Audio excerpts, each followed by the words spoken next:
County of the Kingdom of Saldam. Clear sunny weather. The facade of a white building with turrets on the roof. Around the building are flowering green trees. In a red-colored room, sunlight streams through the window. Against the wall is a bed covered with white sheets. There is a stirring going on in the bed. On the bed covered with white sheets lies a boy with hair the color of sea waves. He looks up pensively, unmoving. He grins. The boy leisurely places his hand on the white sheet, leaning lightly on the bed. The boy puts his feet down on the floor, putting his slippers on his bare feet. He sits on the bed, leaning back with his arms. He is wearing white pajamas of a sleeve shirt and culottes. The boy has his slipper-clad feet off the bed. He looks down thoughtfully, sighs, saying aloud, "There's that dream again." He is Jamie Welton. Jamie Welton is the Earl's firstborn, the rightful heir. He has light blue eyes, hair the color of the sea. Down in space, a man's body flies in a thunderstorm. Blood spurts from him to the sides. A chain with sharp tips wriggles around his body. An unknown voice speaks. "We are typing you." Lightning flashes pierce the space. A pink ball has appeared in the center, from which a glow emanates. A man is in the center of the glowing circle of symbols. He is on his knees, coughing. The 12 heavenly gods cannot match him. The man finds them helpless, gathered together. All they have left to do is apply the seal. The man laughs loudly. It is impossible for him to keep from laughing.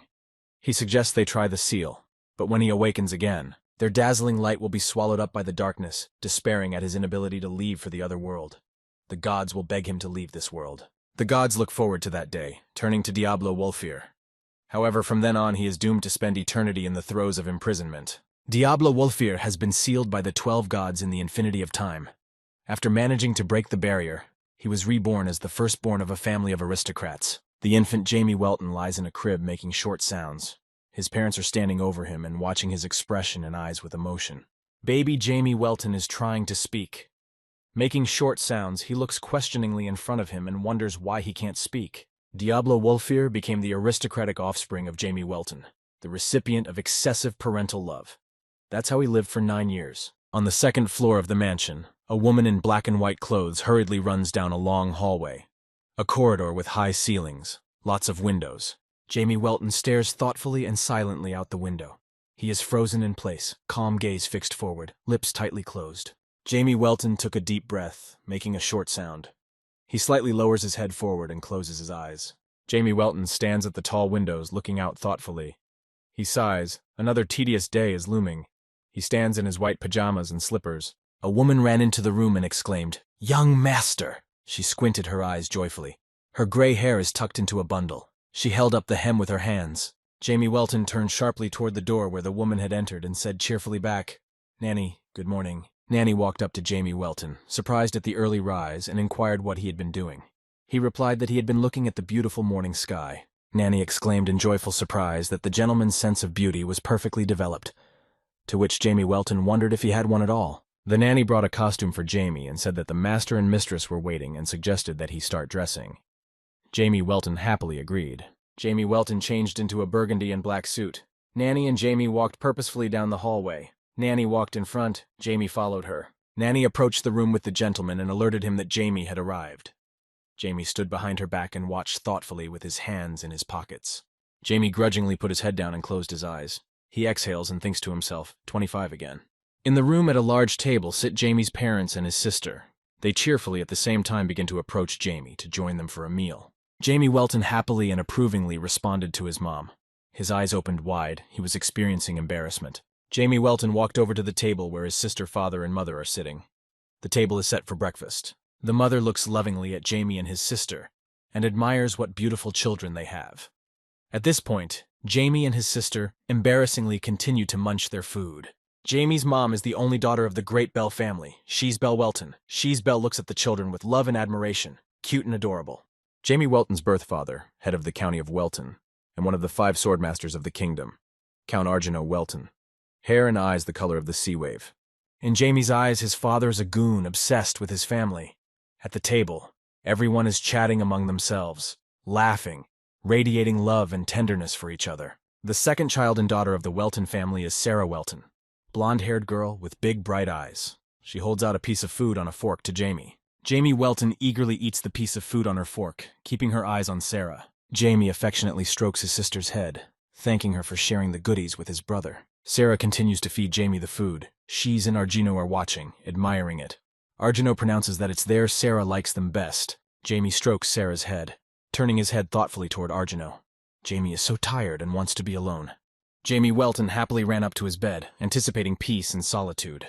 Jamie Welton instantly falls onto the bed, face down resting against the pillow. His arms are positioned along his body. Jamie Welton closes his eyes, reasoning that it's true.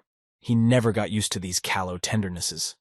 He lay face down on the pillow, propping his arms up on it. But he's grown up a bit. He had a bad lisp at an early age. Still, he loves this house, with its many opportunities and the Earl's personal library. Jamie Welton's musings were interrupted by a lingering sound overhead. A black round creature with wings and a large eye moved instantly. The creature sits on top of Jamie's head, beeping longingly.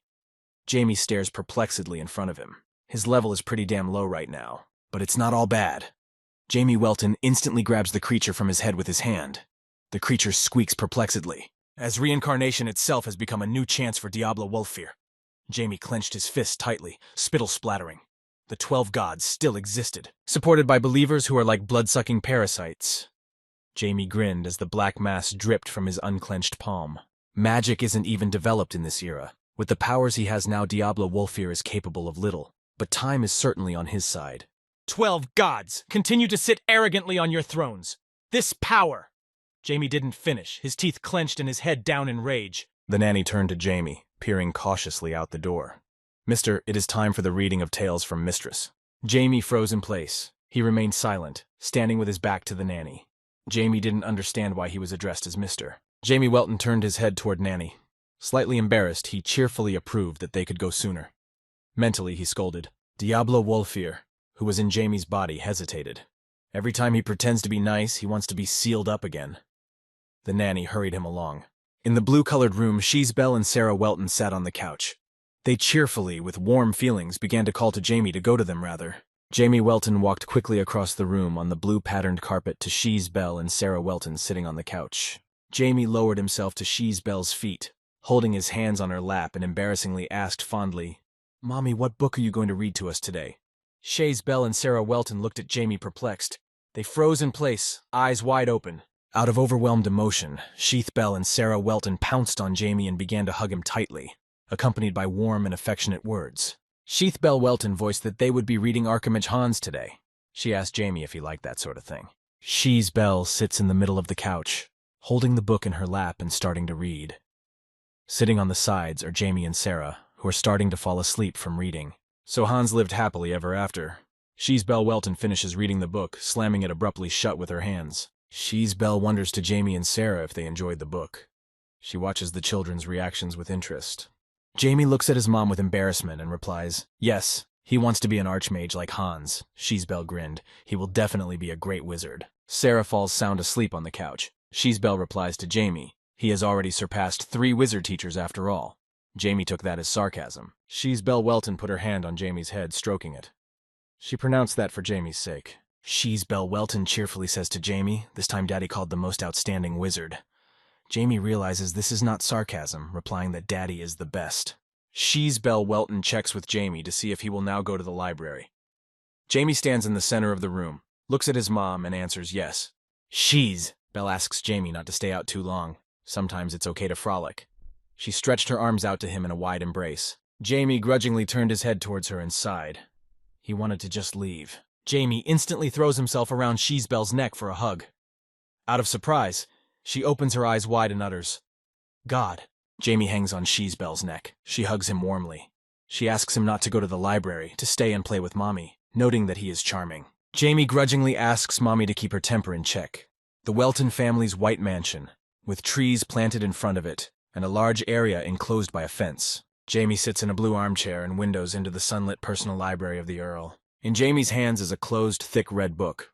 On the cover is a picture of a star. Jamie had read this book on mana breathing techniques, but it was mediocre. There were no books he could learn from. Jamie remembered it was mealtime again. It was tiring to eat 3 meals a day.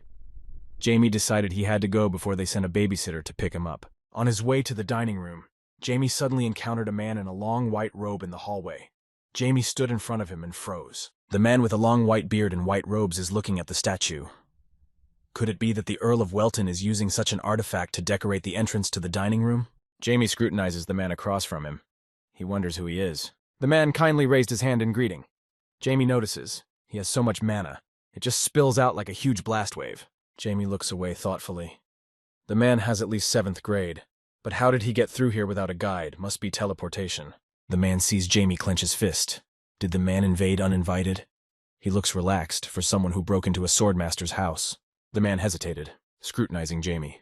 Blue eyes warily stare forward. Jamie calmly asks the man who he is. Jamie stands still. Jamie seriously asks how the man got in here. That's not easy for a normal man to do. He thinks about it. The son of a tiger is also a tiger. That is unusual. Jamie is silent. Earlier, he had made him kneel down immediately, but here he is just talking. The man is annoyed at his assessing nonchalance. Jamie's 2 fingers dip down, gaining strength with a bright glow. He doesn't like it. It would show him how his rash actions could turn out. The man wondered if he hadn't been told about the lesser power. A 9-year-old child possessing such mana. He even became curious. What Jamie was capable of. A bright glow appeared around the man. His eyes lit up. Jamie stared at him perplexed. Jamie wrinkled his forehead, arching his eyebrows. Anger overwhelms him. He stares intently at the man. How dare he test him? He is Diablo Wolfir, who in the past had nearly defeated the gods themselves. Jamie raised his hand in front of him, joining his fingers, a bright glow directed from them. Jamie Welton pointed his hand towards the man. Rapidly, a stream of power began to come over the man, to strike. The man closed his eyes, frozen in place. Hands down! A stream of force to strike from Jamie Welton flies towards the man. The glowing stream of force travels brightly through space, changing trajectory. Jamie Welton watches perplexed as smoke billows on the hallway floor in front of him. Jamie Welton is not happy. He knew it wouldn't work. However, Jamie Welton thought he would do some damage. He stands and looks towards the man. The man grits his teeth happily, smiling. He is surprised that this is really the magic of a 9-year-old. The man shouted decisively. Now it was his turn to attack.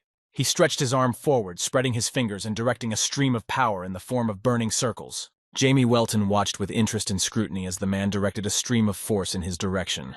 He presses his lips tightly together, his gaze focused. Jamie Welton ponders that this is pretty good. The flow of magic in a wave travels down the hallway in an instant. But this magic, not directed at Jamie Welton. Jamie frowned unhappily. He narrowed his eyes, looking in the man's direction. Why would he want to play with Jamie? The man looks at Jamie Welton puzzled. He is surprised, scoffing. Jamie didn't even wag an eyebrow at the flow of magic being directed. Suddenly, his father Arjano appeared in front of Jamie Welton. He swung his sword and brought it behind his back, landing on the floor. Jamie froze. Arjano Welton seriously expressing his displeasure to the man, explaining to him that he had gone beyond all bounds of decency. Argonaut turned to Jamie and clarified if he was okay. Jamie froze in place and thoughtfully answered yes. Argonaut held the sword in front of him. Jamie replied that he was fine. He then slightly lowered his head down and closed his eyes, tears welling up in his eyes. Jamie begins to sob loudly, showing the extent of his fright. Arjano sadly shouted that his child was scared. Arjano Welton raised his sword in front of him and said menacingly that he needed to speak to Marquis Rinmal. Marquis Rinmal realized that Jamie was faking. Marquis Rinmal laughs loudly and uttered which means only one thing. Arjano Welton menacingly watches Marquis Rinmal with a look of displeasure. Marquis Rinmal squints his eyes contentedly and utters that he is jealous of the Count. Arjano Welton looks perplexed at Marquis Rinmal. He doesn't understand. Out of the blue, he attacks someone else's child. Has he lost his mind? Arjano Welton and the Marquis of Rinmal are sitting in the drawing room. They are drinking tea, holding cups in their hands. A hand with 2 fingers lightly holds the mug of tea without effort. Arjano Welton tells the Marquis of Rinmal decisively and menacingly that Jamie is his son, also Welton's heir. Marquis Rinmal calmly continues to drink his tea, squinting his eyes. He answers Arjano Welton that he knows. Arjano Welton angrily replied, "No, you say." Blue streams of aura rise upwards from him, Marquis Rinmal asked, holding his temper. Marquis Rinmal asked Arjano Welton how well he knows his son. Argonaut Welton clarified what Marquis Rinmal meant. Argonaut keeps his eyes on him. Marquis Rinmal cheerfully replied, squinting his eyes, that his son is a genius. Argonaut Welton begins to get angry and express his displeasure. He therefore turned to the Marquis of Rinmal. But the Marquis suddenly attacked Jamie. Marquis Rinmal replied that it was better for Arjano Welton to remain in the dark. He would pretend not to have heard his request. Arjano began to clarify what he meant. Marquis Rinmal is the strongest wizard in existence, an archmage of the 8th grade. Arjano Welton wondered if the Marquis wasn't taking his son as his apprentice. then Jamie wasn't as capable as he expected. Marquis Rinmol replies that this is not the case at all, to which Argeno asks him to finally tell him what he means. Marquis Rinmol explains that he can't handle Jamie and can't take him on as an apprentice. Argeno is surprised, if not the Marquis, who can mentor him. Marquis Rinmol looks at Argeno carefully and replies that Jamie has counted all his energy. Argenault exclaimed in surprise, "What?" Argeno pondered with his head down slightly. "As special as Jamie is, it's impossible." The Marquis said with a smile, most absurdly, he was sure that his charms had not touched Jamie in any way. Marquis explained that Jamie was clearly picking up his energy and it was so amazing. Jamie had risen on his own to 3rd grade.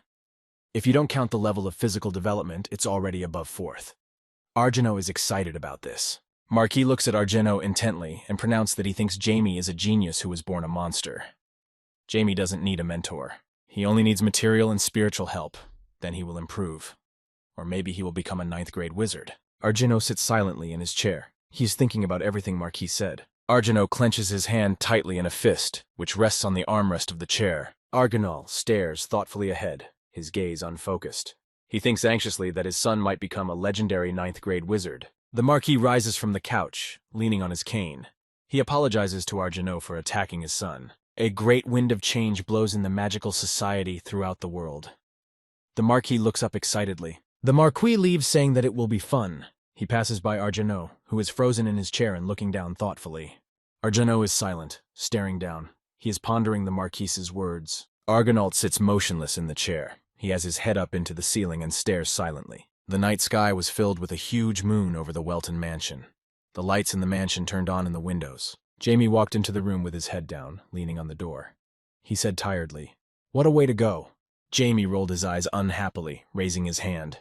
He was tiring of his mom hearing about the incident with the old man. She's Belle rushed to hug during the meal at Jamie. Excitedly clarifies Jamie's condition and promises to scold Grandpa. It was sticky for hours. Jamie Welton lightly reaches for his locket with manicured fingers. He pronounces that, however, pauses for a moment. Jamie was pleased to see skillful charms for the first time in a long time. He enthusiastically ties the tie around his neck, closing his eyes. Jamie recalls that Marquis Rinmal's level is not bad even for legends. Combinatorics, positioning, balance, quick reactions, all at a good level. But more than Marquis, his father is Count Argeno Welton. Argeno Welton holds his sword firmly in his hand, his other hand gaining magical power. Jamie knew his father was strong, but not that strong. This body definitely went into him. Jamie raises his hands up in embarrassment, closing his eyes. Suddenly, Marquis Rinmal appeared behind Jamie's back, asking what had him so amused. Jamie turned his head sharply in his direction. Jamie turned his head back toward the Marquis unhappily. He silently froze in place. Marquis calmly asked Jamie what he was laughing so hard about that he didn't even notice who had entered. Jamie shouted loudly with all his might. The whole mansion seemed to shake from the screaming. Jamie is sitting on the floor looking at Marquis. He is scared and is in a frenzy. Jamie asks what Marquis is doing here. Marquis sits down on the bed. Marquis starts laughing loudly, in a grin saying out loud that this kid is so easy to surprise. Jamie sits on the floor and angrily asks Marquis how he ended up in his room. Marquis stands over Jamie, answering, through a teleporter. Jamie angrily looks up at him from the floor. Jamie didn't expect the old man to use the teleporter easily, Marquis inquired. Jamie acted like a dutiful son around his father and changed in front of Marquis. Jamie gets up from the floor and angrily questioned that are family and strangers the same thing. Marquis chuckles, finding Jamie amusing. Marquis Rinmal looks at Jamie. He is sorry if Marquis' abilities were better. Jamie doesn't understand what Marquis means. Jamie looks at Marquis unhappily. It's the old man who's ruining his mood. First time they've met today and he's staring at Jamie so strangely. Marquis Rinmal shows in his hand a blue book with a stone on the cover. It's a gift for Jamie. Jamie stands in the middle of the room, holding the book, flipping through the pages. He looks at her in surprise. The grimoire and why to him. Marquis Rinmal leans over to Jamie and says that Jamie's way of breathing mana is very outdated, so he gives him this book. Jamie is silent. He is pissed off at being told that his way of breathing mana is outdated, considering it an insult. Marquis thinks Jamie is upset about the gift. The Marquis tells Jamie, "This book describes a way of breathing developed personally by Marquis Rinmal. Jamie Welton is the first person he shares it with." Jamie immediately opened the book. He was interested. In this book is a way of breathing developed by a wizard, how it differs from the existing one. Marquis Rinmal tells Jamie Welton that he has high expectations. Jamie looks forward in surprise, putting the book down. Marquis Rinmal turns his head toward Jamie and finishes. "About you." Jamie Welton leaves the room, brooding. He wondered what would happen the next time he saw Marquis Rinmal. Jamie Welton holds up the book and says with an enthusiastic chuckle that it's probably impossible to even imagine. Mana breathing is accomplished by using the lungs through the mouth. After inhaling, mana accumulates in the heart. It has a big disadvantage in the form of volume restrictions. After Marquis Rinmal's words, Jamie was curious about what was so ingenious that he invented. Jamie reads the book with interest. Jamie is very curious. He flips through the book, looking at the pages with curiosity. Jamie abruptly slams the book shut. He ponders. However, the obstacle to entering this state is difficult to overcome. Jamie doesn't really feel the mana particles. They need to be categorized by size into those that can be inhaled by the skin. Strict control is necessary. How many people are even capable of doing that? It was almost impossible to learn the old way of breathing. Now Jamie had learned the two disadvantages. But this body of Jamie Welton belongs to Diablo Wolfir. Jamie Welton is lying on the bed. Next to him lies a book, which he picks up in his hand. Jamie Welton opens the book and says cheerfully, squinting his eyes, that the old man has taught him useful things. Jamie rolled over on his bed on his stomach and leafed through the book. He decided that he needed to gradually master this body. Need his help first. Jamie Welton released his palm forward with a wave of his fingers. A black blob emerged from his palm and floated in the air. A black round creature with a large yellow eye and red pupil appeared. It spread its wings and tail, making a short sound. The creature descended onto Jamie Welton's shoulder, making an extended sound. Jamie directed his gaze in its direction in surprise. Jamie turned to the creature with a smile. They would be sharing mana from now on. The creature sits on Jamie's shoulder and makes an extended sound approvingly. The creature covers its eye, spreading its wings out to the sides. It feels a surge of mana in its body. The creature abruptly opens its eye wide and stares forward. Its pupil narrows. The creature soars through the air above Jamie Welton. The first flaw in the old man's way of breathing. The separation into particles that can be inhaled by the skin. In a certain place and a certain shape, there is a limit to which one can continue. Jamie Welton raised his eyes to the creature in the air. Jamie Welton has Black, a creature that floats in the air, spreading its wings. Black directed his gaze upward, thanks to a pact made between a soul from a past life and Black. Now he could help share mana with Jamie. They decided to begin. If the body and heart have a limit to the amount of mana they can absorb into themselves, the mana storehouse can be shared. The possibilities are limitless. Welton Mansion, a new day begins. Outside the window it is sunny and hot. Arjuna Welton and Nanny stand together in the hallway by the door. They freeze in front of the door. The nanny crosses her arms in front of her and pleads pitifully for the Count. Count Arjuna Welton looks forward in surprise, frozen in place. Arjuna Welton looks pensively around the room at Jamie, who sits cross-legged on the bed. The nanny looks at Jamie and utters, "Young lord." Jamie Welton sits quietly on the bed, cross-legged. His eyes are closed, arms crossed in front of him. Streams of mana hover around him. Arjuna Welton is frozen in Jamie's doorway. He tensely pondered the fact that he knew Marquis had passed something to Jamie. But overnight, his mana had become like this. Arjuna Welton ponders that his sweet son is so talented. Arjuna Welton asked Nanny not to disturb Jamie today, but a servant must be brought in case he goes out. Nanny decides to stay. Arjuna Welton leaves, with Nanny behind him. She crossed her arms and squeezed her eyes shut, saying pitifully if the master would be all right. Arjuna Welton leisurely walks away, pondering. So Jamie is not a swordsman but a wizard. Perhaps it's an inheritance from his wife's family. Even if it is, Jamie's talent is superior. Arjuna Welton walks leisurely down the corridor in his blue uniform. A long tail hangs between his shoulder blades. Arjuna Welton closes his eyes and says, "Ninth grade, Jamie is definitely my son." The thought brings him pleasure and joy. The Welton Mansion. A clear day outside the window, tree-lined hilltops can be seen behind the mansion. Jamie Welton continues to train mana, particles of which are scattered in the air. Jamie focusedly closes his eyes and lowers his head. Abruptly, Jamie Welton opens his eyes wide and looks in front of him. His lips are tightly pressed together. He is frozen in place. Jamie is pleased that he has succeeded. Moving and dividing the mana into particles is chaotic. He had difficulty at first. After a few tries, Jamie Welton is doing quite well. However, Class 4 mana is his limit. Jamie Welton sighs deeply. He's sorry he's only one step away from Class 5. Black sits on Jamie's head, making short noises. Jamie responds, his body is too young and weak, overexertion should be discouraged. Black falls off Jamie's head onto his shoulder, making short, rapid beeping noises. Jamie tells Black, who sits on his shoulder, no need to rush to perfection. The nasty gods aren't going anywhere. It will be easier the second time around. Jamie points his index finger up at Black and says, "Black invisibility." Black floats in the air almost transparent. Jamie is about to go to his father. It is imperative to hide Black's mana. His father can't know he exists. Black floats above Jamie in the air. Jamie mockingly voices that he can barely feel anything. Jamie stands with his back to the door while in his pajamas. Jamie ponders. It can't be otherwise, since Black is his body's familiar. He wonders if his father has noticed. Jamie commanded Black, "Now let's go to his room." Jamie opens the door and walks out of the room. He has slippers on his feet. Jamie Welton walks confidently down the hallway, a dark stream of mana trailing behind him.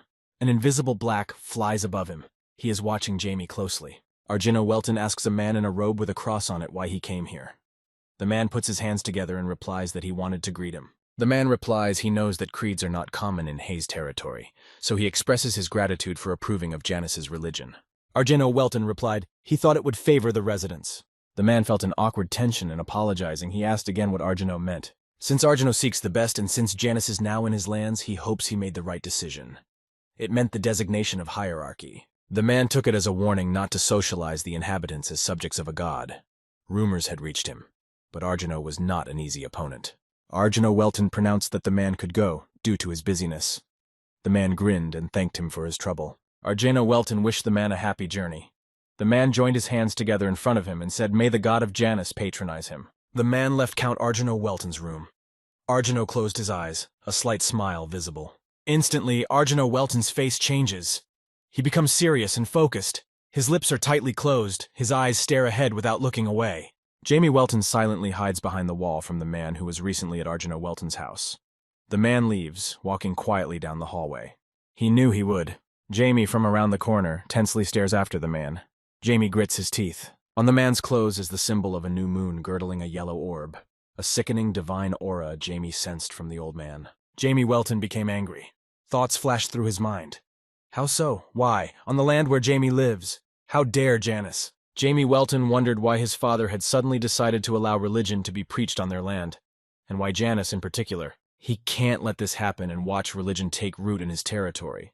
Jamie chews tensely on his fingernails. He is left with one option. Jamie decides that since this religion is going to be spread with the Earl's permission, care must be taken to get his father to change his mind.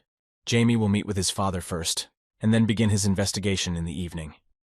Jamie stands in front of the door, putting his hands behind his backs. He answers, "Father, it's Jamie." In the living room of the Welton family, Jamie and his father Arjino are chatting. Arjinolt is sitting in an armchair. Jamie is sitting on the couch. Arjino Welton cheerfully asks Jamie if he is already free. Hair falls over Arjinolt's face. He is wearing a uniform with a green stone around his neck. Jamie Welton cheerfully answers Arjino, "Yes." Jamie's shirt collar is turned up. Around his neck is a green tie with a brooch.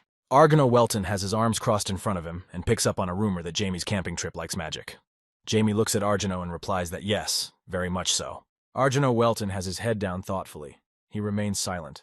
Jamie asks his father with interest, "Why?" He looks at him, waiting for an answer. Jamie makes a questioning sound.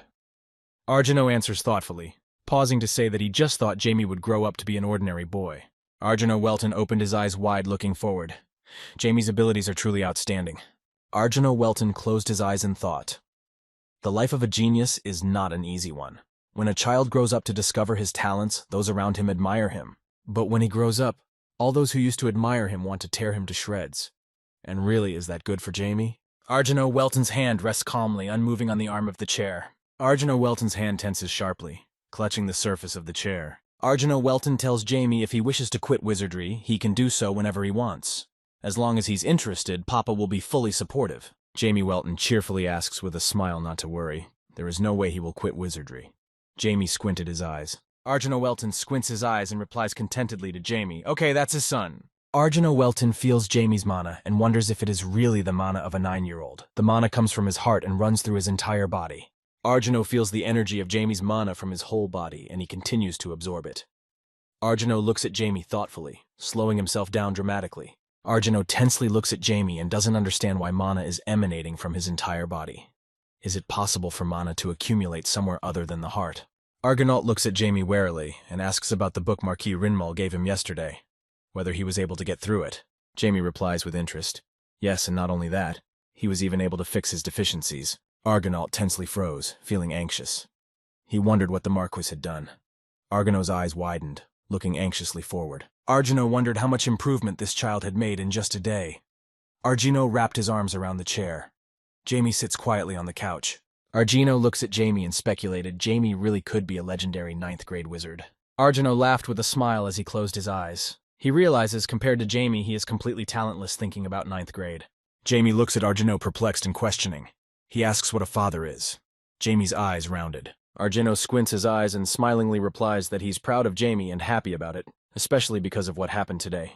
Arginault stands up abruptly from his chair and looks at Jamie. Jamie laughs as he continues to sit on the couch, resting his arms at his sides. Arginault puts his hand on Jamie's head and strokes it. Jamie puts his head down contentedly and chuckles.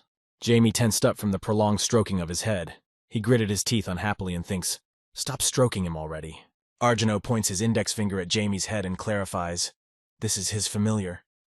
Jamie looks at Argino's hand in surprise. Above Jamie's head, Black freezes fearfully. Jamie stares dumbfounded at Argino, eyes rounded. Jamie stammered to clarify if he could really see him. Black squeaks perplexedly at Jamie. Jamie tenses, gritting his teeth. Jamie thinks, this can't be happening since he's cast the invisibility spell perfectly. Couldn't his father have smelled him anyway? Argento introduces Jamie's familiar, showing the size of it with his hands. He says it's a bat, but it's too round. Just how strong is father? Has father realized that Black is made of black magic? Jamie voices that he gave him the shape of a bat, but doesn't say, thinking his father would be surprised. Arginault gives Jamie a hug. He is happy that Jamie made the familiar himself. Argino is surprised, rejoicing in Jamie's abilities. He is proud to be the father of a genius. Jamie leaves the living room after visiting his father. He closes the door tiredly and is silent. Jamie tensely puts his head down. He's very tired, wondering why this family is so lovelorn. The Welton Mansion. It's evening. The street lights around the mansion are lit. People are walking around. There are lights on in 2 of the mansion's windows. Jamie Welton is getting dressed, putting on his hood and buttoning up his clothes. Jamie gave Black a serious shout, looking away with a concentrated look. Black lowered himself onto Jamie Welton's head. Around them, mana discharges began to permeate the space. Black began to distort, changing shape. Jamie Welton intends to find out the reason why they entered his territory. He looks down thoughtfully. Jamie Welton flies high above the ground, flying over houses that were shrouded in a light fog. Black's wings have joined Jamie's back. In the narrow street between the houses, 2 men are sitting on crates. He is discussing what the man in charge said to continue if they don't want to leave this world. One of the men, Philip, is a mid-level leader of the rival criminal organization. He has his arms crossed in front of his face, not realizing what they have gotten themselves into. The second man, Jens, is a member of the rival criminal organization. Shouted menacingly, the head man sacrificed half of the organization for his own gain. Heist is a place where Earl Welton can turn a blind eye even to criminal organizations as long as they don't cross borders. Human trafficking is out of bounds. Philip replies to Jans that, however, with luck, they can get away with it. Philip looks down thoughtfully. Jens looks down at Philip thoughtfully. He thinks it's as unreliable as a candle flame in the wind. Someday they'll get caught. Philip and Jens discuss that the Earl of Welton is terribly fond of his children, and if he were to find out that child trafficking is thriving in his territory, the underworld would fall that very day. Count Argeno Welton mercilessly delivers crushing blows with his sword, blood spurting. Philip leans against the wall and says thoughtfully that it seems the chief is sure they won't be caught. Jans gritted his teeth and pronounced that it was at all possible not to get caught by the swordmaster. Hani's men said they'd look into it. Philip and Jens are across from each other and discussing. Hani will do anything for this. What's left to do? Run away or denounce him. Code of the Underworld. You can shift responsibility to the person involved, but snitching is forbidden. They decide it's better to run away. Philip and Jens discuss whether they have a plan. No matter how big the area is, the organization will search every corner. Everything possible must be done. Philip and Jens discuss whether they have another way out. They should do their best. Philip and Jens discuss among themselves. Who gave this idea of human trafficking in the first place? They don't see a man standing around the corner listening to their conversation. Jamie Welton is standing around the corner listening to Philip and Jens discussing what someone suggested. The main thing is easy to convince, but hard to understand. Suddenly, Philip and Jens stopped abruptly, turning their heads and staring stunnedly ahead. They clenched their teeth. In front of Philip and Jens, Jamie Welton appeared from around the corner. Jens assumed a fighting stance and asks, "Who is he?" Jamie Welton stands still and calmly says he is curious. They want to know who he is. Jamie Welton's face is hidden behind a hood. Jans clenches his fist tightly, feeling aggressive. He tells Jamie Welton that since he won't talk, "You're going to the other side of the world!" Jens swung his fist with force to strike Jamie Welton. Jens gritted his teeth, staring angrily ahead. Philip swings his knife, pointing it in Jamie Welton's direction. Philip stares forward in concentration. Philip and Jens swing sharply toward Jamie Welton. They look forward concentratedly and wondered. Philip and Jens look around and are surprised. There is no one in front of them. They ask questions. Where is he? Where has he gone? Philip and Jens tensely freeze, looking ahead. Jamie Welton speaks menacingly to them, calling them brats. They were talking about something quite interesting. Jamie Welton hovers over Philip and Jens. Philip looks up puzzled, mouth ajar. Jens looks up angrily, gritting his teeth. Jamie Welton demands Philip and Jens elaborate. He points his index finger in their direction, directing streams of magical power. Jamie Welton's streams of magical power are directed into Jens and Philip's face. They tensely look up. Jamie Welton sits on a crate, silently listening, his face hooded. Jens and Philippa sit on their knees in front of him, telling him how it was. Jens and Philip stare thoughtfully and sit motionless. Jens has raised his eyes to Jamie Welton. Philippa is looking in front of him. Jamie Welton tenses in thought. Human trafficking, also child trafficking, the crime his father despises most. Jamie Welton thinks, what are these knuckleheads even thinking? Going to the other world wanted. Jens and Philip cross their arms in front of them and sit on their knees. Jamie Welton is furious. The mere thought that the gods have the power to manipulate people makes him furious. And what people can do to their own kind. Jamie Welton wonders what their leader was thinking when he accepted the offer. Perhaps he doesn't know the temperament of Jamie's father. Jamie Welton has a bad feeling about this. Jamie stands abruptly in front of Jens and Philip, who sit obediently on their knees in front of him. Jamie Welton spreads his hand in front of Jens's face and directs the streams of the magic spell. Jens's eyes go blank. Jamie Welton orders Jens and Philip to run to the Earl's manor and lay out everything they were about to do. They obey while under hypnosis. Jamie Welton watches in silence as Jens and Philip slowly rise from their knees and tilt their heads forward toward the Earl's estate. Jamie Welton warily looks away and utters that it looks like there will be a commotion at dawn. Jamie Welton stands still and watches as Jens and Philip slowly walk away from him. Jamie Welton calmly looks in front of him and tells Black that they are coming back. Behind Jamie Welton's back, Black's wings appear. Jamie calmly looks away. Suddenly, the shadow of a man flies past Jamie Welton. From the man's feet comes a dark stream of used magic. Jamie froze in place. Jamie Welton turns his head sharply warily to the side. Flying past Jamie Welton is Philip. Blood rushes from his face from the impact. Philip's teeth clenched, frightened eyes wide open and staring forward. Philip's body hit the wall, leaving a dent and cracks in the wall. The blow to Philip struck him in the stomach. Jamie Welton looks forward questioningly. Jamie Welton remains silent and looks in front of him at the two bodies of Jens and Philip lying on the ground. They lie without signs of life, immobilized. Laughter erupts from outside, calling Jens and Philip empty-headed. Jamie Welton watches as a campaign of men walk towards him. They tell the boss that too much noise has been made. The guards might show up. Jamie Welton looks at them calmly and doesn't understand where the madmen came from. Jamie Welton is not happy. How dare he do such a thing to the people Jamie gave orders to? Jamie raises his hand with magic emanating from it. Jamie Welton raises his hand up. The power of the magic from the hand begins to illuminate the space. He stares angrily forward. Jamie Welton pointed his hand using magic towards Jens and Philip, who are lying on the ground with no signs of life. Jamie Welton has delayed their departure to the other world. They must complete the task and leave this world. Jamie stands over the bodies using magic. Hani is the mid-level leader of Rival's criminal organization. He grins, ordering those two types to be brought in along with this black guy. Hani asks Jamie Welton what's all the fuss about, going to the other side of the world. Jamie stands over Jens and Philip without turning to look at Hani. Jamie Welton turns his head back, directing his gaze at Honey, and smirks in surprise. Honey orders those two dragged away first. He'll send them to the other side of the world again. Jens and Philip's bodies are dragged along the ground. Philip's bloodied face is downcast. He pauses to pronounce in syllables, Spasith. Jamie Welton watches silently on the ground as Jens and Philip's bodies are carried away.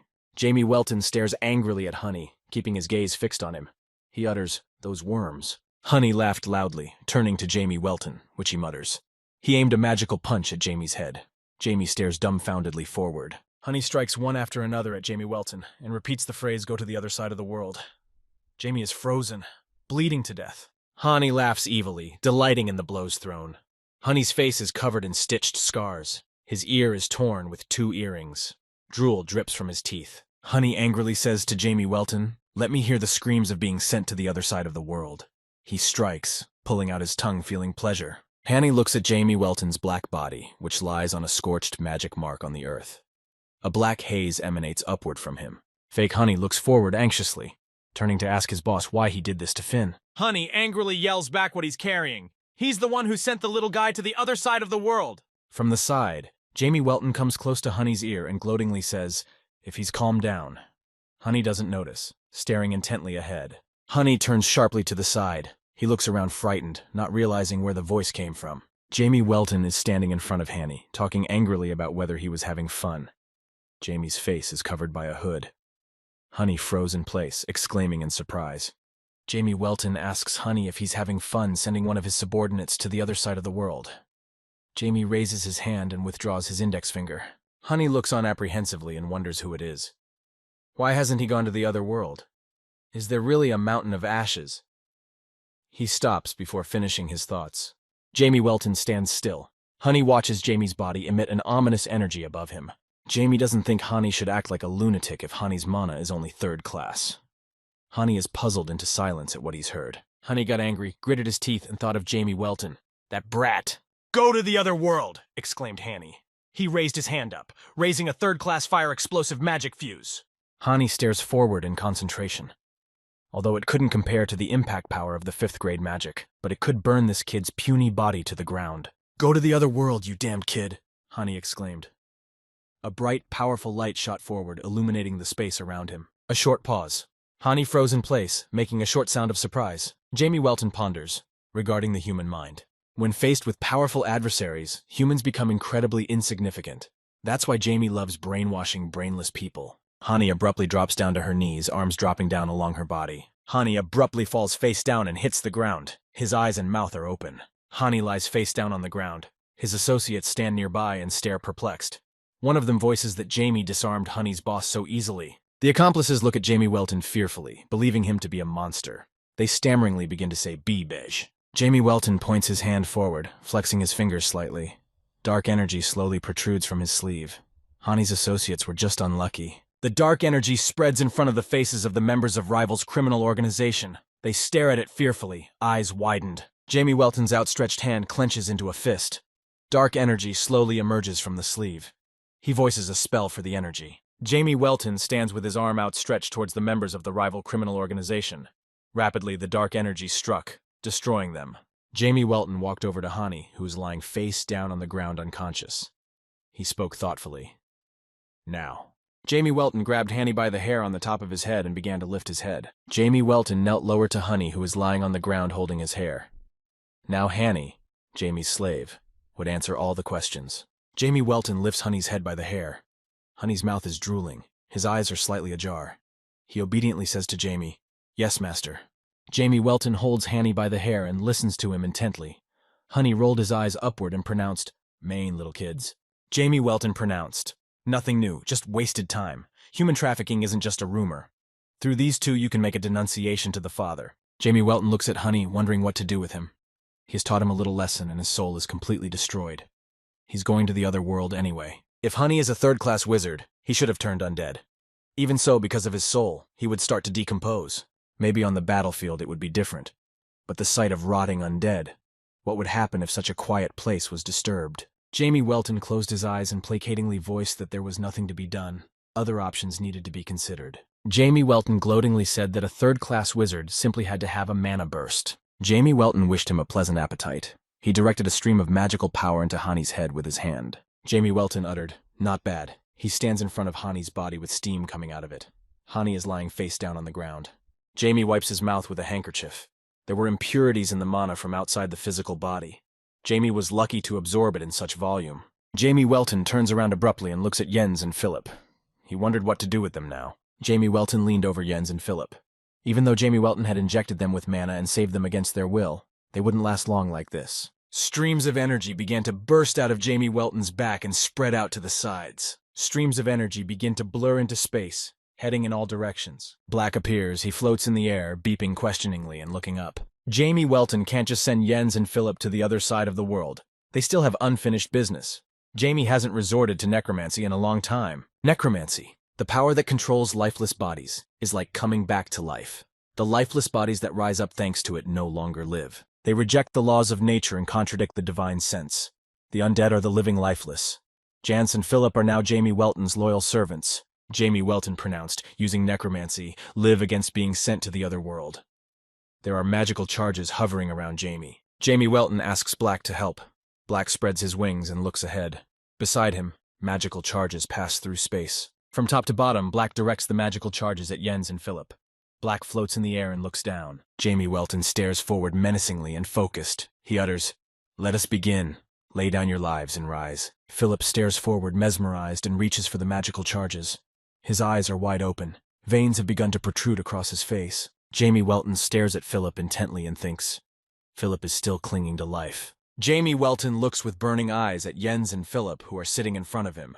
He voices out, "A body for life awaits them. Be immune to being sent to the other world." Jens looks up, his eyes filling with magical energy. Tears roll down from his eyes. Philip looks up, his eyes filling with magical energy. Tears roll down from his eyes. Jamie Welton summons the sinners to him. He screams loudly and angrily. His pupils glow. Beside him, magical charges pass through space. Philip's eyes are empty, tears pouring from them. His gaze is directed forward. He cries out loudly in pain. Jens's eyes went blank, looking forward. Jens froze, making a prolonged sound. Drool pours from his mouth. Black hovers in the air, flapping his wings wide. He looks down. Jamie Welton looks down thoughtfully and watches the dark smoke billowing in the air beside him. Jamie Welton stands in front of Jens and Philip. They kneel obediently, dark smoke emanating from their backs. They are ready to follow their master's orders. Jamie Welton hesitated, looking up. He doubtfully pronounced that somewhere he was wrong. Why there was black smoke, Jamie Welton had forgotten. Jens and Philip froze in place and stared at Jamie. Black sat down on top of Jamie Welton's head. He started squeaking, looking down at him. Jamie Welton irritatedly yelled to Black what he was squawking about and dare not question himself. Jamie Welton took Black's hands in his and said, "He did everything perfectly, so no need to worry." Black squealed and closed his eye, resting it in Jamie's palms. It was Jamie who had missed something. He supposed he might not be able to pull it off, but seeing something like this made him uncomfortable. Jamie stretches Black out. Black gives a long squeak. Jamie Welton pronounced that he doesn't hold on to his past reputation, but it makes him a little dispirited. Jamie stretches Black. He squeaks a long squeak. Jamie Welton pronounced that, by the way. Since he can't use Jans and Philip, should Jamie just get rid of them? Jamie Welton wondered if Jans and Philip were giving off black smoke. They couldn't sneak into Janice's church or even just the inn. Black twists from side to side on emotion, eyes wide open. Black bites Jamie Welton sharply on the cheek. Jamie looks in Black's direction in surprise. Jamie Welton is enraged and yells at Black how dare he bite his master's cheek so brazenly. This causes Black to fly off Jamie and squeak longingly. Black squeaks and lands on top of Yen's head, looking down at him. Dark smoke emanates from Yen's. Yen sits motionless on the ground, black smoke coming from him. Black sits on his head, spreading his wings wide upwards. Jamie Welton looks at Black in surprise and says that he can do that too. Black silently closes his eyes with a satisfied look and puffs out his cheeks with his mouth closed. Black looks down intently and flies forward swiftly, flapping his wings. Jens and Philip kneel in front of Jamie Welton, folding their arms across their chests. Jamie Welton can use them now, observing the lack of smoke. Jamie Welton turns his head to the side and stares thoughtfully, mouth ajar.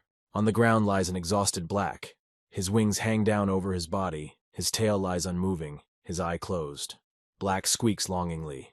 Jamie Welton leans toward Black, head down. Jamie put his hand on his body, closed his eyes, and pronounced that Black had done a glorious job. Jamie Welton said cheerfully that now it was time to name Jans and Philip and give them minds. Jamie tells them to wake up. Jens will now be Azamat.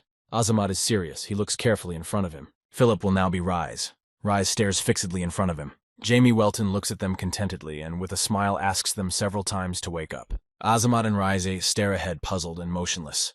Dark smoke emanates from their bodies. Jamie Welton raises his arm up. Dark streams of magical power emanate from his sleeve. Jamie Welton stands in front of Azamat and Rise. They sit silently on the ground on their knees. Rise looks questioningly in front of him. Azamat has his head slightly lowered and is tensely silent. Jamie Welton has a thought. Right now, Rise and Azamat must be confused. We need to wait for them to wake up. Jamie Welton stands in front of Azamat and Rise. They are kneeling against the wall with their arms crossed in front of them. Azamat raises his head and tensely asks Jamie Welton if he was created. Jamie Welton calmly looks at Azamat and answers yes. Jamie's face is covered by his hair. Azamat tensely wonders who Jamie is. He can't be more than 9 or 10 years old.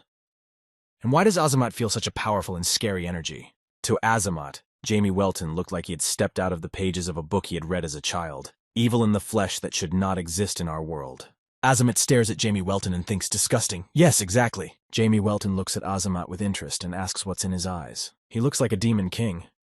Jamie Welton half sideways turns his gaze to Azamat and smiles in a smirk, emitting a powerful energy. Rise froze in place and tensely stares at Jamie Welton. Rise tenses his fist sharply with force, feeling anger and aggression. Rise tensely and loudly shouts to Jamie that he doesn't know if he's a demon king, but Jamie certainly doesn't seem human to them. Jamie Welton hesitates, raising his hand in front of him. He is curious. They are so resistant, subordinates don't look at their master with that look. Jamie Welton raises his index finger, pointing at Rise. Jamie realizes it's his fault here. But Jamie Welton isn't going to let it go. He brings his index finger down sharply. Instantly, Rise falls with force, hitting his face on the ground. He looks down frightened, not realizing what is happening. Jamie Welton is standing next to the head of Rise, who is lying on the ground. Rise is shaking, making noises. Jamie Welton says menacingly that he will forgive just this once. If Rise dares to look at him like that again, he will wipe him off the face of the earth. Rise lies on the ground, raises his eyes to Jamie Welton and tensely says that he understands. Jamie Welton looks seriously at Azamat and tells him, also to memorize. Azamat stammeringly replies, yes. Rise and Azamat sit on their knees on the ground. Jamie ponders, so this is what enslaved souls are like, whether they want to be or not. As long as the contract is in effect, their lives belong to Jamie Welton. Such is the dark magic. Jamie Welton stares intently in front of him, making a short sound. Jamie Welton informs Rise and Azamat with a smile that he is not a demon king nonetheless. Jamie adjusts his collar. Rise and Azamat sit on their knees on the ground and ask Jamie Welton if it's okay to ask who he is then.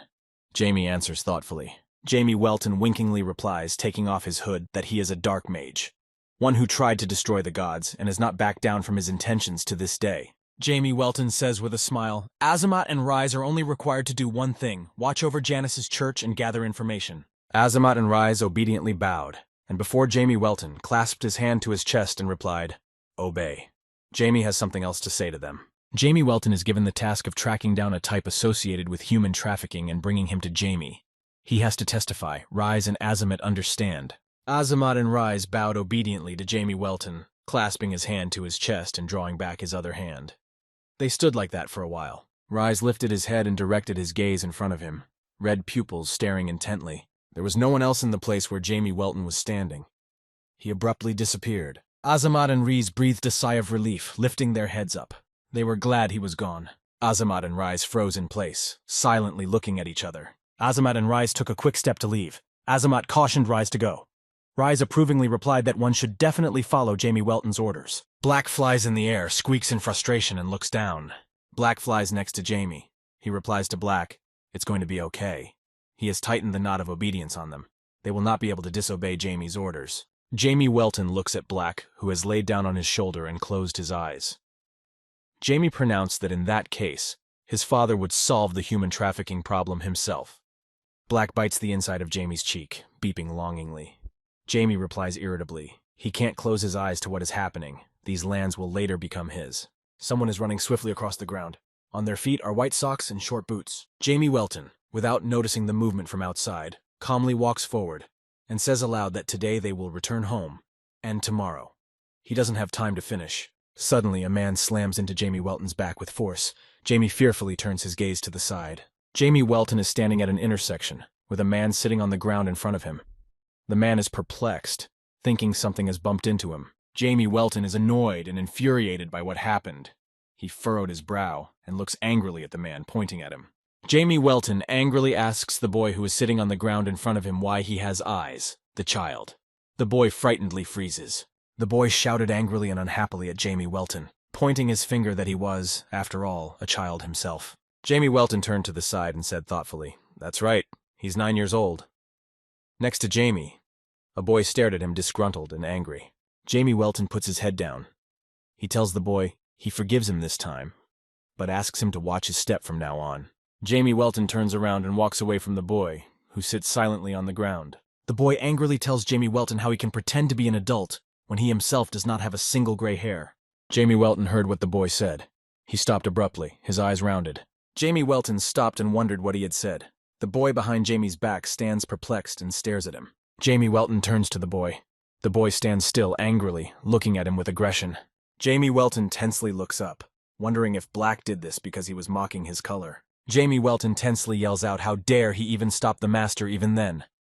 Where did he pick up bad habits from? Pulling his hair. Jamie Welton stares intently, releasing magical energy. He demands the little boy watch his words if he doesn't want to be punished. The boy fearfully rushes away from Jamie Welton, squinting his eyes and apologizing. Black, being on top of Jamie Welton's head in the form of hair, squeaks with warm feelings. Jamie irritably asks if he's satisfied now. Jamie Welton hurries Black along, suggesting that he should go home sooner. Black sits on the floor, lowering his wings and eye guiltily. His gaze looks sideways downward. He squeaks longingly. Jamie is furious, sitting on the bed and telling Black that he knows exactly what he's done wrong. If he does it again, he won't get off easy. Black squeaks. Black stands on the floor, on which a red-patterned rug is spread out. Black looks up sharply at Jamie Welton and squeaks. Black raises his arrow tail upward. Jamie Welton asks Black in surprise where he learned such a thing. Jamie Welton drops quickly onto the bed, face down on the pillow. Jamie is dressed in white pajamas. The bed is made up with white linens. Jamie Welton is having a hard time. He has expended more energy than he expected. Jamie Welton is rolled over onto his back, lying on the bed, looking up and saying thoughtfully that he's going to be very busy in the future anyway. At least Jamie managed to live a quiet, measured life after reincarnation. Who would have thought that in this life, a god would appear in Jamie Welton's lands? And Jamie's most hated one at that. It's Janice's god. The designation has a cross in front, with 2 moons crossed at the back of the cross, from which sharp elements emerge. Jamie Welton continues to lie on the bed covered with a white sheet. Jamie, lying down abruptly, clenches his hand into a fist and slams his fist on the bed. He ponders that Janice can try all she wants, no matter how many followers he already has. Jamie lies on the bed covered with a white sheet, eyes closed, one hand on his head, bending it at the elbow. Jamie Welton opened his eyes, staring intently in front of him. His eyes burned with a bright pink light. Half of his face is hidden by the hand Jamie has placed on top of his head. Jamie is sure he'll get to everyone. A brick wall with wooden elements. Next to the wall is a torch with fire coming from it, and burning particles spreading in the space. Someone notices the absence and says, "Where is the elder?" Azamat, formerly Jens, is standing against the wall, and opposite him is a man of sturdy build. The man asks Azamat in surprise, "Jens, are you alive?" Azamat doesn't respond to the question and asks the man where the older man is. The man looks at Azamat fearfully and tensely replies that Hani said that he would personally send Azamat and Rise to the other world, and how Azamat survived. Assuming he fell into the hands of the type who can't even manage mana properly, Azamat swiftly points his hand with force towards the man who is standing across from him. The man gritted his teeth at the momentary unexpected blow, squinting his eyes. Tears came to the man's eyes. Azamat slammed into the wall with force. Cracks appeared on the wall. Azamat told the man, calling him Pep, that he would not repeat himself. Pep thinks, what extraordinary power. That something might have happened to Azamat. But there's a bigger problem. Pep froze, tensely looking ahead at the different things of the criminal organization. He wondered. He hadn't heard anything from the members of the organization. If they were to learn of Jance's return, there would be an immediate commotion. Pep thinks it looks like the members of the organization are all affected. He doesn't know what to do. Pep tensely looks at Azamat, raises his hands in front of him, stopping his assertive actions. Pep says that first of all, he doesn't know where the older man went either. Abruptly Rise appears, previously called Philip. He asks Pep if it's true. Pep stands tensely against the wall, frozen in place. Azamat stands in front of him. He looks menacingly at Pep and says, "Oh, boss Philip." Rise looks at Pep intently and calmly awaits a response. He doesn't look away and menacingly asks him again if it's true. Rise has light purple hair that hangs down to his shoulders. The collar of his shirt points upward. Pep, stammering, feeling confused with a smile, replies to Rise that of course the other guys will tell them exactly the same thing. Pep opens his eyes wide and looks at Rise intently. Pep has short dark purple hair. Rise frowns his eyebrows and looks thoughtfully to the side. It annoys him. To do the boss's bidding, they need the boss in charge. The boss is reported on everything that happens in the city, so there's a good chance he knows something about the church. Rise looks at Pep angrily, wrinkling his forehead and furrowing his brow. Rise's pupils burning red, he carefully focused his gaze without looking away and mouthed to Pep that then where he thinks the man in charge might be. Pep froze in place, tense and startled, his mouth slightly ajar. He looks at Azamat forward carefully and thinks, hesitating. This time he needs to answer them properly. Otherwise his head will be separated. Pep resolutely spreads his legs wide and spreads his arms out to his sides, clenching them into fists. Across from him, Azamat stands close. Pep pronounces. Since the boss likes booze and girls, we can check out the bars that are associated with them. Rise stands off to the side.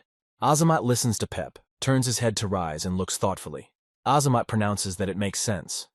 Rise looks back at Azamat and replies to him that they will then go to the bars to find the man in charge. Azamat and Rise slowly walk away from Pep to look for the man in charge. Pep is left standing behind them, head down and looking down intensely and fearfully, thinking, "Phew, it's gone." He didn't have time to finish, interrupting his speech. Instantly, with a swift, sharp movement, Azamat delivers a fist punch to Pep's head. Pep was not expecting it. He stares perplexed and opens his mouth wide at the blow. Pep is thrown backwards by the blow. His body, arms and legs are in free flight. Pep falls to the ground and lies unconscious from Azamat's blow. Azamat stands next to Pep. He looks at him calmly and says that the master has ordered to bring an accomplice to him. Pep will come over. Azamat thinks about it. But where to leave Pep? Maybe tied up in the forest. Azamat stands still with his muscular, strong arms down. His powerful shoulders and body are encased in a blue t-shirt. His face has a scar across his eye, from forehead to cheek. Because of the scar, his eyes are closed. Pep lies unconscious on the ground. Azamat and Rise are standing over him. Rise swings his foot at the lying Pep. Rise replies to Azamat that it's not a bad idea to leave Pep in the woods. He suggests throwing him into the warehouse at Rize's house. Azamat listens intently. Rise turns around to leave and tells Azamat to go faster. They have already lost a lot of time.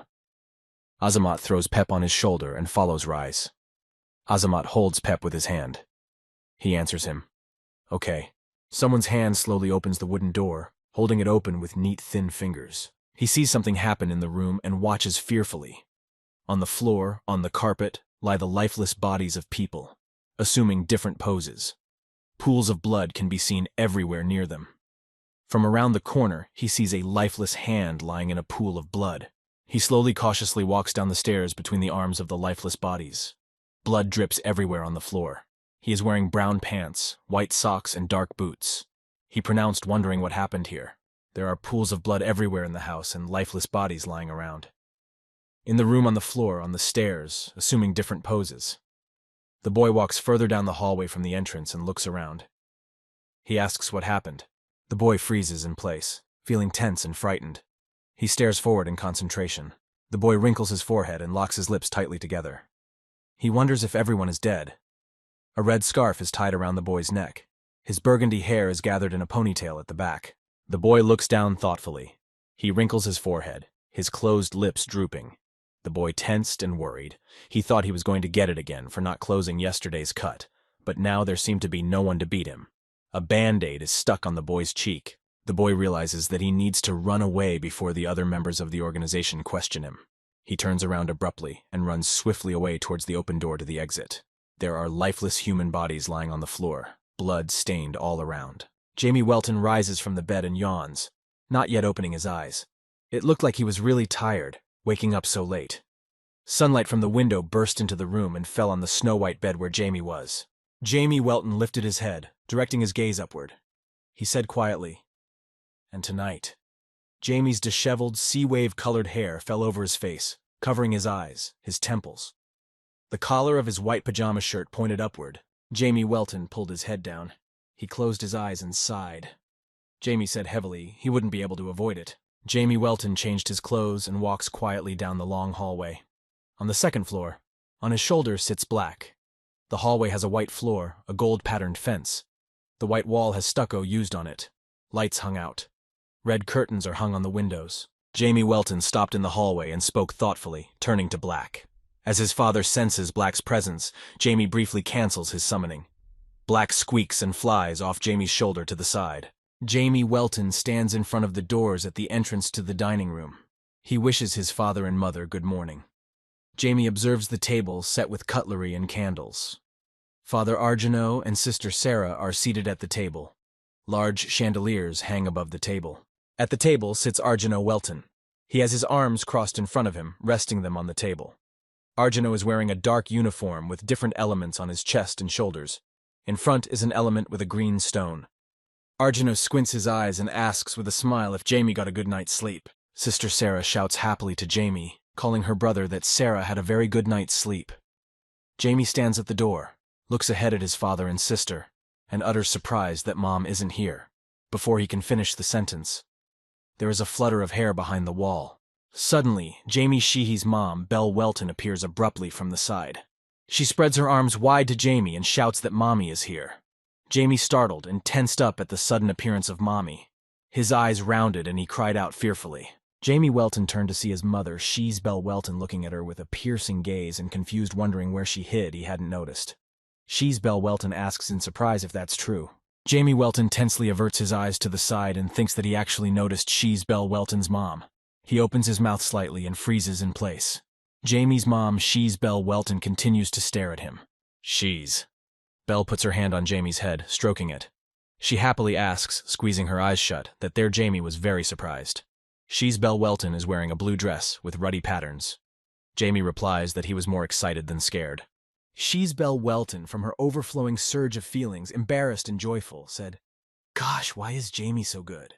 She crossed her fingers in front of her and squinted her eyes. The locks of blonde hair hung down in waves in front of her. Jamie Welton tensed at what he was hearing and raised his hands in front of him, gesturing to try to reassure his mother. Jamie squinted his eyes and said to She's Belle, "Mama, let's have a poke." Before he could finish the sentence, it was interrupted. She's Belle's mom and sister Sarah pressed in on Jamie from both sides. With overwhelming feelings, they crossed their fingers and uttered, "How adorable Jamie is. Let me give you another hug." Jamie grudgingly closed his lips and closed his eyes. He wished someone would take them away. The Welton family sat down at the table. Arjano, Shays Belle, Jamie, and Sarah. There is cutlery on the table in front of everyone, with food placed in a plate. In the middle of the table is a stand for lamps and glasses. She's Belle tells Sarah to start eating. Jamie sits at the table and watches in surprise as, across from him at the table, She's Belle's mom attacks Sarah with a hug. They have their eyes closed in embarrassment as they open their mouths happily. She's Belle calls Sarah her sweet baby. Jamie pensively stands still and stares intently ahead. He's confused at the thought. He too wants to rub her cheeks. Babies have very soft cheeks. Jamie presses his lips together tightly, pulling them down, frowning his forehead. Jamie abruptly realizes why the hell he's even thinking about this. He bangs his head and hands on the table in an abrupt motion, his face pointed downward. Sarah is watching him tensely and anxiously. Jamie is too used to a life of serenity. A white tablecloth is set on the breakfast table. It is neatly laid out with a knife and spoon, and a white glass on a stem with a dark stripe across the top. On a plate on a foot with a dark border lies a red and white mass. It's pronounced, "It's tomorrow." Jamie holds Sarah in his arms, one arm wrapped around the bottom under her legs, the other supporting her from above by her back. Jamie and Sarah stare ahead, perplexed, not sure what the conversation is about. Jamie asks, "What happens tomorrow?" Argonaut looks guiltily at Jamie and asks if he hasn't told him. He freezes in place and stares intently ahead. Arjano's sea-wave-colored hair is gathered in a ponytail, disheveled bangs falling over his face. She's Belle frowned her forehead unhappily, feeling guilty, and closed her eyes. She had completely forgotten, overly excited about her little boy. She turned her head sharply to the side. She's Belle's blonde hair hung down in wavy curls. Jamie wondered if she was talking about the day she'd seen the whole-body breathing technique. Given Mom's temperament, she was holding back hard. Jamie holds Sarah in his arms and anxiously makes a short sound. Sarah looks at him perplexed. Jamie has his head down thoughtfully and guiltily. He looks sideways downward with his eyebrows raised and his mouth ajar. He's feeling anxious and tense from what he heard from She's Belle. He apologizes to She's Belle for making her worry. She's Belle stares at Jamie with her eyes wide open. She utters back that Mommy is fine when she knows that her son is fine, but if Jamie keeps doing this kind of stuff. She's Belle paused. Mommy will just collapse in the hallway somewhere and start crying because she's so upset. She's Belle closes her eyes, opens her mouth, and presses herself against the wall. Jamie looks at his mom and feeling anxious promises. Something like this won't happen again. Jamie stands exhaustedly by the table, leaning forward slightly. He asks, "So what's going to happen tomorrow?" Mama She's Belle grinningly replies, pushing her chair away from the table, that tomorrow they will go to the ball. Argano sits silently at the table and listens. A grand ball thrown by the counties of Simon and Welton. Most of the aristocrats from the east of the Kingdom of Seldom are expected to attend. Count Argano of Welton is the representative of the county of Welton. So She's Belle stands in front of the table and explains to Jamie and Sarah that they didn't take Jamie and Sarah before, but they are old enough now. She's Belle is burning with anticipation, Jamie and Sarah listen in surprise with their mouths ajar. So Jamie's precious free time will disappear. Welton Manor has fallen into the darkness of night.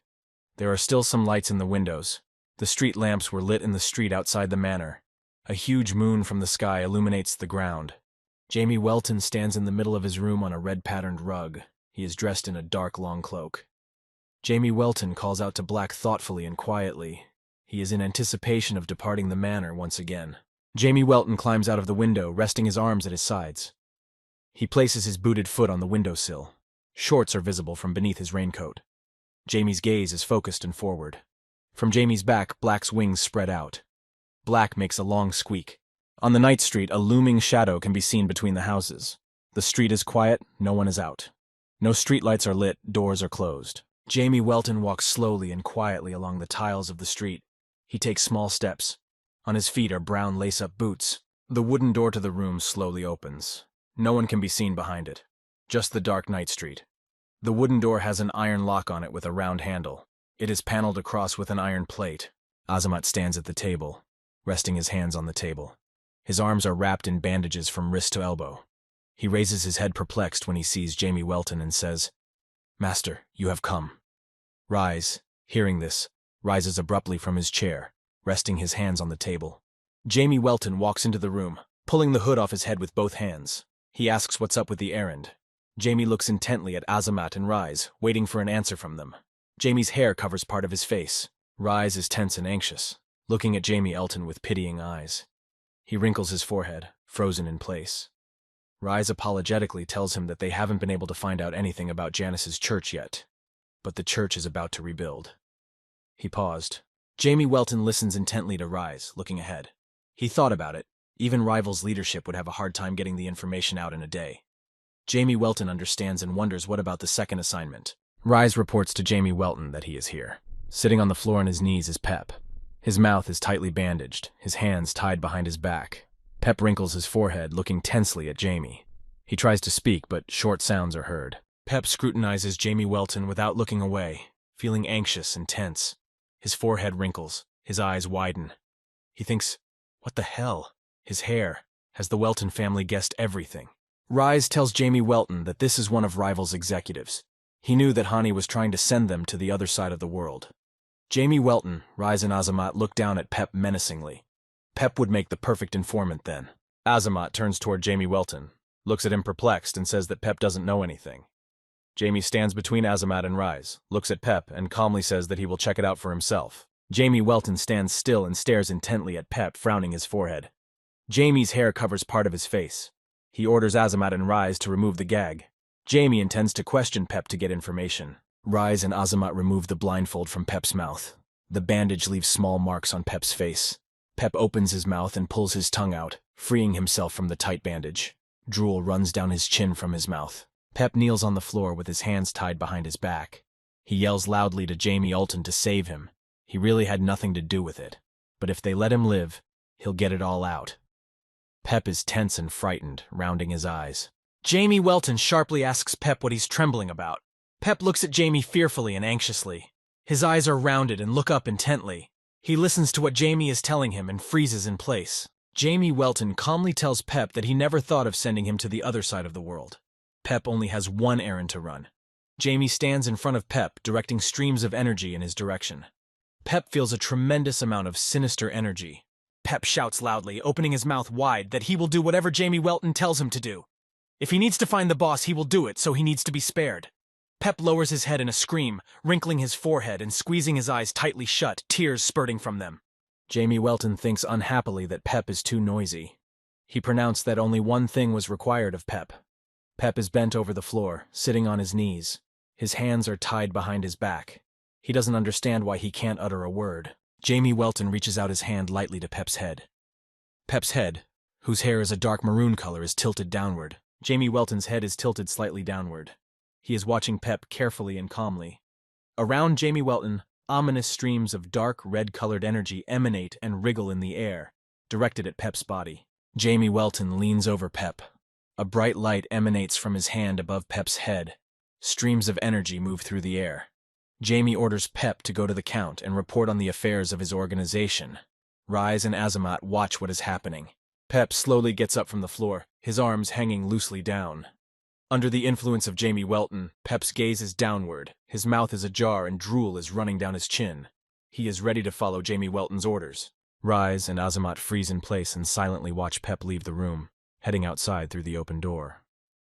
Pep moves slowly, his body tilted slightly downward, his arms hanging loosely along his body. Jamie Welton pronounces that there is no need to sympathize with Pep. His organization won't go after him anyway because the Count won't just let it go. Jamie watches Pep leave the room. Black sits on his shoulder.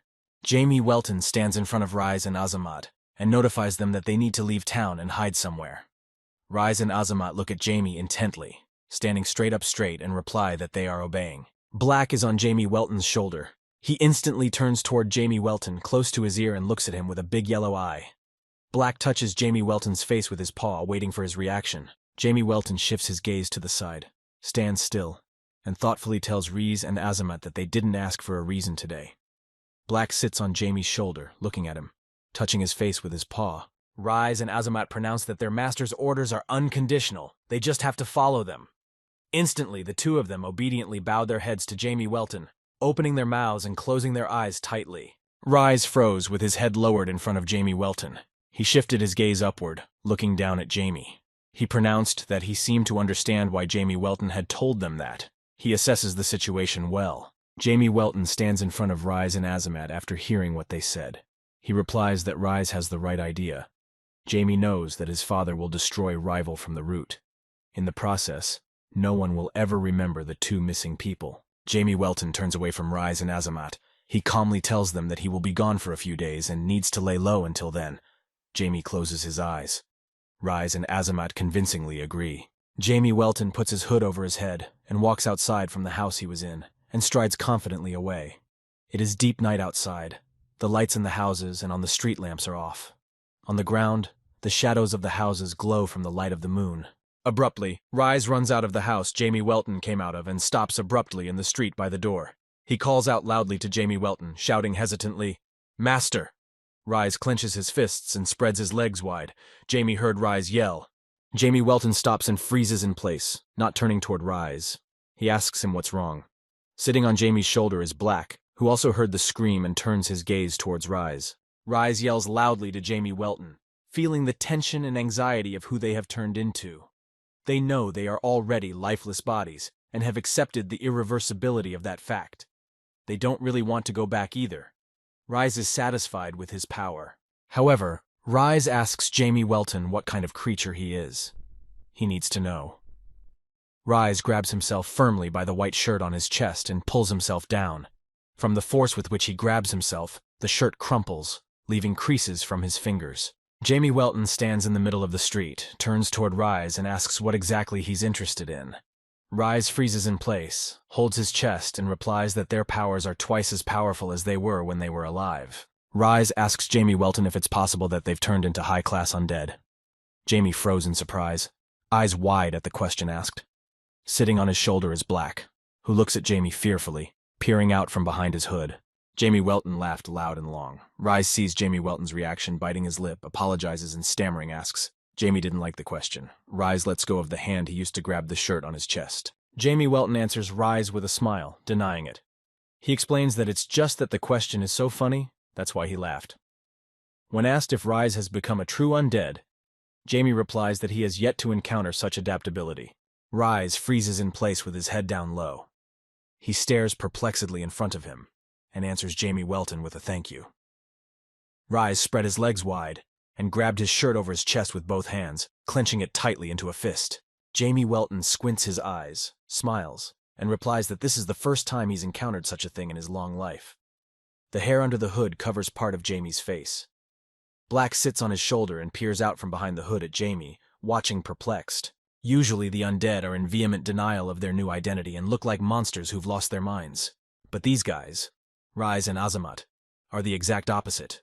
The undead's skin is purple in color. They have multiple scars on their bodies, and their skin is damaged in places. Jamie Welton thinks he might have gotten some nuggets. Rise turns his head back in surprise and looks at Azamat with big eyes. Azamat stares back perplexed. Azamat and Rise have their mouths ajar at the information they have received. Jamie Welton looks at Rise and Azamat and says that they are just zombies. Their appearance hasn't changed a bit since they were sent to the other world, with physical strength many times that of a human. Rise and Azamat stand at a distance. Rise looks down wistfully and with disappointment from Jamie Welton's said words. Eyes downcast, mouth slightly ajar. He utters what is clear to him. They're just zombies.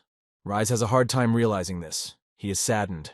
Jamie Welton turns around, walking away from Rise and Azamata with a smile, saying that, who knows, based on the effort they put in, maybe they will become high-class zombies.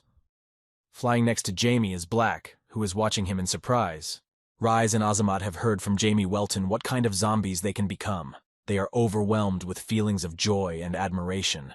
Rise stares forward in amazement, opening his mouth and eyes wide. He lifts his arms up in the air. From behind, Azamat has his mouth ajar. Jamie Welton alerted Rise and Azamat that he would go then, reminding them to hide well. He turned around and walked away from them. Rise and Azamat wished Jamie a happy journey. They stand still and look after Jamie. Above Jamie Alton's head, Black flies over and beeps at him. Jamie looks thoughtfully at Rise and Azamat in the distance. He tells Black that they're not pathetic but interesting. They remind him of that guy from the past. Jamie Welton draws Black's attention to the fact that they are running late and that they need to go home soon. It is deep night over the Welton estate. In the Welton Manor, there is a light on in almost every window on every floor. That night, Earl Welton has turned the place upside down. The leadership of Rival, a large criminal organization entrenched in haze, had filed charges against its internal parts. The Earl had to postpone his trip to deal with it. So the Welton family, only 3 of them will travel to the largest trading town of Regan in the east. Jamie Welton sits quietly in the carriage, looking ahead thoughtfully. He believes that they would have made quick work of the teleporter. However, compared to times past, surely things have improved here. Across from Jamie Welton sits Sheesbell and Sarah Welton. Sheesbell cuddled Sarah, who had fallen asleep with a toy in her hands, snuggled up against her. Jamie Welton reflected as he sat in the carriage compared to the period of legends. Progress is in his face. However, Jamie doesn't know how many years have passed since he was sent to the other world. Jamie leaned on the back of the chair, closing his eyes. The history books describe the events that happened after he was sent to the other world. And demons occupied the lands, and the Demon King descended to Earth. They wrought battle and destruction, with fires blazing all around. Surely this is a peaceful time without such incidents. However, Jamie Welton could be the very creature to disturb the reigning, all-around calm. Jamie crossed his legs and leaned his arms on the chair. He closed his eyes thoughtfully. Stupid 12 gods that they couldn't even unite in this long time. Compared to last time, now Diablo Wolfer would easily be able to overthrow them. Countless living beings will die, but that is no longer his concern. Jamie Welton releases a sinister energy into space. It spreads over Sarah Welton, who is leaning against her mother, Sheesbell Welton, and sleeping a deep sleep. Sarah cradles a toy in her arms. She sniffles loudly. Jamie Welton stares thoughtfully ahead, frozen in place. An ominous dark red-colored energy emanates from his body. It moves chaotically through space. Jamie Welton hopes he succeeds this time. Jamie Welton sits in the carriage chair across from his mom Sheesbell and sister Sarah. He leans back in the chair, closing his eyes. He begins to emit mana around him, spreading it out, filling the space with glowing particles. Sarah Welton leaned on her mother, Sheesbell Welton, sleeping soundly. She has her mouth ajar, making sniffling noises, saliva dripping from her mouth down her chin. In her hands, Sarah holds a toy, cradling it tightly in her arms. Jamie Welton is on her way to Simon County with her mother Sheesbell Welton and sister Sarah Welton. In a carriage they arrive at the entrance, through a passage in the stone wall that encloses the entire county grounds. This evening ends without incident. The town is saturated with the traffic of horse-drawn carriages. They move under the arch of the stone wall. At the top of the stone wall is a wooden crossing. Behind the arch you can see wood-framed houses. There are trees planted around the houses. The town is densely built up with houses densely adjacent to each other. There are narrow streets between the houses. The houses are red tile, with various additions, turrets, and extras. The lots are surrounded by green grass and trees. In town, on the tiled street, stood tents with various goods, vegetables, baked goods, wine, textiles, everything neatly laid out in front of the tents in crates, on tables, racks with colorful awnings. In the city, among the residential houses with red tile roofs, built stone-gray 2-story building and a huge cathedral. The cathedral is decorated with stained glass windows and mosaics on the mirrors. The facade is lined with turrets above the floor-length windows. Jamie Welton rides in a white gold-adorned carriage and admires the city they are passing through. He peers out of the window with his hands on the door, and without looking away, he says, "Ridgeon is incredible." Sheesh Belle Welton squints her eyes and asks Jamie with interest, "Is he impressed?" She explains, "Ridgeon is the best trading city in the kingdom. There aren't many centers on the entire mainland that have that much money rolling in." Jamie replies it really is incredible. It is because of this city that the kingdom of Seldom is thriving. Jamie Welton thoughtfully observes the sights of the town of Regan as they pass by in the carriage. Jamie looks out of the window with her hands on the door. The Welton family is almost there. They drive down a narrow street, pulling into a square with a fountain, benches, and trees. Around it are densely lined houses. The city's roadway is paved with light-colored tiles, with clearly lined curbs. Jamie Welton squints his eyes contentedly. He sits across from Sheesh Belle Welton and utters that his heart is beating so fast because he is about to see Earl Simon. Sheesh Belle is perplexed and listens intently to Jamie. Sheesh Belle Welton abruptly wraps her arms around Jamie Welton, enclosing him in a hug with the words, "That her son is so cute." Worried. She is overwhelmed with feelings of love and tenderness from what Jamie said. Jamie looks up pitifully, wondering what this is all for. Sheesh Belle Welton closes her eyes, asking Jamie Welton quietly with interest that Jamie dreams of becoming a wizard, and that's why she trembles so much at the thought of Earl Simon. She tilts her head down slightly. Jamie Welton instantly rolled his eyes upward, feeling displeased. Jamie's mouth was ajar, drool dripping down his chin. Jamie freezes in place and longingly answers C.S. Belle Welton's mom's question. Yes. Sheesh Belle Welton tells Jamie Welton that Count Simon is great, as he is a 7th grade archmage while the same age as his daddy Arjano. The two of them are powerful aristocrats in the East, and the Earl is also a feudal lord of Ridgeon. Sheesh Belle Welton continues to tell Jamie about Count Simon. The Earl's magic fully justifies his nickname, the Red Lotus Mage, and, they say, can take thousands of lives. The lotus flower is a delicate pink color. Jamie Welton sits in the carriage between his sister Sarah Welton and his mother Sheesh Belle Welton. Jamie turns her head to her mother and quietly asks about Earl Simon. "What's he like?" Sister looks slightly behind Jamie's back. Sheesh Belle Welton freezes in place and thinks about Jamie Welton's question. Jamie watches her mother's face carefully. Waiting for an answer, she squints her eyes, trying to remember which Earl Simon is and to pick out the words. Sheesh Belle Welton answers Jamie with interest, looking at him carefully that Earl Simon is spectacular, with blood-colored hair. Jamie hears this and tenses, perplexed as to how this can be. Jamie Welton has his head down and his gaze downward, pondering. He pondered that this was not what he was interested in the 7th grade Red Lotus Mage. Jamie pressed his lips together tightly, pulling the corners of his lips down and furrowed his brow. Earl Simon's power to take many lives was what interested Jamie.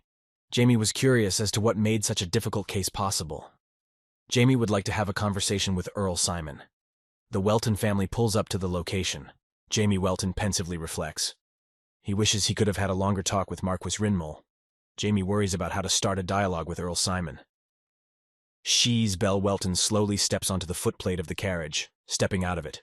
Sheesh Belle Welton steps out of the carriage, resting one foot on the footstool, supporting her dress with one hand, the other lightly holding onto the side of the carriage with the other. She calmly mouthed to the children, Jamie and Sarah, to follow her. They were getting out. Jamie Welton was the last one out of the carriage. He quickly lowered himself to the ground, looking down thoughtfully, and pronounced back to his mom, "Sheesh Belle Welton. Okay." Jamie is dressed in a red and black suit with shorts. On his feet are knee-length socks and tall dark shoes. A man in a suit and glasses approached Sheesh Belle Welton. He leaned his hand on his chest and clarified to her, she is the Earl of Welton's consort, after all. Sheesh Belle looks at the man and says in a calm voice that is correct. The man shows the castle to the Welton family who has just arrived. Their carriage stands at the entrance of the huge 4-story building. Near the front of the castle, people walk in pairs in an open tiled area. There are green plantings all around. The room in the castle is decorated in white and gold colors. On the floor is a white carpet with colored elements on the edges. A double-wide bed with an abundance of golden decorative elements. A golden canopy hangs over the bed. Through the white room is the entrance to the next room with green curtains on the windows. The doors to the room are open, and there is a light on in the room. A chandelier on the ceiling with green hanging elements. The chandelier's plafonds curve in a tulip shape. The Welton family has entered the White Room. Jamie walks further into the room. There are more people in it. The Weltons can stay here throughout the ball, as well as call the servants if there are any problems. Belle Welton turns to Jamie in high spirits and tells her that Earl Simon is taking care of them. Her golden eyes look at Jamie intently. Jamie squints with a smile of approval. The door to the other room opens. A man in a dark suit calls out to Jamie Welton and invites him to pass into the room. Jamie freezes in front of the door. There is a reason for this. At this age, Jamie doesn't want to think about living in the same room as his parents. Belle Welton turned toward Jamie's room and warned, laying out her things and coming right back. Her long hair fluttering in the air from the movement, Jamie shouts approvingly from the room. A short time later, in her room, Belle Welton has changed into a yellow dress with ruffles on the hem, waistband and sleeves. She sits in front of the mirror, being groomed by two servants. They compliment her on her hair and appearance. Belle Welton sits unmoving with her back straightened. She stares forward in surprise. Her lips are painted a soft red color, pearl earrings on her ears. Her golden long hair is shiny and has gold chains woven into it. Jamie Welton froze in place, standing unmoving and gazing admiringly at Mama Belle Welton. His mouth is ajar, his eyes scrutinizing his mom. He said thoughtfully and embarrassed, "Mom is very beautiful." Jamie Welton stands next to Mama Belle Welton unmoving. Belle turns to Jamie and embarrassedly replies that she is beautiful even in the eyes of her little boy. Around her, servants stand around her and fix her hair. Jamie replies approvingly. Belle Welton crossed her fingers in front of her, blooming and moved by the words she heard. She closes her eyes and says, embarrassed, how pleased she is to hear such a thing. Jamie stands beside her and listens. Belle Welton turns to Jamie Welton, says admiringly that their Jamie is also charming today. She stretches out her arms, wanting to hug Jamie as soon as possible. The maids warn her to be careful. Her makeup might smudge. Belle Welton turns around and looks disappointed at the maids. She asks if a tight hug can't be given once. The maid replies that you can't. The dress will get wrinkled. Jamie Welton breathes a sigh of relief. He was swept through avoiding the hug. The young lady is also ready. Sarah Welton makes a disgruntled face and walks forward. Her hair is braided with bows at the sides. She is wearing a lush red and white dress decorated with beads and bows. On her feet are red shoes with ribbons. She holds up the dress with her hands. Belle. Welton admired the way Sarah Welton looked. She crossed her fingers in front of her and said, her daughter is very cute. Jamie turned around and said in surprise, Sarah is cute. She's like a doll. Sarah Welton was touched by the compliments, happy and embarrassed, and smilingly asks her brother if she is cute. Sarah Welton glowed and raised her hands in front of her face, spreading her palms apart. Jamie Welton walked over to Sarah Welton, leaned closer, and replied with a smile that she was very cute. But she's probably uncomfortable, so she's going to have to be a little bit patient. Sarah froze in place and responds approvingly to Jamie. Jamie Welton is asked to get changed soon. Belle. Jamie and Sarah Welton hurry to the ball down the large and long corridor of the castle. The hallway is flanked by massive columns on each side. A ceiling in the form of glazed arches rises above the corridor. In a large hall, people are gathered. Some people stand talking among themselves. Others stand and watch. The rest sit at tables. The hall has a light-colored tile floor, blue walls, and columns on the sides. Tables with food and candles, furnished with large chairs. Earl Simon's estate, the reception hall. Belle covers her mouth in surprise, looking at the furnishings. Sarah is surprised and has her mouth ajar. Jamie locks his lips together and wonders if aristocrats always dress so exquisitely for banquets.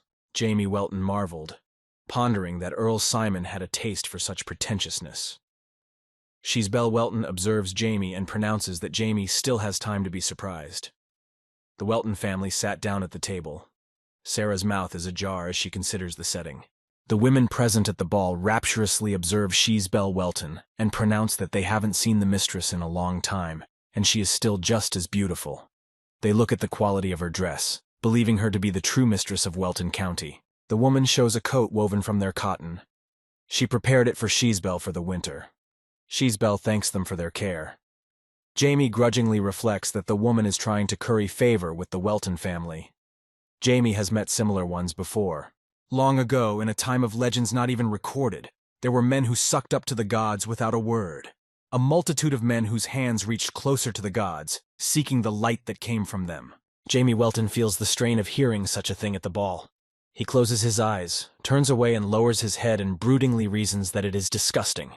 Mama Sheesbell Welton even deals well with such things. In the center of the large hall, a man in a black suit appeared on stage. He spoke loudly, drawing the attention of the guests to see if they could hear him. There are guests sitting at tables all around the room, some standing around chatting or moving around the room. A man in a black suit stands on the stage. He loudly greets all the honored guests invited to the Simon family ball. The man introduces himself to the guests. He is Real Ben-Hur, in charge of the administration of the Regan region. The reception hall is full of invited guests, strolling and relaxing as they wait for the festivities to begin. A blue carpet is laid out from the entrance of the hall and runs the length of the hall. 10 tables are decorated and arranged in exactly 2 lines. Real Ben-Hur voiced to the invited guests that the banquet would soon begin. He asks everyone to remain in their seats. Real Ben-Hur is a blonde-haired man wearing a white shirt with the collar up, a puffy tie tied in the front. Real Ben-Hur waves his hand, stopping his arm in the air, palm up. He asks to greet Count Simon, who will be arriving any minute now. A white glove is worn on his hand. It rests tightly on Real Ben-Hur's fingers. A man with bright red hair appears. Long hair falls over his face, down his cheeks, between his ears. It is Count Simon.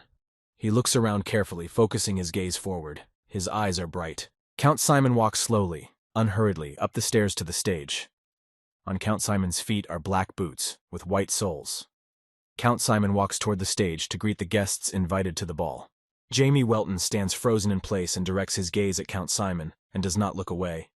Jamie is tense, anxious, and surprised. He opens his eyes wide, his lips tightly closed. Jamie stands unmoving with his hands down. Count Simon walked up to the stage and stopped in place. He said in a calm tone to the guests invited to the ball that he hadn't seen everyone for a long time. Count Simon's red hair ran chaotically down his face. His uniform has white fur on top of it. Jamie Welton stares with admiration at Count Simon without taking his eyes off of him. His eyes are wide open and his lips are closed. Jamie is tense and anxious. Jamie Welton is pensive. He is thinking about Earl Simon. Earl Simon greets all the invited guests, wishing them to be sure to have fun. Count Simon's hair falls chaotically over his face, with a braid braided on one side. A white fur hangs over his shoulder. Jamie Welton is surprised that Earl Simon has a 7th grade class. The reception hall is in one part with decorated banquet tables, with a grand piano and a platform for dancing in the second part. Earl Simon leaves the stage after the speech is made. Jamie Welton thinks that Count Simon is forcefully similar to, or even higher than the Marquis of Rinmole. Jamie Welton sits pensively in a chair, leaning back and resting his hands on the chair seat. He stares in front of him, his eyes fixed on one point. He is thinking about Count Simon. He is the Mage of the Red Lotus. Pausing for a moment. Jamie Welton thinks that Count Simon, the Red Lotus Mage, exceeds all expectations. That's very interesting. Jamie gazes thoughtfully and with interest in front of him, curling his lips in a smile. His eyes are burning. At the table where the Welton family is seated, Earl Simon and his wife suddenly walk up. He sharply told Sheesbell Welton that they haven't seen each other for a long time, and she is even more beautiful than last year. Sheesbell jumps up from her chair in fright. Sheesbell Welton rises from her chair, bows to Earl Simon and stares at him intently, pronouncing that he is flattering her. She is very pleased that Earl Simon is in good health. Sheesbell holds the dress on both sides with her hands. Count Simon turns his head, shifting his gaze downward. He watches with interest and asks Sheesbell Welton if Earl Welton is coming this time. Sheesbell replies that he will be coming tonight as he has had trouble on his lands. Earl Simon understands and asks Sheesbell Welton, "Is this her son?" He points to Jamie Welton sitting at the table. Jamie listens intently and looks at Earl Simon. Sheathbell Welton stands by the table. Sheathbell Welton replies to Earl Simon that it is Jamie Welton. Jamie looks thoughtfully ahead at Earl Simon. Jamie froze in place, not averting his gaze. He has his mouth slightly ajar, sitting silently at the table. Sheesbell Welton answers Earl Simon that this young lady is Sarah Welton, her daughter. Sarah froze on the spot in embarrassment, staring unmovingly ahead at Earl Simon. Her eyes opened wide, her lips tightly pressed together. Sheesbell Welton reminded the children to say hello to Earl Simon. Jamie covered his eyes, bowed with a hand to his chest, and introduced himself. The firstborn of the Welton family, Jamie Welton. Sarah stands next to him, says hello, and introduces herself as Sarah. Earl Simon's consort looks at Sarah and Jamie Welton with surprise and admiration. She freezes in place and pronounces that the babies are so beautiful. Sheesbell Welton thanked her, remarking that they were very clever. Jamie Welton froze and stared at Earl Simon and his wife, who grinned at Shays Bell Welton, saying it was obvious. Earl Simon stands unmoving, putting one hand behind his back. Count Simon is silent for a while, looking down calmly and carefully. His bright eyes watch without looking away. Earl Simon's red hair falls over his face, scattered chaotically in front of his eyes. Jamie Welton rather raises his eyes upward, lips tightly locked together with a smile. Jamie watches as Earl Simon scrutinizes him sparingly. Jamie doesn't avert his eyes and looks at Earl Simon calmly. Jamie Welton ponders that Earl Simon can stare at him all he wants. Jamie clenches his fingers into a fist of his downcast hand with force. Streams of energy begin to spread from his hand to the sides. Count Simon watches Jamie Welton with interest. A slight smile appears on Count Simon's face. Count Simon's red hair falls over his face. Count Simon stands frozen in place, looking thoughtfully in front of him. Count Simon asks Jamie Welton with interest. "So this is Jamie." Count Simon's bright eyes stare intently without looking away. Earl Simon's red hair falls over his face, a pigtail tucked behind his ear. Jamie Welton responds approvingly to Earl Simon. His eyes are wide open and looking up intently. He opens his mouth wide in response. Jamie Welton watches Count Simon with interest, enjoying their dialogue. Count Simon smiles and looks intently at Jamie Welton. Count Simon pronounces to him that they will see him a little later. Jamie Welton looks at Rafe Simon with interest and responds approvingly. Count Simon turns around and calmly walks away from Jamie Welton. Rafe Simon squints his eyes with a satisfied look. Jamie Welton freezes in place and watches intently as Earl Simon walks away from the scene of the conversation. Jamie Welton has frozen in place and stands thoughtfully still.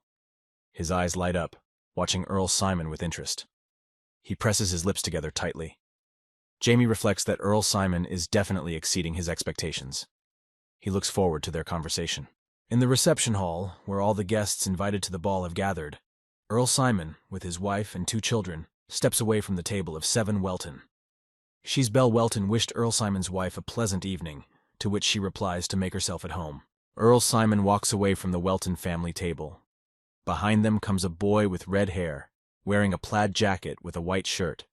A gold brooch with red stones is fastened around his neck.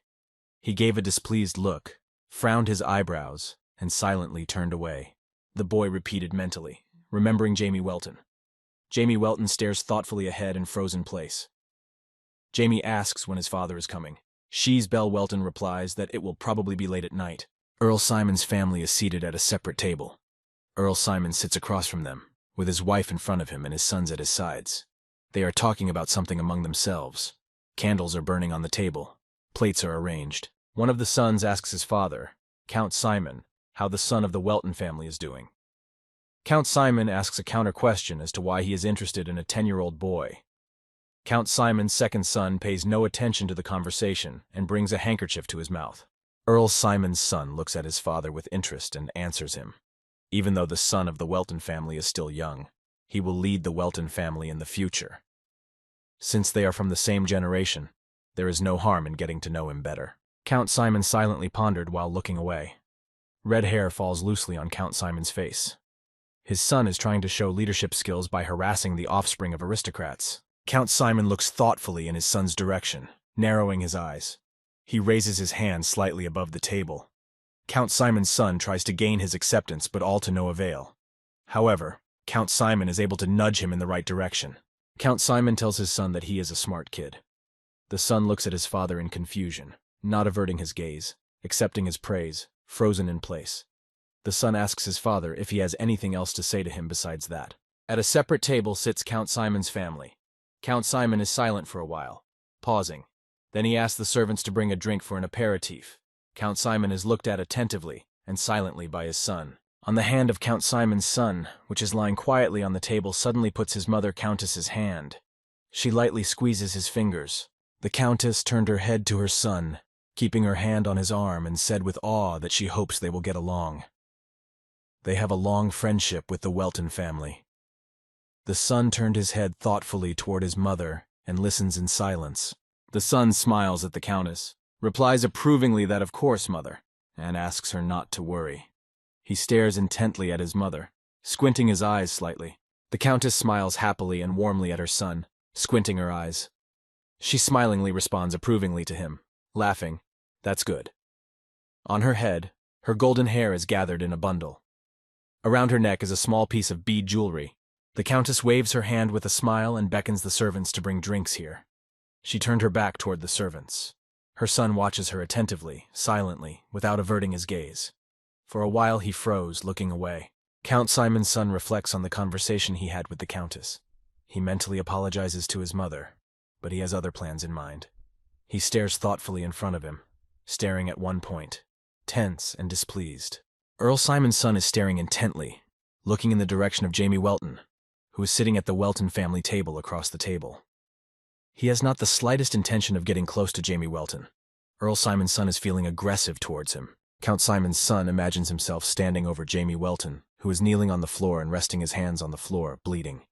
He contemplates how Jamie Welton will obediently kneel before him. The son of Earl Simon continues to ponder Jamie Welton's obedient service to him because his thoughts were interrupted by a hand that came down sharply on his shoulder. Without turning his head, he shifted his gaze to the hand on his shoulder. Earl Simon is leaning over his son and pronounces, "This is his son." He looks at him with a smile, keeping his hand on his shoulder and lifting his index finger forward. The son looks at Count Simon in embarrassment, mouth ajar. Count Simon's son ponders that this is how he will honor his father's approval. He sits at the table with an acerbic smile, realizing the outcome of his intentions. Behind him sits a brother who watches him closely without turning his head. The other brother watches intently, directing his gaze to the side and frowning his eyebrows. He smiles thoughtfully. He has short red hair, bangs covering part of his face along with his eye. Above his ears, his hair is pinned back with a hair clip. In the reception hall, the guests invited to the ball are socializing among themselves, scrutinizing the surroundings and sitting at tables. Guests stand everywhere, next to the fountain, next to the winding staircase from the second floor. Sheesbelle Welton stands across from Jamie Welton and tells him demandingly that he should make lots of new friends. Jamie Welton listens to her intently, responding approvingly. Behind Sheesbelle, Sarah looks out, responding in surprise. Jamie Welton remains standing where he is, raising his hand and waving to his mom, Sheesbelle Welton.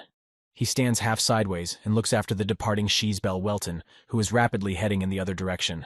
Jamie Welton stands half sideways, watching the departing Sheesbelle Welton intently. Jamie ponders the word friends. He'd rather enjoy some time alone since his mother has given him the opportunity. Jamie Welton tries to find a quiet and deserted place within the castle grounds. Jamie stands in the garden on a tiled path, looking around. All around him is landscaped grounds, a pond with clear water filled with fish. Jamie Welton looks around, surveying the grounds of Earl Simon's castle. He observes a fence planted with flowers stands a wooden building against a backdrop of densely planted lem. Around the building are potted flowers and carts. Jamie Welton explores the grounds of Earl Simon's castle, behind an iron fence with lanterns on posts. In front of the fence is a small fountain. Behind the fence is a tall stone gazebo with columns. In the center of the gazebo are chairs and a table. Jamie Welton looks around in wonder as he walks along the path past a long bed of tulips. He reasoned that the walkway and Earl Simon not only had a talent for magic, but also for commerce. He has developed his abilities to the highest level. Jamie Welton reasons aloud that he is looking forward to their conversation with Earl Simon. Suddenly, from the back, Jamie dispenses a question about who he is looking forward to talking to. Jamie doesn't turn his head back, shifting his gaze to the side. Jamie Welton instantly spreads the fingers of his hands, lowered down. He begins to release streams of energy, a blue glow beginning to spread through the air. Jamie tenses his arm in anticipation of striking. Jamie Welton instantly waves his arm in front of him, holding the glowing magical energy stream in his hand to strike, drawing it aside. Jamie's arm is bent at the elbow in front of his face. The other arm is brought down sideways. Jamie Welton's magical energy flow was directed forward. He began a swift movement towards the girl who had asked the question. The girl looks at Jamie fearfully, expecting a punch to the neck. She gritted her teeth, rounding her eyes. Jamie Welton makes a short sound. He stares focusedly ahead, not averting his gaze. He opens his mouth slightly. Jamie holds his hand out in front of him, directing a stream of energy towards the girl. The glow from the stream spreads around Jamie. Jamie Welton bends his arm at the elbow, extending his fingers upward and finishing directing the flow of energy. He looks intently at the girl who is standing across from him. He remains silent, pressing his lips together tightly. The girl stands frozen in place. Frozen by the fright she has experienced thanks to Jamie Welton. Drops of sweat drip down from her face, dripping from her chin. She has her mouth ajar, recovering her breath and making short sounds. The girl yells loudly at Jamie Welton, mouth wide open. How dare he threaten her out of the blue? She opened her eyes wide with tears protruding. The girl raised her hands to her chest and clenched them into fists. Jamie Welton calmly asks the girl. Well, who suddenly spoke behind his back. The girl looks at Jamie angrily, gritting her teeth. She furrows her eyebrows and utters, "What tactlessness towards the lady." Jamie Welton considers himself lucky that he didn't impale the lady. He looks at the girl with a calm gaze and asks who she is and how she snuck up behind him. He stands there confidently, not expressing any emotion. The girl's eyes rounded up happily, fiery in color. She started asking a lot of questions to Jamie Welton. Is she? Is he wondering who she is? To tell? Or not? The girl is so frightened that now she has absolutely no desire to speak. Jamie Welton doesn't notice anything around him. He stares intently at the girl without averting his gaze. He's annoyed that she managed to conceal her presence. His manner of speech is also annoying. Jamie replies to the girl that he is not in the mood to play with her right now. Jamie Welton is not in the mood to play these games with the girl right now. He instantly released an arrow of magical energy again. With its sharp end, it swiftly flew forward, cutting space and changing shape. The arrow of magical energy released from Jamie Welton's hands swiftly flew downwards and hit the ground very close to the girl's feet. The arrow shattered the ground, small cracks emanating from where it hit the ground. The girl lowered her eyes down, watching the impact into the ground near her feet. Her eyes rounded, her eyebrows raised upwards. She could feel the tension and fear. She froze in place. The girl's bangs fall over her eyes. The girl looks down thoughtfully, frozen in place. Near her feet, a crack in the ground from Jamie Welton's magical strike has been left, smoke billowing from it. It's a Class 2 magical air bullet. Jamie Welton seriously tells the girl that if her resistance to magic is low, he will impale her like a ragdoll. A little thing like her will go to the other world instantly. Jamie holds up a finger with smoke coming from it. The girl's froze in place. Without making any movement, she looks at Jamie Welton in surprise, feeling anxious and tense. He ponders what's wrong with him and whether he meant it just now. Her eyes are rounded. Jamie Welton does not take his gaze off the girl. He stares intently. Jamie's hand is raised slightly up, next to his face, lifting a finger up. Jamie asks the girl, clarifying that apparently she still doesn't want to answer him. The girl begins to cry, squeezing her eyes tightly shut in fright. She screams loudly, opening her mouth wide. No, no! She really wants to tell him everything. He has to wait. The girl stopping Jamie heads swiftly in his direction, stretching out her arms. Jamie Welton stands still, waiting intently for her response. He holds his finger in the air and says to her, "Hurry up, or he will shoot." The girl stands fearfully across from him and answers loudly, stammering and repeating, "She's Ashwi Balyu." Jamie Welton interjects, "Balyu, the Viscount Balyu family." Ashwi Balyu loudly replies to Jamie that yes, she is the second daughter of the Viscount Balyu family, and she is a summoner. Ashwi puts her head down, squinting her eyes.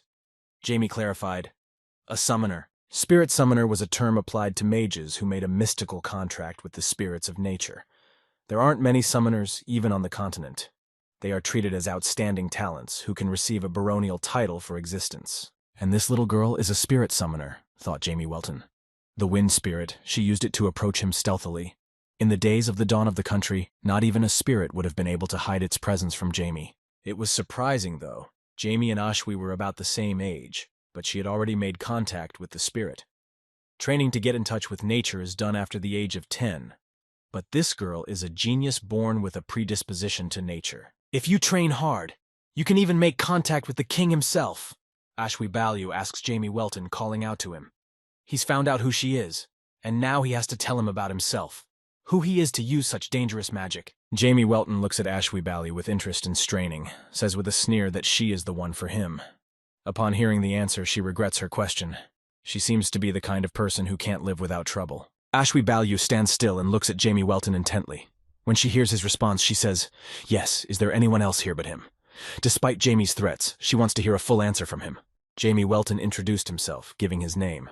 He is the heir to Welton County. Jamie is pleased to meet Ashwi Balyu.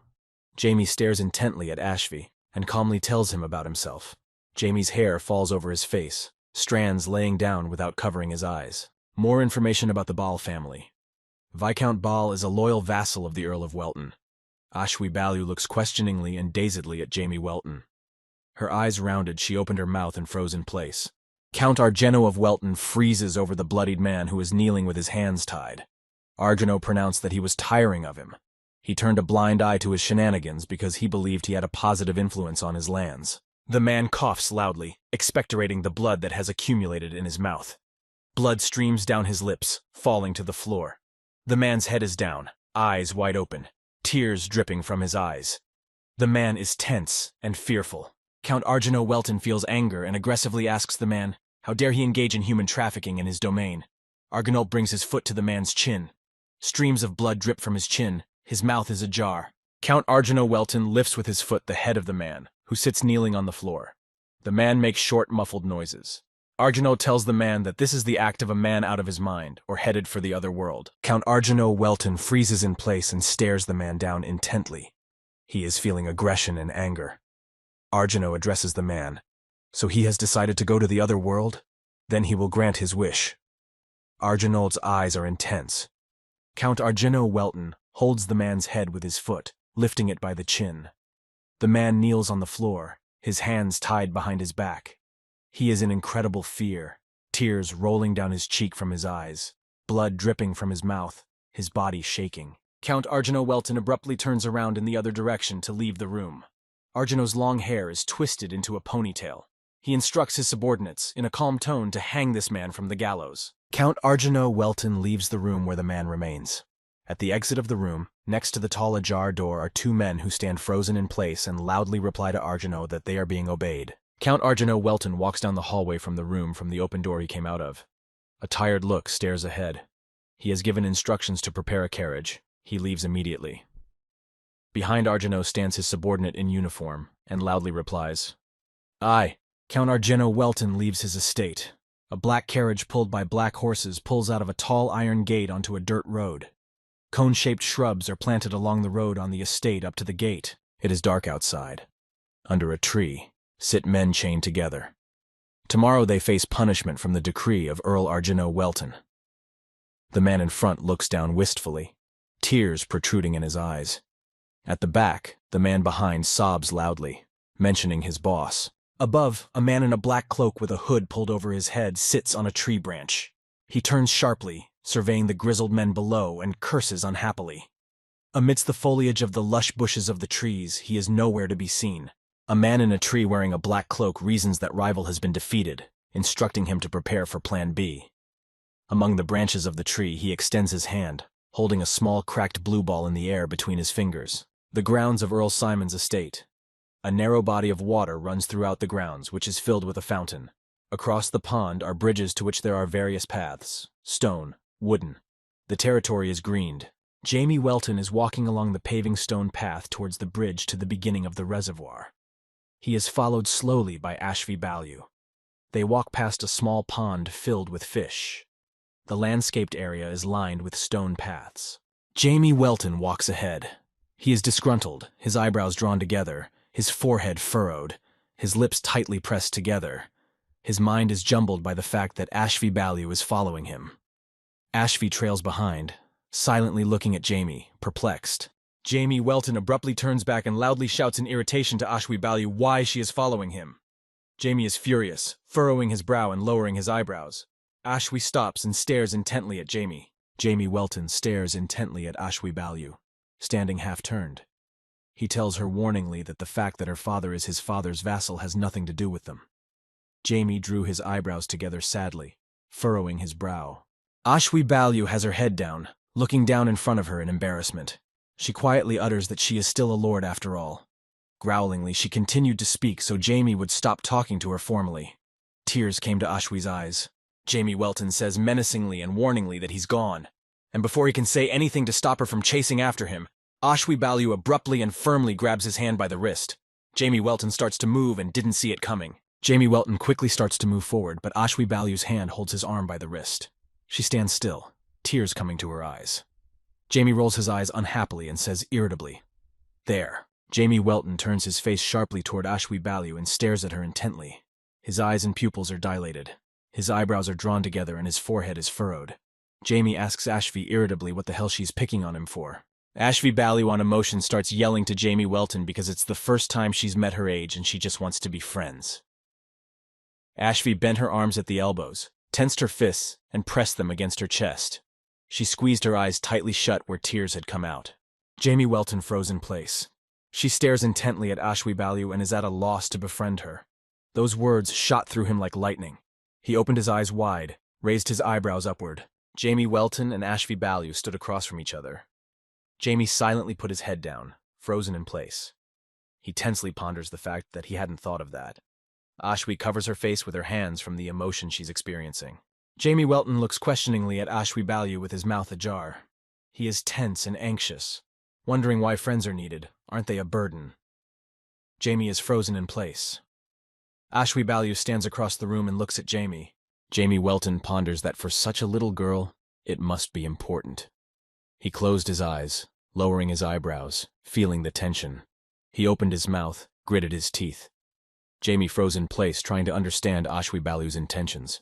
Ashwi Balu stared intently at Jamie Welton. Her eyes are wide open, her lips are tightly closed. The corners of her mouth are pulled down frustratedly. She is embarrassed and uncomfortable. Jamie doesn't understand what this has to do with him. Jamie Welton turns around irritably, closes his eyes, puts his hands in his pockets, and intends to walk away. He tells Ashwi Bala to look for someone else. He doesn't need companionship. Ashvi shouts loudly to Jamie, stopping him. Ashwi Balu yelled loudly to Jamie Welton for being so cruel. She was overcome with emotion and bitterly raised her hands in front of her, bending at the elbows and clenching her fists. Her mouth opened wide in a scream, her eyes squeezed tightly shut. Tears came to her eyes. Jamie Welton reflected that it sounded friendly. Friends, affection, you lose your open mind because of them. Jamie walks alone down a tiled path through the garden area of Earl Simon's castle. Jamie Welton has stopped on the garden path in front of the tall iron gates at the entrance to the front of Earl Simon's castle. He stares thoughtfully ahead and ponders what if he had been spared such emotions from the beginning. He would not have suffered such a defeat in a past life. Jamie Welton stares thoughtfully ahead. He pressed his lips tightly together. He was immersed in memories from a past life that had brought him a series of unpleasant consequences. Jamie Welton has his head down silently. He stares intently at one point with tension and irritation. Jamie ponders. The damned little thing is causing unsolicited memories to surface. From outside, someone called out loudly to Jamie Welton. Jamie Welton heard. From suddenly his eyes widened. He stares in front of him, not realizing who interrupted his thoughts. He opened his mouth and froze in place. 3 people have appeared. In the front is a guy with red hair who stands confidently in place with his hands in his pockets. He looks at Jamie Welton with interest. Behind him stand 2 guys, propping their hands to their sides. Jamie Welton turns his head toward the 3 guys who have appeared. He looks at them thoughtfully and ponders. Blood-red hair. Looks like the son of Earl Simon. Jamie froze in place and stares intently, pressing his lips together. Jamie Welton looks intently at Earl Simon's son and calmly asks what is needed. Earl Simon's son has heard the way Jamie has addressed him and asks him perplexed, "What?" He looks intently at Jamie. A guy with a short potty haircut, wearing a suit and tie, stands behind Count Simon's son. He raises his hand in front of him, wrinkling his forehead and narrowing his eyes, and asks with a sneer, "Why does this little brat talk to the older men like that?" The other guy with the short, stylized haircut in the suit opens his mouth wide, raises his hand, and points his index finger forward, loudly addressing Jamie Welton. At least he knows who's in front of him. Earl Simon's eldest son. The heir to the family is Alf. Alf lifted his head proudly, pressing his lips tightly together and closing his eyes. He is pleased with the way he has been introduced and enjoys his high position. Jamie Welton dazedly pondered. It had gotten too noisy. Jamie Welton asked to create silence, accompanied by a gesture. He raised his hand, his index finger bringing it to his mouth. Jamie gritted his teeth contentedly, squinting his eyes slightly, looking intently at Alf and his company. The 2 guys who came along with Alf are tense and anxious. They don't understand what's going on. One of them has closed his eyes, furrowed his brow, and opened his mouth slightly. The other is tensely staring in front of him, not realizing what is happening to him. The 2 guys who came in with Alf try to say the words, but they can't. They feel anxious and tense, opening their mouths in panic. Tears protrude in their eyes. Alf watches them questioningly. Alf raises his hand, pointing a bent index finger at the 2 boys. He feels anxious and fearful as he stares intently at Jamie Welton and asks him, has he cast a silence spell on them now? Jamie Welton closed his eyes contentedly and mockingly said to Alf that he knows magic. He's a chimpanzee compared to those monkeys. Jamie raised his hand in front of him, his index finger waving upwards, catching Alf's attention. Alf irritably yells at Jamie Welton. What's with the sass? Isn't he aware that Alf is actually the eldest? Jamie calmly replies that let's not talk about that, and he should get to the point before Jamie does the same to him. Jamie Welton waves his hand in front of him, pointing his index finger to the side, showing Alf that he is ready to get down to business. Alf froze in place, wary of Jamie's hand, tense and afraid. Count Simon's son Alf begins to defiantly cough. He presents his hand to his mouth, clenching it slightly into a fist. He coughs with his eyes closed and his mouth ajar. Alf feels tension and fear.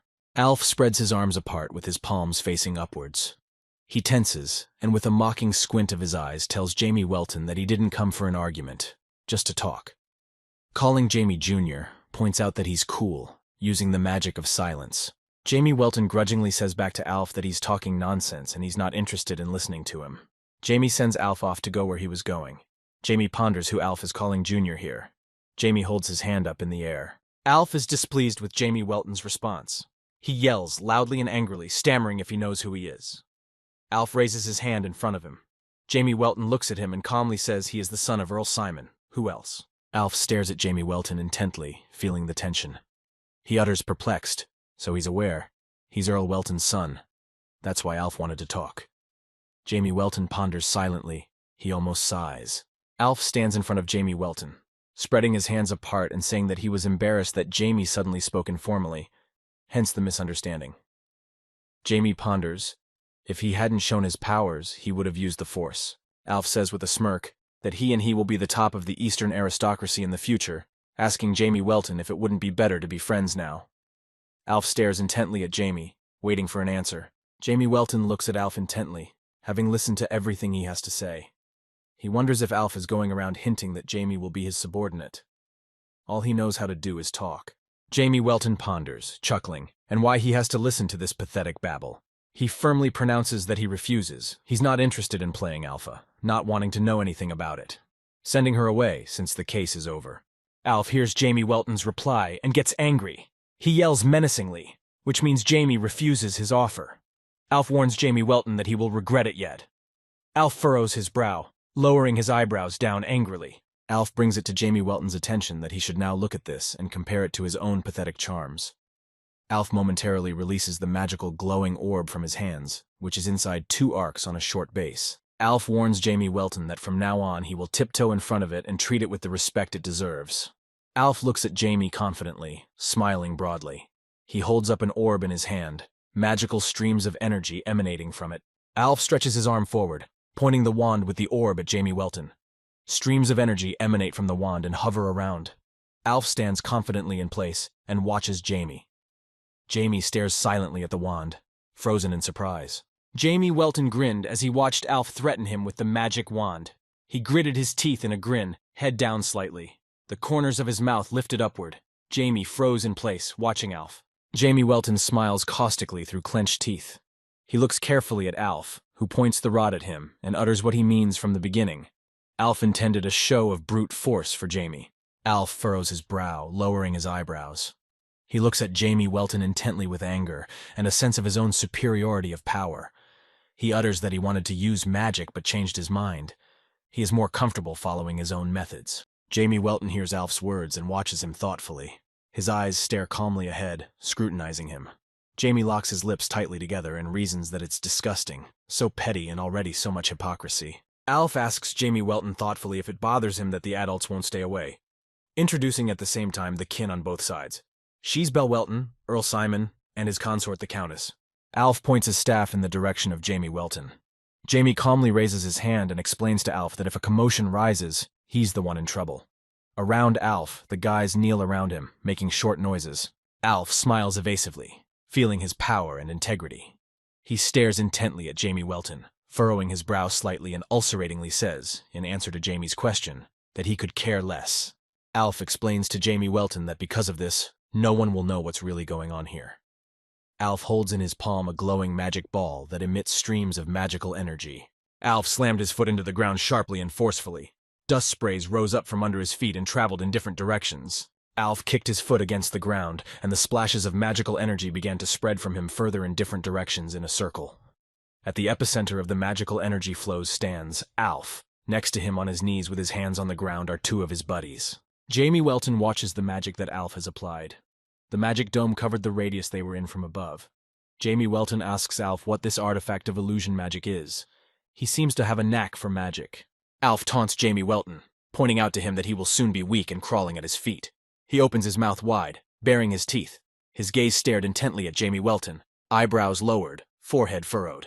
Alf menacingly shifted his gaze sideways to his two buddies. He loudly instructs them that the two of them shouldn't sit back either. Alf's eyebrows are lowered, and his forehead is furrowed. Alf is feeling anger and rage. Alf's two buddies stare perplexedly in front of him. They sigh loudly, streams of magical energy moving around their necks and heads. Jamie Welton, Alf, and his two buddies stand under the magical dome. Alf angrily tells Jamie that he thought he was going to the other side of the world out of boredom. Alf thinks Jamie is crazy and hasn't realized yet that he should have run back to Welton with his tail between his legs. Jamie Welton stands still and stares thoughtfully away, ignoring Alf's exclamations. He thinks Alf has a great artifact. Alf tries to shout to Jamie, addressing him that Jamie is deaf and won't leave him like that. Jamie Welton turns his head sharply toward Alf and his buddies.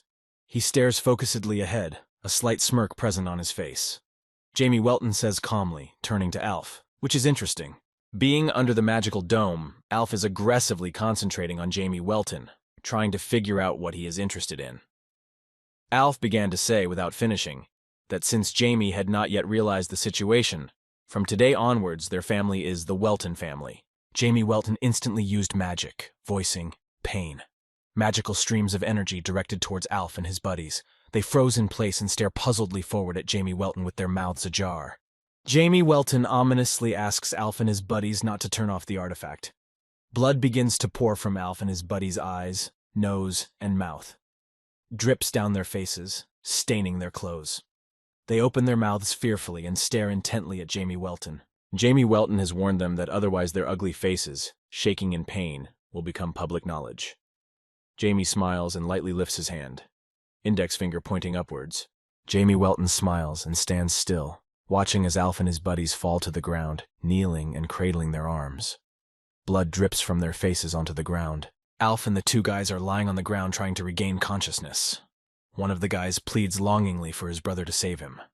Alf is on his knees, resting his arms on the ground. The other guy is lying on his side, uttering a long sentence that sounds like his head is about to explode. Count Simon's son, Alf, rests his hands on the ground. The magic Jamie Welton used makes him vomit. White liquid spurts down onto the ground, getting on his hands. He makes short sounds from the vomit coming out of him. Alf rests his hands on the ground. His face is pointed downward. Alf vomits again, the white liquid from his mouth dripping down. Alf makes short noises, coughs out. Teardrops run down from his face. Drops of blood are visible on his face. Alf says angrily that he's going to kill Jamie Welton, and he won't let him get away with it. He ponders how this could have happened. He doesn't have enough strength. Jamie Welton, 4th grade. Alf looks down perplexed, tears dripping from his eyes. Alf ponders, he is only 2nd class. How could this happen? Why on earth did this happen? Alf froze in place, looking puzzled at the ground. He is angry, tears dripping from his eyes. Alf's mouth is ajar. Alf ponders, wasn't Jamie Welton just a kid from a knight's family? After all, the Welton family is only famous for their swordsmanship skills. From where did Jamie acquire such magical abilities? A talent that Alf doesn't have. Alf rests his hands on the ground while kneeling. His head is lowered down parallel to the ground. He stares intently at the ground, tears dripping from his eyes, running down his nose. Alf feels anger and hatred towards Jamie Welton. Alf rests his hands on the ground on his knees. He slowly tries to stand up, propping himself up on the tips of his toes, spreading his arms out to the sides. Alf walks slowly towards the castle, shoving his hands in his pockets. He has his head down slightly, pitching his body forward. He looks down thoughtfully and says out loud with resentment that he will never forgive Jamie Welton. Alf won't just let it go. He stares intently in front of him with anger and aggression. Drool runs down his chin from his mouth. Alf ponders, this talent of Jamie Welton's, it needs to be put to death. So he won't be able to use magic anymore. Alf and the two boys walk slowly down a long hallway on the 2nd floor of the castle. The two boys walk forward. Alf follows behind them. The floor of the corridor is lined with red carpeting, an open hallway that overlooks the lower floor. The guy with the stacked haircut looks away and asks his brother, hesitating, surely everything will be all right. After all, stealing a magical item. The guy with the potty haircut makes a short sound thoughtfully. They are experiencing anxiety and fear. Alf responds to his buddies about what could go wrong. He aggressively tells him to shut up and follow him. Alf stares ahead at his buddies with aggression and anger. He furrows his brow and lowers his eyebrows. Alf and the two guys stand side by side. Suddenly someone called Alf's name, calling his brother. Alf turns sharply and stares intently ahead. His gaze is angry. He furrowed his brow and brought his eyebrows together. The boys turned at the voice, too, to see who it was. A red-haired boy peeks out from around the corner, squinting his eyes contentedly and raising a hand in front of him in greeting to his brother. He smiles with his mouth slightly open. His hair falls over his face, covering one half of it. Alf freezes in place and menacingly asks Lennon what he's doing here. Alf stares at him intently, waiting for an answer, and furrows his brow. The two guys stand behind Alf and half look at Lennon. Lennon stands across from him. Lennon responds to Alf by calling him his own brother. He is sad to ask what he is doing here. Lennon looks intently at Alf with one eye. The other eye is covered by blood-red-colored hair. Above his ear, his hair is pinned back with invisible hairpins. Lennon smiles wryly and says, "Can he stay away when his favorite brother is hurt?" Lennon looks at Alf carefully and reaches forward. In his open palm is a gold-colored brooch with a red stone inside. Alf freezes in place and stares intently at Lennon's hand in which the brooch lies. He keeps his eyes on it. Alf stammeringly asks Lennon where he got such a dangerous item. Alf is tense and anxious. Lennon squints his eyes and smilingly replies to Alf, "Does it matter?" Lennon suggests that Alf do away with the Welton boy. He holds out an artifact to Alf and suggests he take it. Alf freezes in place, stares intently at the artifact, and remains silent. Alf smiles evilly and stares intently at the artifact in Lennon's hand. He pronounces that really. What the hell does it matter where Lennon got it from? The important thing is to beat the brat to death. Alf feels a thirst for revenge and aggression. Deep in the night, Count Argino Welton's carriage pulls up to the gate for passage to the larger grounds of Simon's castle. They drive over a bridge past shrubs cut in patterns. There are stone turrets on the sides of the bridge. Count Argino. Welton's carriage comes to a stop. Count Argino. Welton's carriage door is opened by an usher. Argino looks out of the carriage at the carriage in front of him. At the carriage, he is met by Count Simon. They look at each other. Count Simon smiles happily, squinting his eyes. He tells Count Argino Welton in a friendly manner that it has been a long time since they have seen each other. Count Simon extends his hand to Count Argino Welton to say hello. Count Simon is wearing a cape with symbols and fur on his shoulder. Count Argino Welton squints his eyes, arching his eyebrows, and mockingly tells Count Simon that, wow, the Count came out to greet him in person, continuing to joke in a wide smile that tomorrow the sun will rise in the west. Count Argino Welton and Count Simon stand across from each other, holding hands in greeting. Earl Welton asks Earl Simon how he is doing, to which he replies that there is no reason for them to go badly, first suggesting that Earl Welton come inside. In the room of Earl Simon's castle, the lights are on. The room is in dark colors. The base of the ceiling is lined with light-colored patterned tiles. Against the wall is a tall cabinet filled with books. A few lamps on the ceiling with different numbers of plafonds illuminate the room. In the room, the Earl of Welton and opposite Earl Simon sit in chairs at an empty wide table. The Earl of Welton spreads his arms out in front of him and asks if today's banquet ended safely. Earl Simon replies that it was, as always. Earl Simon's eyelids are slightly lowered and his eyes squinted. He calmly tells Earl Welton without emotion that he has seen his son. Count Simon's blood-red hair falls over his face, covering it partially. Count Argino Welton has heard what Count Simon said of his son and looks at him with interest, asking if it is true and how he is to him. The Earl of Welton froze in place, waiting for an answer. Earl Welton's hair was tucked into a ponytail, bangs falling over his face. Count Simon slightly leaned his body forward, resting his hand on his knee. He pronounced how cleverly Earl Welton had oriented himself, quickly hiding the nature of a loving father. Earl Welton replies warmly, grinning that children are the meaning of his life. Earl Simon pronounces that he envies Earl Welton's strength of feeling. Count Argino Welton looks at Count Simon perplexed, not knowing what he means. He asks him what has changed since their last meeting. Count Simon hesitates, shifting his gaze to the side. He opened his mouth slightly, pushing the corners of his mouth down. Count Simon is silent for a while, holding the pause, not realizing how best to answer Count Argino Welton to his question. Count Simon begins to speak, spreading his arms to the sides, showing his emotions. He pronounces, more importantly, Count Argino Welton's son is truly amazing. No, it is more accurate to say, he is stunning. A smile appeared on Count Simon's face.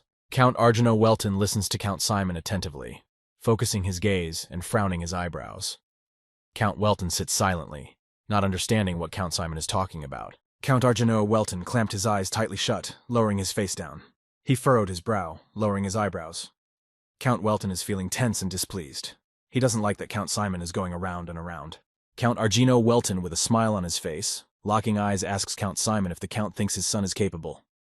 Earl Welton wants to know Earl Simon's opinion by bluntly asking him a question about Jamie Welton. Count Simon pensively puts his head down slightly and looks forward, smiling evasively. He replies to Count Arjano Welton, "Capable? What nonsense." Count Simon's hair falls over his face, partially covering it. Count Simon replies that he thinks Jamie Welton, son of Count Arjano Welton, is the best man he has ever seen. No, there is no man in history stronger than he. That is Earl Simon's judgment of Jamie Welton. Count Arjano Welton crossed his fingers of his hands in front of him. With a smile, Earl Simon speaks in the words of the Marquis of Rinmol. Count Simon listens to Count Welton thoughtfully, rests his face on his hand, and asks, "Did Rinmol personally meet Jamie?" Count Arjano Welton puts his palms together, the thin fingers of his hands lightly touching each other. He said that he had known about Jamie's abilities for a long time, but he had not realized that Jamie was so good. That's why he called out to the Marquis. Count Arjano Welton has his head down, looking thoughtfully in front of him. He pronounces that if Jamie has an innate talent for magic, he can become a sorcerer and use his gift to benefit himself and the world. Count Simon listens intently to the words of Count Arjano Welton, and says with a sneer in response, "For an archmage to become a mentor, simply unbelievable." Count Arjano Welton grinned back and replied that the Marquis had refused. Count Simon squints his eyes slightly, looks at Count Arjano Welton, and says with a smile that he understands. This child is an extraordinary genius. He will develop his own abilities and rise to the legendary 9th grade. Count Simon turned his hand, making a gesture with his fingers. He pronounces that he is actually jealous of Jamie's innate talent, more outstanding than his. But on the other hand, he wants to see what a mage with skills honed to perfection can do. Count Arjano Welton raised his head abruptly and looks at Count Simon perplexed. He feels tense and anxious, resting his large hands on the back of his chair. He pitched his body forward slightly and spoke questioningly in a loud voice. "Count!" Count Simon slowly reached forward, opening his palm and spreading his thin fingers apart. He tries to explain to Count Argento of Welton, straining to utter that they humans are too weak-willed. Count Simon tells Count Arjano Welton that humans have created incredible civilizations, but it is only their vision. The mages are too weak compared to the dragons and high elves. In these civilizations, humans have to fight for their existence. Count Simon goes on to tell Count Arjano Welton that their world only holds on because of swordsmen like him. Count Arjano Welton. Count Arjano Welton is one of the 5 sword masters of the kingdom. Count Simon smirks, lifting the corners of his mouth upwards, and questioningly says, "What if a 9th grade mage appears?" Taking a short pause, he looks at Count Arjano Welton carefully, keeping his eyes fixed on him.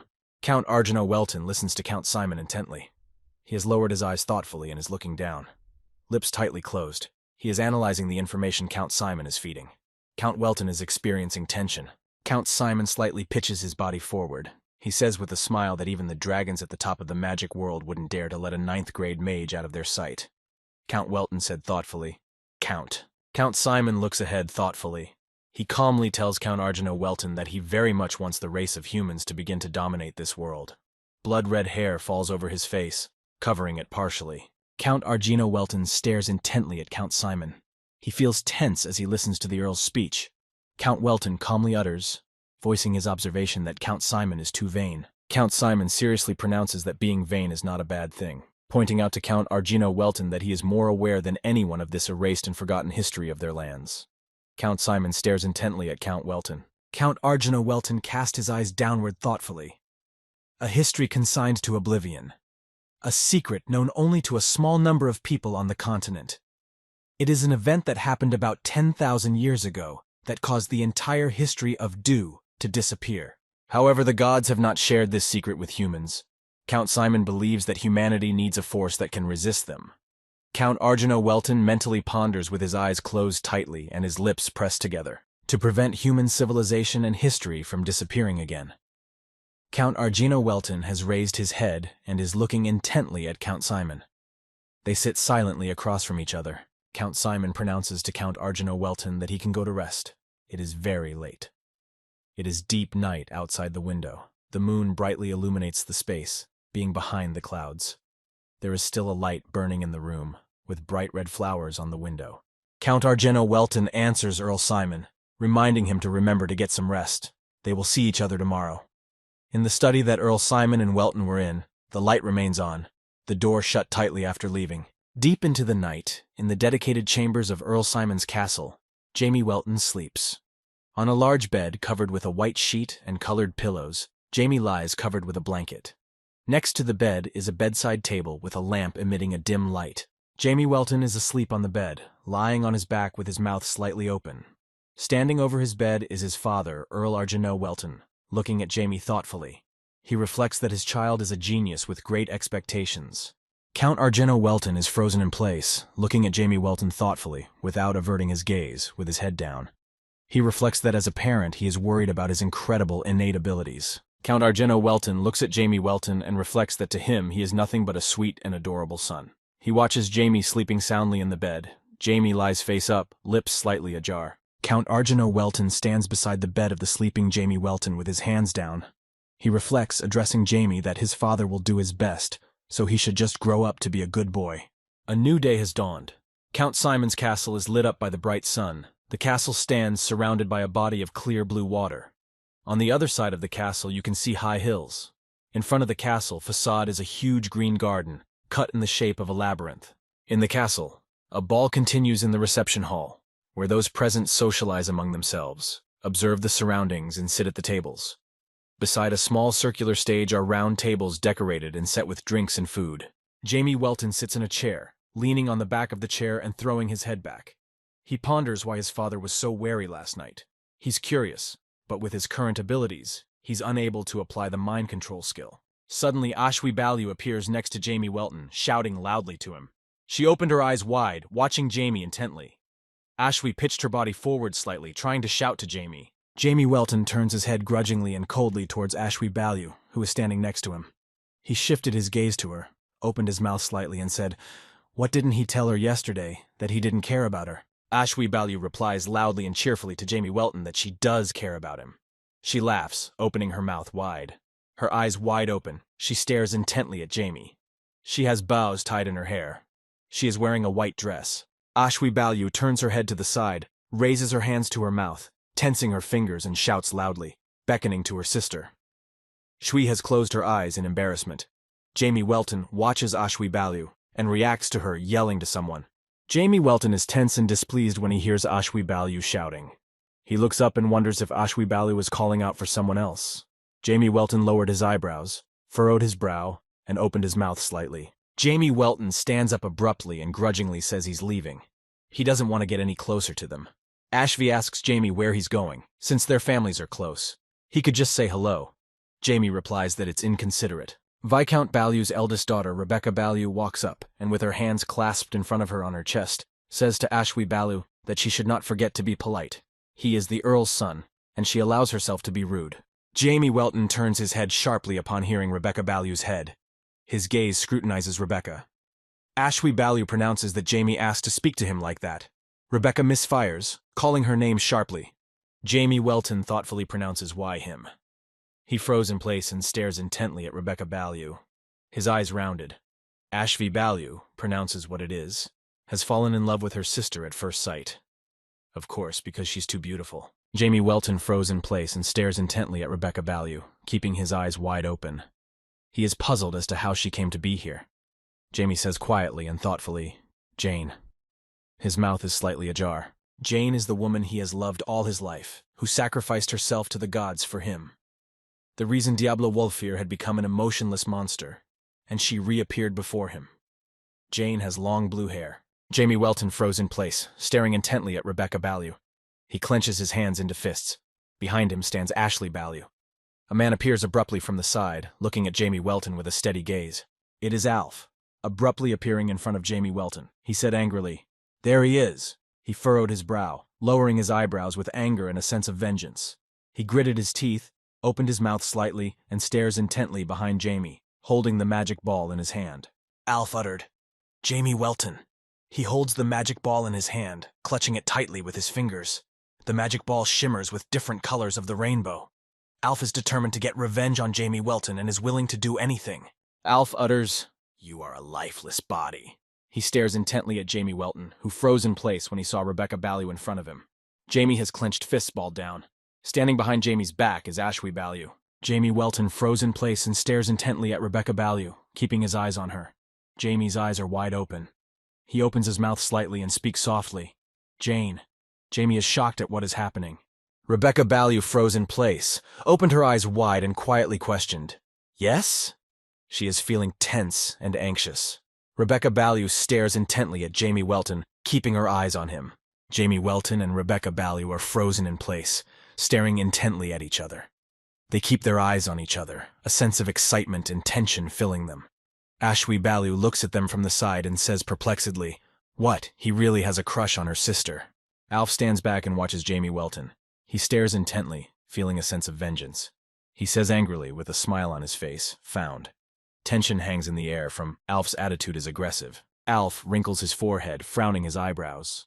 He stares intently at Jamie Welton. A feeling of hatred and aggression has gripped him.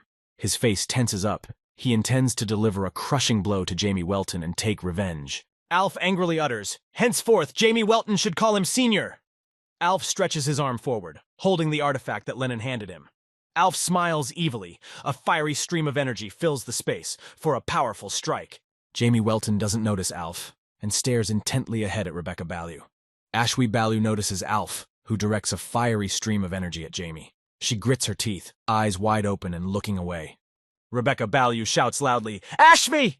She swiftly heads in her direction to save her from the blow that Alf intends to deliver. Rebecca's eyes open wide with fright, tears welling up in her eyes.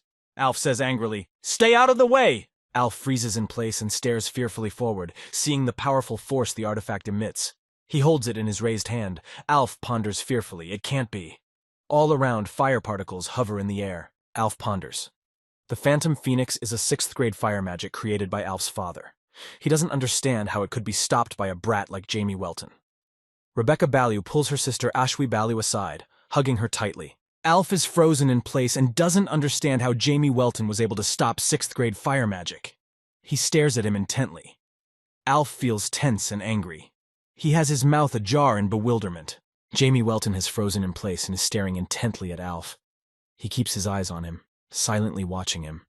Jamie's lips are tightly closed and the corners of his mouth are pulled down. He is tense and displeased. Jamie Welton instantly points his hand forward, releasing magical energy towards the Alpha. He loudly utters, "Go to the other side of the world." Jamie is feeling tense and aggressive. He stares intently at Alf. Alf frightenedly lowers his head and looks fearfully at his shoulder. He utters questioningly, "What?" The magic that Jamie Welton channeled into him begins to spread through his body, in the form of an icy stream, beginning to encompass Alf's body. Alf fearfully raises his hands in front of him, turning his eyes to the side and watching as the icy wave encompasses his body, covering his face and traveling up his head. He opened his mouth, not realizing what he should do next. A wave of ice begins to cover Alf's face, covering his eye and spreading up his body. Alf watches this fearfully. He begins to scream loudly and terrifyingly in fear. A prolonged scream begins to build up. Jamie Welton is frozen in place and watches intently as an icy wave encompasses Alf to destroy. His pupils burn bright pink, eyes wide open. His face is tense. Particles of magic spread through the air. Jamie Welton stares intently at Alf, watching the icy wave engulf him. He opened his mouth slightly. A hand appears in front of Jamie's face and begins to cover his eyes. A calm voice utters, "Jamie, that's enough." Behind Jamie's back is his father Earl Argino Welton, who holds him tightly by the shoulder with his other hand covering his face. Count Welton stares seriously ahead. Jamie's mouth ajar, eyes wide open, he utters, "Father." Count Argino Welton says to Jamie in a calm voice, reassuring him, "That's it. It's all right." Count Welton's hand begins to cover Jamie's eyes. Jamie, through his fingers, looks forward, silently watching. Count Argeno Welton says in a calm voice, "It's okay."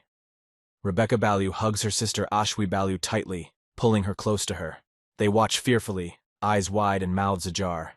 Count Argeno Welton's hand covers Jamie Welton's face.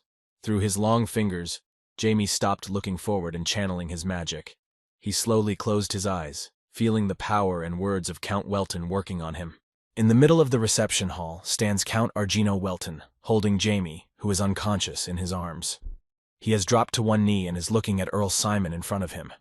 Count Simon stands calmly and observes the scene. Count Arjano Welton looks fearfully and tensely at Jamie, who is unconscious and holds his head with his hand. He has his mouth ajar. He ponders, word snatches appearing in his head.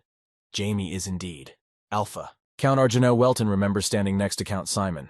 Count Welton watches apprehensively with his mouth ajar. Earl Simon looks forward unhappily. At first, Earl Welton thought it was a misunderstanding, but such a thing couldn't happen by mistake. Alf looks fearfully at his shoulder. Jamie Welton's magic spreads through his body in the form of an icy stream, starting to encompass Alf's body. Without Count Welton stopping Jamie, Alf would have gone to the other world. Earl Welton stares intently at Earl Simon. Count Simon ponders. Delightful. Even though Alf is only able to match half of the artifact's power due to his extremely low abilities. An activated phoenix would turn the ballroom into a blazing inferno of chaos. But this child eliminated Count Simon's magic in an instant. 9th grade. Perhaps it is Jamie Welton who can make his dreams come true. Off to the side, Count Simon's countess sits on the floor and holds Alf, who is unconscious, in her arms. They angrily yell at Count Simon that this child wanted to hurt their son. She asks him if he would so easily turn a blind eye to such a thing. Shies Belle Welton stands and watches this while listening to the countess scream.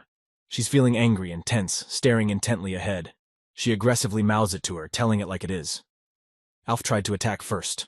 Alf unleashed an argument. At that moment, Alf used an artifact, stretching his arm forward and channeling the fire magic of the Phantom Phoenix.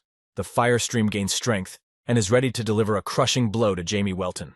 Shies Belle Welton continues to ponder aloud, proving to Countess Simon. Alf wanted to attack Jamie Welton with an artifact. The artifact that Alf used is lying on the floor, in the middle of the reception hall. It is broken in half. Shies Belle Welton stands in front of Countess Simon, clenching her fists angrily and proving Alf's guilt. He asks her, "Isn't that right, Countess Simon?" Countess Simon sits on the floor, holding Alf in her arms. She stares intently at Shies Belle Welton. Countess Simon starts yelling loudly and aggressively, which Alf just slightly. She opens her mouth wide, screaming her son's innocence on emotion. Her eyes are wide open with teardrops protruding on them. She is feeling angry and tense. Shies Belle Welton says sadly, looking intently at Countess Simon. She utters, "Slightly? Try to finish that sentence." She furrows her eyebrows, trying to reason with Countess Simon about her son Alf's guilt. Shies Belle Welton yells loudly and angrily at Countess Simon with anger and tension. She, however, asked her to continue.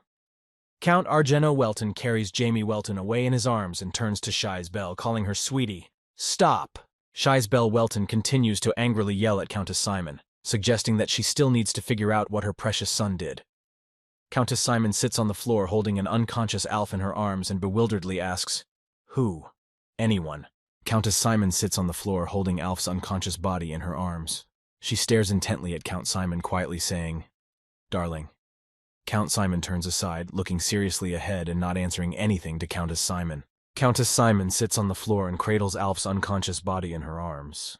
She says hopefully, with tears in her eyes, that no matter how heartless he is, a father will stand up for his son. Count Simon says in a calm voice that their son has made a mistake on such a beautiful day. Countess Simon stares at Count Simon, perplexed by his words. She slightly opens her mouth, tears dripping from her eyes. Count Simon calmly, and without emotion, apologizes to Mrs. Welton for their son Alf doing such a thing.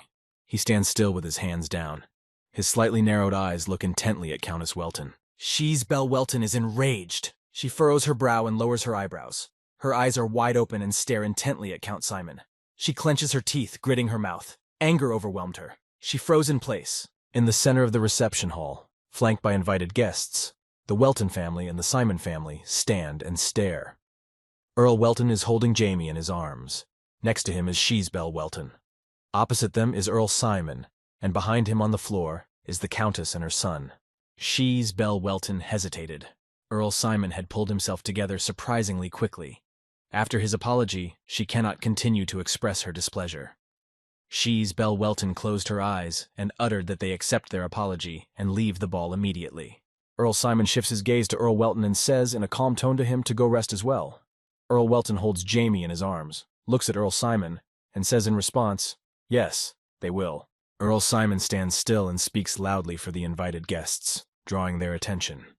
He apologizes for the resulting chaos at the ball through his fault, It is over for the day. They can all retire to their chambers. The invited guests begin to leave the reception hall. Earl Simon remains standing there, watching everyone leave. Behind him, Countess Simon sits on the floor holding Alf, who is unconscious, in his arms. Count Simon stands still, seeing off the invited guests with a glance. Behind his back, Countess Simon sits on the floor and stares intently at Count Simon. He says quietly with a pause, "How could he do such a thing?" Countess Simon stares intently at Count Simon, eyes wide open. Tears have appeared in her eyes and are rolling down her cheeks. She shouted loudly to him, opening her mouth wide, that Alf was their son. She lowered her eyebrows with aggression and tension. Countess Simon emotionally uttered that their child was hurt because of that damned boy. Count Simon slightly turns his head towards Countess Simon and half sideways looks at her, demanding her to shut up. Count Simon calmly says to Countess Simon without expressing emotion, "There are too many ears here," demanding her to take the alpha and leave. Countess Simon stares intently at Count Simon, not expecting such a response from him. Deep night has descended over Count Simon's castle. The moon illuminates the space, peeking out from behind the night clouds. There is silence in the garden area around Simon's castle. There are lights on in a few of the windows of Simon's castle. Outside the window of Count Simon's castle, the moon is shining, peeking out from behind the night clouds. Countess Simon utters, "How could he do this to their son? Even if he made a mistake, they should have taken his side." Count Simon looks down at Alf with a serious face. Count Simon asks him, "Did he want to get his attention?" Alf has his head down and is sitting on his knees on the floor. He stares silently at the floor. Countess Simon is watching this with tears in her eyes. Count Simon stares down at Alf intently and menacingly. Count Simon's face is tense, feeling angry and displeased. He grits his teeth, opening his mouth slightly and interrupting the silence, demanding Alf to speak. Count Simon pronounces Alf to realize that the consequences of his actions could fundamentally change their relationship with the Eastern aristocracy and the kingdom as a whole. Alf looks fearfully at the floor, his body trembling. He is scared. Alf lifts his head up, looking intently and pitifully at Count Simon. Tears are pouring from his eyes. He bites his lip. He is very scared, his body trembling. Alf just wanted to get his father's attention. Alf started to tell his father the reason for his behavior. It was just that this guy was acting so cocky. Alf didn't realize it would go this far.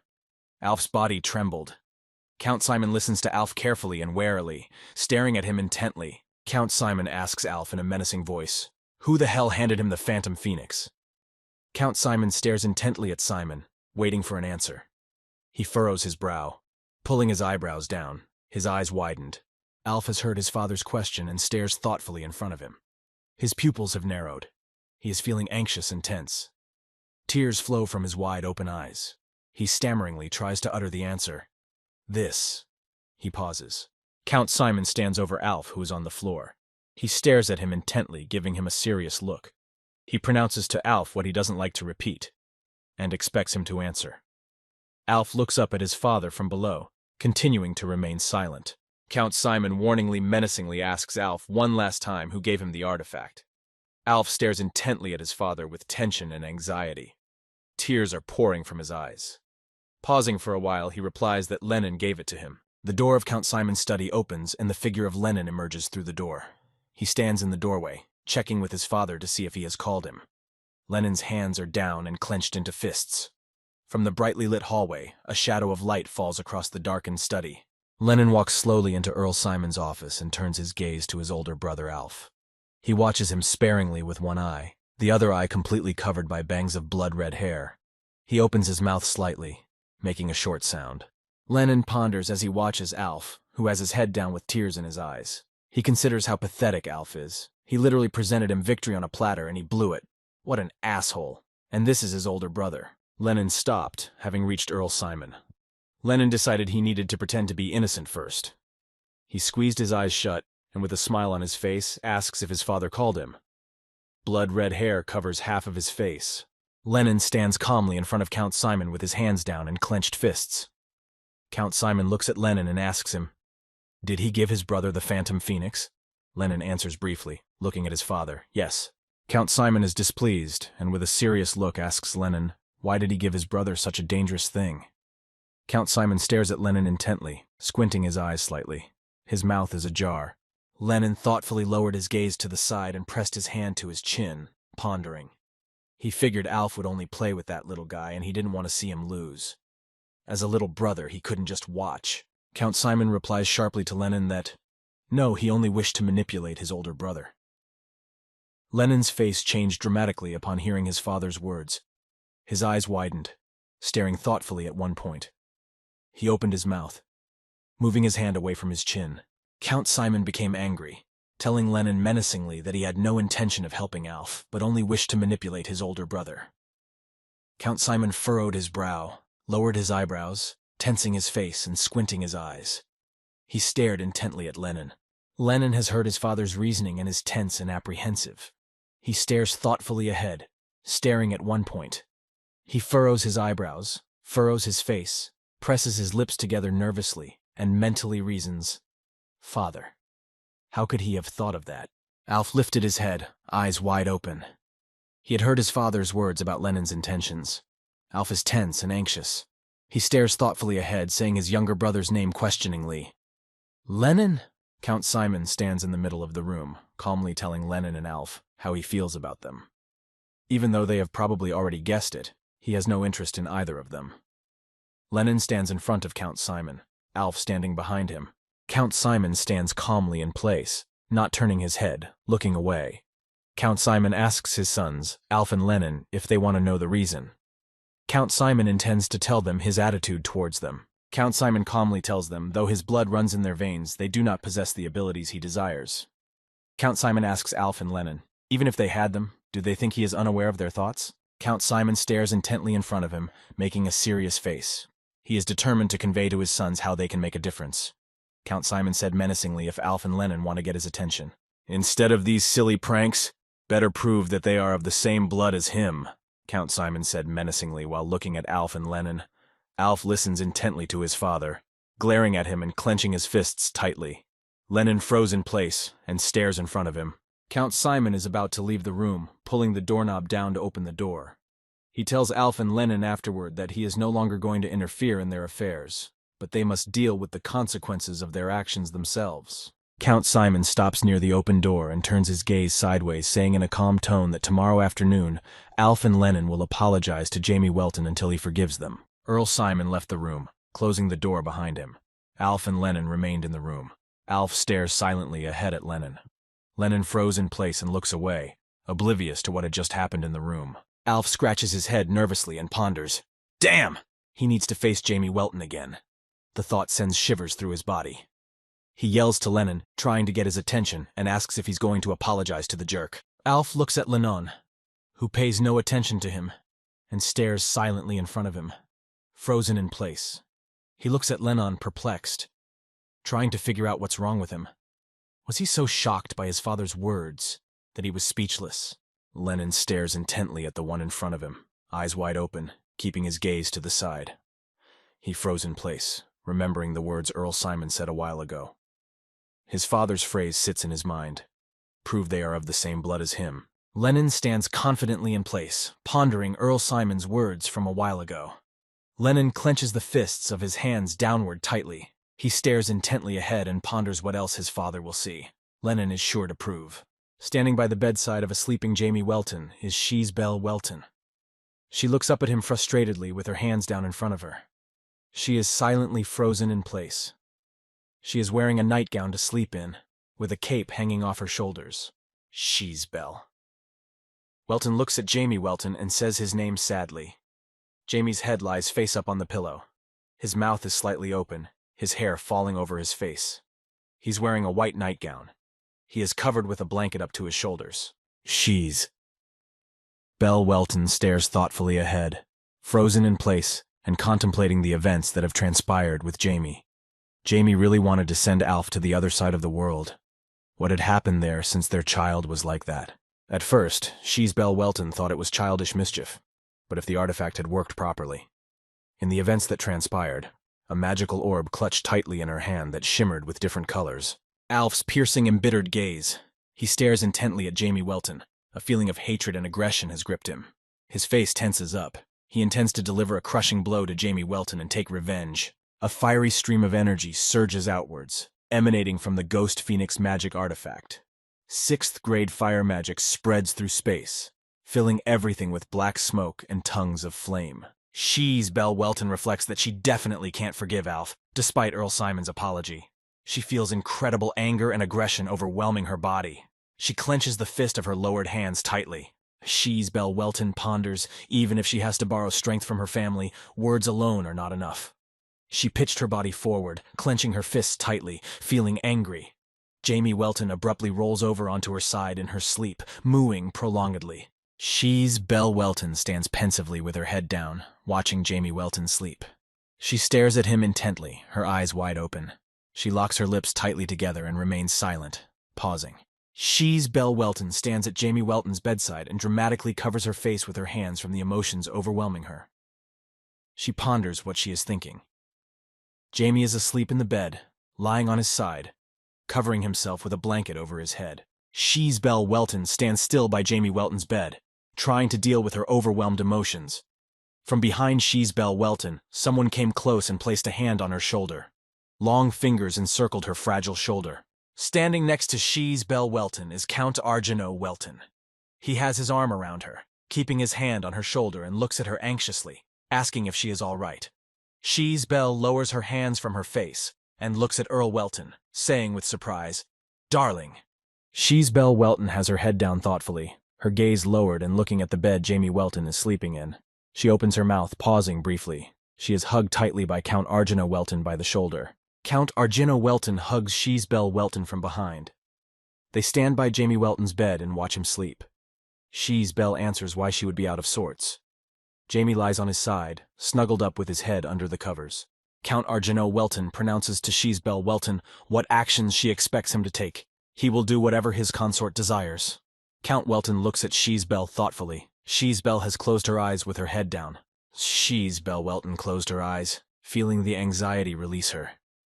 She utters to him with a smile. It was as if he had stopped her before. The Earl of Welton says that he was afraid she would be more upset, and that was the only reason he had intervened. Belle Welton keeps her eyes closed and turns her head to the side. She utters that Earl Simon has already deeply apologized. She doesn't want to sow discord between the Western and Eastern aristocracy just because of this incident. Belle Welton and Earl Argino Welton stand together at Jamie Welton's bedside and smile, mockingly reasoning that after all the important thing is that boy was properly scolded. Alf certainly looked frightened. That's enough of that. Belle Welton and Count Argino Welton leave the room where Jamie Welton is sleeping. They decide maybe it's time for them to go. Jamie won't be able to sleep if they are around. Jamie Welton lies on the bed, covered head to toe under the covers. Jamie Welton lies on the bed, covered with her head under the blanket. Under the blanket, Jamie's active movements began after Belle Welton and Earl Argino Welton left. Jamie Welton is lying on his pillow, with his hand cupping his face from under the blanket. He lies on his side, looking away and reasoning that he understands their concern, for at that moment he was completely out of control. Jamie Welton sits on the bed, covering his legs with the blanket. He has his hands in his lap, crossed. Jamie sits pensively with his mouth ajar, musing and looking ahead. He thinks, however, and pauses for some time. Jamie Welton put his head down thoughtfully and closed his eyes tightly. He is gripped by anxiety and tension. He is sad because of recent events, and the memories of his past life do not let him rest now. He thinks of Jane with sadness. He thinks of her rebirth. Rebecca Ballew, whom he met at the ball, was his lover in his past life. A fragile girl, with blonde hair, holding a magic ball in the air in Jane's past. Jamie Welton sits on the bed, arms crossed and brooding. There is nothing strange about her rebirth, after all. He too was reborn after tens of thousands of years. Her reincarnation is legitimate, though. There was a brief pause in thought. Jamie Welton stares thoughtfully and intently ahead, lips tightly closed. Jamie ponders that Jane didn't recognize him. Unlike Jamie, she has no memories of her past life. He is frozen in place by the flood of thoughts. In reality, this is usually the case. Jamie Welton's case is special. Nevertheless, how come they were reborn in the same period? Jamie Welton has his head down and is looking thoughtfully before him. He pressed his lips together tightly. Irony of fate or someone's plan? Could this be the plan of the 12 gods? Instantly, Bluecoat appeared beside Jamie Welton and flew swiftly to Jamie's cheek. He squeaks longingly and looks up at him. Jamie shifts his gaze to black without emotion. Jamie Welton turns his head to the side, closes his eyes and says with a smile, "Yeah, that can't happen. If they knew he was reborn, they wouldn't just let it go." Black sat down on Jamie Welton's shoulder and looks at him intently. Jamie Welton squints his eyes contentedly, opens his mouth and says, What on earth is he thinking? Jamie sits on the bed and grabs Black in her arms. She starts stretching him with both hands out to the sides. Black looks at Jamie in surprise. Jamie Welton is sitting on the bed with his head down. He stares silently and thoughtfully at Black, who he stretches out in his arms. Jamie's lips are tightly closed. He feels anxious and tense. Jamie Welton thinks of his beloved Jane, who lies bloodied with no signs of life on her back with her arms crossed over her chest. Her eyes are tightly closed. Blood drips from her mouth. Her clothes and hair are soaked with blood. Jamie Welton silently lowered his eyes and shifted his gaze to the side. He feels sad, wistful, and anxious. His eyebrows are lowered. Jamie ponders that in the first place, he must meet her again. A man dressed in white robes and a black cloak on top stands near a wooden stand and holds a white bird in his hands. The man's head is covered with a hood. He utters that the magical society is undergoing a strong change. The white bird stands on a wooden stand. A white ribbon is tied tightly around its thin legs. The firstborn of the Earl of Welton is Jamie Welton, age 9 years. Level supposedly above 4th grade, an amazing magical genius was born. A man dressed in white and wearing a dark hood on his head stands on the ground and spreads his arms wide to his sides. He releases the birds into free flight, telling them to fly. The birds begin to soar high up, spreading their wings. Jamie Welton walks confidently forward along the path surrounded by densely growing trees. Tall green grass grows around him. Jamie moves towards a small river with rocks lining its banks. Jamie Welton has his head lifted and is looking in front of him. He has his mouth slightly open. The wind blows at his back, developing his hair.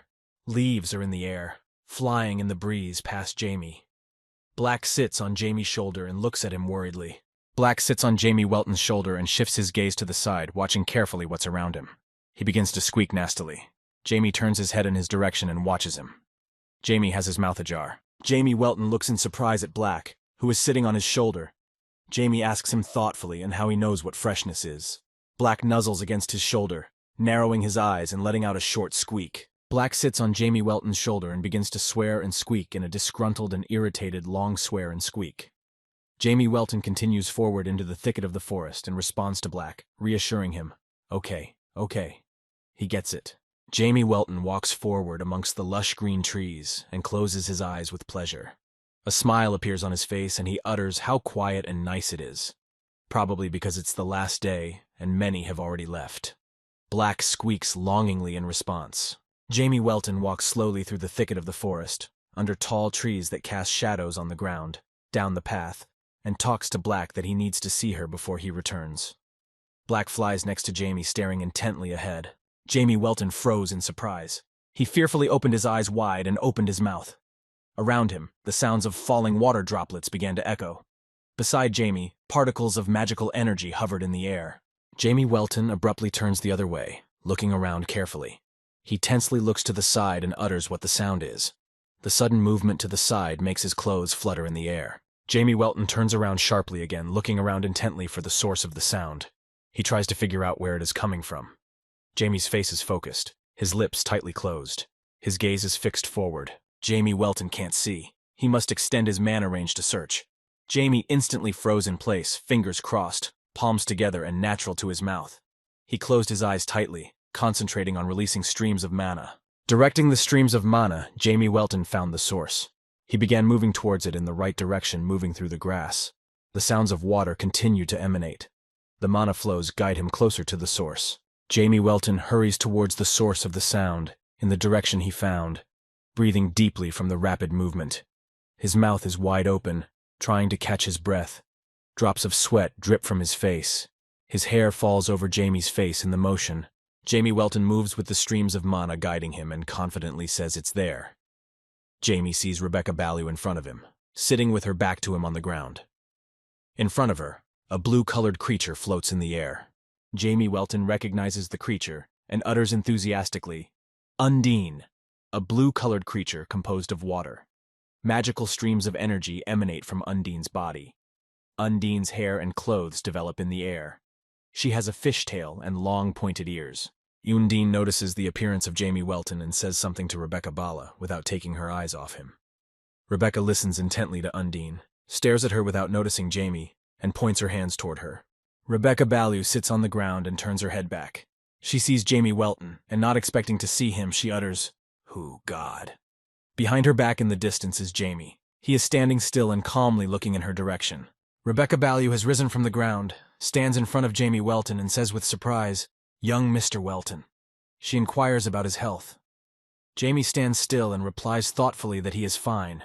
Jamie Welton is tense and embarrassed. He's stammering words in snippets, trying to recognize her name. His eyes rounded, he raises his hands in front of him. Jamie stares intently at Rebecca Ballew. Rebecca Ballew has lowered her head in embarrassment, pitches her body down slightly, squints her eyes and begins to smile at the words Jamie Welton has heard. Rebecca is wearing a blue dress adorned with beads. A net and brooch is attached to her hair. She froze in place in front of Jamie Welton and imagines her name is Rebecca Ballew. She is a water elementalist. She stares intently at Jamie. Her long hair flutters in the wind. Jamie Welton looks at Rebecca intently. Jamie Welton froze in place, staring intently at Rebecca Ballew. He is overcome by memories, looking at her sadly, his eyes wide open, the glare of light playing on them. The wind is developing his hair, mussing it and flipping strands over his face. Jamie Welton pensively reflects that she is still the same water elementalist. Rebecca Ballew stands questioningly and thoughtfully, joining her hands together in front of her.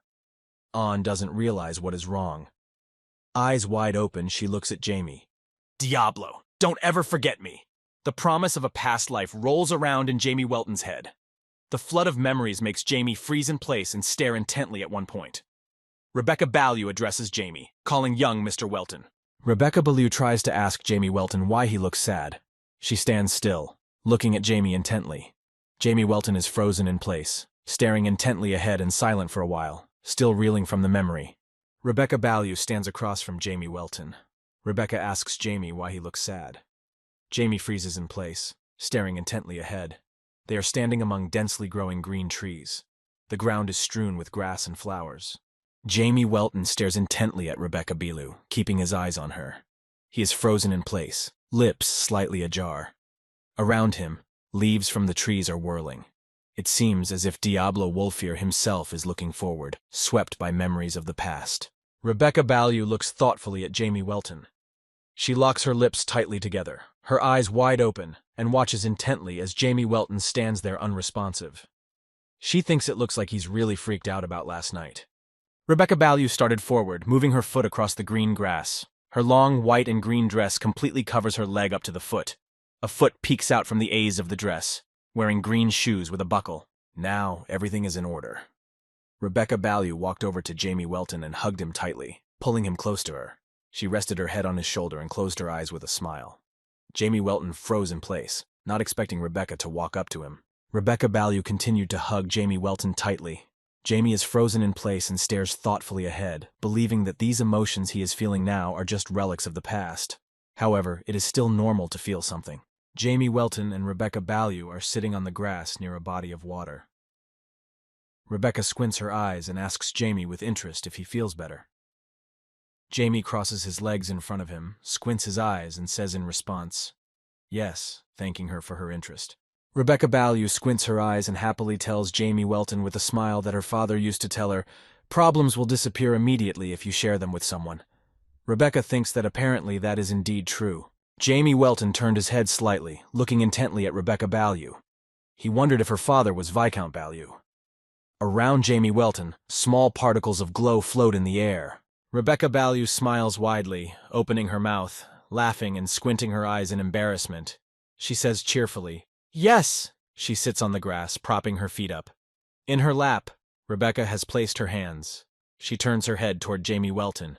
Rebecca Ballew sits on the grass, looking ahead at the body of water. She is sorry that she and Jamie Welton didn't get a chance to talk yesterday.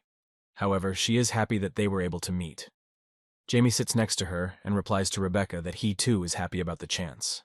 Rebecca Ballew turned her head towards Jamie Welton upon hearing his reply, and embarrassedly gritted her teeth, smiling widely. He asked Jamie, "Really?" Jamie looks at Rebecca perplexed, presses his lips tightly together and answers, "Yes." Jamie Welton realizes that Rebecca Ballew is a completely different person, and it's even better this way. He asks her a question. He thought that the ballet family had an ancient agreement with the wind spirit. Apparently it didn't. Rebecca replies that she wanted to make contact with it, but it didn't work out. Rebecca Ballew tells Jamie Welton The ability to find common ground with the forces of nature is very peculiar. The wind spirit appeared by itself, said that Rebecca Ballew was not suitable and disappeared. Rebecca looked at him perplexed, sitting on her bed in the middle of the night. But one day Undine came to Rebecca Ballew, and it was fate. Undine said that they must surely make a contract. Rebecca Ballew woke up in the middle of the night, sat on the bed, and looks perplexed at Undine, wrapping her arms around her head. Since the matter was serious, Rebecca Ballew should have consulted her father first, but unexpectedly, she immediately agreed. Rebecca grinned, telling Jamie Welton. Jamie sits and stares thoughtfully in front of him. Jamie Welton listens to Rebecca Ballew, and suddenly the thought pops into his head that means God of Spirits knows. Jamie Welton silently ponders with his lips tightly pressed together. His eyes are wide open and stare intently at one point. Spirit King contact is unlike ordinary Spirit King contact. Spirit King contact is a contract of souls, collateralized by the lives of both parties making it. When Jane's soul was reborn into Rebecca Ballew, the Spirit King had to know about it as well. Jamie Welton responds that he understands, asking Rebecca Ballew if the Viscount was angry. Rebecca replies thoughtfully that he wasn't angry, but upset, and so is she. Rebecca and Jamie sit by a body of water on the green grass. Jamie Welton turns his head toward Rebecca Ballew and says thoughtfully that, but still, this case is special. He stares intently at Rebecca Ballew. Rebecca's head is turned toward Jamie. Her long hair flutters in the wind. Rebecca Ballew's eyes are rounded at Jamie Welton's unexpected words. She stares at him intently, making a short sound. Jamie continues that the spirit came in person and offered to make a contract. This is the first time he's heard of such a thing. Jamie Welton looks at Rebecca Ballew with his eyebrows raised and continues to speak, smiling at her, baring his teeth. He's sorry things didn't happen the way they wanted, but the spirit's choice fell on her. She needs to believe in herself. Rebecca Ballew rounded her eyes at hearing the words from Jamie Welton, raising her eyebrows and staring at him intently. She didn't expect to hear that and makes a short sound. Her mouth is ajar. She froze in place. Rebecca Ballew responded to Jamie Welton in a good way. She squinted her eyes in embarrassment and pleasure at the words she heard and gritted her teeth, smiling broadly. Rebecca lifted her shoulders, squeezing her arms tighter against her body. Jamie Welton stood up abruptly. He squints his eyes with positive emotion and smiles at Rebecca Ballew, thanking her for today. He has to go, waving goodbye with a wave of his hand. Rebecca stares at Jamie in surprise and says, "Oh." Jamie Welton walks swiftly away from Rebecca Ballew. Rebecca looks thoughtfully at Jamie walking away, not expecting the abrupt departure. She raised her hand before she could wave back, her fingers remaining in a bent position. He didn't have time to say goodbye. Rebecca Ballew stares intently at the departing Jamie Welton. She keeps her gaze on him and says disappointedly, "Ah." Rebecca reflects that she wanted to talk more to Jamie Welton. She's sorry. Rebecca Ballew is left sitting alone on the ground. She sighs disappointedly and utters a sigh, not realizing what's wrong with her. Rebecca abruptly puts her head down, bending closer to her hands resting on her knees.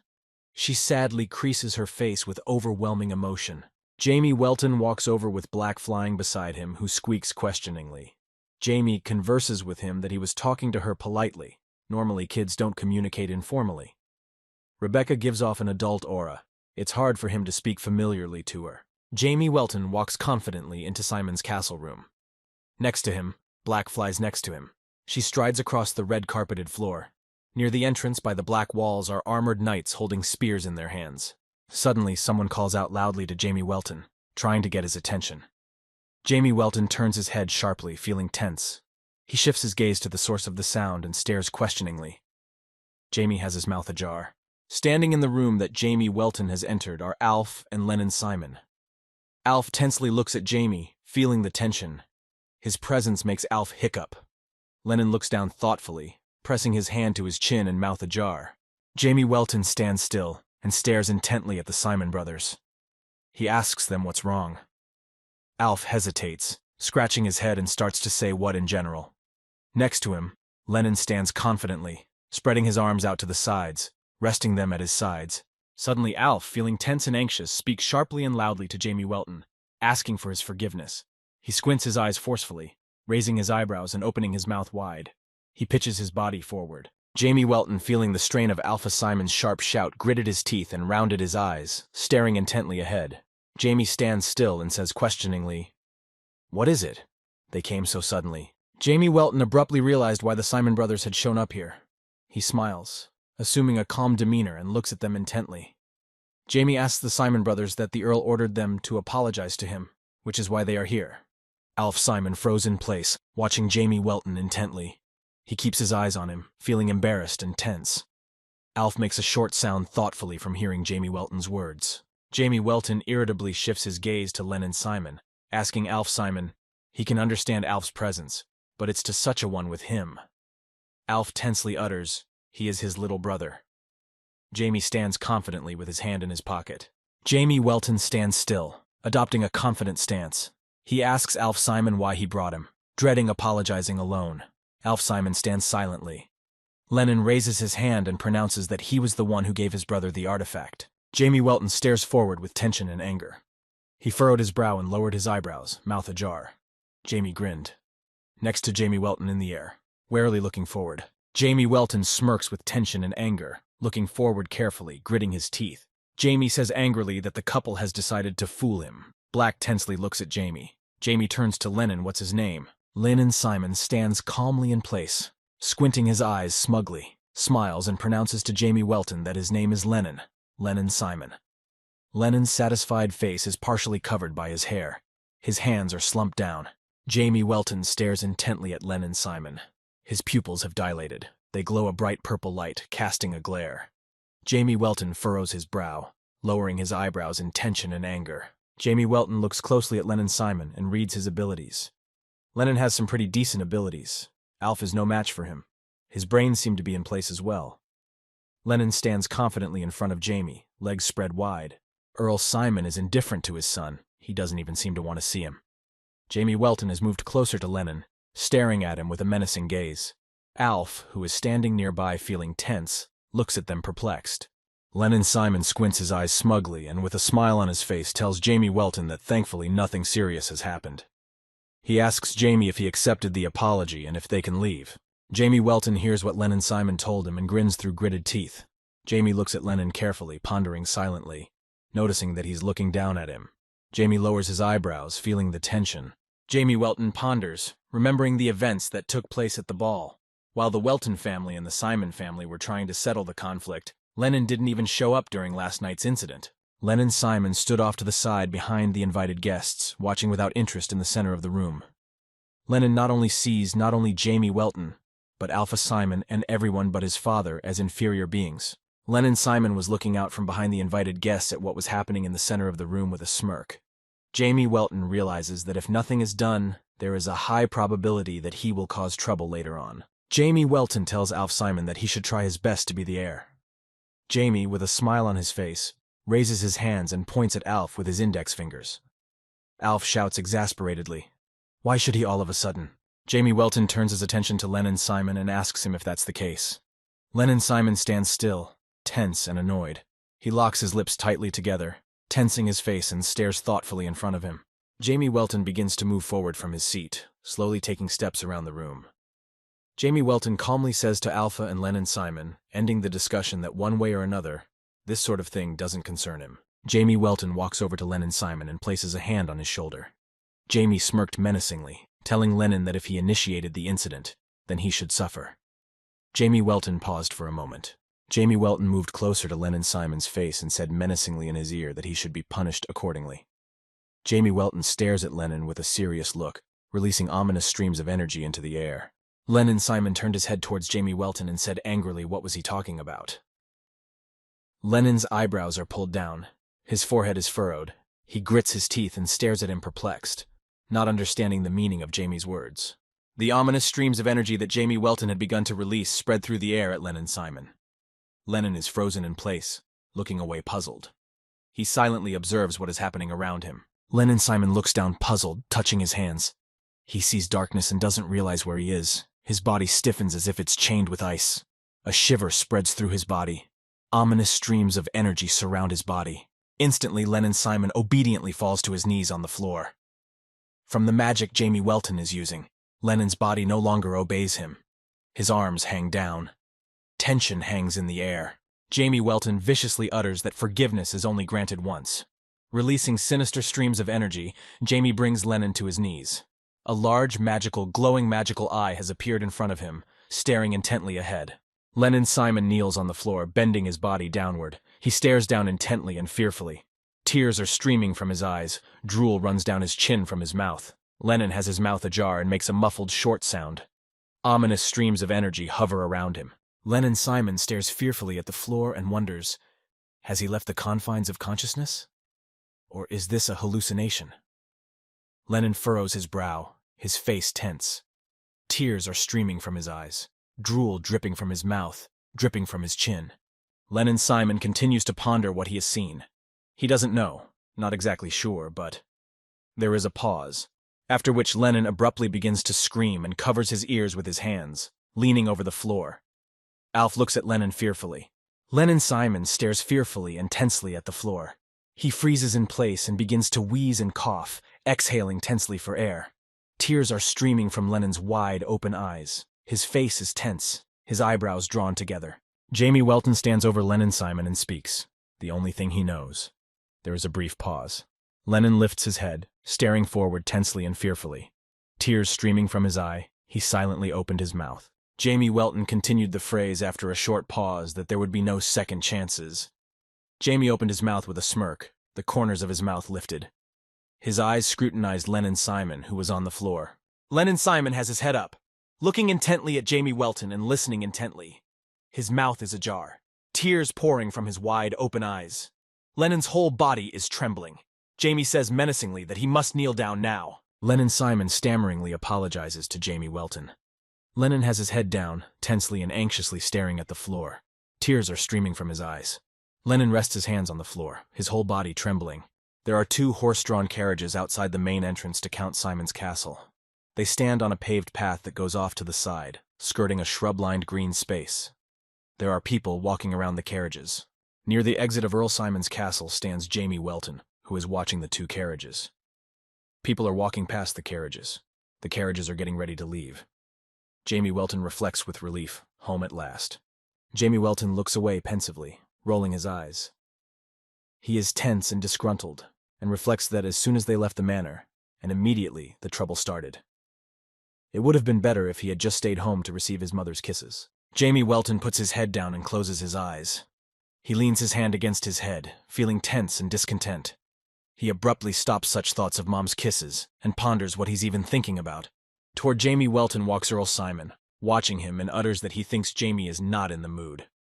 Jamie turns around at the sudden appearance of Earl Simon, freezes in place, and stares at him intently. Earl Simon stops in front of Jamie Welton. He stares at him intently with his lips ajar. His pensive face expresses no emotion. Count Simon's hand is behind his back. He is wearing a uniform with a red collar and patch. On his shoulder is a cape with fur. Jamie Welton stands still, eyes squeezed shut with joy, and replies to Count Simon with a smile that it is nothing of the sort. On the contrary, he is happy at the mere thought of finally being able to rest at home. Jamie grinned. Count Simon is standing still. He calmly and smilingly looks at Jamie Welton carefully from top to bottom. Count Simon sighs in relief and tells Jamie that he's sorry.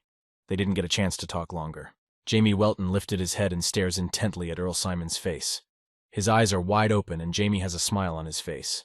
He replies to Earl Simon that he is sorry too, because he has waited so long for this. Count Simon suggests to Jamie Welton that if he wants, he can stay a while longer. Jamie Welton abruptly replies, no. He crosses his fingers in front of him. He replies that he is very tired, so he wants to rest soon at his home estate.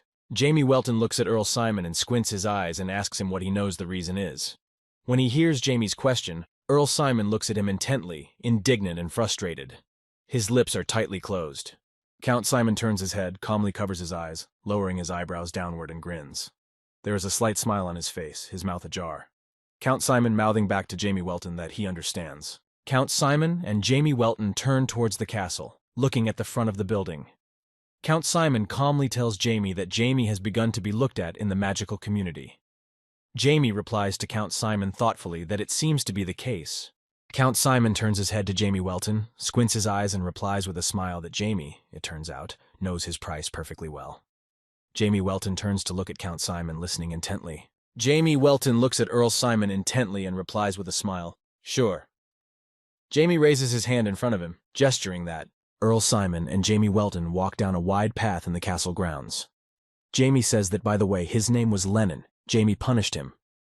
Earl Simon replies that he guessed, since yesterday Lennon has been acting like a madman. Jamie Welton perplexedly turns his head to Earl Simon and anxiously asks him about punishing his son. But he's even angry. Jamie's eyes widened at Count Simon's calm demeanor. Count Simon stops and looks questioningly at Jamie Welton, turning toward him. He replies that Lennon just got what he deserved. Why should he be angry? Jamie Welton listens intently to Count Simon. Jamie Welton, feeling tense and anxious, looks at Earl Simon carefully. He ponders. Gosh, I can see why these guys are so crazy. He is disturbed by Earl Simon's indifference towards his sons. Jamie Welton turns his head to Count Simon and says, "By the way, Lennon has a talent for magic. If he is trained, he will master the technique perfectly." Count Simon listens attentively to Jamie, turning his head toward him. They walk slowly forward. Earl Simon looks at Jamie Welton carefully and with strained seriousness answers Jamie, disagreeing with his opinion. His son Lennon's abilities are well known to him, and they are definitely unremarkable. Jamie Welton replies grudgingly that for any good to come out, he must first learn. If he practiced hard, he could reach the level of Count Simon. How many talents don't show up just because their abilities are held back? Jamie Welton angrily replies, pointing his finger at Earl Simon that it's all his fault. He ignores them, citing that they lack talent. Earl Simon stares intently at Jamie's hand and tensely grits his teeth and squints his eyes. Jamie Welton asserts to Earl Simon that Alf is perfectly ordinary, but here Lennon has hidden potential. Count Simon dresses up and looks at Jamie angrily and replies, pausing nervously, whether Jamie thinks he is incapable of recognizing talent. Count Simon scrutinizes Jamie Welton, who smiles sweetly at him, squinting his eyes. Count Simon is reasoning mentally if even he, a level 8 wielder, didn't recognize his son's ability. Where does this child get so much confidence from? Count Simon feels as if he has a great magician in front of him. Jamie Welton is a 9-year-old boy whose body was reborn as the firstborn son of the aristocrat family Diablo Wolfir after he managed to break the barrier. Jamie Welton thoughtfully tells Count Simon that perhaps with his help, he can overcome those moments that are given with difficulty. The Earl of Simon looks at Jamie in surprise at the unexpected words, saying, "How did he know that?" Suddenly, from outside, shouted Jamie Welton that it was time to go. Jamie turned his head in the direction of the voice, looking puzzled. His lips tightly pressed together, the corners of his mouth pulled down, realizing it was time to end the conversation. Earl Simon stares silently at Jamie. Jamie Welton happily turns around, running off to head home. He squints his eyes, raises his hand in farewell, and says with a smile, "That's what the little girl told him." He wishes him to gradually move in the right direction. Jamie Welton is running swiftly to be sent home.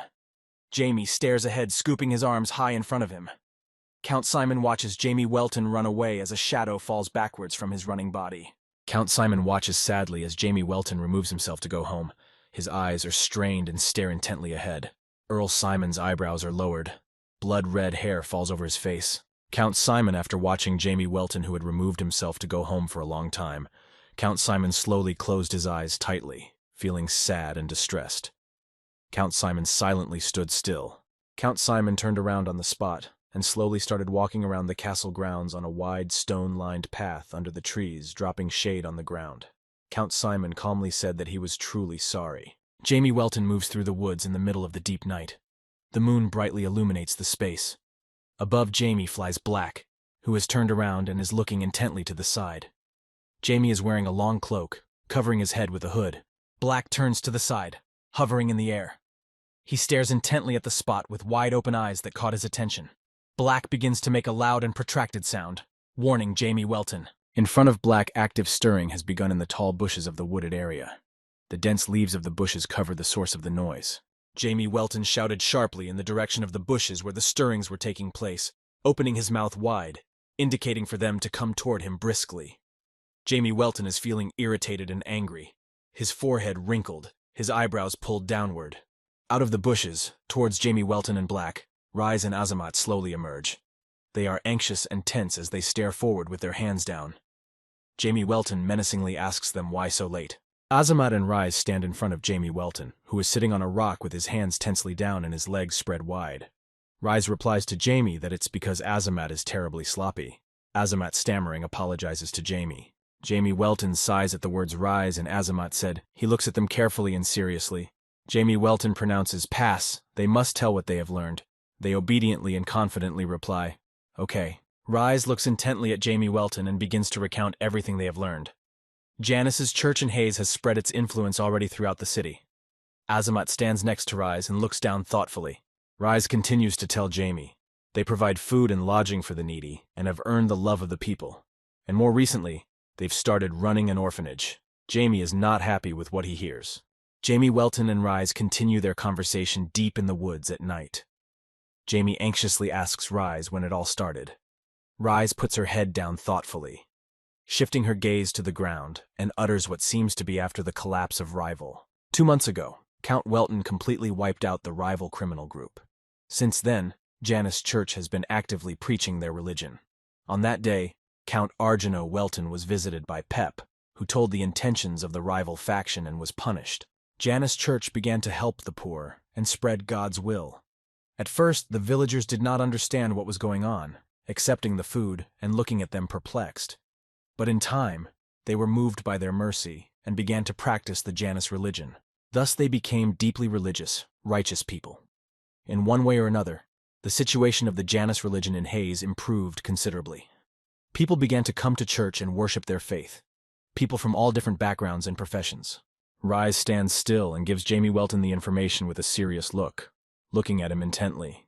He calmly says that right now, Janus is the most respected and favored religion by the people on Hysa. Jamie Welton listens to Rise and is startled to say, "What?" Jamie Welton doesn't understand how it happened that Janus's church has become respected and loved by the people. His eyes are wide open, his eyebrows raised upward. Jamie Welton is tense and angry, trying to understand where Janus is interfering. Jamie grits his teeth and stares thoughtfully ahead, leaning his hand on his chin. Jamie's brow is furrowed, eyebrows lowered angrily. Jamie Welton turns sharply toward Rise and Azamat and shouts loudly, asking them a question. Do they think battle and peace can coexist? He experiences anger and aggression. Jamie's eyes tense, eyebrows raised. Rise and Azamat, upon hearing Jamie Welton's question, freeze in place and look at each other puzzled. They are tense and anxious. Not knowing the right answer, they say questioningly to Jamie Welton, "No?" Rise has his head down thoughtfully, pondering Jamie Welton's question. He raises his head and looks at Jamie, suggesting that battle and peace might be related. Azamat stands silently by his side. Jamie Welton stands opposite and listens intently. Jamie Welton looks ahead thoughtfully after listening to Rise's answer. Jamie replies that right, that's what Janus represents. Jamie freezes in place, pondering Janus's church. Jamie has a hood over his head. Jamie Welton ponders, imagining a small, quiet town where the life of ordinary people is lived, where the religion of Janus Church has permeated. Janus represents a world built on blood and mountains of lifelessness. The battle is the moment when the divinity of this world will shine through. A peaceful, quiet town is overtaken by a wave of fire and smoke, tongues of flame emanating upwards, destroying everything in its path. Explosions erupt everywhere, the spray of explosions flying apart. Jamie Welton stares warily ahead, his face serious and focused. Jamie Welton continues to ponder.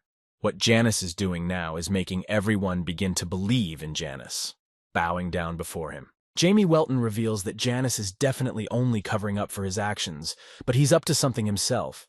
Rise and Azamat have to find out what it is. They reply that they have figured it out. Jamie finds out about Janus's plans in great detail. The orphanage is under the auspices of Janus's church. A boy named Ricky is approached by a man in a blue long robe. He says approvingly that he has done a good job. Ricky cheerfully replies to the teacher with a chuckle, that he didn't do anything in particular. Ricky cheerfully tells the teacher that compared to when he was begging, he's like he's in heaven now. Ricky holds the broom with both hands, cradling it in his hands. The teacher listens to Ricky carefully and says his name thoughtfully. The priest in a blue cassock with the symbol of Janus's church on his chest touches Ricky with his hand, and looking in his direction says that he has suffered a lot and that it will not happen again. Ricky smiles happily with his teeth bared and says, "Yes!" A month and a half has passed since Ricky arrived at the orphanage. This place is a ray of happiness in his life. If he hadn't gone to the orphanage, he and his little sister would have been lost on the streets by now. Ricky rushes into the room where his sister is sitting at the table. A girl with long braids running down her shoulders sits with her eyes tightly closed. Without turning her head, she lifts her head and asks, hearing a noise from the door, if it is her brother returning. A green handkerchief is tied around her neck. Ricky walks happily across the room, with rays of sunlight from the window falling on the floor. At a wooden table by the window sits Riri's sister, holding a book. Riki answers her sister that her brother has come to visit. On the wall hangs a shelf, with various things on it. Riki walks over to his sister Anna, who is sitting at the wooden table. Anna is blind. Anna, sensing Riki's presence, turned her head in his direction and said with a smile, "Ah, there he is." Upon learning of her blindness, her parents threw them out and ran away. In order to protect her little sister, she had to take on the dirtiest jobs. It was the only way they could survive. Life on the street is not easy, and the adults here are indifferent. It's a hopeless situation with no one to help. But for the first time, Riki and his sister Anna reached out a hand. It was the hand of a grown man who was dressed in a black robe with white piping. The man's hand, spreading his fingers, slowly reached down to Riki and sister Anna, waiting for a response. Riki, holding his sister Anna in his arms, stares intently forward at the movement of the hand in his direction. He froze in place. His eyes opened wide, gazing up at the man, tears streaming down his cheeks. Riki opened his mouth in surprise. Riki sitting on his knees with his sister Anna. It was God's hand that reached out to help. That day, he and his sister had a new life. Happiness itself, a miracle favored by God. Now Riki would also become a disciple of God and tell the whole world about him. Riki and his sister Anna and the other children walk together through the orphanage grounds. Riki leads Anna, holding her hand. A boy runs up to them asking Riki and Anna if they have heard the news. Riki asks, puzzled, "What news?" The boy tells them, telling them about Shino. God's choice fell on him.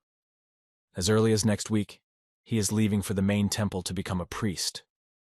God's hand points at the boy. Shino obediently joined his hands in front of him and closed his eyes.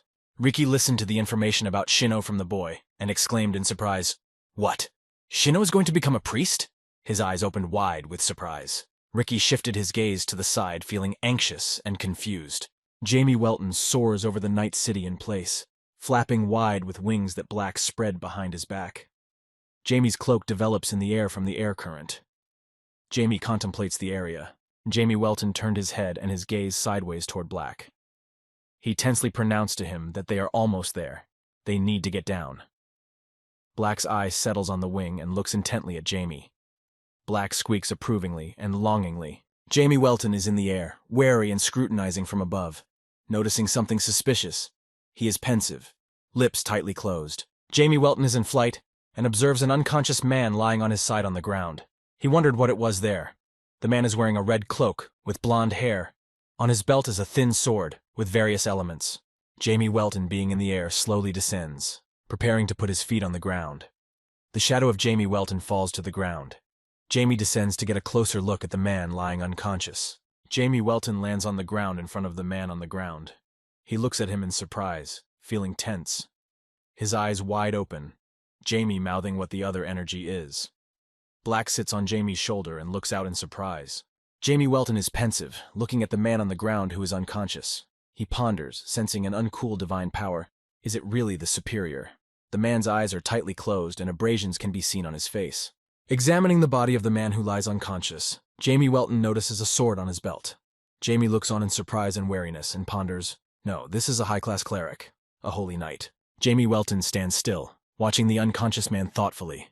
He has his head down, eyes wide with surprise.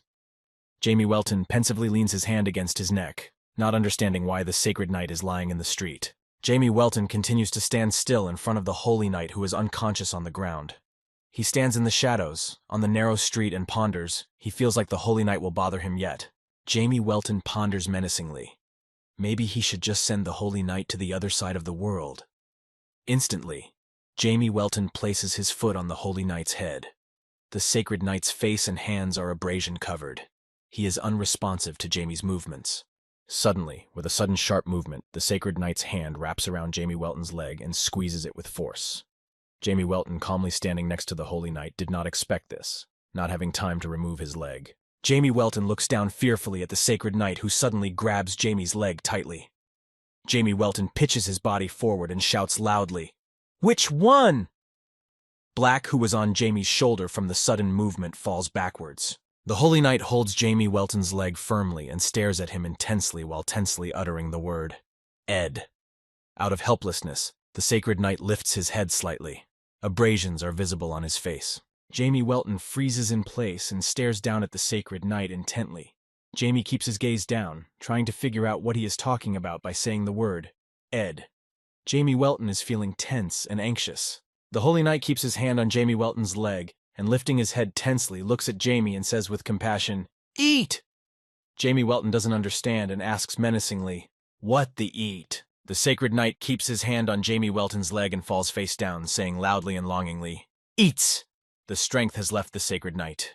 Jamie Welton froze in place, silently and intently looking down at the sacred knight. Jamie Welton tensely and anxiously looks down at the sacred knight that lies at his feet. Jamie ponders that this is crazy. Let him just go to the other world here from starvation. He gave Jamie a fright. Jamie Welton turns around and quickly walks away from the sacred knight. Jamie seriously calls out for Black to leave. The Holy Knight is left lying face down on the ground, his strength gone. He makes a long, drawn-out sound. Ah! It is a sunny morning. The white building of the Earl of Welton's estate is filled with sunlight. Light clouds float over the estate. The grounds are quiet and peaceful. Green trees surround the entrance to the Earl of Welton's estate. Jamie Welton sat down at the table to start breakfast. Jamie, with a satisfied face, squinting his eyes in anticipation, spreads his napkin in front of him. Suddenly Jamie is overcome with a feeling of irritation and fury. He thinks with aggression, What the hell? Jamie Welton is addressed with the question of whether it is him, pronouncing further how pleased he is to meet him. Jamie Welton observes before him at the table of the Holy Knight, who waves his hand cheerfully in greeting, holding a loaf of bread firmly in his other hand. Jamie Welton is perplexed as to why this nasty man is in his house and eating with him at the same table. The Holy Knight sits surrounded by the Welton family and pronounces, laughing, that if it weren't for the Earl's mercy, he would have gone to the other side of the street. Count Argino Welton sits at the table, hand raised in front of him, palm up, accompanying the gesture with a clarification to the Holy Knight that he should not forget the soldiers who helped bring him hungry from the street. The Holy Knight sits up happily, replies, Aren't the soldiers his men? It turns out it's all thanks to Earl Welton. The sacred knight is most grateful. Count Argino Welton grinned and asked, Holy Knights often die on the street from hunger? The sacred knight replies that they don't often. They are human beings too. If you reach a high level, you can last longer than the average person. Jamie Welton ponders how nasty the Holy Knight is and why Mom and Dad are so nice to him. Count Argino Welton looks at the Holy Knight with interest and asks him, clarifying if he is a member of Pyro's church. The sacred knight is surprised at the question and replies with a smile, Yes, he honors the goddess Pyro, the goddess of mercy and punishment. Count Argino Welton squints his eyes and pronounces that at first he and his consort were very surprised. Sheesbel Welton agrees with Count Welton, turning her head toward him.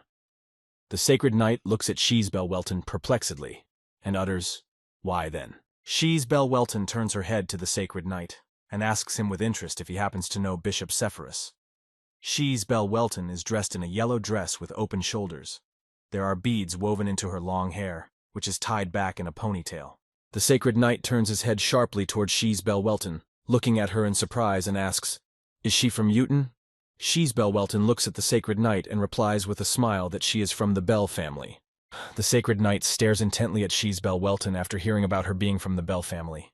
He grits his teeth and opens his mouth with the remnants of food on it. The sacred knight senses the tension and bewilderment. The sacred knight stands up abruptly, pushing the chair behind him. Sheesbel Welton and Jamie Welton watch him in surprise, not understanding why he stands up. They stare at him silently, eyes wide and mouths ajar. The Holy Knight kneels down and bows his head before Sheesbel Welton. His clothes develop from the momentary movement. The sacred knight pronounces, Then he has met a noble man. Those around him are perplexed by what they see. Jamie Welton stares intently ahead, not realizing what is happening. He knows that the Pyro Church is located on the Bell family's property, but could that be the only reason he would bow his head? Holy Knights bow only to their religion, Jamie Welton shouts loudly to his father, getting his attention. Count Argino Welton turns his head in his direction and looks at him perplexed with surprise, asking what's wrong, Jamie. Count Welton waits for Jamie's response. Jamie Welton looks at Count Argino Welton in confusion. Jamie utters that he has a question. Why did this man greet his mother so suddenly? Jamie irritably ponders that he'd rather go to the other world than pretend to be a 9-year-old. Count Argino Welton grinned upon hearing Jamie Welton's question and replied, That's the thing. They are talking now, so he will tell him later when he gets a chance. The answer dumbfounded Jamie. He replies thoughtfully, Okay. Jamie Welton tenses and grudgingly contemplates silently. Damn, and he tried so hard. And no result. Shame on him. Sarah Welton is waving her hand at Jamie at this point, telling her that her brother is cute. Jamie grins with a smirk. Jamie Welton stares thoughtfully in front of him, frozen in place. Without uttering a word, he ponders that, by the way, if the connection between Bell's family and the Pero Church is close, another problem is brewing. Jamie Welton speculates that eventually the Church of Pyro also becomes his target for departure to the other world. The sign of the Church of Pyro is a scale growing from a peony flower. Behind the scale is an inverted crescent moon. Count Argenio Welton and the Sacred Knight move to the study, where they continued their conversation. Count Welton asks the Holy Knight how he came to be here. If he is from the Church of Pyro, he has no reason to come east. Count Argenio Welton tensely and menacingly looks at the Sacred Knight, furrowing his eyebrows and tensing his face. He wonders to the Sacred Knight if they want to expand their influence. The Earl of Welton waits for an answer. The Sacred Knight, hearing Earl Welton's question, abruptly started waving his hands, gesturing in denial. He is tense and frightened, rounding his eyes and creasing his mouth. He instantly utters, "No, he was chasing someone. That's why he ended up here." Count Argenio Welton looks at the Holy Knight and interjects, "Chasing someone?" The Holy Knight lowers his head down and thoughtfully says, "A man who overstepped his bounds because of his experiments that humans should never do." The Holy Knight utters sharply, "The creator of chimeras, Count Argenio Welton." Hearing the Holy Knight's response, reacts sharply, tense and anxious, asking questions. "What? The creator of chimeras is in Heiss? Who is it?"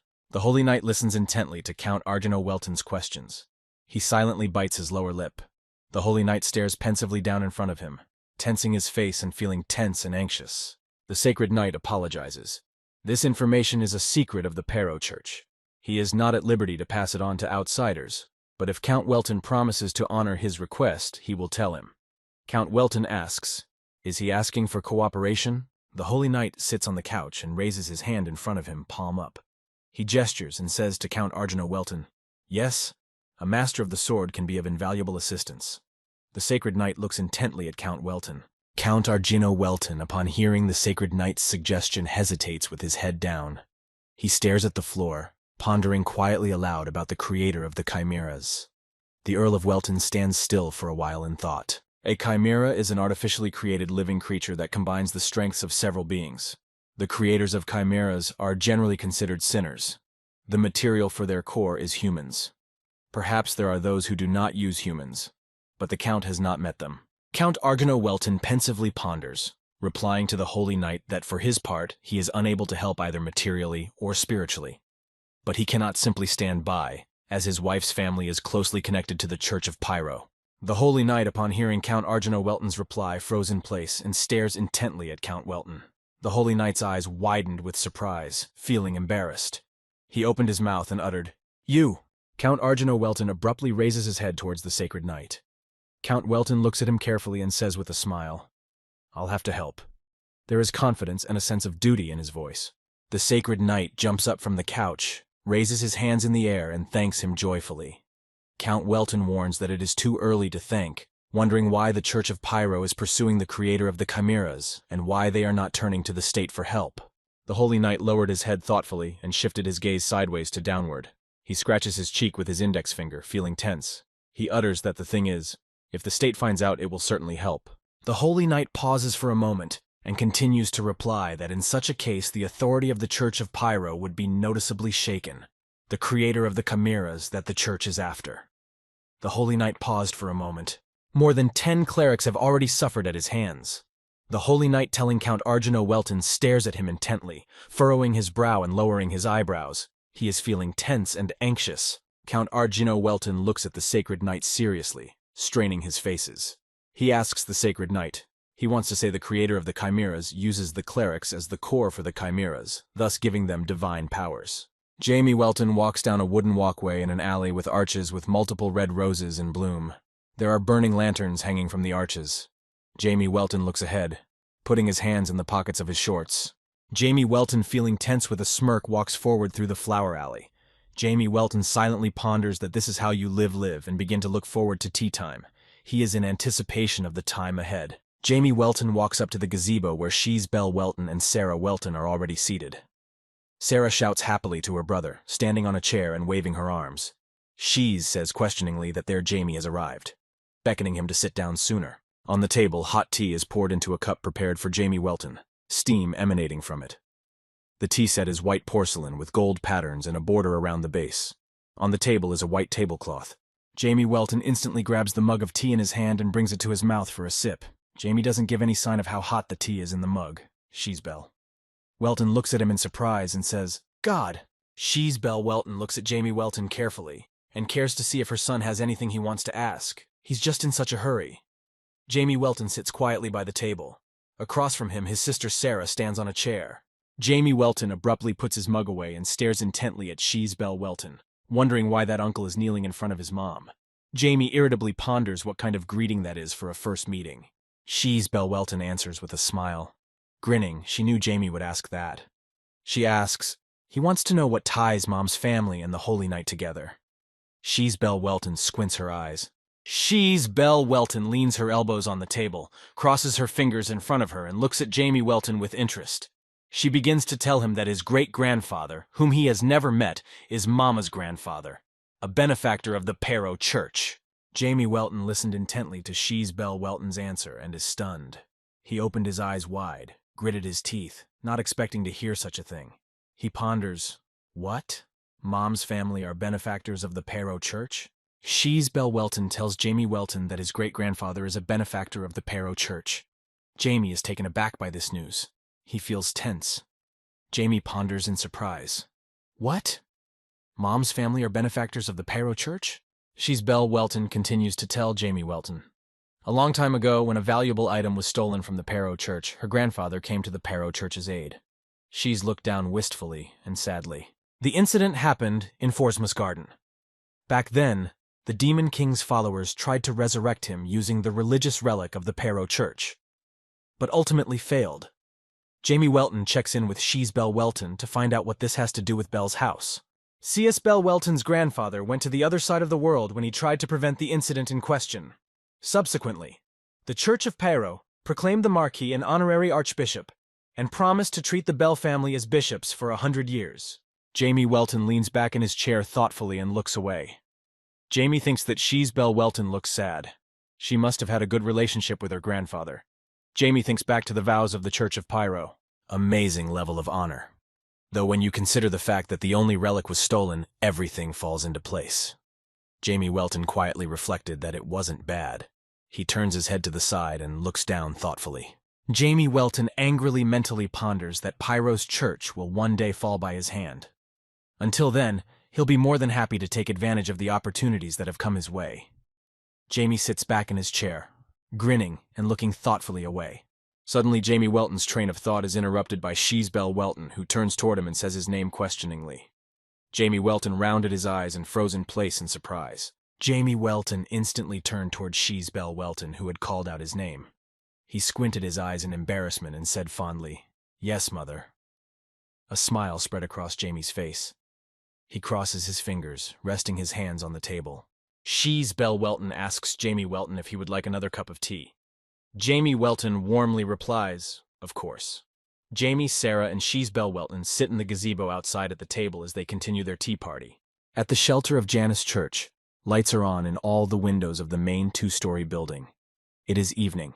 It is dark, and no one is on the grounds. A conversation is taking place indoors, saying that their brother Shino, chosen by their father Janus, will be traveling today. A man in a blue cassock with a hood overlaid stands over everyone, waving his hand. A glow occurs above his head. He pronounces loudly to raise the cups to celebrate this momentous day. The people below look up at him, raising their heads. Shino stares intently from below with his head raised. He radiates joy and happiness with his mouth ajar with a smile. He utters, "Yay!" Shino is excited about the upcoming trip and gaining a new status. Standing in the crowd of people watching are Ricky and his sister Anna. They smile happily with their mouths ajar. Ricky stares intently ahead, eyes wide open. Ricky utters, "Finally, Shino is going to the main temple!" At Janus's church, a horse-drawn carriage stands outside in the darkness. A lantern is lit in front of the carriage. Shino looks out of the carriage window and says cheerfully, "Ricky, Anna, you've come." Near the carriage stand, holding hands with Ricky and Anna and looking at Shino intently. There are two other people standing next to them. Shino says happily that his departure was so sudden. He thought he wouldn't see Riki and Anna again. Riki replies with a smile that they were warned by the priest. Riki soon goes to get Shino, warning him not to cry there alone. Shino sits in the carriage and squints his eyes cheerfully, saying, "Why would he cry? They will be joining him soon after all." Shino raises his hand and clenches his fist tightly, gesturing to show his steadfastness and intentions. A loud forward command sounded, and the carriage moved off, heading towards the main temple of Janus's church. The wooden wheels of the carriage traveled along the stone-lined road in the deep night that had fallen. The carriage touched down, heading towards the main temple of Janus Church. The movement of the carriage kicked up dust from the ground. Riki and Anna stand still, seeing the carriage off with a glance and wishing Shino a good journey. A hooded man stands next to them. Riki stares intently at the departing carriage in which Shino left. Riki grits his teeth and says cheerfully, "One day he'll be a priest too." Riki raised his hand sharply, clenching his fist tightly. He was determined. The carriage with Shino, which is heading towards the main temple of Janus's church, rides deep into the night in the dense darkness. The horses move quietly along the dirt road in the forest, approaching the walls of the building. Shino sits in the carriage next to a man in a blue cassock, wearing the sign of Janus's church on his chest. A hood is placed over the man's head. The man pronounces, addressing Shino, that they are in position. Shino looks at him in surprise and says questioningly, "Already?" The carriage comes to a halt, the movement of the carriage sending clouds of dust into the air. Shino sits in the carriage and turns his head to the window, surveying the area. He stares pensively out the window with his mouth ajar and ponders. And this is the main temple. In the darkness of the night, Shino and the man in the cassock approach the entrance of the building. There are no lights on in the windows of the building. There is peace and quiet around the building, and no outsiders. Shino pensively reflects that it doesn't seem like they've traveled very long at all. Shino turns his head, looking up at the abbot, and asks him, hesitating, "Is the main temple in front of them?" Shino feels tense and anxious. Frightened eyes stare intently at the abbot. The abbot in a blue cassock, a hood on his head covering his face without lowering his head, says to Shino, indicating to follow him. The abbot is calm and unperturbed. The abbot turns around and follows into the building they arrived in with Shino. The abbot's floor-length robe covers his legs. Shino follows the abbot's lead, not having gotten a full answer to his questions. The abbot follows ahead without turning around. Shino turns around thoughtfully, looking around. He says, addressing the abbot, he thinks they're in the wrong place. The abbot calmly replies that everything is fine, indicating to move on. The abbot extends his hand forward. With a slight movement of his hand, the abbot pulls the closed red book down, followed by a movement. The passage opened up, with Shino and the abbot standing in front of it. The abbot stands behind Shino's back and nudges forward with his hand, directing him to descend. Shino looks forward fearfully, frozen in place. He notices with alarm that this is a dungeon. The abbot slowly makes his way down the long, tiered staircase. Shino follows him, calling out to the abbot several times, trying to get a response. Shino says that he feels uneasy and that there is some kind of mistake. The abbot and Shino go down the stairs and move down a spacious hallway past tall, wide doors, one of which is open. Shino turns to the abbot to listen. Shino walks past the open door and turns around. Shino peeks through the open door and sees a huge hand in front of him with red swollen bumps on the brush moving towards him. Shino froze fearfully and stares intently at the hand. Shino gasps in fright and shouts loudly to the abbot. The abbot continues to walk purposefully and silently down the hallway, not responding to Shino's questions.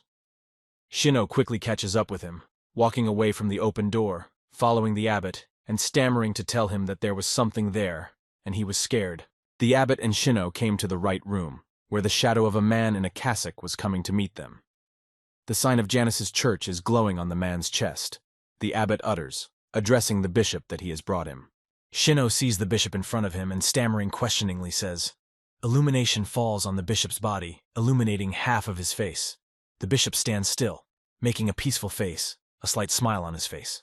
Shino kneels down in front of the bishop and clenches his hands on his chest. He asks the bishop if he wasn't chosen by God. He is scared, and there is a monster there. Shino feels anxiety and fear sweep over his body. His eyes are wide open and tears are streaming down his cheeks. The bishop does not lower his head to Shino calmly stand still and replies to him that of course he is chosen by God. There is a slight smile on the bishop's face, and his eyes are tightly closed. He stands in an office that is filled with equipment. Shino looks fearfully at the bishop, eyes wide open. tears are streaming down his cheeks. Shino clutches his hands to his chest and asks the bishop loudly, "Then why was he brought here?" Shino feels intense fear and anxiety. The bishop looks at Shino carefully and angrily says that it's all about creating a perfect world. Bishop is insanely curious about what will come out of a pure young man like Shino. Bishop opens his eyes and feels his power and superiority. The bishop suddenly says in a calm tone, "Come in." The door slowly opened and someone is about to enter the room where the bishop, Shino, and the abbot are from the lighted corridor, radiating an ominous energy around them. A creature entered the room, saying ominously and surprised, "Oh, good specimen." The creature, which looks like a human, reaches forward. The creature's head is raised, one eye looks up, the other eye and part of the head is covered with balloon-like veins.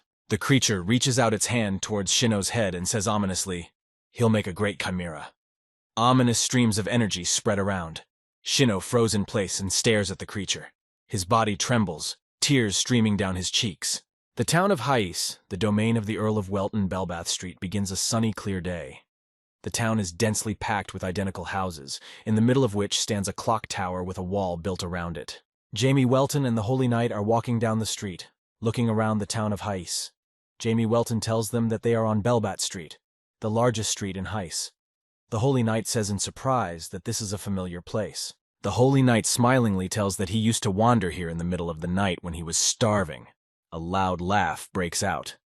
Jamie Welton glances at the Sacred Knight and tensely says, "Ah, yes, this is the reason why Jamie is accompanying him."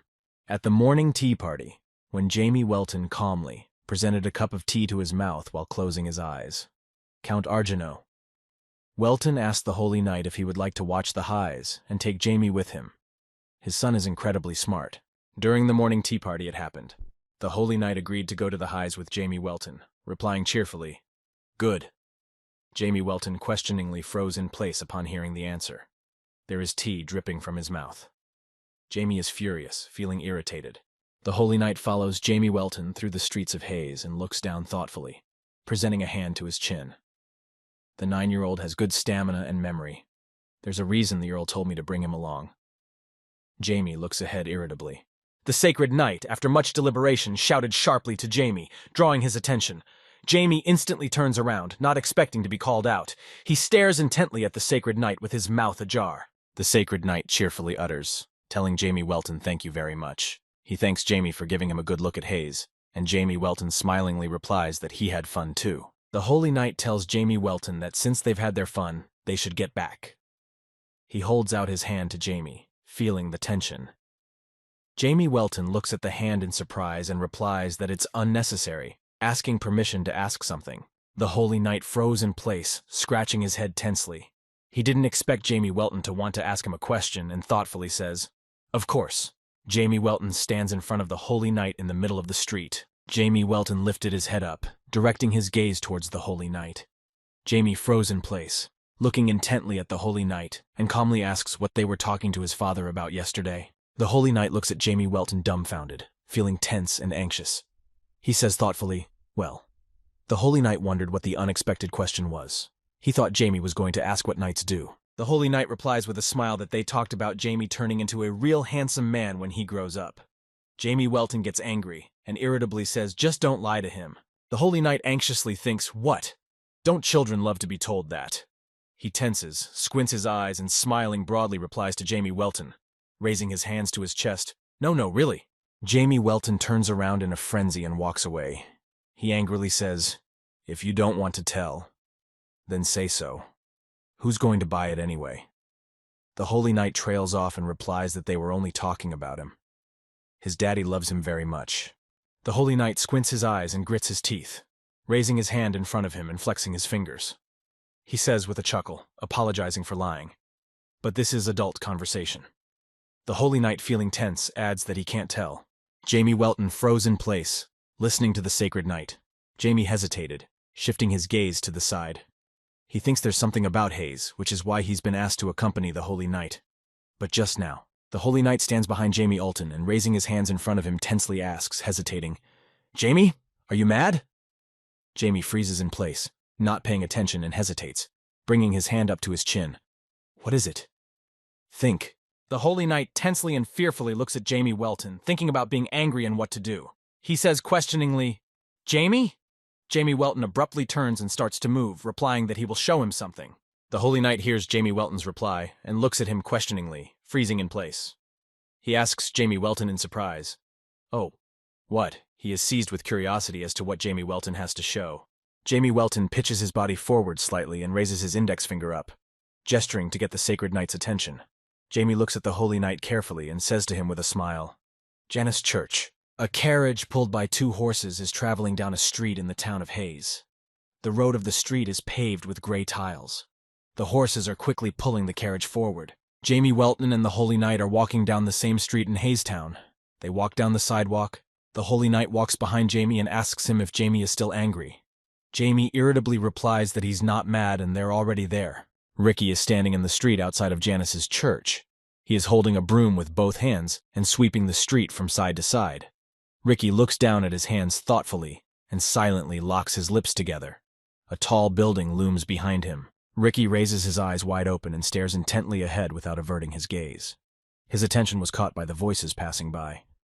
Ricky raises his eyebrows in surprise and makes a thoughtful and questioning sound. Walking past Ricky are Jamie Welton and the Holy Knight, who upon seeing Janus's church says joyfully and surprised, "So that's what she is." Ahead of him walks Jamie Welton feeling anxious and displeased. He squeezed his eyes shut and grinned. Ricky, scrutinizing Jamie Welton sharply and loudly, says, "Ah, black hair." Ricky's eyes rounded. With one hand, Ricky holds the broom. With his other hand, he points towards Jamie Welton, pointing at him with his index finger. The Holy Knight hears Ricky's exclamation from outside and looks at him intently. Asking Jamie Welton what is his friend, he looks at him. Jamie Welton, previously not paying attention to Ricky, turned his head questioningly. Jamie Welton remembered the day when he was on the street and a boy suddenly and sharply hit him in the back. Jamie Welton was disturbed with surprise. Jamie pondered, "Is this really the boy?" Jamie Welton sighed unhappily, turning his head the other way. He thinks irritably, then the change in hair color does no good. Jamie replies to the Holy Knight that he doesn't know him. The Holy Knight looks back questioningly. Jamie Welton thinks that the hair color was awkward. Ricky, seeing Jamie Welton's lack of interest, grudgingly and angrily asks what he decided to pretend he didn't know him.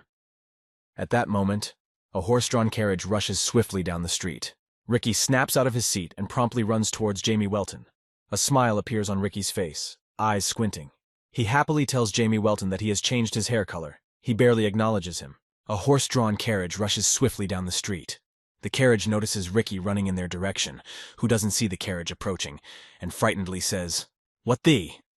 The crew abruptly begins to brake in an attempt to stop traffic. Ricky runs forward, not noticing the rapidly moving crew heading in his direction. He turns his head thoughtfully to the side, shifting his gaze back when he hears a sharp and loud scream. Ricky stares intently, frozen in place. A carriage is rushing down the road with Ricky standing on it. The man driving the carriage notices Ricky and shouts loudly and fearfully at him, "Get out of the way!" The man's eyes rounded and his eyebrows lowered down, feeling the tension. Jamie Welton and the Holy Knight stare intently ahead, noticing the carriage moving swiftly towards Ricky. They look on anxiously, mouths ajar, eyes rounded and feeling tension and fear. Ricky is frozen in the road, holding his broom in his hands and spreading his legs wide. He watches fearfully as a carriage with horses looms ahead of him. The horses stand up on their haunches in front of Ricky, raising their legs and swinging them in the air. The Sacred Knight, seeing the carriage with horses approaching on Ricky, instantly headed in his direction, moving swiftly in space. He cried out fearfully and tensely, "No!" He extended his arm toward Ricky. Ricky froze in place, standing on the road and watching the horse-drawn carriage moving, not him. His body trembling, he stared intently ahead, making an extended sound, eyes wide open, tears streaming down his cheeks and dripping from his chin. Ricky is frozen in the road, holding his broomstick in his hands and spreading his legs wide. He watches fearfully as a carriage with horses looms ahead of him. The horses stand on their haunches in front of Ricky, raising their legs and swinging them in the air and making a loud sound. "He go!" The Sacred Knight swiftly heads towards Ricky to save him. He points his hand forward and stares intently in front of him with his eyes wide open. He anxiously ponders. Here it comes. He doesn't make it in time. Ricky froze in place and watches intently as the horse-drawn carriage approaches him. He opens his mouth and thoughtfully utters that he's going to the other side of the world. Tears flowed down his cheeks, dripping from his chin. Jamie Welton watches intently as a horse-drawn carriage approaches and a Holy Knight heads towards Ricky for rescue. Jamie's eyes begin to shimmer with an iridescent light. He directs streams of magical energy. Jamie Welton casts the spell. Chain area. Jamie Welton points his hands in front of him, his body slightly backward from the flow of powerful force. A projection appeared in front of Jamie's hands, from which chains were pointing in different directions. The Holy Knight grabbed Ricky and held him tightly against him, moving swiftly in the air, his serious gaze directed forward. Around the rapidly moving Sacred Knight with Ricky in his arms, magical chains are being sent in different directions in the air. The Holy Knight, moving swiftly in space, holds the rescued Ricky tightly in his arms. The Holy Knight directs his gaze to the side and stares intently at the magical chains that surrounded him. The magical chains that Jamie Welton had directed are lifting the horse-drawn carriage high into the air from all sides. They float in the air, tightly bound by the chains. On the ground, people stand up and look up with interest. Ricky froze in place from the emotion he received and tensely stares in front of him. His eyes are rounded, his mouth wide open. Tears are pouring from his eyes, drool dripping from his mouth. He stutters questioningly, saying that he is alive. Ricky quickly pounces on Jamie Welton, hugging him tightly and pulling him against him. He thanks him several times in a row, telling him, "Thank you." Jamie Welton begins to gasp from the tight hug, his body being squeezed hard. Jamie Welton is annoyed and infuriated by Ricky's long and tight hug. Jamie utters that he understands and demands that Ricky let him go. The Holy Knight watches Jamie Welton carefully from the side and remains silent, pondering how strong Jamie is. The Holy Knight watches Jamie Welton closely and silently ponders that the magic Jamie used is much stronger than the mages that were with him. The Sacred Knight closed his lips tightly. Such skills in a 9-year-old child, he is a genius.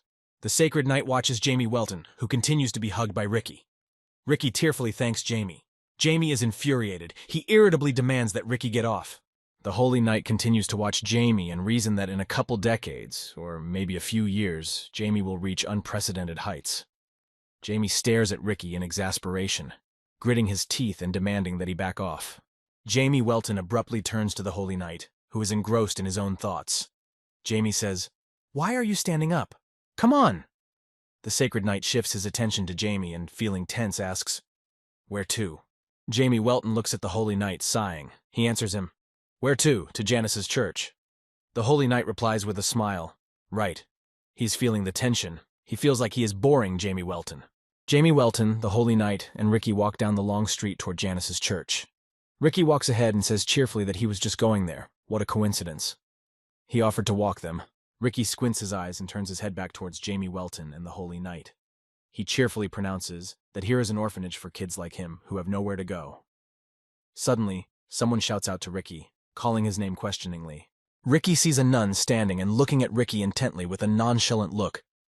He put the palms of his hands together and made a welcoming gesture. The elderly nun with gray hair clarifies to Ricky, "Where did he go?" The nun is checking with Ricky to find out who these people are. She shifted her gaze to Jamie Welton and the Holy Knight, who are silent with serious faces standing in front of her. They look at the nun carefully after hearing the question about them. Ricky answers the nun that he almost got hit by a carriage and they saved him.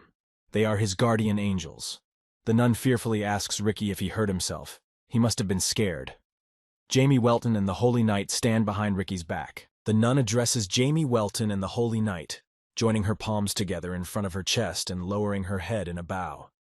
She thanks them, saying thank you very much. Ricky was almost in irreparable trouble. The Holy Knight replies to the nun that he is not worth thanking. He, as a follower of the Church of Pyro, simply did what he had to do. The nun, in with her head down in a bow, froze, thinking sadly, "Pyro." The Holy Knight utters with a smile that this guy actually did much more than that. He squints his eyes and points his finger at Jamie Welton. Jamie looks at the Holy Knight in surprise and says quietly, "TTC, you don't have to talk about that." The nun looks at Jamie Welton carefully and asks in surprise, "Is that a child?" She doesn't know who is standing in front of her. Jamie Welton looks questioningly at the nun and says that he is the son of the feudal lord of the land. Jamie Welton raises his head and stares at the nun. He calmly says that he is Jamie Welton.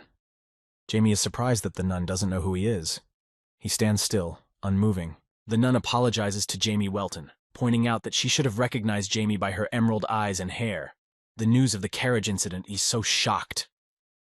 She squinted her eyes, feeling the tension.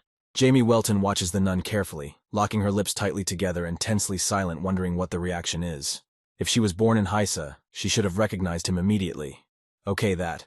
But the nun is also too confused. The nun looks carefully and asks the Holy Knight. He has come to them to pick up Ricky.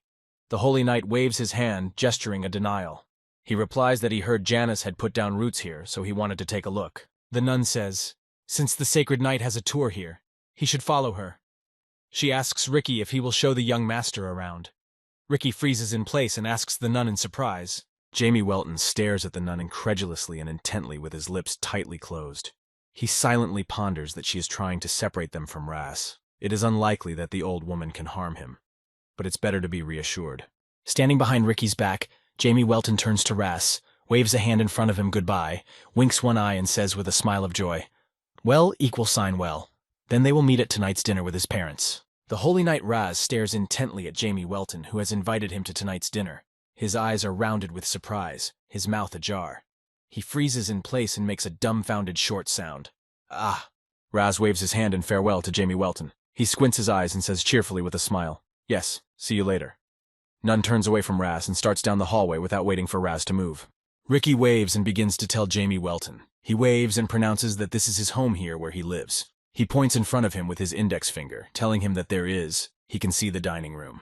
Jamie Welton stands still and listens to Ricky, who hesitates with excitement and can't find the words.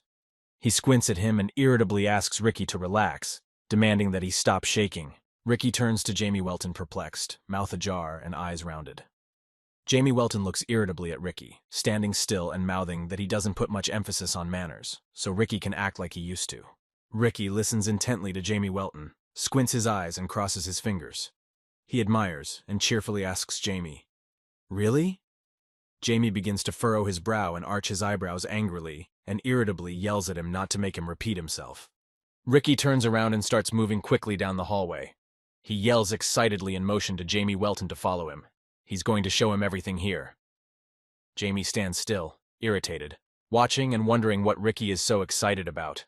Ricky stops outside in the hallway near the door and says cheerfully that Jamie Welton has already seen the rest of the place. And this is where he lives with his little sister. He asks, really curious. Jamie stops in front of Ricky and answers, not one bit. Ricky abruptly opens the door with his hand to his room, shouting happily and loudly to Anna that he has brought a friend. Ricky's eyes are wide open. Jamie Welton hears what Ricky is saying and thinks irritably, what friend? In the room where Ricky is staying with his sister, Anna sits at an empty desk in a chair. She overhears Ricky's speech and responds to Ricky in a surprised, extended voice. Wah! She instantly puts her hands down to her knees to get up from the chair. Anna stands up abruptly from the chair, resting her hand on the table. She asks surprised Ricky, really? The sudden movement causes Anna's neatly braided braids to rise in the air and move to the sides. Her head is lowered down. Jamie Welton freezes in place upon seeing Ricky's sister, Anna. He stares at her intently without looking away. Jamie pressed his lips tightly together in tension and surprise. Jamie's face is focused, eyes intense. Ricky walks over to Anna and holding her hands, helps her move closer to Jamie Welton. He asks Anna to say hello to Jamie, indicating to her that he's cool. Anna rises from her chair and puts her head down to say hello to Jamie, and introduces herself as Anna. Jamie Welton freezes in place in the doorway and stares intently at Anna. He is tense and remains silent without uttering a word. Ricky turns toward Jamie Welton and looks at him in surprise.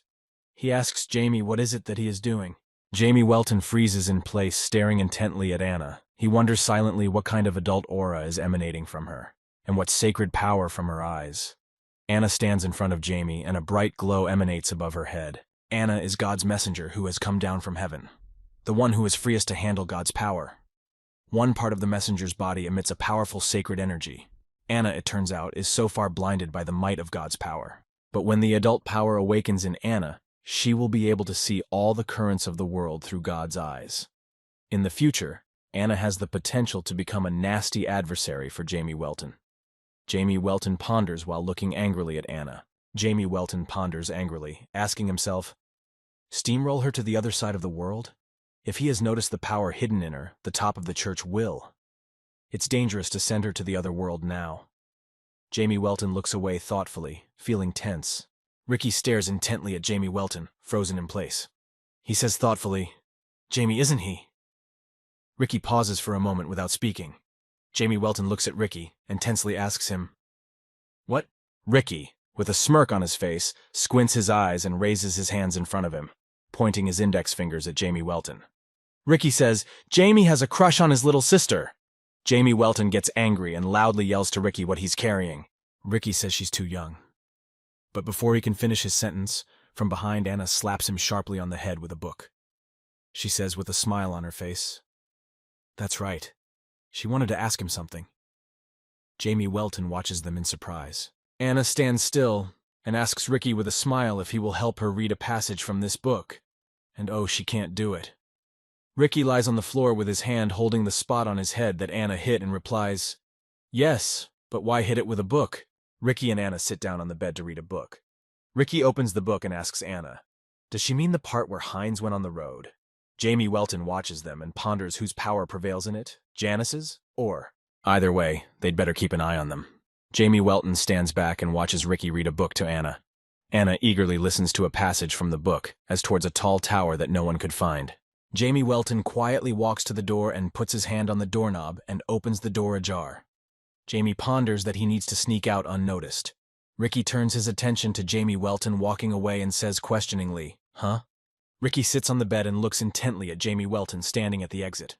Ricky asks Jamie, "Is he going to the restroom?" Jamie Welton turns toward Ricky and calmly replies, "No, he has to go now." Ricky tells Jamie Welton that he will see him out then. Ricky warns Anna that he is there and back. Ricky closes the book and starts to get out of bed. Anna turns her head to Ricky with a smile and replies to him, "Okay." Jamie Welton and Ricky walk down the hallway together towards the exit of their church, Janice. Ricky, with a smile on his face, asks Jamie if he is coming again. Jamie Welton doesn't answer and is silent in response. Jamie thinks, what a talkative Ricky is. Jamie Welton turns his head to Ricky and seriously asks him if he wants to be someone. Ricky looks at Jamie Welton and, not expecting such a question, he replies thoughtfully, "Why is Jamie asking him that?" Ricky squints his eyes and raises his hand and puts his thumb up. He asks Jamie Welton, "Is he the one who has now shown friendly sympathy? How unexpected and pleasant." Jamie looks at Ricky unhappily and says whatever his soul desires. Ricky looks away and starts telling Jamie Welton. He thought spending time with Anna was enough for him, but when Ricky came here, he realized. Jamie Welton looks at Ricky and listens intently. Ricky continues to tell her that he wants to be chosen by Janice and become a priest. Ricky feels joy in telling his intentions. He squints his eyes, turning his head to Jamie Welton, and smiles widely, baring his teeth. Ricky freezes in place and looks down thoughtfully as he continues to tell Jamie Welton. Ricky's friend Faith has been chosen and he's off to the main temple. Ricky is so jealous of him. Ricky thinks back to Shino, who was chosen by Janice. Jamie Welton, listening intently to Ricky, is dumbfounded by the information that Ricky's friend was taken to the main temple. Jamie shifts his gaze to the side and thoughtfully reasons, "What? To the main temple? It's the whole church thing. Human trafficking, rivals, election. Is it really?" Jamie Welton turns sharply toward Ricky, tensely and menacingly asking him where he was before coming here. Ricky looks fearfully at Jamie, frozen in place by the heightened tone, and surprisingly replies that he was outside. Jamie Welton stares at Ricky intently and yells menacingly, asking him where else he was before. Jamie Welton is tense and angry. His forehead is furrowed, his eyebrows are lowered and drawn together, and his eyes are wide open. Ricky stares intently at Jamie Welton, who shouts menacingly at him, asking questions. Ricky fearfully replies that he was a lowlife in rivals. Ricky doesn't understand why all of a sudden Jamie Welton is acting like this. Jamie Welton says questioningly, "Rival?" Jamie froze in place, thinking intensely. He thought so. "Janice!" Jamie Welton's face relaxes and a smirk appears. Jamie Welton is beginning to realize what's going on. On a narrow street between buildings stands Ross, and across from him is a nun. Ross pronounces to the nun that he enjoyed talking to her. The nun replies to Ross that it was nice to talk to her too. It is evening, and the setting sun is faintly illuminating the space. The nun turns and half-turns and pronounces to Ross that it is time for him to return. She will escort him to the young master. Ross squints his eyes, looking in the nun's direction, and with a smile, he replies thanking her. The nun walks ahead. Ross pensively follows, looking at her back. He silently ponders that the nun is very careful with her words. Whether the local priests can be trusted. Perhaps they have something to do with that incident with the chimera. The nun and Russ have reached the corner of the street. Around the corner are Ricky and Jamie Welton. The nun asks Ricky if he has shown the young master everything. Ricky looks at the nun carefully and replies loudly, grinning. Of course. A voice is heard saying, "Gee." Ricky turns his head to the side and grimaces. "Hey." He has his mouth ajar, eyes scrutinizing the source of the voice. Jamie Welton is standing next to him, not turning around or noticing. Ricky cheerfully utters, "Mr. Bishop." Walking towards them is a bishop accompanied by a knight with a hood on his head. The bishop says without emotion that during his absence, they have important guests. The bishop lowers his head down. The bishop stops in front of Jamie Welton and greets the young gentleman with a calm tone.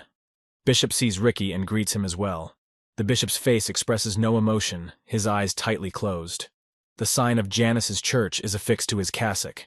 Jamie Welton introduces himself to the bishop, saying that he is pleased to meet him and his name is Jamie Welton. Jamie stares intently at the bishop and reflects thoughtfully. It makes sense to him now. Janice's church uses children. The bishop stands still, looks at Holy Knight Reyes and asks him, "Who is he?"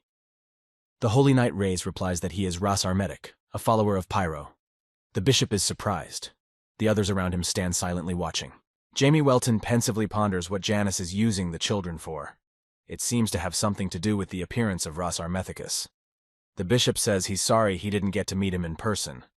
Russ replies that they had a great time. Jamie Welton has shifted his gaze to the knight behind the bishop's back and is watching him intently.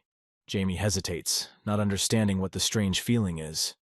The knight is standing in armor, a sword behind his back, and the knight has a hood over his head covering his face. Jamie Welton feels the power of the Holy Knight.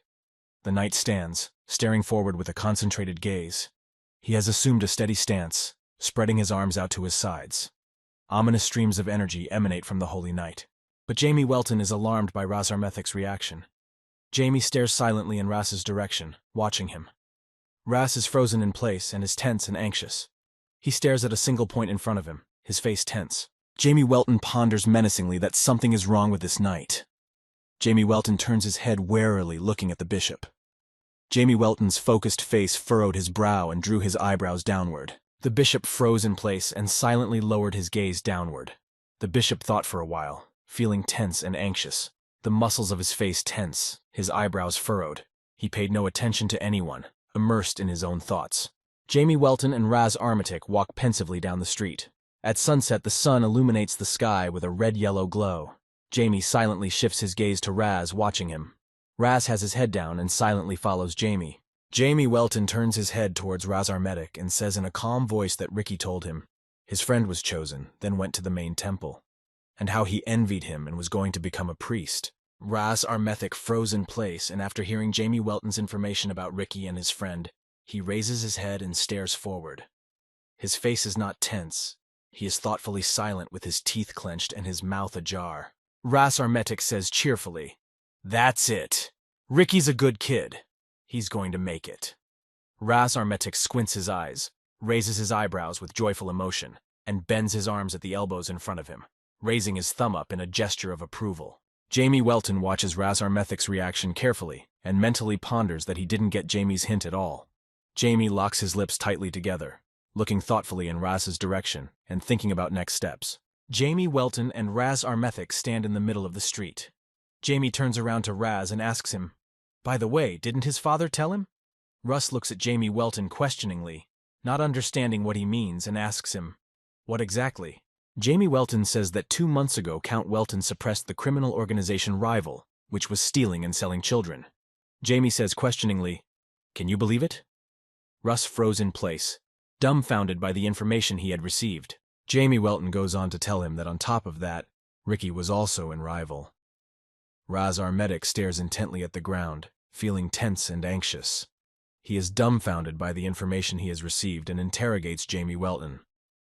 "Ricky is in Rival, isn't he?" Jamie Welton carefully observes Ras Armetic's reaction from the information he has received from him. Jamie Welton has his mouth ajar with a smirk and mentally ponders, "It's finally come to pass." And the cherry on the cake. Jamie is about to deliver the following information. Jamie Welton started to move forward and looked at Ras Armetic, asking him, "Didn't Janice's church do charity work?" Ras Armetic froze in place, dumbfounded by Jamie's information. Ras Armetic ponders menacingly. Indeed, how could he have forgotten? Janice's church had never practiced charity, if they organized the orphanage to use the children. Ras Armetic tightly clenched the fist of his lowered hand. Earl Argino Welton's estate. The sun had set, leaving a still, fiery light in the sky. There was no one on the estate grounds. Jamie Welton and Raz Armethic have returned to the manor before sunset. A conversation is taking place on the estate. Rival in Janus Church. Count Argino Welton and Ras Armethic are sitting in the study talking. Ras Armethic tells them that there is still a boy, named Ricky, living in the orphanage, who used to be part of Rival. Count Argino Welton sits and listens intently to Ras. Count Welton raises his head, looks at Ras Armethic and says, Janus Church was having a positive effect on his domain, so he was just observing. Ras Armethic adds, something else. He saw a knight who came with the bishop. Ras Armethic looks at Count Argino Welton with tension and anxiety and says thoughtfully he could not understand. Ras Armethicus freezes in place. Count Argino Welton asks after hearing this, what is he talking about? Ras Armethic recalls the knight who came with the bishop. He was emanating ominous streams of energy. Ras Armethic felt a powerful aura, but he could not understand whether he was a knight of the Church of Janus. Ras Armethic continued to narrate. Disorderly and chaotic sacred power. Most likely this. Raz did not finish, pausing for a moment. Count Welton asks momentarily, does he really think a chimera using sacred power was standing in front of him? Count Argino Welton abruptly pitches his body forward and resolutely says, if this is true, then he cannot sit idly by. He will instruct the knights right away. And before he can speak, he is interrupted by Ras Armethic. Ras Armethic listens attentively to Count Argino Welton and sharply interrupting him, thoughtfully says that they need evidence. The Count's determination makes Raz lean back slightly. His face is calm and without a show of emotion. Ras Armethic resolutely pronounces to Count Argino Welton that he will definitely get the evidence. Ras Armethic lowered his eyebrows, making a serious face. He raised his hand in front of him, clenching it into a fist and gesturing determination. Count Argino looks carefully in Ras Armethic's direction and warns that it's dangerous to do this alone. Ras Armethic resolutely clenches his fist in front of him and utters that he is ready for anything. Count Argino Welton looks at Ras Armethic carefully, seeing his intentions. He asks him, what are the chances of success? Count Argino Welton is focused and determined, frozen in anticipation of Ras Armethic's answer. Ras Armethic sits on the couch, calmly folding his hands in his lap. He looks at Count Argino Welton and answers his question. He thinks they have the upper hand. Ras is focused and serious. He's determined to get into action. Count Argino Welton waves his hand lightly in the air. His slender long fingers are joined, his thumbs slightly set aside. Count Welton pronounces to Ras Armethic that he will give him 3 men. After Count Argino Welton's hand motion, 3 men in identical uniforms instantly appeared behind Ras Armethic's back. They appeared out of nowhere and froze in place, motionlessly standing still and waiting for the command. Ras Armethic turns his head back as he sits on the couch and looks at the men who suddenly appeared behind his back. Ras feels a strain of consternation. He didn't even feel them. The 3 people behind him stand motionless, staring in front of him. In front of Ras Armethic are Shadow Knights whose existence is reduced to protecting the Welton house. They are professionals at their craft, so they will be of use to him. They have long swords, though they look and move more like mercenaries. Ras Armethic looks at them in surprise and asks Count Argino Welton, are they definitely knights? 3 men in blue uniforms and black cloaks over their shoulders stand before him. Their faces are covered by black masks from nose to chin. Ras Armethic seriously says to Count Argino Welton that thank you in any case. He will surely reveal the knight's essence. Ras Armethic sits on the sofa. Behind his back, the 3 knights of the Welton family are standing nonchalantly. Count Argino Welton tells Ras Armethic that he is counting on him. Behind Ras Armethic's back stand the shadowy knights of the Welton family. Outside the window, Black eavesdrops on Jamie Welton's office information. Jamie Welton holds over Black's arm, releasing streams of sinister energy. Black floats in the air and looks down. Jamie scrolls through the information he's received in his head. A chimera with sacred power and a childish being used as material. Jamie Welton sits on the bed in his room and reasons that children, pure as a white sheet, are good for experimentation. But can God afford to do such things? Jamie viciously insults Janus. Jamie Welton fell backwards onto the bed, putting his hands under his head. He closes his eyes and pensively contemplates walking along with an unfinished experiment, apparently for good reason. Black flies over the bed and squeaks. Jamie Welton is on the bed addressing Black. Black sat down on the edge of the bed and looks at Jamie Welton intently, beeping questioningly and waiting for instructions. Black lowered his wings and laid his tail on the bed. Jamie Welton places a letter in a red stamped envelope in front of Black. He instructs Black to head to Rise's house, Black looks at Jamie Welton carefully and squeaks approvingly, raising his wings upward. Black flies outside through the wide-open windows from Jamie Welton's room. Black holds the red-stamped envelope firmly in his paws. He stares intently ahead, flapping his wings quickly and rising upward. Jamie Welton sits on the edge of the bed, looking out the open window that Black flew out of. Jamie sighs and pronounces that it's time for him to start preparing as well. The next battle will require stronger magic. There are discharges of energy in the air next to Jamie. Jamie Welton looks forward with determination. He says angrily, "Wait for it to Janus. He will become his headache." Memorizes the technique of sealing summoning and mana within the soul, allowing unhindered use of magic. It is deep in the night. Rise and Azamat are in the building of Heisttown. Azamat grudgingly asks Rise how much longer they have to stay here. Rise and Azamat are on a mission for Jamie Welton and are forced to sit in ambush. Rise stands at the window and stares thoughtfully ahead, observing the situation. Rise replies to Azamat that they are forced to sit here until they notice suspicious activity. There is no light in the room, with moonlight falling on the window. Rise continues to stand at the window looking carefully ahead through the window to the street. Azamat sits nearby on a chair by the table and says indignantly, "You can't even see a rat in here, let alone a knight." Rise stands at the window observing the situation and turned his head slightly towards Azamat, who is sitting on a chair and is indignant. Rise moves his eyes to the side, squinting at Azamat, and replies seriously that they are following orders. Azamat sits on a chair in the middle of the room, resting his arms at his sides. He puts his head down thoughtfully and utters, lifeless boredom. Nothing is happening at all. Azamat stares at the floor, not knowing what to occupy himself with. Suddenly footsteps were heard on the wooden floor from outside. The stomping came from iron boots that moved quickly towards Azamat and Reese. The iron boots were forcefully pushing off the floor to speed up the movement. Rise heard the sudden footsteps from outside and turned his head to the side, directing his gaze half sideways. Rise listens, trying to figure out where the noise is coming from. Rise is focused and serious, his face tense. Suddenly, a knight of Janus's church appears in front of Reese and Azamat. He raises his hand up and pulls out a sword from behind his back. A hood is pulled over his head, his face covered by an iron mask.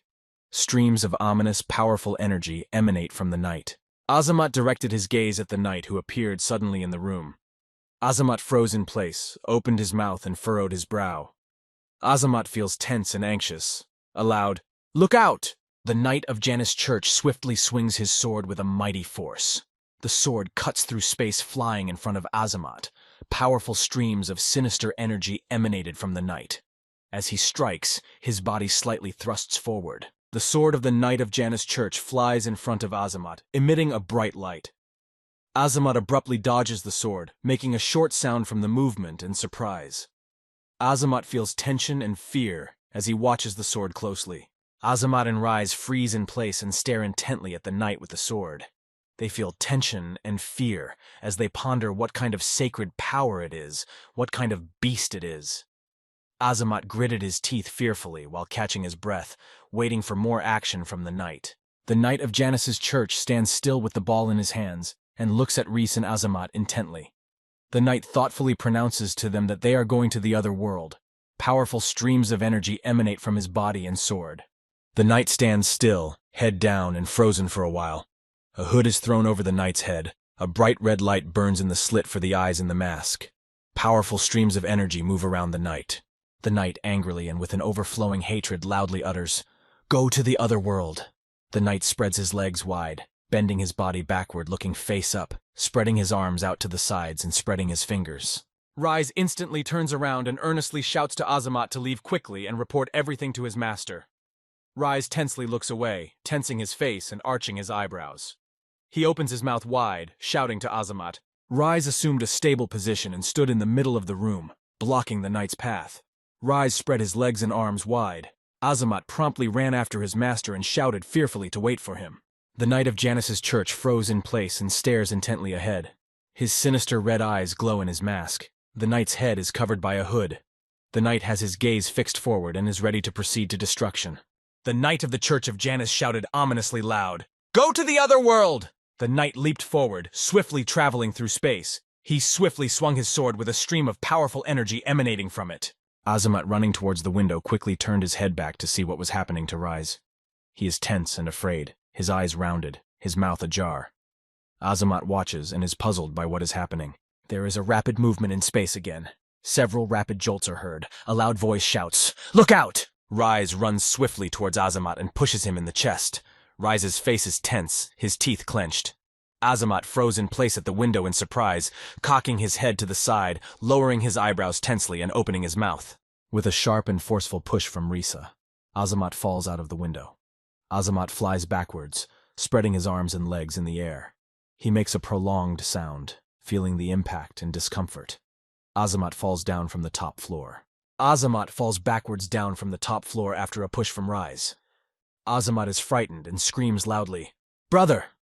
His eyes are rounded, his forehead wrinkled, and his eyebrows lowered. Azamat pulls his hand in front of him towards Rise, who remained on top of him. With a sharp movement, the knight wounds Rise in the stomach. Rise slowly stretches out. Master. An area of darkness surrounds the house where the knight and Rise are surrounded by a spell. Bright lights and various symbols appeared on the ground and in the air. Suddenly the front door opens from the street and a man enters, placing his foot on the threshold. Dark, ominous streams of energy emanate from the man, rising upwards. He is wearing a cloak, long socks, and boots. It's Jamie Welton. He has a hood over his head. Dark, ominous streams of energy emanate from his body. Jamie Welton stops and asks with a smile, "Did he call for him?" Jamie is focused and calm while in the room. Jamie Welton looks down carefully, saying with a smile, "His servant." Jamie reaches forward with his hand palm up, his fingers spread apart. Dark, ominous streams of energy emanate from Jamie. Jamie Welton, Rise, and the knight of the church, Janice, are in the room. Rise is wounded and lying on the floor. Jamie Welton stands next to Rise across from the knight and looks at him intently. Knight stands still as well, watching Jamie. Jamie Welton utters that from this moment on, no one will know what is going on here. After all, the barrier is pretty strong, even though Jamie has managed to use dark memories. But using 6th grade magic is still difficult for Jamie. The Dark Knight is in place, staring intently ahead at Jamie Welton. He is silent, not responding to Jamie Welton's speech. Bright red eyes glow in his helmet. A hood is pulled over his head. The iron mask is scratched. The knight of Janice's church rushes toward Jamie Welton. He shouts furiously, "Go to the other side!" In his hand, the knight holds a sword. Jamie stands against the wall near Rise, without moving, and shouts loudly to the knight, "Come here!" Jamie Welton stands still and casts the spell. Gravity, using 5th grade magic. Jamie raises his hands in front of him and creates a magical ball in the air with his palms. Streams of energy spread around Jamie, filling the space. The enhanced gravity puts a lot of pressure on the target and immobilizes it. The magical streams of gravity wrap around the feet of the knight, who moves across the floor. The knight feels it, not realizing what is happening to him. The knight falls to the floor with a clatter, cradling one arm to steady his body. The knight's other hand holds his sword. Magical gravity flows around his body. The knight begins to gasp from the effects of the magic. Jamie Welton casts another spell, Touch of the Lifeless. This is the magic of summoning the departed souls that bind the victim. The knight is on the floor, resting his hands on the floor. Magical currents wrap around his arms. The knight is on the floor, kneeling. In one hand he holds a sword. The other hand is raised above the floor. Magical currents are wrapped around the knight's body. He gasps from the effects of the magic and tries to utter a word. The knight raises his hand above the floor, pointing it rapidly upwards. He says loudly and angrily, "Go to the light!" The fingers of the knight's hand are bent. The knight is trying to fight the effects of Jamie Welton's magic. Jamie Welton casts the spell, Sacrifice. This is the magic of sacrificing summoned souls, followed by a powerful explosion. Jamie Welton stares intently in front of him, spreading his arms wide apart with a magical ball formed between them. The magical currents of the sacrifice spell that Jamie Welton had applied wrap around the knight's body. The knight feels the effects of the magic, from which light emanates, and anxiously in his head a thought occurs. Warning. Danger. The magical ball of applied magic sacrifice that Jamie Welton created hangs in space. Streams of energy swirl around him, illuminating the space around him. Ominous streams of energy were being directed forward. Jamie Welton has lowered his arms and stands still. He stares intently ahead at the knight, watching the applied magic on him. Around Jamie, a haze of dark particles spreads in the air. Jamie Welton remains silent. Jamie Welton watches as the knight stands on the floor on one knee with his hands down. In one hand, the knight holds a sword. All around, a haze is spreading in the air. Around the knight's body are bloody streams of energy. The knight angrily tries to utter a word. Jamie Welton stands still, surrounded by the haze that is spreading in the air from the magic used. Jamie Welton looks at the knight carefully and says questioningly, Expert means? The knight tries to pronounce the word again, stopping. Stow. The knight's hand grips the sword firmly in his hand, clenching his fist and pulling it sharply from its scabbard. Magical streams of energy spread around his hand. The knight furiously utters, "Go to the other world!" He instantly swiftly starts moving towards Jamie Welton. He swings his arm backwards, holding his sword in his hand to strike. There are bloody streams of energy around the knight. The knight swings his sword towards Jamie Welton and swiftly heads towards him. Jamie Welton stands calmly in place near the wall with his legs spread wide. He watches the knight's movement intently. Jamie pronounces that he is steadfast, but Jamie Welton angrily pronounces that it won't do him any good. Jamie crosses his arms in front of him, directing magical streams of energy from them. Jamie stares forward in concentration, with a serious face. Jamie's eyes glow. Jamie Welton casts a spell, Puppet. Marionette allows you to control an enemy with soul threads. The knight, who swiftly pointed his sword towards Jamie Welton while holding it with both hands, is restrained by the magical threads of the marionette magic. The magical threads of the marionette spell bound the knight's legs, tightly wrapping around them. The knight instantly falls to his knees on the floor with force. Bloody streams of energy flow around the knight's body. The knight tensely utters a sound, gasping from the restrained body. Commands arise in the knight's mind. Pressure cannot be cancelled. No risk analysis can be done. The knight gasps, making sounds. The knight collapses to the floor. The restrained hands of the magic puppet fall in front of his face. The knight's body shakes. The knight lies on the floor, raising his head towards Jamie Welton. Knight's entire body is bound by strands of marionette magic that descend from above. Jamie Welton walks towards the knight and utters. Apparently, he doesn't understand what's going on. Jamie Welton pronounces that after the explosion, he placed soul shards in Knight's body. Jamie Welton looks contentedly at the knight, a smile appearing on his face. Ominous streams of energy emanate from Jamie Welton in space. Jamie Welton stands over the knight ominously, saying that from now on the knight's fate is beyond his control and he belongs to him. The magical threads of the marionette spell forcefully clutch the body of the knight, who lies on the floor. The knight gasps and makes sounds. Notifications appear in the knight's mind. Loss of control over his body. There is no way to undo the black magic.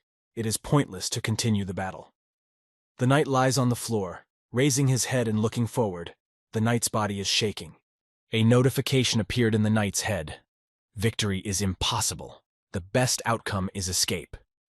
A magical orb appeared in the chest of the knight, who was restrained by the magical threads of the puppet spell. The orb began to spread streams of energy towards the side.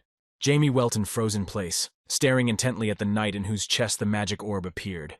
Jamie tensed and worried. His eyes are rounded. Jamie Welton tensely thinks, self-liquidation? Jamie Welton says sharply and loudly, "No way!" Jamie swiftly heads towards the knight, clenching his hands into a fist. Around the knight, magical streams of self-destruction spread in space. Jamie Welton swiftly heads towards the knight to stop the self-liquidation. Jamie points his hand forward, casting a spell. The Hand of Darkness. Streams of magic swirl around Jamie's hand. He stares intently at his hand. Jamie Welton swiftly approaches the knight and launches his hands into his body, using the magic of the Hand of Darkness to stop the self-liquidation. The magic of the Hand of Darkness swirls around Jamie Welton's hands. The knight froze in place, waiting for the self-liquidation. The knight froze in place, waiting to self-liquidate. His red burning eyes stare intently ahead. Jamie Welton continues to launch the magic of the Hand of Darkness into the knight's body, and realizes fearfully that there is no way to stop the self-liquidation. The knight stands on his feet, waiting for the self-liquidation. Jamie Welton holds his hands to the knight's chest using the magic of the Hand of Darkness.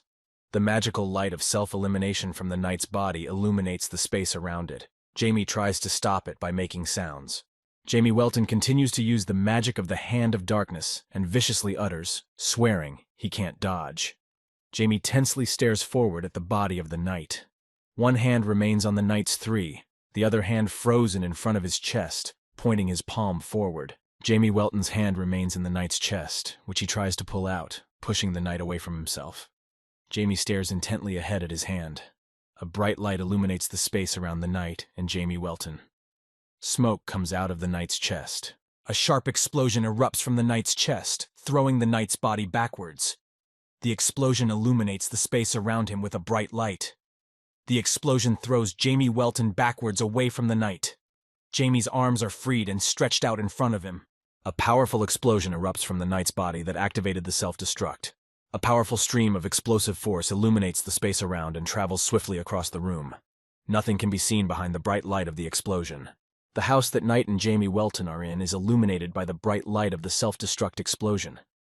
The light bursts out of the windows of the house, traveling far ahead.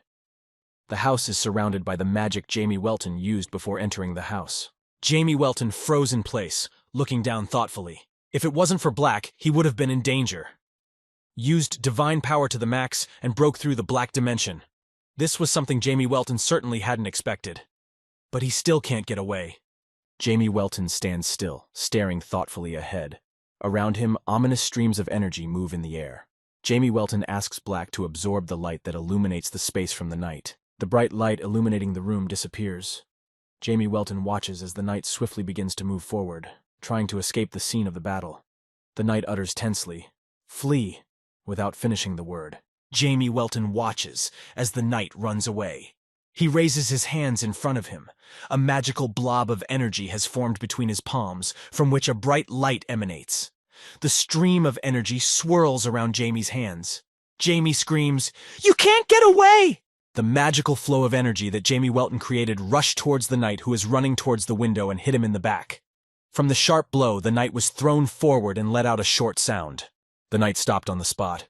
He spread his legs and arms wide. From the effects of Jamie Welton's magic, red tentacles instantly burst out from the knight's back, holding onto the knight's back with their teeth. Streams of energy and air swirled around the knight. Jamie Welton turned his head towards the knight and watches him carefully. He has his mouth ajar and is pondering menacingly that it is a chimera, so that's what his true appearance is. Jamie considers the chimera an abomination. Jamie Welton instantly uses a spell, Chain Area. Jamie's hand is guided forward to use magic. The magical chains rapidly fly towards the chimera. Jamie Welton's eyes glow with magical light. Magical chains spell area chains rapidly heading towards the chimera and begin to wrap around its body. The chimera begins to bend from the effects of the magical chains that pull it down. The chimera raises its arms and tentacles upward. Jamie Welton froze in place, carefully watching the chimera being wrapped around by the magical chains. Jamie says calmly and nonchalantly, "Go ahead." Magical streams of energy are directed from Jamie forward towards the chimera. The magical chains wrap around the chimera's body and squeeze it. The chimera begins to gasp, making extended sounds. It thrusts its arms and tentacles forward. The magical energy flow directed by Jamie Welton rushes into the chimera's body. Jamie Welton stares forward with a serious face. His eyebrows are lowered and his forehead is furrowed. Jamie puts his palms together in front of him and ominously recites the incantation, the blast of departure to the afterlife. The blast of departure is an explosion of darkness that can tear through even the strongest armor. After the impact of the magical energy flow, the chimera fell to its knees. Its tentacles and arms are down and unmoving. The chimera's body was held down by magical chains. A notification appeared in the chimera's head. Multiple damage. The limit has been reached. No further action is possible. The chimera lifted its head up and gasped, uttering short sounds. Bloody streams of energy flowed around its body. A warning notice appeared in the chimera's head. Activate last process. The chimera's body shook, and behind its back, a jaws of tentacles began to open. A red blob flew out of the jaws and headed downward. Jamie Welton froze in place, looking down at the chimera intently, and noticed the red blob that popped out of the chimera's body. He rounded his eyes dumbfounded when he saw it and thought, "This is it." Jamie's lips locked tightly together. The red blob from the chimera's body jumped out the window and bounced off the wall and hit the ground with force, continuing onward. Jamie Welton watched as the blob flew out the window and gave a disgruntled cluck. Jamie Welton walks over to the window that the red blob popped out of and looks down, watching the red blob from the chimera's body run away. Jamie grudgingly utters, "Fuck you, missed it." Rise rises from the floor and stares intently at Jamie Welton. Rise, feeling tense and anxious, shouts loudly to Jamie Welton, drawing his attention. "Master!" Rise's hair and clothes are stained with blood. Rise turns his head toward the chimera, which is lying on the floor with no signs of life. He thoughtfully pronounces to Jamie Welton that this is a fine job, but he didn't get a chance to finish, and Jamie added, "Escaped." Rise hears Jamie Welton's response and is perplexed and says questioningly, "What, he's not going to chase him?" Rise ponders, straining. Is that allowed? Jamie Welton looks at Rise carefully. Jamie Welton pronounces, "Offended, of course, but it's not necessary." Rise looks down frustrated. He doesn't know what Jamie is talking about. He's missed his enemy, and he's not going to do anything about it. Wasn't it for his capture that he ordered them to keep surveillance? Rise turns his head towards Jamie Welton and holding his hand to the wound on his stomach asks, "Sorry," but he doesn't quite understand him. Could Jamie please explain? Jamie Welton calmly replies that it's simple. Jamie Welton looks forward carefully and calmly and pronounces to Rise that you can't just get rid of dark mana. There are ominous streams of energy emanating from Jamie Welton and spreading through space. Jamie Welton tells Rise, remembering how he struck the knight's body with his hand, that after he punched the chimera with his hand of darkness, the dark mana spread through his body. Jamie Welton angrily utters, which means he can easily find him. In Janice's church, the bishop sits in his office behind a desk, calmly writing something down on paper. Behind him are racks of books. Above his head hangs a chandelier with candles burning. The bishop's head is down. He does not suspect anything. Suddenly, a rustle is heard outside the window, and one part of the window begins to move. The bishop takes notice of this and pensively observes what the noise outside the window could be in the middle of the deep night. Around the window, magical particles spread in the air. The window has opened, and in the open part of it, part of the chimera that escaped from Jamie Welton climbs up onto the windowsill. The chimera part is red in color with a huge, bulging eye. Bishop sees it and tensely ponders. What the? Bishop walked over to the window and picked up the part of the chimera. It sits in the palm of his hand and stares at him with a big, bulging eye. The bishop is tense and anxious and utters, "It can't be. Has he lost? Defeated by a chimera knight with divine powers." In the house where the battle between Jamie Welton and the chimera knight took place.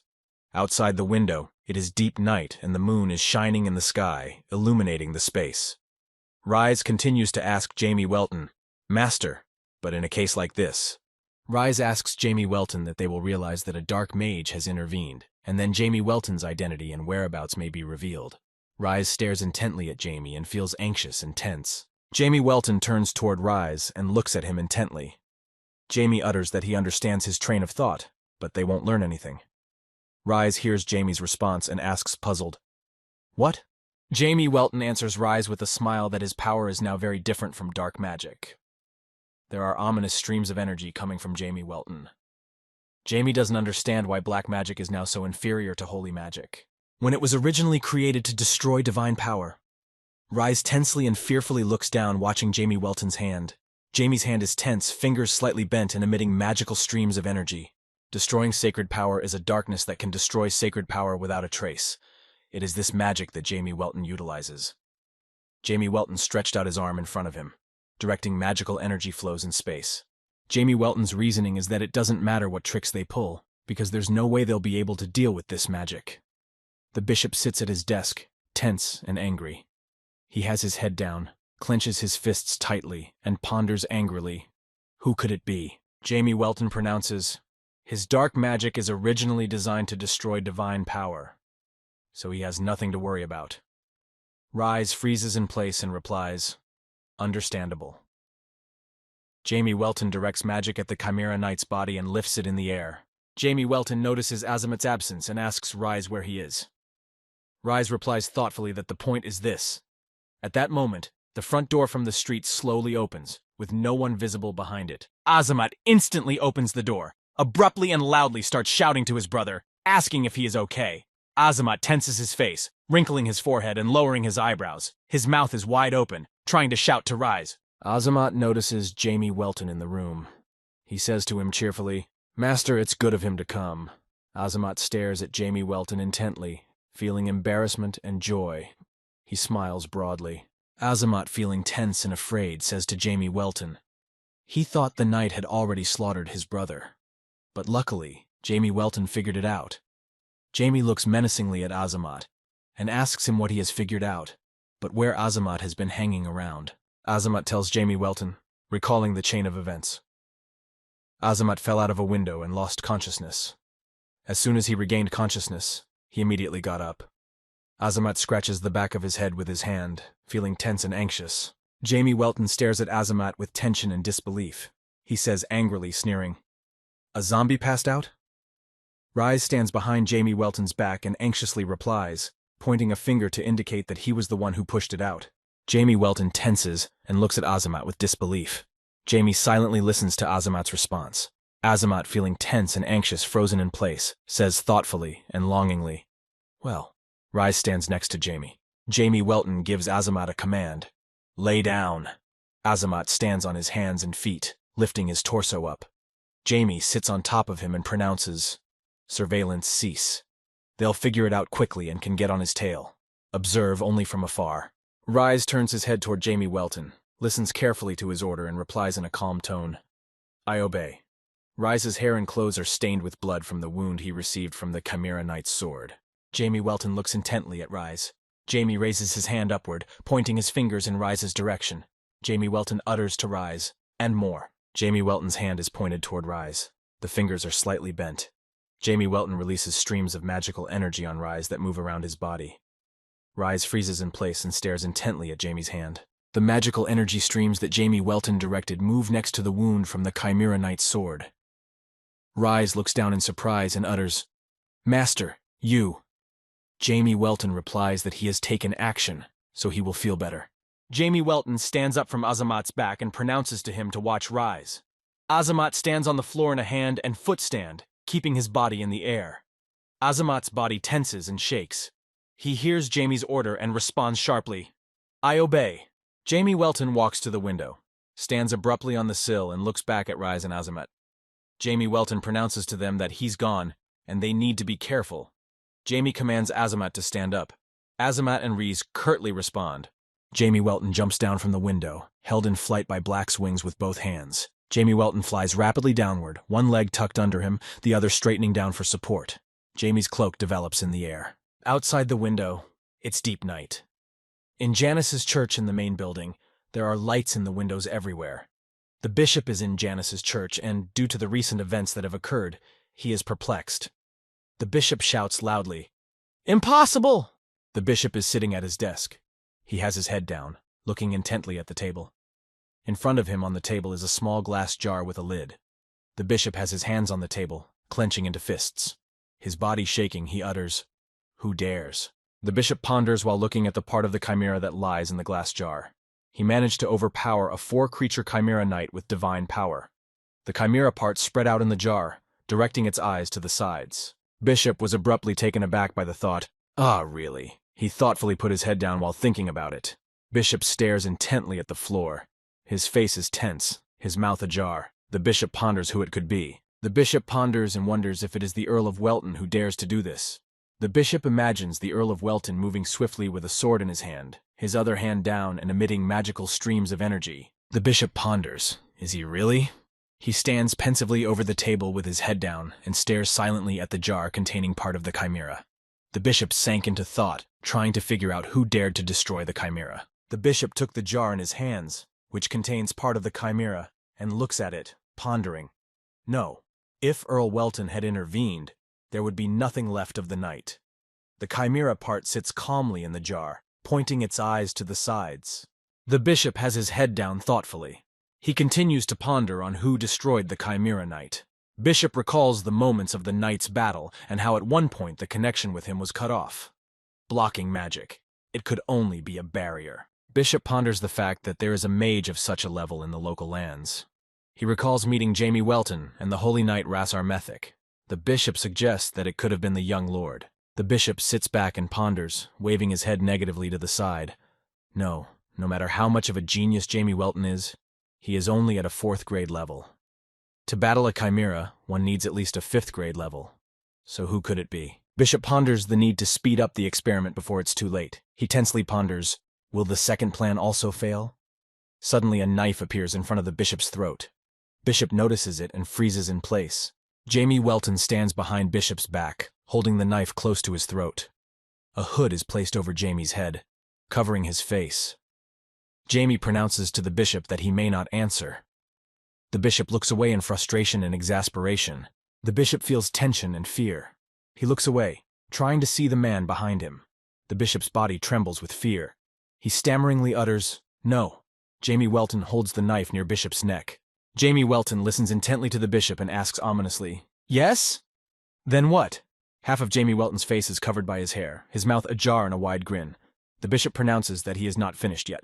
Jamie Welton asks the bishop ominously. What in his opinion has happened is normal. The bishop replies fearfully and loudly. No, that's not what he means.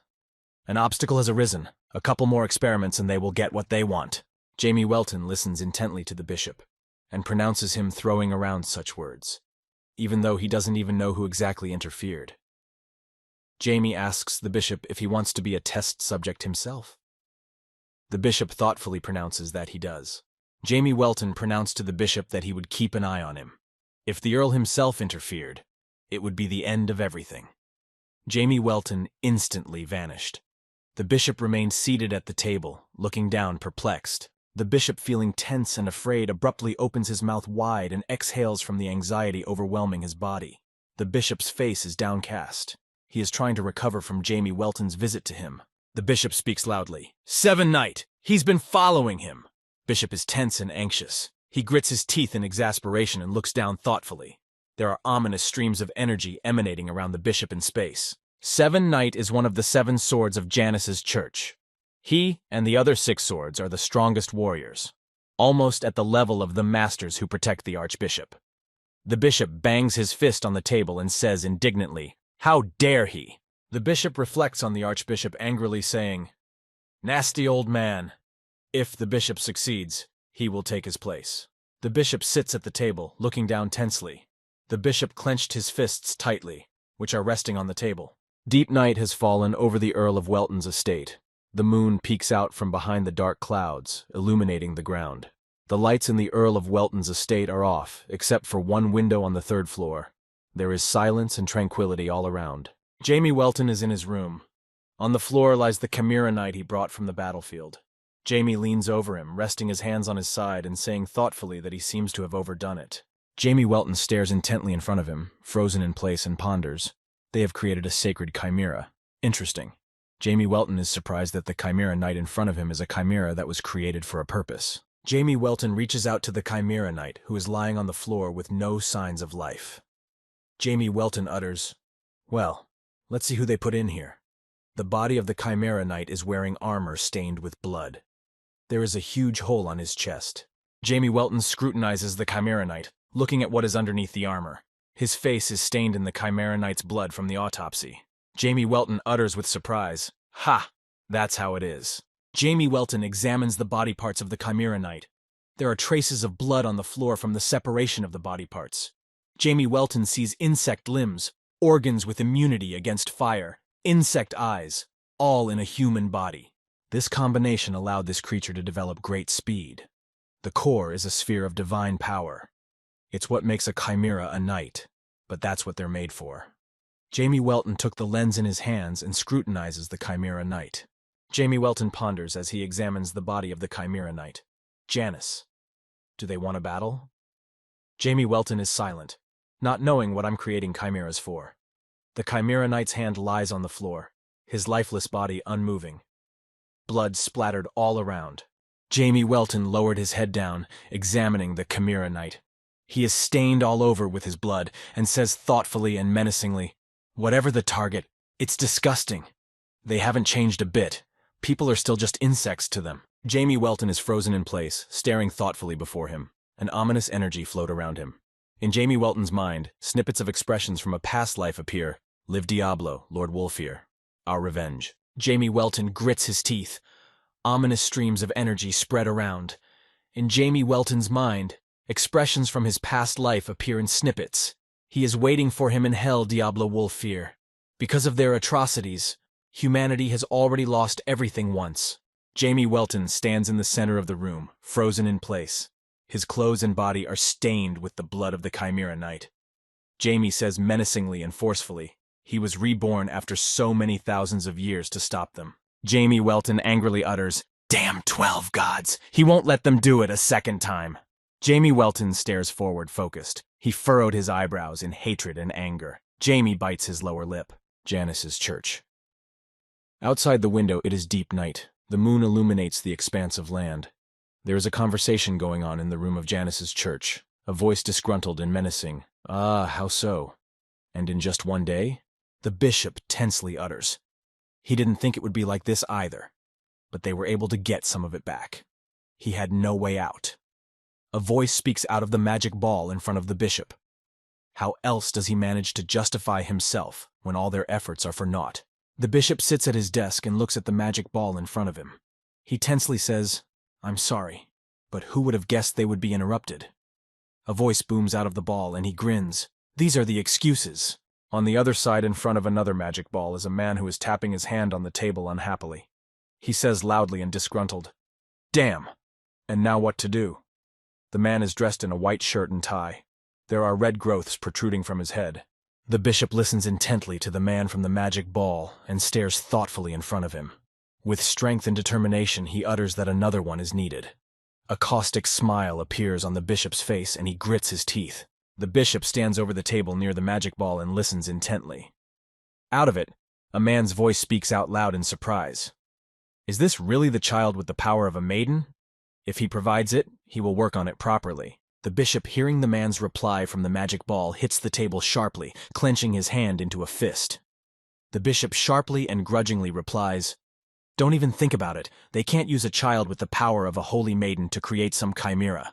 The bishop lowers his head and stares at the magic orb on his desk in concentration. A caustic smile appeared on his face. The bishop is determined to continue what he has started and confidently pronounces that he has already made up his mind. The bishop picks up the child's file, which has a photograph attached to it with a paper clip. The bishop pronounces that this is Janice's faithful servant. The child's personnel file at the bottom begins to catch fire, the fire rising up the piece of paper. The bishop pronounces that this is the bearer of the blood of the Holy Maiden. The personnel file the bishop is holding belongs to Ricky. His picture is affixed to the personal file, which is engulfed by the flames of the fire and almost completely destroyed. Next to Janice's church on the street is Ricky, holding a broom firmly in his hands. He is cleaning up the road, getting everything around him in order. He is unaware of anything, quietly doing his job. Suddenly, a voice calls out loudly to Ricky. Ricky stands in place with his head down. Making a satisfied face, he squinted his eyes and pressed his lips together. His eyebrows are slightly raised, his face smooth and calm. In his hands, Ricky holds his broomstick. Ricky doesn't notice the appearance of the man. A nun appears in front of Ricky and calmly says, "There he is, Ricky." Ricky stands in front of her, holding his broom in one hand, his other hand resting at his side. He says in surprise, "Yes, nun, is something wrong?" The nun informs Ricky that everyone has been asked to gather in the prayer room. Ricky looks at her in surprise and question, eyes wide and mouth ajar. He answers the nun, "In the prayer room? Okay, he'll be right there." Everyone gathers in the prayer room, some already seated on the pews, some still moving between them along the wide aisle, a huge room with high ceilings. Benches stand in 2 rows, one after another. In front of the benches is a stage with a bollard for the performance. On one of the benches, which are occupied by the orphanage children, sits Anna and a boy. The boy shouts loudly for Ricky to come over to them. There are 2 people sitting on each of the benches. Everyone is chatting amongst themselves, turning sideways, looking ahead. Ricky looks at Ben irritably and disgruntled, furrowing his brow and lowering his eyebrows. He asks menacingly why he is with his sister. Ben quickly answers Ricky, asking him why. They told everyone to gather, so he brought her. Ricky runs up from behind the bench Ben and Anna are sitting on and puts his foot on the bench. Ricky says annoyed, and sits there sticking it to her. He was almost late because he was looking for Anna. Ben irritably moves to the side and asks Ricky not to push. Ricky sits down on the bench next to his sister Anna, stares intently ahead, frozen in place waiting for them to start, and asks, "By the way, why were they packed?" Ben replies that he doesn't know, assuming they want to elect someone. Ricky overhears Ben's conversation, perplexed, and turns his gaze to the side. Ricky opens his mouth, making a surprised face. Sitting next to Ricky was Anna. She smiled, turning her head to Ricky, and said that would be great. The bishop stands on the stage behind the podium. He begins his speech by asking those present if they are all in good health. Those sitting in the audience responded approvingly. The stage with the rostrum is covered with a blue carpet, covering the wide aisle beyond. The bishop stands behind the podium, placing the palms of his hands together in front of him. He is conveying to the children present that he has great news. Lowering his head down, the bishop pronounces that their gracious God has once again chosen the chosen one. The bishop stands silently on the stage behind the podium, spreading his arms wide apart and watching the children. In the audience, the children present begin to discuss among themselves what the bishop has said. Chosen, like Shino, the chosen one. The bishop stands behind the podium, listening intently to the discussion of the children present in the hall. He grins with his head down slightly and his mouth ajar. His eyes are squinted. The bishop pronounces that they are right. The bishop standing behind the podium pronounces to the children present that Janus has once again chosen one of them. The bishop sharply directs his gaze at Ricky. Ricky froze in place, staring forward in surprise. This news has taken him aback. From behind, the children look at Ricky. The bishop stands behind the podium, coughing ominously. He rests his elbows on the podium, holding his head thoughtfully. The bishop angrily, silently reasons that these fools who know nothing and wish with all their souls to become the chosen ones. Ominous thoughts continue to appear in the bishop's mind. Of course, of course. Ricky freezes in place, resting his hands on the bench. He stares intently ahead, mouth ajar. All around him, children turn around, looking at him in surprise and joy. For an orphan to be chosen is a blessing. Ricky froze in place and stares intently forward, dumbfounded by the news. His eyes widen, his mouth ajar in surprise. Anna sits next to him, turning her head toward him. The bishop ponders ominously. Yes. Blessing. So rejoice even more. He leans his elbows on the podium, his head resting in his hands, closing his eyes. A wicked smile appears on the bishop's face. Ominous streams of energy emanate from all around. Bishop lowers his hands, standing behind the podium, and says to the children present, "Hush, hush, Janus wants." A slight pause ensues. The children present sit on the benches and silently await the bishop's response, looking ahead at him. The bishop pronounces that Janus wants him, Ricky. The bishop points his hand toward Ricky. Ricky freezes and stares intently at Bishop's hand. Ricky crosses his fingers in front of him. The bishop thinks ominously, he's his next ingredient for the chimera. The Earl of Welton's estate. It's a bright new day. The open grounds are devoid of people, empty roads and sidewalks, a landscaped area with small, flat bodies of water. Green hills can be seen behind the Welton estate. Indoors at the Welton Manor sit Sheesbelle Welton and Jamie Welton on a couch.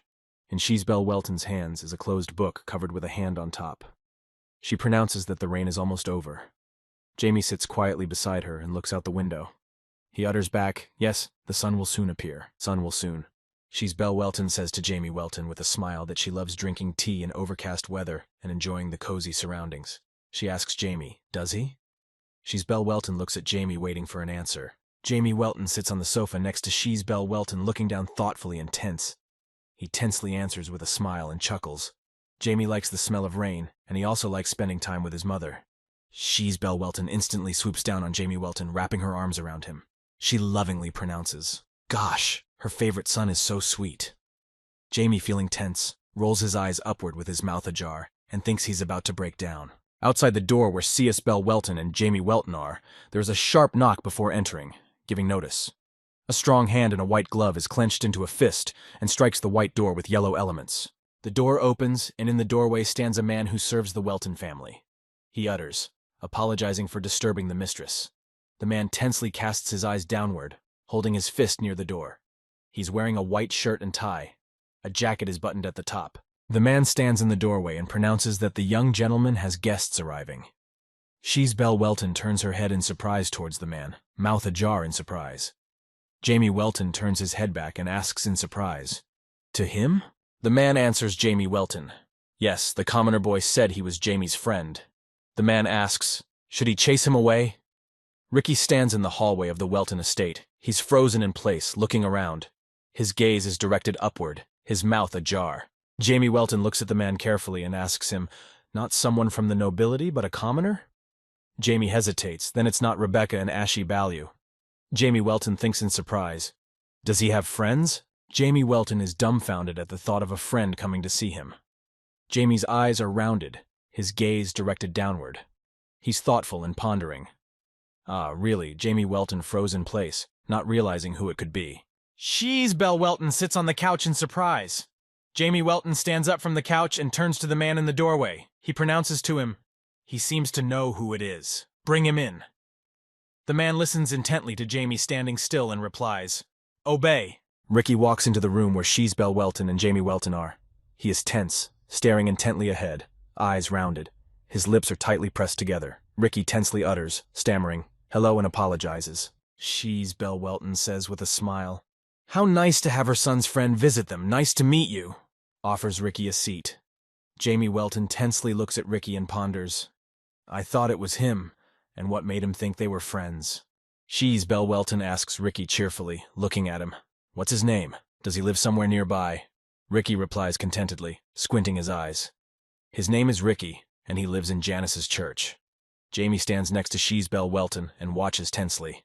She's Belle Welton squints her eyes happily as she listens to Ricky's answers. She replies with a smile. That's how it is, and asks Ricky how she and Jamie met. She's Belle Welton is wearing a blue dress with white ruffles and bows tied around her shoulders. When Ricky hears Sheath Belle Welton's question, he says, Oh, I'll tell you about it. Ricky stares intently at She's Belle Welton. He feels joy and pleasure at the reception and interest of the Welton family. Jamie Welton heard Ricky's reply and froze in place. His gaze dropped downward, dumbfounded that Ricky was now going to tell him things that his mother should not know. Jamie's eyebrows rose, his eyes rounded. Ricky begins to tell about meeting Jamie one night. He doesn't have time to finish. Jamie Welton swiftly flies up to Ricky, pulling his hand forward, covering his mouth. Jamie is furious and tense. Ricky looks at Jamie perplexed. Jamie Welton extends his hand forward, covering Ricky's mouth so he can't utter their encounter. Jamie turns his head to She's Belle Welton, squints his eyes, and with a smile tensely asks his mother to go, while he and Ricky chat here. She's Belle. Welton is embarrassed, thinking, gosh, he's embarrassing her in front of her friends. How her son has grown up. Jamie thinks he can't be exposed. Otherwise, the next torture won't be long in coming. Tight hugs, kisses, sleeping together. She's Belle Welton squints her eyes and puts her palms together, leaning them against her face, feeling happy for Jamie Welton.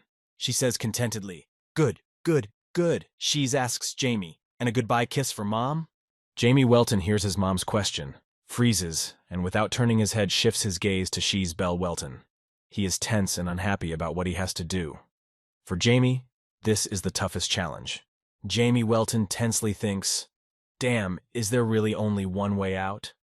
Jamie Welton walks up to She's Belle Welton and tensely kisses her on the cheek, closing his eyes.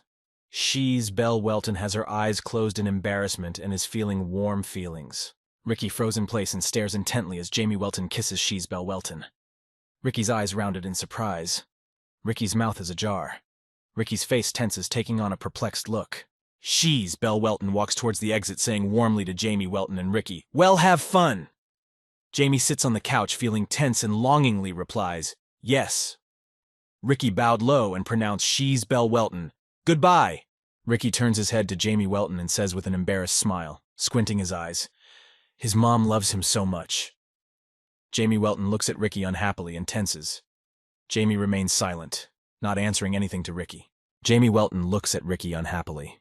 He feels the tension and utters, Enough. He asks Ricky, Why did he come?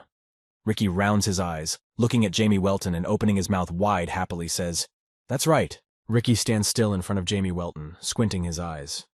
Ricky tells Jamie Welton with a smile that he has been chosen, so he will be leaving soon. Ricky feels joy and pride in the words he said. Ricky tells Jamie Welton that he will be leaving soon, so he came to say goodbye to him. Jamie Welton freezes in place and looks fearfully at Ricky. Jamie is dumbfounded by the news and tensely says, What? The day is coming to an end, the sunset illuminating the sky with a bright red-orange light. The large grounds are empty, landscaped with trees and shrubs. On the grounds of the Welton Manor, someone sighed heavily as they strolled by. Ras Armethic, feeling tense and anxious, walking frustratedly through the garden on the grounds of Welton Manor. Ras Armethic has his head down and is tensely pondering. He didn't even see the shadow of the strange night. Ras Armethic looks down thoughtfully, remembering the strange night, and ponders. He had been watching the church all this time, but he didn't see anything. It was as if that strange night had fallen through the ground. Ras's lips are tightly closed. Ras Armetic was walking in the garden, and suddenly from outside he heard a loud voice. Goodbye! Ras Armetic froze in place, perplexed, rounding his eyes and looking down in front of him. He opened his mouth and said questioningly, Eh? Ras Armethic saw Ricky walking past him. Ras pensively ponders, This kid. Ricky walks down the tiled walkway. You can see the joy on his face. Ricky squints his eyes and opens his mouth as he heads towards the exit of the estate grounds. Ricky walks through the grounds of the Welton Manor and notices Ras walking in the garden. Ricky turns towards him and cheerfully loudly says, Huh? Uncle? Hello? Ricky's eyes rounded with overwhelming emotion. Ross Armetic walked up to Ricky, putting his arm around his shoulder. Ross squinted his eyes, cheerfully and tensely saying, "Hey, just call him Big Brother." Ricky squints his eyes happily and replies with a smile on his face. "Okay, bro." Ras Armitic looks at Ricky carefully and asks him, "Have you met Jamie?" Ricky looks at Ras Armitic and cheerfully says back, "Yes, what luck." Ricky was just about to talk to Ras. Janice elected him. Ras Armitic hears what Ricky told him and is dumbfounded. "What?" Ras Armitic stares intently at Ricky, rounding his eyes and raising his eyebrows. Ras is tense and anxious that Ricky has chosen Janice. Ricky squints his eyes tightly and opens his mouth wide. Ricky responds joyfully and loudly to Ras Armitic. "He has been elected! He is going to the main temple tomorrow!" Ricky raised his hand in front of him and clenched his fist tightly at the joyous news. Ras Armitic froze in place and stared intently in front of him. Ras Armitic tensely and angrily ponders. This is how he deceives the orphans. He is a religious man, after all. So where is his conscience? How can he not put children's lives at the center of anything? Ras Armitic instantly puts his hand on Ricky's head. Ricky raised his eyes upward in surprise, looking at Ras Armitic. Ricky's mouth is tightly closed without saying a word. Ras Armitic looks at Ricky and says to him with a smile, "Wonderful. Ricky will make an excellent priest." Ras Armitic does not show Ricky his tension and anger. Ricky looks at Ras perplexed and silent. Ricky squints his eyes and happily replies, "Yes, and he will be able to help people, just like Ras Armitic." Ricky clenches his fist tightly and gestures to show his firm intentions. Ras Armitic keeps his hand on Ricky's head. Ricky walks off the grounds of the Welton estate, turning to Ras Armitic and waving goodbye. Ricky shouts to Ras, "He'll stop by again sometime." Ras Armitic stands still and waves goodbye to Ricky in return. Ras Armitic starts to move forward through the grounds of the Welton estate. Without turning his head back, he menacingly asks, "Did you hear that?" Following Ras Armitic, the Shadow Knights instantly began to move and put their heads down. Ras Armitic resolutely says to the Shadow Knights, "Tomorrow morning, they will follow the carriage with Ricky in it."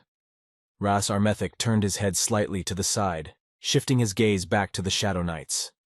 Ras will show them what true punishment is. Ricky stands in the street and says loudly, "Thank you for seeing him off. When he becomes a priest, he'll come back to them." Ricky holds a bouquet of flowers in one hand, his other hand raised in front of his head. Behind Ricky's back are the abbots. Among those seeing Ricky off stands his sister Anna. Anna sadly closed her lips tightly, and tears came to her eyes. She quietly put her hands down. It is hard for Anna to part with her brother Ricky, who is leaving for the main temple. Standing among the seeing off are Ben and Anna. Ben looks at Ricky and says to Anna, "Don't worry, he will look after her." Ricky stands in front of the ushers and says cheerfully, "Thank you, Ben." He's counting on him. Anna, opening her mouth wide happily, tells Ricky not to worry about her, instructing Ricky to become a great priest and come back.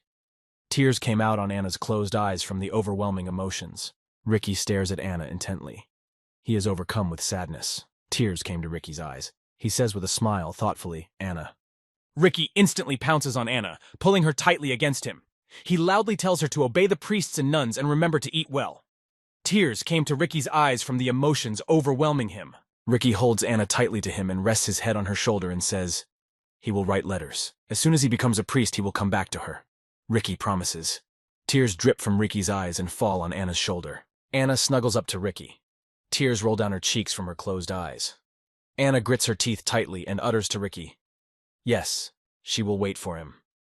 Ricky and Anna are overcome with sad feelings, emotions overwhelming them. Ricky got into the carriage and the horses swiftly headed forward, taking Ricky to the main temple. Ras Armitic follows the carriage with Ricky and says, "Be well done, brother." The two horses in the carriage ride down the road past the buildings. Ras Armitic is standing in the street watching the carriage with Ricky passing by. He sees Ricky sitting in the window of the carriage. Ras Armitic watches him intently. Ricky sits in the carriage, looking thoughtfully ahead, excited about the trip ahead. Ras Armitic tensely and menacingly looks at the carriage with Ricky, which has swiftly rushed past him. A thoughtful gaze observes Ricky. A hood is thrown over Ras Armitic's head. His hair falls over Ras's face. Ras speaks menacingly. "Let's go." Jamie Welton, in his pajamas, sits in his room on his bed with his legs crossed and his toes in front of him. A blanket is thrown over his legs. Jamie's head is down. He sits quietly and releases magical streams of energy into space. Jamie Welton is looking away with a concentrated look, frowning his eyebrows and squinting his eyes. Jamie Welton says thoughtfully with a serious look, "Gone." Jamie Welton's hair falls over his face. He waits for the action to begin. Jamie Welton waits to leave and says, "Now." Jamie Welton grits his teeth, smiling contentedly. His gaze is directed forward. Jamie's hand came up in front of his face, linking two fingers together and directing magical streams of energy in the air. Jamie Welton utters ominously, about to see how the lurking insect is doing. Jamie Welton uses magic that begins to scan the Welton estate, showing everything in a projection. Jamie Welton says thoughtfully, "This is expected. He can trace the dark mana back to Janice's church." There are 3 conditions for creating a chimera using divine power. The first is the sacrifice used as an ingredient. The second is the creator of the chimera to be experimented on, and the last is a high-ranking priest who grants divine powers. Jamie Welton looks down thoughtfully. Speaking of which, right now there is only one high-ranking priest here. That's Bishop Janice. He is a high-ranking priest capable of granting divine powers to his victims. Bishop Janice is dressed in a blue robe, with the mark of the Church of Janus affixed to his chest. A white robe is visible from under the cassock to the floor. There is rapid movement among the green trees in the wooded area. The movements come from different directions, leaping and moving in the air. Jamie Welton ponders at this moment that the lab can be left to Razarmethik and the Dark Knights.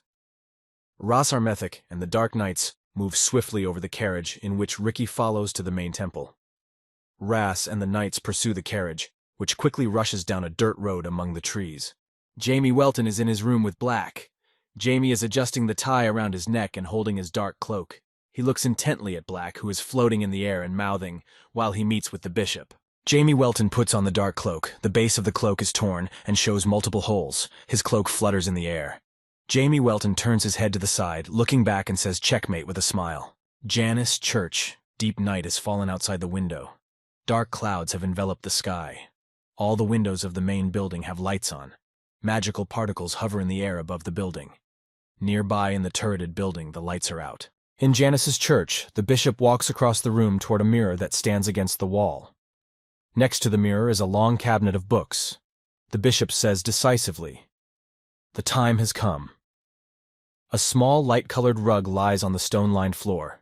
The bishop runs his hand into the mirror. From the mirror, magical currents move around the bishop's hand.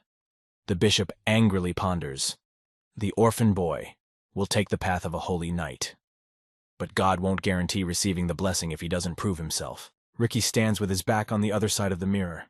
He has his legs spread wide with his hands down and his fists clenched. From the mirror comes a voice. "Come, my child." Bishop angrily reflects. It is time to face despair and suffering. Ricky stands with his back to the mirror, frozen in place. His hands are down, his gaze is forward, and his mouth is slightly open.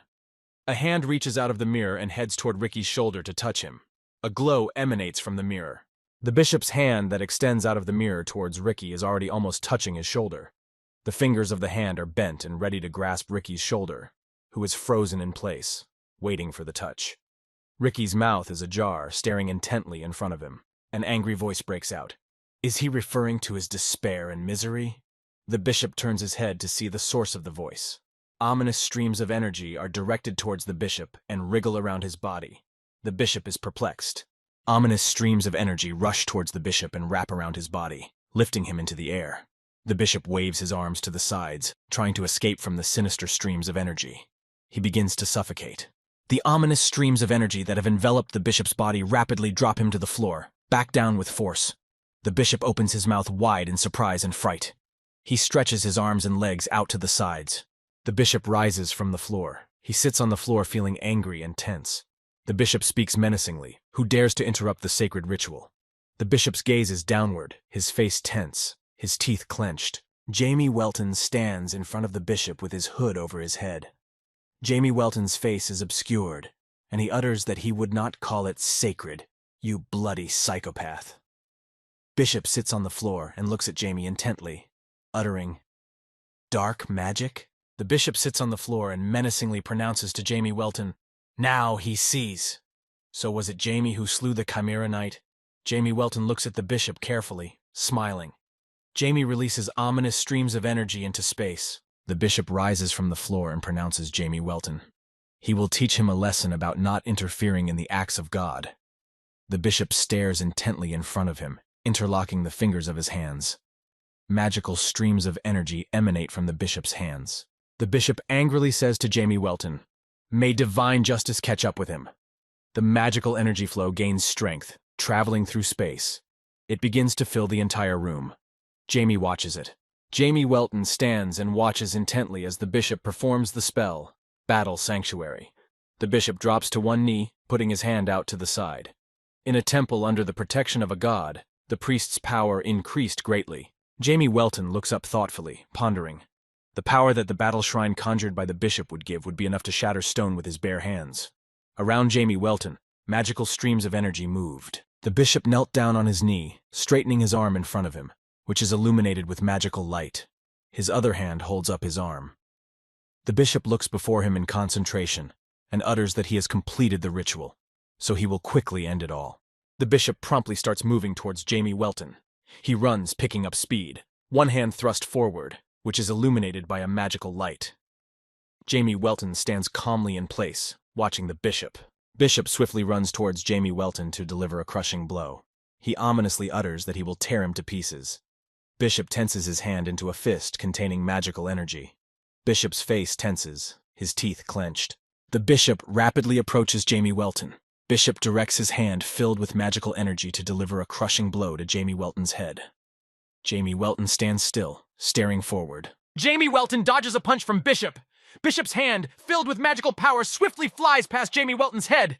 Jamie tensely and anxiously watches the hand, turning his head to the side. Bishop swiftly directing his hand filled with magical power towards Jamie Welton, quite and viciously begins to laugh. Loud laughter erupts, whereupon the bishop utters, "Go to the other world." The bishop ominously pronounces to Jamie Welton, "Go to the other world and become an ingredient for a powerful chimera." A powerful stream of magical energy flies toward Jamie Welton to deliver a crushing blow. Jamie tensely stares forward. Jamie Welton angrily utters to the bishop, "Is this the best he can do?" Jamie Welton stares intently at the bishop. He furrows his brow, lowering his eyebrows. His teeth are clenched tightly together. Ominous streams of energy emanate from Jamie Welton. Bishop hears Jamie Welton's words and asks loudly, "What?"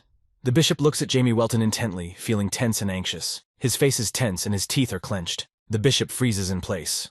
Jamie Welton instantly uses magic and applies it towards the bishop. Ominous streams of Jamie Welton's energy are directed towards Bishop's hands and wrapped around his wrists. Bishop clenches his hands tightly into fists, beginning to move them. Bishop looks intently at his hands, which are wrapped around the sinister streams of energy emanating from Jamie Welton. Bishop is tense and fearful, furrowing his brow and lowering his eyebrows. He aggressively says, "What the?" The bishop aggressively asks Jamie Welton, "How can he control dark magic in the sanctuary?" Jamie Welton, with a smile of malice, interjects the bishop, "Sanctuary?" Jamie Welton raises his hand in front of him, linking two fingers together. Jamie Welton says angrily to the bishop, "Look around you!" Bishop's hands are bound by Jamie Welton's sinister streams of energy. Blood splatters from his hands, flying out of his arms to the sides. Bishop screams fearfully, dropping his hands down and tensing them. The bishop hesitates, staring fearfully in front of him, stretching his arms forward. Has the darkness swallowed him? The bishop's hands bound with the sinister currents of Jamie Welton's energy. Jamie Welton stands silently in front of the bishop, staring at him. Bishop is frozen in place, staring intently at his hands, restrained by Jamie Welton's sinister streams of energy. Bishop tensed, fearfully uttering, "No, that's impossible." Bishop gritted his teeth, straining his face. The bishop is frightened and thoughtful, uttering, "It can't be." Jamie Welton squeezed his eyes shut and, opening his mouth wide with a smile, replies, "It can." Jamie Welton raised his hands in front of him, bringing his palms together sharply. Jamie Welton's ominous streams of energy wriggle the bishop's body. The bishop instantly threw his body back with force. From the swift movement, Bishop spreads his arms to the side, looking fearfully in front of him. Jamie Welton directed Bishop's body flies swiftly towards the wall. Bishop's arms and legs are pointed to the sides, moving through the air. With a powerful impact, the bishop hits the wall. His clothes from the movement develop in the air. The body of the bishop powerfully hits the wall, rapidly moving in space. From the powerful impact, the wall collapses. From the impact against the wall, the bishop begins to scream loudly. Blood spurts from his mouth. Tears come out of his eyes. The bishop, from a powerful blow against the wall, left a trace in the wall. The bishop lies exhausted against the wall with his arms down and his legs apart. Blood drips from the bishop's mouth. Jamie Welton stands in front of the bishop and releases ominous streams of energy. Jamie Welton leans over the bishop, releasing ominous streams of energy from his body. Jamie Welton looks intently at the bishop and utters, he has many questions and hopes he will give him answers. The bishop looks at Jamie Welton carefully. He is tense and anxious and answers him. Does Jamie think he will actually answer his questions? Around the bishop, ominous currents of energy move in the air. Jamie Welton has his eyes wide open and stares intently at the bishop, ominously answering him. Of course he will. Jamie Welton answering the bishop opens his mouth wide in a smile. The bishop looks at Jamie puzzled. Jamie Welton instantly releases his hand forward, spreading his fingers. He casts a spell. Coercion. Magical streams of energy swirl around Jamie Welton's hand. A projection emerged beneath his hand, emitting a bright light. Jamie Welton speaks menacingly to the bishop. Time to dig into his brain. Jamie Welton stretched his arm out in front of him, directing the projection towards the bishop's head. Ominous streams of energy begin to swirl around Jamie and the bishop. The effects of the coercion magic made Bishop squirm in pain, tense and frightened. Bishop grits his teeth with force and begins to gasp, making noises. Capillaries have protruded in the bishop's eyes and tears are pouring from his eyes. He loudly begins to scream in pain. Behind a long table stands a man in a shirt and suit with red formations protruding from his head. He rests his hands on the table and pitches his body forward. Behind him, a man in a blue cassock with the sign of Janus's church stands against the wall. The man with the red formations on his head throws a glass flask at the wall, which shatters on impact. He says angrily, "Lincoln, you little piece of shit." The flask flies past the man with the blue cassock. He clenches his teeth tensely. The man with the red formations on his head lowers his head down, looking down at the table, hits the table with force with his hand, feeling angry and aggressive. He says loudly, "What the hell kept him so long? Been waiting for him for hours now." The man in the blue cassock turns around to leave and utters, turning his head toward the man at the table, that he will immediately check out what's going on. The man is wearing a hood on his head that covers part of his face. Instantly, a red blob rapidly crashes into the head of the dark-skinned man in the blue cassock. The man gritted his teeth in surprise and raised one arm in front of him. Blood spurted from his head to the sides. The man at the table with the red formations on his head stares forward in concentration, stretching his arm forward, from which the red clot flew out. He utters that his patience has run out. What had he been doing all this time besides just standing there? The man at the table with the red formations on his head raised his head up and says thoughtfully, "What is that sound?" He stares intently ahead, trying to figure out where the source of the sound is. His face is tense, his mouth ajar. The doors open abruptly, and Rasar Methik and 3 dark knights rush into the room. The man at the table with red formations on his head says fearfully and tensely, "Don't tell me their hideout has been revealed." Rasar Methik and the 3 dark knights have stopped and are standing in a spacious hallway near a tall, long bookcase. They stare intently at the bookcase, pondering what might be behind it. The dark-skinned dark knight raises his index finger upward, bringing it toward the bookshelf. He fumbled for air currents among the books to find a passage hidden from prying eyes. The dark-skinned knight removes his hand from the cabinet, turns to Rasar Methik, and looks at him carefully, saying, "He can feel the breeze coming from the other side of the shelf." Ras Armetic listens to him calmly and attentively, replying, "There must be something behind it." Ras Armetic scrutinizes the shelf of books. His gaze stops on one of the books, which is tightly compressed by other books. He says in surprise, "Huh? Why is there not a single speck of dust on this book compared to the other books?" Ras Armetic stands in front of the bookcase and stares ahead. A hood is pulled over his head. He reaches out his hand to the book he noticed amongst the similarly identical books and gently lowers it towards him. Ras Armetic stands near the bookcase, pulling the book towards him. An entrance has opened at his side, with streams of air pulling from it. A shadowy knight with red hair stands behind Ras Armetic and says in surprise, "Secret entrance." Ras Armetic walks forward with determination. He reaches for his sword with his hand. Ras utters that he suddenly felt an ominous energy. Ras instructs the Shadow Knights that they had better stay where they are. Suddenly, a chain appeared out of the darkness in front of Ras Armetic and began to move forward rapidly. The swing of the chain resounded from the darkness, from where no one could be seen who made the strike. A sharp noise came from the darkness. Ras Armetic swung his sword and thrust it out in front of him, stopping the chains from moving towards him. He holds back the blow with force, gripping the sword with both hands. Ras tenses, staring intently in front of him. Ras Armetic restrains his sword strike, holding the sword in front of his face.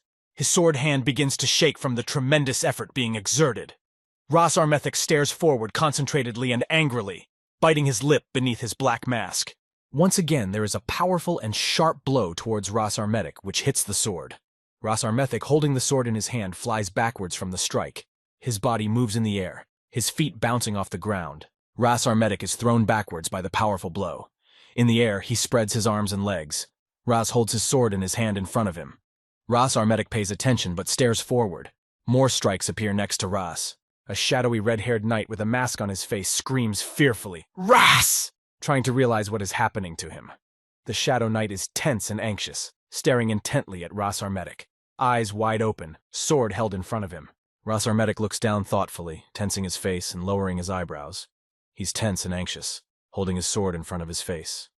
Ras Armethek replies to the Shadow Knight that he is fine. He feels like they've pulled off a score. Ras Armethek observes the creature in front of him, blue skin color, burning yellow eyes, fangs protruding from its open mouth. Its entire body is assembled from scraps and stitched together. It's a chimera. The chimera's arm is wrapped in a chain with a mace attached. Build a powerful army no matter what methods you have to use. Jamie Welton is standing in front of the bishop. He realizes that this is the message the bishop has received from his god. The bishop sits on the floor and answers Jamie. Yes, that's right. Jamie Welton stands in front of the bishop, turns to the side and utters that immediately the bishop needs to go to the Earl's palace and report what he just told him. The bishop looks at Jamie intently and obediently replies, "Yes, sir." Jamie Welton froze in place, staring thoughtfully before him. He was momentarily visited by the thought that he was not finished. Jamie calmly said to the bishop, stopping him, "Wait." Jamie Welton's mouth dropped open. Jamie Welton turned to Bishop and pointed his hand towards his head, releasing magical energy. The projection hung in the air in front of Bishop's eyes. Jamie uttered, "Just in case." The bishop froze in place, staring intently at the projection. Jamie Welton pronounced to the bishop that he could go now. Jamie Welton stands still in the room, escorting the bishop with his gaze. The bishop slowly leaves the room, heading for the exit through the open door. Jamie Welton stands at the mirror near the wall and looks away, escorting the bishop out with his gaze. Jamie Welton ponders. He has intensified the brainwashing spell to keep the bishop from talking about Jamie Welton. Jamie Welton points his hand forward, extending his fingers. He directs the streams of energy in front of him and ponders thoughtfully. Now, a light appeared in front of Jamie Welton's hand, illuminating the space. Streams of energy swirling around his hand. Jamie Welton thoughtfully shifts his gaze to the side, staring intently. He froze in place and spoke sharply. "Wait!" Jamie Welton's head is abruptly visited by a thought, after which he wants to change his actions. Jamie Welton runs his hand across his face from one side to the other. From one side to the other, Jamie Welton's body begins to change and reincarnate into a bishop. Jamie Welton ponders what a great idea. His hand clenches tightly into a fist and hits the table with force. The man feels anger, aggression, and rage. He says loudly and angrily, displeased with the circumstances, "Damn it! 4 chimeras have already been destroyed." The chimera creator feels tension and anger, his body shaking, biting his lip. He utters, "Lincoln, what's taking so long?" He is in no position to leave the experiment unattended and get rid of them on his own. The chimera creator, feeling tense and anxious, lowered his head down and turned it to the side. The chimera creator stopped his gaze on a tall glass flask with a dense blue mist and looks at it carefully. The chimera creator stands in front of the tall glass flask, looks at it intently, and extends his hand towards it. The chimera creator says sadly, "What a pity he will have to test it so early." The glass flask is shattered, leaving the bulk of the glass with cracks in it. A thick blue liquid is spilled on the floor. The chimera creator utters, "He must take care of the intruders." Angrily reasoning, "Useless pieces of trash. Where the hell is he?" The chimera creator looks closely at Ricky, who is lying unconscious on the table. The chimera maker reasons. After all, he has a core part and sacred power, much needed for the experiment. The chimera maker looks closely at Riki, who lies unconscious on the table. Rika's eyes are closed, lips tightly shut. The chimera creator angrily reasons, "The core. He can't complete the chimera without them." A loud voice addressing the chimera creator, "Sorry for the delay." The chimera creator, feeling tense and angry, shifted his gaze to the side, trying to realize who it was. The silhouette of a man appeared in the doorway. The chimera creator turns his head sharply, shouting loudly and angrily, "Lincoln, where the hell is he?" He is tense, angry, and frustrated. He is annoyed at how long it took Lincoln to show up. The Chimera Creator lowered his eyebrows, furrowing his brow. The Chimera Creator fearfully asks Lincoln, What the hell happened to him? Lincoln's body is stained with blood. He lowers his head and utters, he was attacked by an intruder. It took a while to deal with him. The Chimera Maker asks Lincoln, was he attacked by an intruder? Lincoln replies that he tends to think it was the same scum that destroyed the Chimera Knight, since he was too powerful to try and take him alive. The Chimera Creator lowered his head down thoughtfully. His forehead frowned, his face tense. The Chimera Creator uttered, curse. He didn't expect the invaders from above to have accomplices. He can't let there be much interference in his experiment. The Chimera Creator shouts angrily at Lincoln, pointing his finger at him. Core! Where's the core? Lincoln, feeling tense and anxious, utters, he said there are many invaders here. Shouldn't they deal with them first? The Chimera Creator shouts loudly and angrily to Lincoln, opening his mouth wide. He has already sent one of his best creations to send them to the other world. Just give him the core so he can finish the job. Lincoln stands in front of the Chimera Creator and calmly hands him a container with a lid. Lincoln's face is stained with blood. He closes his lips tightly and ponders. One of the best creations?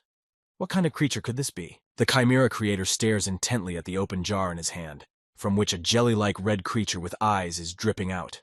He smilingly says contentedly, finally. Now he can complete the best part of the job. The Chimera Creator presses the red creature into Rika's body with his hand. It spreads apart over his hand and Rika's body. The Chimera Creator utters, how long has he waited for this moment?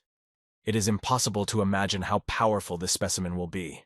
The Chimera Creator turns his head toward Lincoln and says to him with interest, your guess? The Chimera Creator holds the creature with his hand on Ricky's body. Ominous streams of energy move around the Chimera Creator. Lincoln mentally ponders. For someone who is the Chimera Creator, this guy talks too much.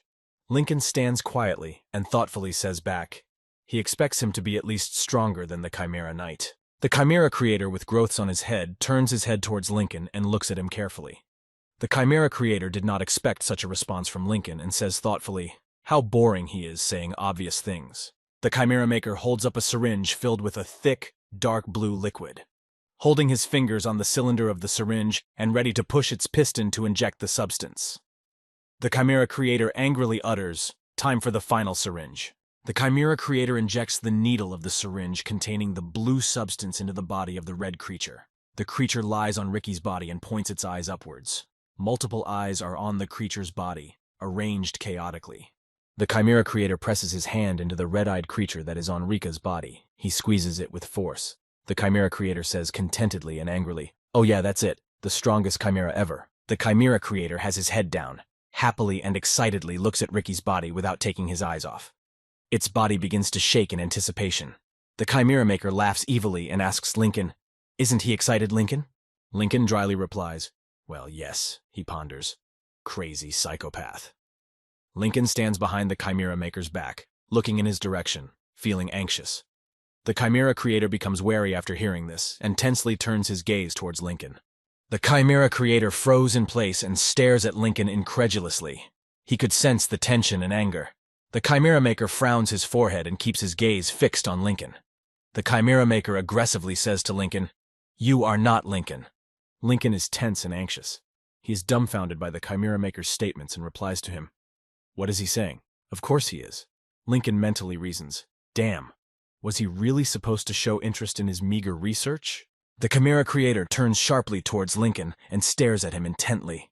The Chimera Creator swings his hand, spreading his fingers and channeling red streams in the air. He opens his mouth wide and shouts menacingly at Lincoln. Does he think he's a fool? The Chimera Creator angrily shouts, show yourself! Lincoln froze in place and stares fearfully at the red stream directed towards him by the Chimera Creator. The stream swiftly moves in a whirlwind through space. Lincoln warily raises his hand. There is a sudden movement in the dark, unlit room. Ras Armethic utters, separating the head that lies on the floor. That was the last one. Ras stares thoughtfully ahead. Behind his back, a Shadow Knight stands and calmly utters, let's go. There is a swift movement behind Ras Armetic's back, taking the Shadow Knight with him. Ras senses the movement, puzzled, his eyes rounded, and he freezes in place. There are two Shadow Knights standing at the exit who also notice the movement. Ras Armetic freezes in place and, without turning his head, shifts his gaze to the side. Ras looks carefully and notices the creature's powerful blue arm covered in swollen veins. The arm moves past Razarmethic, heading forward. The creature holds a shadowy black-haired knight with a huge, powerful hand, and swiftly points the hand forward, slamming it against the wall.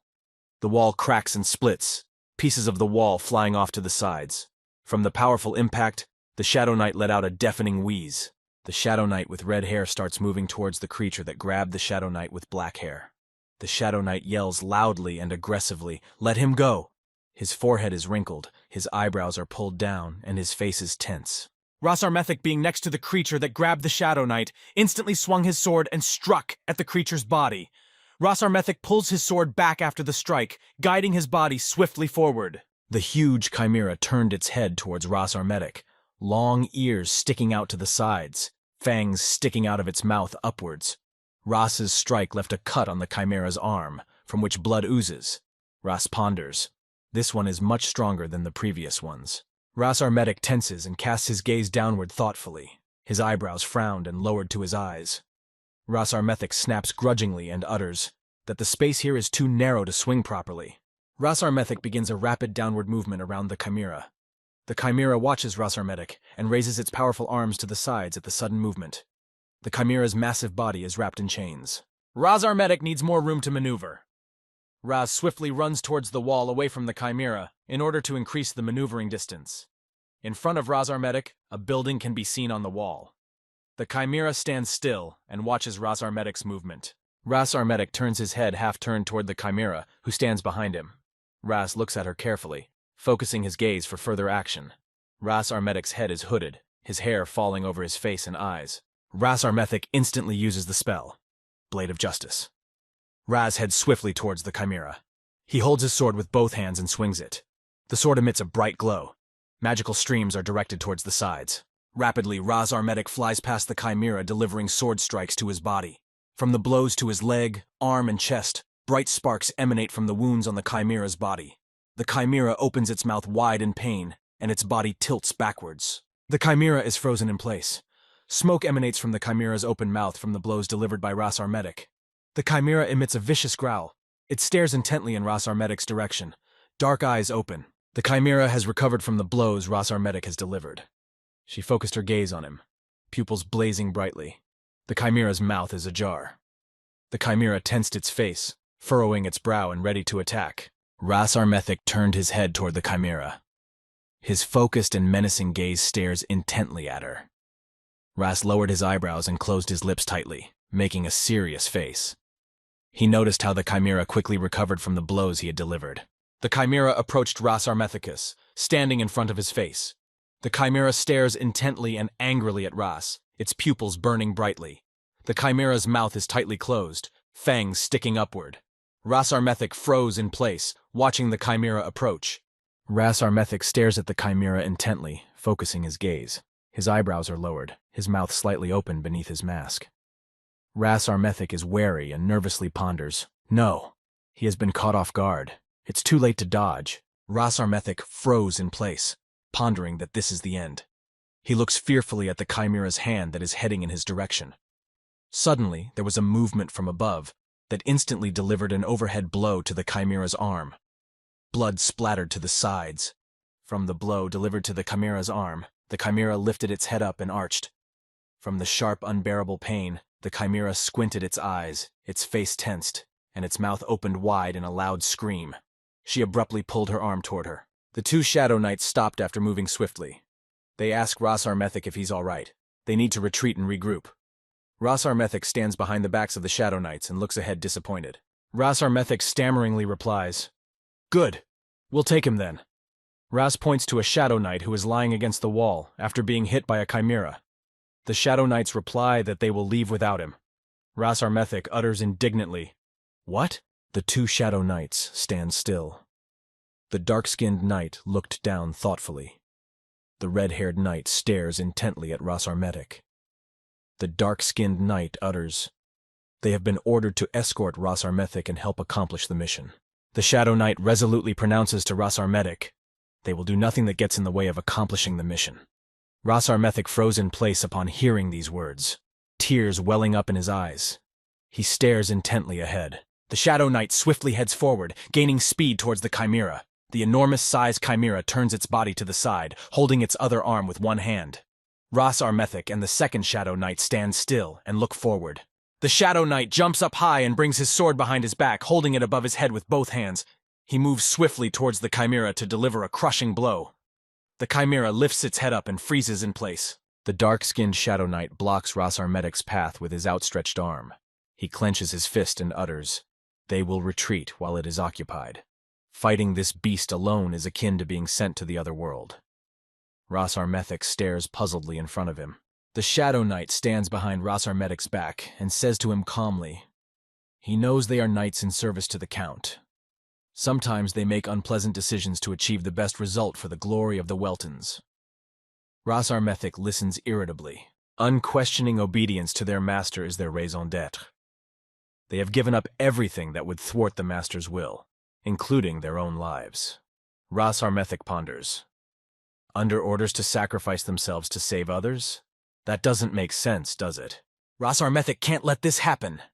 At this moment, the Shadow Knight has fallen to the floor and is holding back the chimera's strike with his saber. From the top down, a forcefully clenched fist is swiftly channeled by the chimera. The Shadow Knight shouts, "Hurry up! Get out of here!" Suddenly, cracks begin to spread along the walls and ceiling in the room, which are held back by wooden beams. The ceiling and wall elements begin to fall down to the floor from the recesses in the wall. Suddenly, cracks begin to spread from everywhere along the walls and ceiling in the room that hold up the wooden beams. Ceiling and wall elements start to fall down to the floor from the recesses in the wall. Ras Armethek stands still and stares intently ahead. He watches fearfully as rocks begin to fall down from the ceiling and walls, collapsing from the blows he received. Ras's eyes rounded. He clenched his teeth. Tension and fear gripped him. The ceiling crumbled in front of Ras Armethek and the Shadow Knight. They froze in place, watching intently. Huge chunks of stone and wooden beams lay in piles in the middle of the room. Dust emanated from them, rising upward. Ras Armethek and the Shadow Knight watch as a chimera arm suddenly pops out of the rubble of collapsed stone and wooden beams. It swiftly heads forward out of the rubble, bending its fingers with long nails. Ras Armethek and the Shadow Knight freeze in place and watch as the chimera's hand emerges from the rubble. They feel fear and indignation, not expecting to see a chimera coming out from under the rubble alive. They wrinkle their foreheads and lower their eyebrows. A chimera rises in front of Ras Armethek and the Shadow Knight, its body stained in dust and dirt from the collapsed ceiling. The chimera has its head lowered, directing its gaze downward. In her hand, the chimera holds the Shadow Knight, clutching his body tightly. The dark-skinned Shadow Knight grabs Ras Armethek by the shoulder and quickly begins to shake him, fearfully trying to convey information. "Mr. Ras, they need to escape." Ras Armethek stares angrily in front of him and replies firmly that he can't leave them like this. The chimera squints its eyes and looks at Ras Armethek and the Shadow Knight. A satisfied smile appears on the chimera's face, and it defiantly begins to clutch the Shadow Knight in its fist. The Shadow Knight gasps, making a loud sound from the squeeze. Ras Armethek shouts loudly and aggressively to the chimera, opening his mouth wide. "Let go!" He pitches his body forward, staring intently at the chimera. Ras Armethek feels anger and hatred. His forehead is furrowed, his eyebrows lowered angrily. Ras Armethek instantly grabs his sword, wrapping his fist around the hilt and clutching it tightly. Ras Armethek begins to pull the sword from its scabbard. The sword's tip and guard are made up of sinuous elements that serve as decoration. Ras Armethek focuses his gaze on the chimera in a focused and aggressive manner. His eyes and face are strained, capillaries showing in his eyes. His forehead is furrowed, his eyebrows pulled downward. Ras has tightly closed his lips beneath his mask. Ras Armethek is determined. The dark-skinned Shadow Knight turns his head towards Ras Armethek and stares at him intently. He shouts in a puzzled manner, trying to stop Ras Armethek. "Mr. Ras," Ras Armethek calmly replies. "Don't worry." Ras Armethek lowered his head thoughtfully, directing a calm gaze downward. Ras Armethek utters, radiating a bright divine light around him. He is a member of the Church of Pyro, an admirer of the goddess of mercy and punishment, and her holy executioner. Ras Armethek has his head down, closing his eyes tightly. A bright divine light emanates around him, illuminating the space. Ras Armethek raises his sword in front of him, holding it with one hand. A stream of fire emanates from the sword. Ras Armethek lifts his gaze to the chimera, looking at it menacingly and intently. Ras Armethek's eyes are narrowed, his face unstressed. Around Ras Armethek, magical particles hover in the air. Ras Armethek says to the chimera, "Go to the other world." Ras Armethic, holding his sword with both hands, swiftly strikes the ball against the floor. From a powerful stream of divine power, which is directed from the sword forward on the chimera, a bright light emanates, and Ras Armetic's clothes develop in the air. The powerful flow of divine power from Rasa Armetic's sword strike overtakes the chimera's body and strikes, rising from the floor upwards. The chimera felt her body spreading pain from the blow. She opens her mouth wide in pain. Ras Armethic speaks menacingly to the chimera. "Go to the other world!" Ras swings his sword, creating a powerful stream of divine energy that traveled from the bottom to the top of the chimera's body. Swirls of air moved around. A powerful stream of divine energy forcefully rises up the chimera's body from the bottom to the top. The vortices of air are rapidly moving in space. The chimera wriggles out of unbearable pain and opens its mouth wide. Ras Armethic pondered. He couldn't even believe that he had to unleash the power of the Holy Executioner.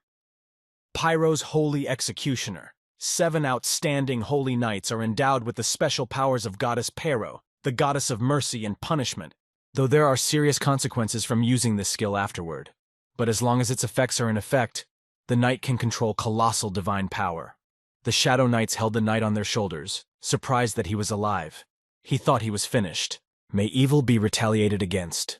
May God's infinite mercy be extended to the good. This is the fundamental teaching of Pyro, the goddess of mercy and punishment. Ras Armethic uttered, looking carefully to the side. A smile froze on his face beneath his mask. Ras Armethic silently pondered. Once the executioner's power runs out, he would be partially damaged by the damage they were supposed to receive. The 3 Shadow Knights stand back and rejoice at the rescue of their comrade. The wounded knight moves his arms and legs happily. Ras Armethic watches the 3 Shadow Knights who accompany him carefully and mentally, reasons that they don't need to know about the damage that will be done to him. Ras Armethic utters to the knights. He is glad they are okay. Ras Armethic and the 3 Shadow Knights swiftly head forward. Ras Armethic runs ahead of them all. He pronounces to the Shadow Knights, "Then let's get on with it." From the swift movement, the clothes of Ras Armethic and the knights develop in the air. The Chimera Creator instantly sends red tentacles towards Jamie Welton for a powerful strike.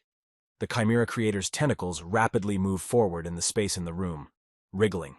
The Chimera Creator stands in front of Jamie Welton and swiftly points its red, twisting tentacles towards Jamie Welton and tries to wrap its arms around him. Jamie Welton starts moving to dodge the tentacles. Jamie Welton crosses his arms in front of his face, lifting his feet off the ground and bending them, spreading Black's wings behind his back and trying to dodge the Chimera Creator's tentacles. The tentacles wriggle through the air, twisting near Jamie Welton. The Chimera Creator shouts aggressively and loudly at Jamie Welton, mouth wide open. How dare he interfere with a sacred experiment, you little monster. The Chimera Creator angrily wrinkled his forehead and lowered his eyebrows.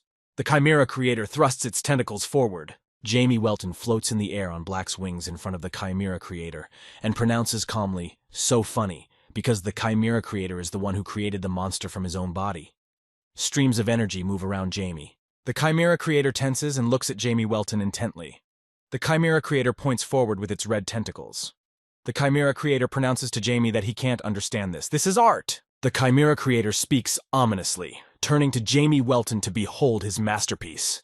The Chimera Maker lowered his hand down, with his other hand covering his chest. Behind his back, his wings spread out. He stared ominously forward, gritting his teeth. Jamie Welton saw the Chimera Creator's wings and said with a sneer, "A winged chimera! What strange tastes he has!" Jamie Welton squeezed his eyes shut, lowering his eyebrows in indignation and tension. The Chimera Maker furrowed his brow, lowered his eyebrows, and gritted his teeth at the response. The Chimera Maker tensed and resentfully said to Jamie Welton, "What?" "Yes, what does he know about beautiful things?" Jamie Welton interrupted him and asked, "Did he forget anything?" The Chimera Maker asks in a surprised, questioning voice, "Huh?" "He doesn't know what Jamie Welton is talking about." The Chimera Maker said fearfully, "The core." He saw a red core with eyes grabbed behind Jamie Welton's back in ominous streams of energy. Jamie Welton utters angrily, staring intently at the Chimera Creator. Jamie pronounces, "Quite an interesting toy he has." Jamie has been waiting for an opportunity to play with it. Jamie brings his hand up in front of him and clenches his fist. Jamie Welton gloats and says ominously, "Oh no, he's so clumsy." The ominous streams of energy that held the core with force contracted, crushing the core. Blood splattered from the core to the sides. The core's eyes bulged, capillaries protruding on them. The The Chimera creator aggressively shouted at Jamie Welton, opening his mouth wide and feeling unbearable rage at the destruction of the core. He is a filthy little scumbag! The Chimera creator's face is tense with rage, eyes wide open. Jamie Welton is calmly in place and pronounces to the Chimera creator that he must be angry right now because of the broken toy. Then, in return, he will take him to an interesting place.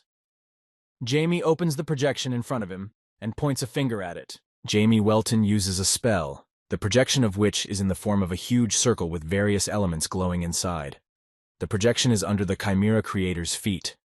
Streams of air from the use of the spell move through space. The Chimera creator says in surprise, "A warp spell?" He grins and ponders. Jamie Welton thinks the Chimera creator can't neutralize the portal? This insignificant little thing is really getting on his nerves. The Chimera creator stands still, feeling incredibly angry and aggressive. He clenches his fist with force, the veins on his hand protruding from the tension.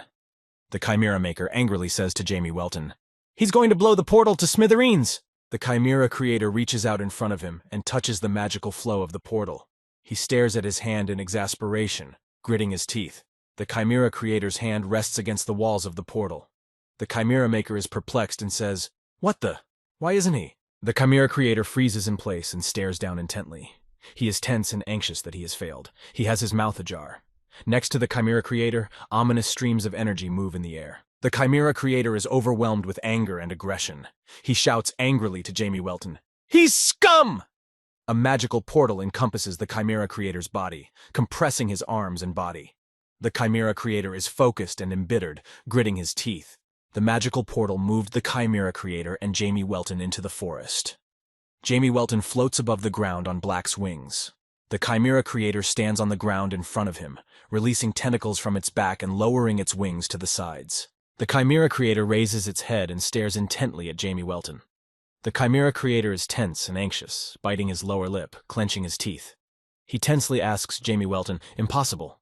Why is the portal still intact?" Jamie Welton floats in the air and looks down at the Chimera creator intently. Jamie says with a smirk to the Chimera creator, "It's simple. He's too weak." Jamie Welton is calm and focused. Jamie Welton hovers in the air, flapping Black's wings behind him. Jamie extends his arm forward and points his finger at the Chimera creator. Jamie Welton says with a smile, now asking to enjoy the scenery while he can. Jamie Welton looks away angrily and tensely.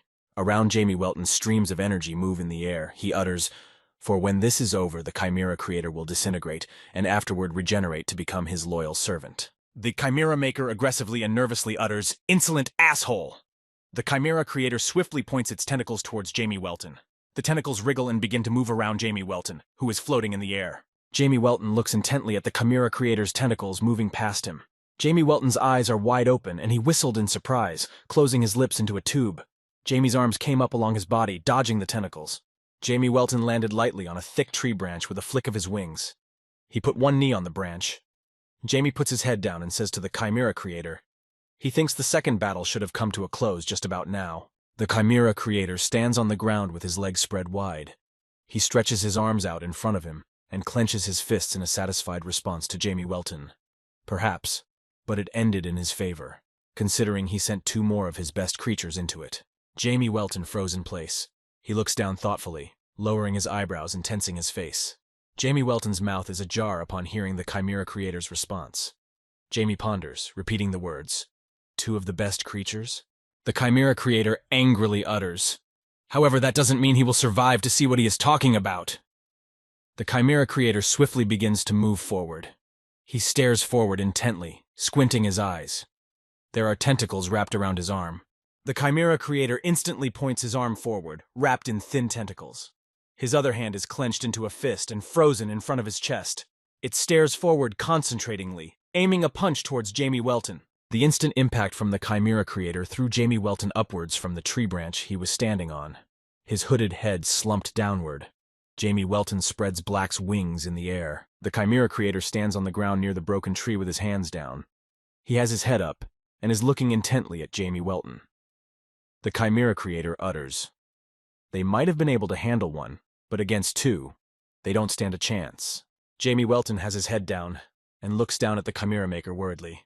He pronounces him, and he is overconfident, as Jamie Welton will not look. Jamie Welton soars through the air, spreading his wings. The Chimera Creator promptly leaps upwards at Jamie Welton. The Chimera Creator angrily utters, "Not true! It's just that he's firmly convinced of it." The Chimera Creator grits his teeth, tentacles twisting into a ball behind his back. Jamie Welton floats in the air. Jamie Welton stares intently at the Chimera Creator and tensely ponders. He sees 7 different creatures combined in his body. Not a bad mix of abilities between the transplanted parts. Jamie Welton continues to ponder. But this can no longer be called a human body. It will definitely become one. Jamie Welton paused. The Chimera Creator swiftly flew towards Jamie Welton, glaring at him angrily and gritting his teeth. Jamie Welton angrily finished his reflection. An excellent subordinate. He watches the Chimera Creator carefully, eyes staring down maliciously, wide, teeth clenched. Ominous streams of energy swirl around Jamie Welton. Ras Armetic walks into the empty, spacious room through the wide-open doors. He walks calmly forward. In the hallway, 2 Shadow Knights approach the room. They move about silently. Currents of air move into the room. The Shadow Knight with red hair calmly says, "They seem to be in place." The Shadow Knight looks forward carefully, surveying the room. The Shadow Knight's face is wearing a mask. Red hair falls over his face. Ras Armetic moves around the room and looks forward carefully. He pronounces firmly, "They need to find the boy quickly." Ras Armetic tensely ponders mentally. He has no more than 20 minutes before his strength is gone.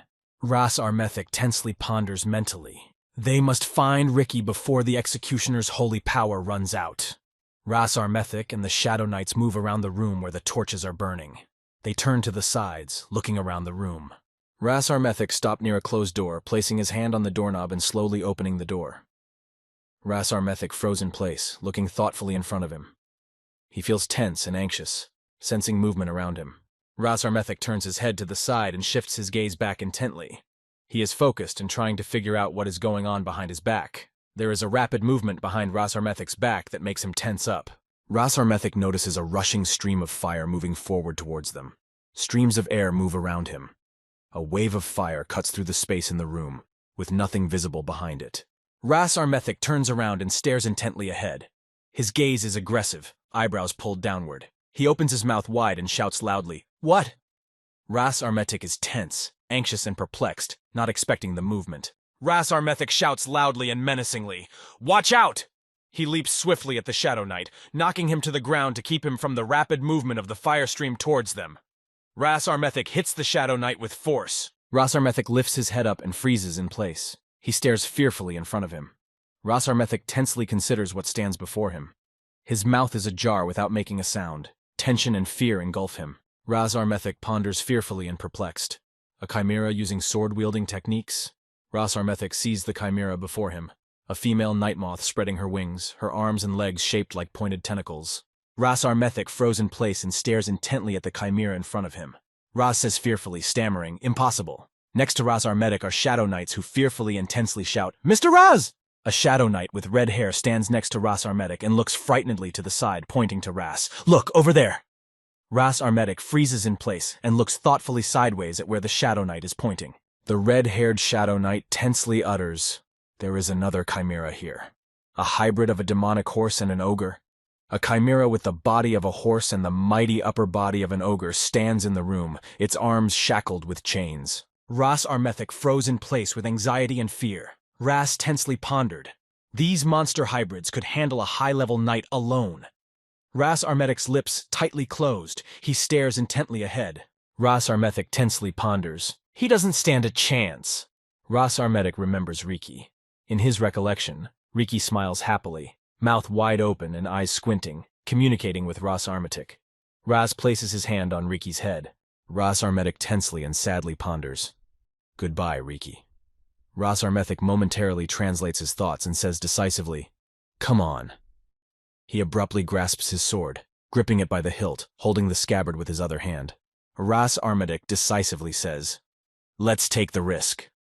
Ras Armetic opens his mouth wide, shouting to the Shadow Knights. He stares forward in concentration, aggressively arching his eyebrows. Ras Armetic is full of anger and hatred. He intends to march into battle. At this moment, in another empty room, Riki is lying on a table. His arms are lying along his body, his toes slightly downward. His legs are stretched forward. Riki is recovering from the experience performed on him and is calm. Riki is lying on the table and is coming to his senses after the experiment performed on him. He has his mouth ajar and lets out a heavy sigh. Ricky begins to move his head. Ricky tries to lift from the table, feeling heavy from waking up.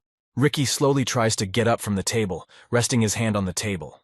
Around Ricky, particles of energy move in the air. He turns around on the table, trying to come to his senses from waking up. Ricky sits down on the table, resting his arms at his sides. He bends his body down, lowering his head and trying to comprehend his condition. There are particles of energy spreading around Ricky. Ricky's pupils are glowing, his gaze downcast. Ricky sits pensively on the table with his head down. He feels anxious, not understanding his condition. Ricky stares down intently, asking himself, where is he? Ricky's pupils burn brightly. Around Ricky, particles of energy move in the air. Ricky jumped off the table onto the tiled floor. Ricky's hand remains clinging to the table. Ricky looks around and tensely speculates. What is this place? Ricky questions loudly, trying to find someone. Brother? Is there anyone here? Ricky turns around, looking around the room he is in. Ricky looks anxiously in front of him and says thoughtfully, why is there no one here? Ricky stands next to a glass flask containing a liquid. Ricky freezes in place with his hands down. He stares intently at the glass flask filled with liquid. Floating in the liquid is the body of a boy with only his upper torso left. The boy's head and arms are down. Ricky froze in place, looking up fearfully and tensely, examining the boy's body that is in the glass container of water. Ricky's eyes open wide. He says fearfully, isn't that Shino? Ricky froze in place and stares intently in front of him. Memories from the past related to Shino and Ricky pop into his mind. Ricky pensively and anxiously ponders, what did they do to Shino? Had neither Shino nor Ricky been chosen by God? Ricky put his head down carefully, looking at his hands. Ricky's hands are shaking, tears flowing from his eyes. Ricky tensely asks himself, by the call they meant that they were to be part of some creepy experiment. Ricky stares embitteredly in front of him, squinting his eyes. His eyebrows are lowered, furrowing his brow. Tears flow from Ricky's eyes in pain and frustration. He growls angrily and utters, no time to grieve. After realizing what has happened, Ricky decisively says, we have to get out of here. Ricky turns around from the glass container Shino is in. Ricky begins to move forward with a quick stride, heading towards the exit. Ricky takes a quick step to the exit and instantly grabs the doorknob with his hand. Ricky intends to open the door and leave the room where the experiments are being conducted. He gripped the iron doorknob tightly with his hand. Ricky freezes beside the closed door, holding onto the doorknob. He faces the door and says tensely and thoughtfully, Shino. The glass container Shino is in stands in the room behind Ricky's back. Ricky stands at the closed door, holding the doorknob with one hand. Tears come to Ricky's eyes, and a shiver grips his entire body. Ricky turns his head toward Shino and tensely ponders. He's sorry. He promises he will come back for him. Ricky has opened the doors of the room where Ricky was, and the glass container with Shino remains. The light from the doors illuminates a small strip of dark corridor, which Ricky runs swiftly down. Ricky ponders. Janice and Bishop, they won't get away with this. Ricky runs swiftly down the dark hallway. Ricky doesn't look around, heading confidently towards the basement exit. He runs past closed offices. All around him, currents of air move from his rapid movement. Ricky rapidly runs forward toward the basement exit. Suddenly, Ricky pays attention to the sounds, shifting his focused gaze to the side. He tensely ponders, what's that noise? Could someone be coming to rescue him? Ricky stops in the hallway at the corner, arms and legs spread wide. His hands are clenched into fists. He peers intently down the hallway and utters, the sound is coming from down there. But he is. Ricky is thoughtfully silent for a while. Ricky continues to ponder intensely. He's a little scared. Maybe he should take a different route. Ricky slowly takes steps forward, moving down the hallway. The floor of the hallway Ricky is walking down is stained with blood everywhere. Ricky reaches the end of the hallway and stops at the corner when he sees a man moving in front of him. He is startled and puzzled, not realizing who it is or what is going on. Voices are heard as he moves. He's on the right. Hold on. Ricky froze in place and stares intently ahead, seeing the man he knows. Tears came to Ricky's eyes, his eyes rounded with surprise. Ricky opened his mouth wide and cried out thoughtfully, Dia. He paused for a moment. Ricky shouted loudly and joyfully, Uncle! Ricky froze in place, standing in the hallway at the corner. He watches Ras Armatic get a blow in front of him in the hallway, which he with a shiver in his body tries to hold back with his sword, holding it with two hands. Ras Armatic heard Ricky's scream and turned his attention to him. Ras squints his eyes and says with an irritated smile, Can he stop calling him that? Ras Armatic holds back a sword strike. The sword in his hands shakes with the impacting force. Instantly, the chimera, a hybrid of a demonic horse and an ogre, turns its head toward Rika and stares at him intently. The chimera has small, round black eyes. There is a scar along the diagonal of its white face, long ears, light white-purple hair. The chimera, a hybrid of a demonic horse and an ogre, turns around and begins a purposeful rush towards Rika. Head and gaze downcast, she waves her strong, powerful arms from side to side, wearing shackles with chains. Ras Armethic notices the sudden and swift movement of the chimera, a hybrid of demonic horse and ogre, towards Rika. Ras Armethic stares intently and tenses loudly. "Oh no! Don't let him attack Ricky!" The Shadow Knights began a swift movement towards Ricky to stop the chimera, the demon horse and ogre hybrid. The red-haired knight viciously focused his gaze forward, extending his arm upwards and pointing his saber forward. A chimera, a night moth, appeared in front of the two Shadow Knights. The Shadow Knights froze in place, staring at it intently. Noticing its abrupt appearance, the chimera flies up to the Shadow Knights and spreads its arms out to the sides. Ras Armethic notices that the Shadow Knight's path is blocked by the chimera, a night moth. Ras is tense and anxious and yells menacingly to Ricky. "Ah, hurry, Ricky! Get out of there!" Ras Armethic raised his hand in front of him and clenched his fist tightly. In front of the two Shadow Knights stands a chimera, a night moth. It blocks their path, exposing its tentacles with sharp teeth to the sides. The Shadow Knights hold their swords in their hands and shout loudly, "Damn! They won't make it in time!" Ricky froze in place and stares intently ahead. He feels tension and fear from the approaching danger. His eyes are rounded, with tears streaming down his cheeks and dripping from his chin. Ricky stammered. His legs won't move. Ricky froze in place and looks up fearfully. A chimera, a hybrid of a demonic horse and an ogre, is running swiftly at Ricky. The chimera rises up on its haunches, lifting the horse's legs up, spreading its chained arms to the sides. Ras Armethic watches carefully as the chimera, demon horse and ogre hybrid, approaches him. Ras Armethic tensed, lowering his eyebrows downward. He opens his mouth wide and shouts loudly, "Ricky!" Around Ras, particles of energy move in the air. Ras Armethic swiftly heads forward, pushing himself off the ground and swinging his sword in the air. Ras Armethic stares forward with a concentrated gaze. The movement of the sword leaves glowing streaks in the air. Ras Armethic's cloak develops from the movement. Ras Armethic freezes in place and looks up intently. From the flow of spreading energy, Ras Armethic's cloak evolves. Ras watches as the chimera, a hybrid of a demonic horse and an ogre that Ras had struck, stands. At that moment, two Shadow Knights fight the chimera, a night moth. It instantly struck one of the Shadow Knights. The knight caught the blow with his sword and was thrown back. He shouted, "Ras, no!"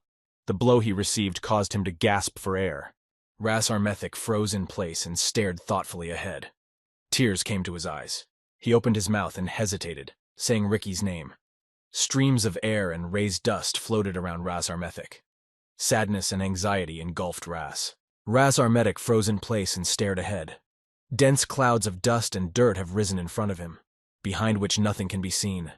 Ras Armethic ponders with anxiety and sadness. Did he not save him? From the shifting current of air, Ras's cloak develops. Suddenly, out of the raised, dense clouds of dust and dirt, Rika's hand is stretched out. He reaches forward, fingers slightly bent. Ricky grasps for air. Streams of air and dust move around Ricky's hand. Ricky stands still. He brings his hand up to his mouth, clenched into a fist, and begins to cough into it several times. Tears roll down Ricky's cheeks. He bites his lower lip with force. Magical streams of energy spread around Ricky. Ricky freezes in place, puts his hands down, and stares intently in front of him. He tensely and fearfully utters, "Uncle." Tears roll down Ricky's cheeks. His eyes are wide open. Magical energy streams spread around Rika. From the dense clouds of dust and dirt kicked up, the silhouette of a chimera, a hybrid of a demonic horse and an ogre, appears.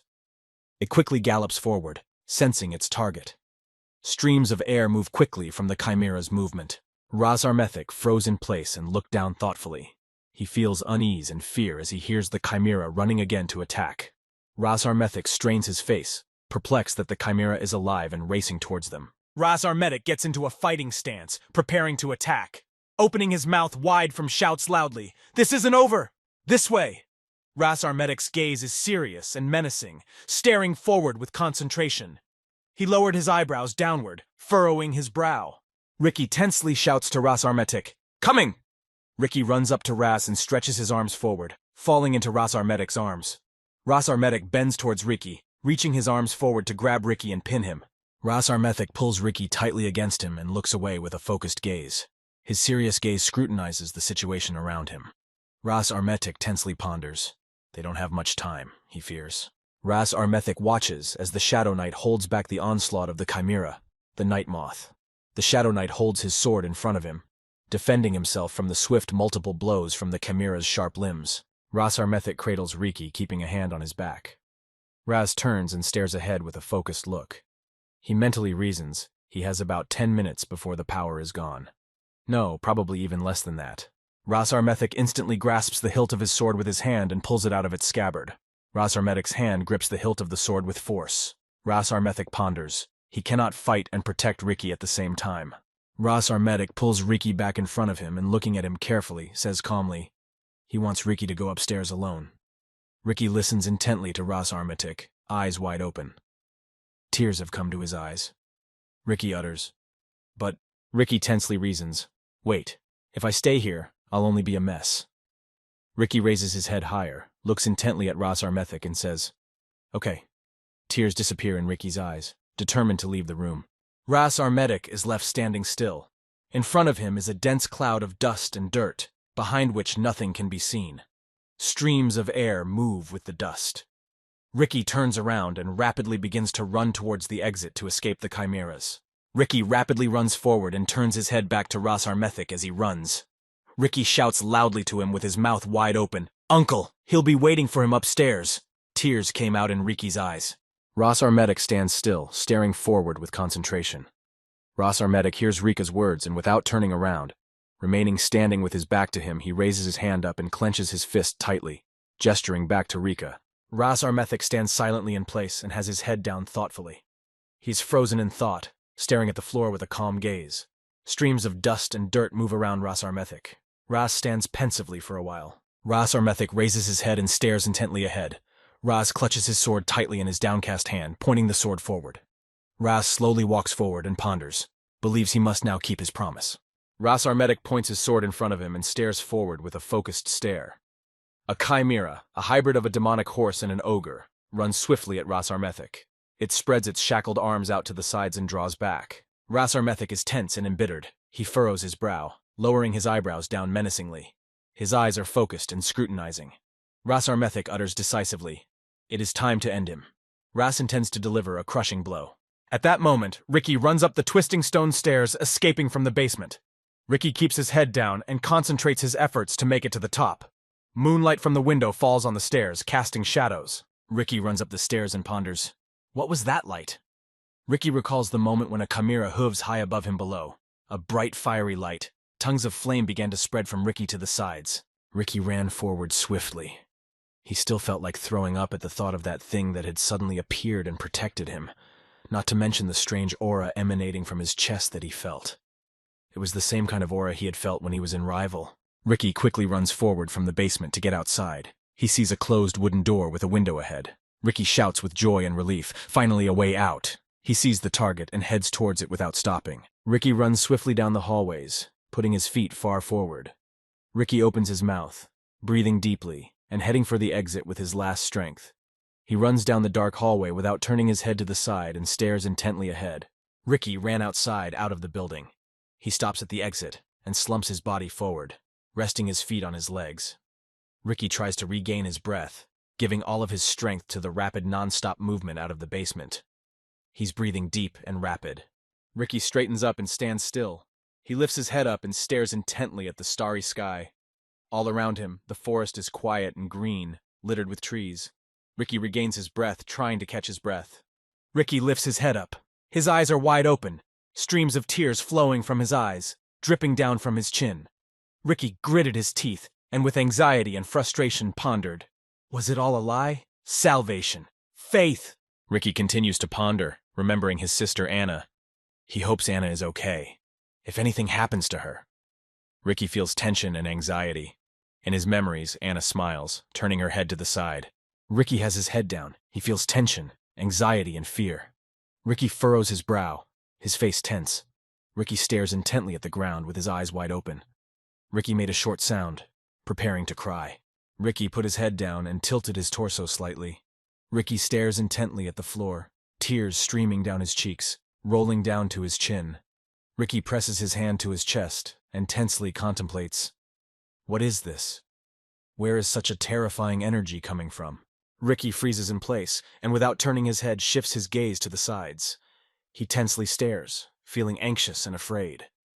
Ricky tensely ponders, but he feels as if he should be there. Ricky freezes in place, hands down. He stares intently ahead at the thickly growing green trees, gazing into them.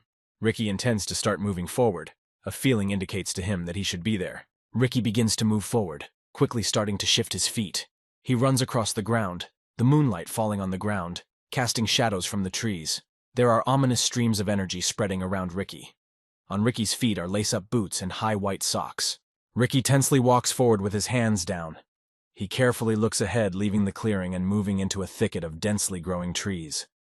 A light mist moves through the air. Moonlight falls to the ground, casting shadows. The Chimera creator stands still, hands down. He stares malevolently at Jamie Welton, gritting his teeth in an evil grin. He says spitefully, "It reminds him of a fly as he runs away." The Chimera creator spreads its wings upwards and let out tentacles to the sides. The Chimera maker shouts loudly and aggressively, opening its mouth wide. But good things come in small increments. The Chimera maker stares intently at Jamie Welton, furrowing his brow in anger. The Chimera creator releases forward towards Jamie Welton with its tentacles. The Chimera creator shouts to Jamie Welton with hatred and aggression, "Go to the other world!" The Chimera creator releases tentacles towards Jamie Welton, who is standing on a tree branch. The tentacles wriggle around Jamie. Jamie stares at them dumbfounded. The Chimera creator shouts to Jamie Welton with hatred and aggression. He will end him on this one. The Chimera creator once again points towards Jamie Welton's tentacles. They fly swiftly, cutting through space. The Chimera creator aims tentacles towards Jamie Welton. They rapidly fly upwards. Jamie Welton, with a quick movement, pushes himself off the branch he was standing on and flies upwards, moving away from the tentacles. Explosions erupt in the thicket of the forest, between the hills and densely growing trees. Fire sprays rise high above the trees, flying in different directions. The fireball of the explosion illuminates the space, destroying everything in its path. Jamie Welton tensely and anxiously looks down at the Chimera creator. He gritted his teeth, tensing his face. Jamie stretches his arm forward and ponders. What power! It wouldn't do him any good if it even slightly grazed him. Jamie Welton continued to ponder, but his magic should be enough. It will be enough. Jamie Welton holds a magic ball in his outstretched hand, which emits a bright light. Magical streams of energy move around the ball. Jamie Welton ponders that if it continues like this, he will emerge victorious. Magical streams of energy from Jamie Welton's balloon are directed at the Chimera creator. The Chimera creator grits its teeth and curses menacingly at Jamie Welton. The Chimera creator begins a rapid upward movement, spreading his wings and tentacles behind his back to the sides. He looks up at Jamie Welton in a concentrated manner. Gritting his teeth, he angrily utters, "The jokes are over." Jamie Welton froze in place and stares intently at the Chimera creator without averting his gaze. His eyes wide open, Jamie silently watches the Chimera creator's movements. Jamie feels tense and anxious. The Chimera creator ominously says to Jamie Welton, "Go to the other world at last." The Chimera creator stares at Jamie Welton ominously, gritting his teeth. He stretches his hand forward, red, small tentacles protruding from his palm and fingers. The Chimera creator spread its wings, moving through the air toward Jamie Welton. He stretched his arm forward. From its serpentine tentacles begin to wriggle out, heading towards Jamie Welton. Jamie looks at them puzzled, trying to wiggle away. The small red tentacles from the Chimera creator's hand begin to converge towards each other in a tight stream, moving through the air and heading towards Jamie Welton. The tentacles move in a circle of rapidly wriggling tentacles. The Chimera creator hovers in the air, spreading his wings. He stares intently ahead, eyes wide open and tense. He is tense and anxious, perplexed by what is happening. The Chimera creator gritted his teeth, stretching his arm forward with tentacles. The Chimera creator soared aloft, soaring through the air in the night sky.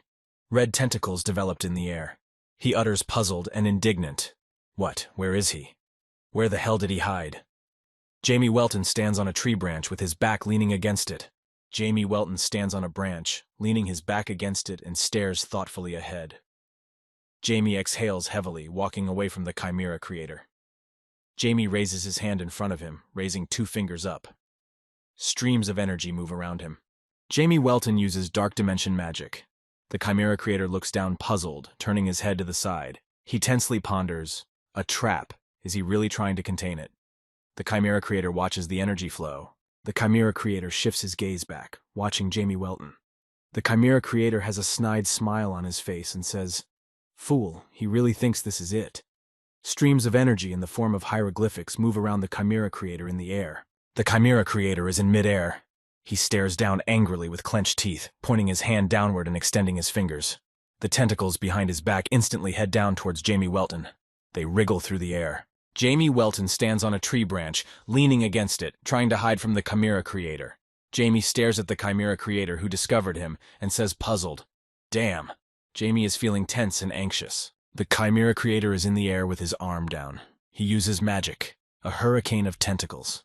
A projection has appeared in the air in front of his hand, burning bright red. From the projection, a powerful stream of tentacles is directed down at Jamie Welton. Jamie Welton is standing on a tree branch trying to stay upright.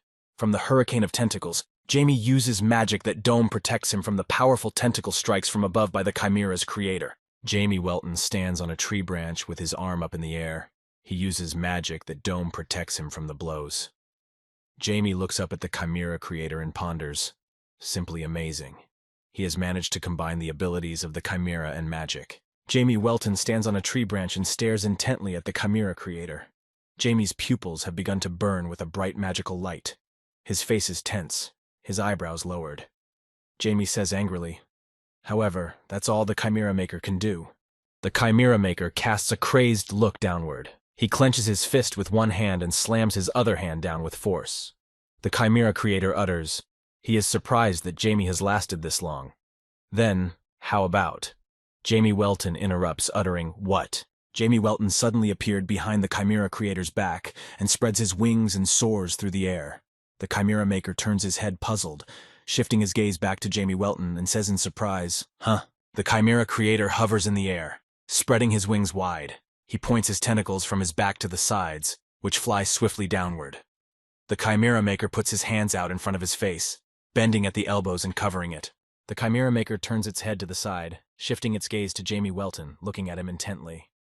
The Chimera creator says thoughtfully and quietly, "What?" The Chimera creator doesn't realize what's happening. The Chimera creator begins to move, clenching his fist behind his back with force. Behind the Chimera creator remains Jamie Welton on a tree branch, looking puzzled. The Chimera creator says angrily, "How could you?" He's pretty sure he saw him in front of him. Jamie Welton looks down at the Chimera creator and says to him with a sneer, "Is he blind?" He couldn't recognize the clone. There are ominous streams of energy spreading around Jamie Welton. Jamie Welton points two fingers upwards. Dark magic of the 4th rank. Doppelganger. This is magic used to create a clone capable of partially utilizing the same abilities as the host. After eye contact, the clone disappears. The clone is no different from the host, an exact copy of it.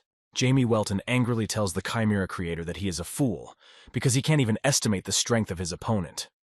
Jamie Welton points his hand in front of him, spreading his fingers. Jamie's hand glows with a magical bright light. Jamie Welton uses magic. Body decomposition. The Chimera creator freezes in place and stares intently at his hand through clenched teeth. He says fearfully, "What?" The Chimera creator's hand turns a maroon color. Jamie Welton soars through the air, flapping his wings, and replies to the Chimera Maker, "I mean what? It's magic. It will slowly rot and decay." The Chimera Maker clenches his fist tightly. His body begins to shake. His hand is covered in maroon spots. The Chimera creator shouts loudly to Jamie Welton, opening his mouth wide, "Cheap trick!" If he destroys it. The Chimera Maker feels incredibly angry and aggressive. Jamie Welton interrupts the Chimera creator. This is why he has an ace up his sleeve. Jamie Welton stares intently at the Chimera creator, feeling aggression and anger. He angrily casts a spell. Black ball. Jamie Welton raises his hand in front of him. A black ball floats in the air above his palm, streams of energy around it. In front of Jamie Welton, the Chimera creator floats in the air.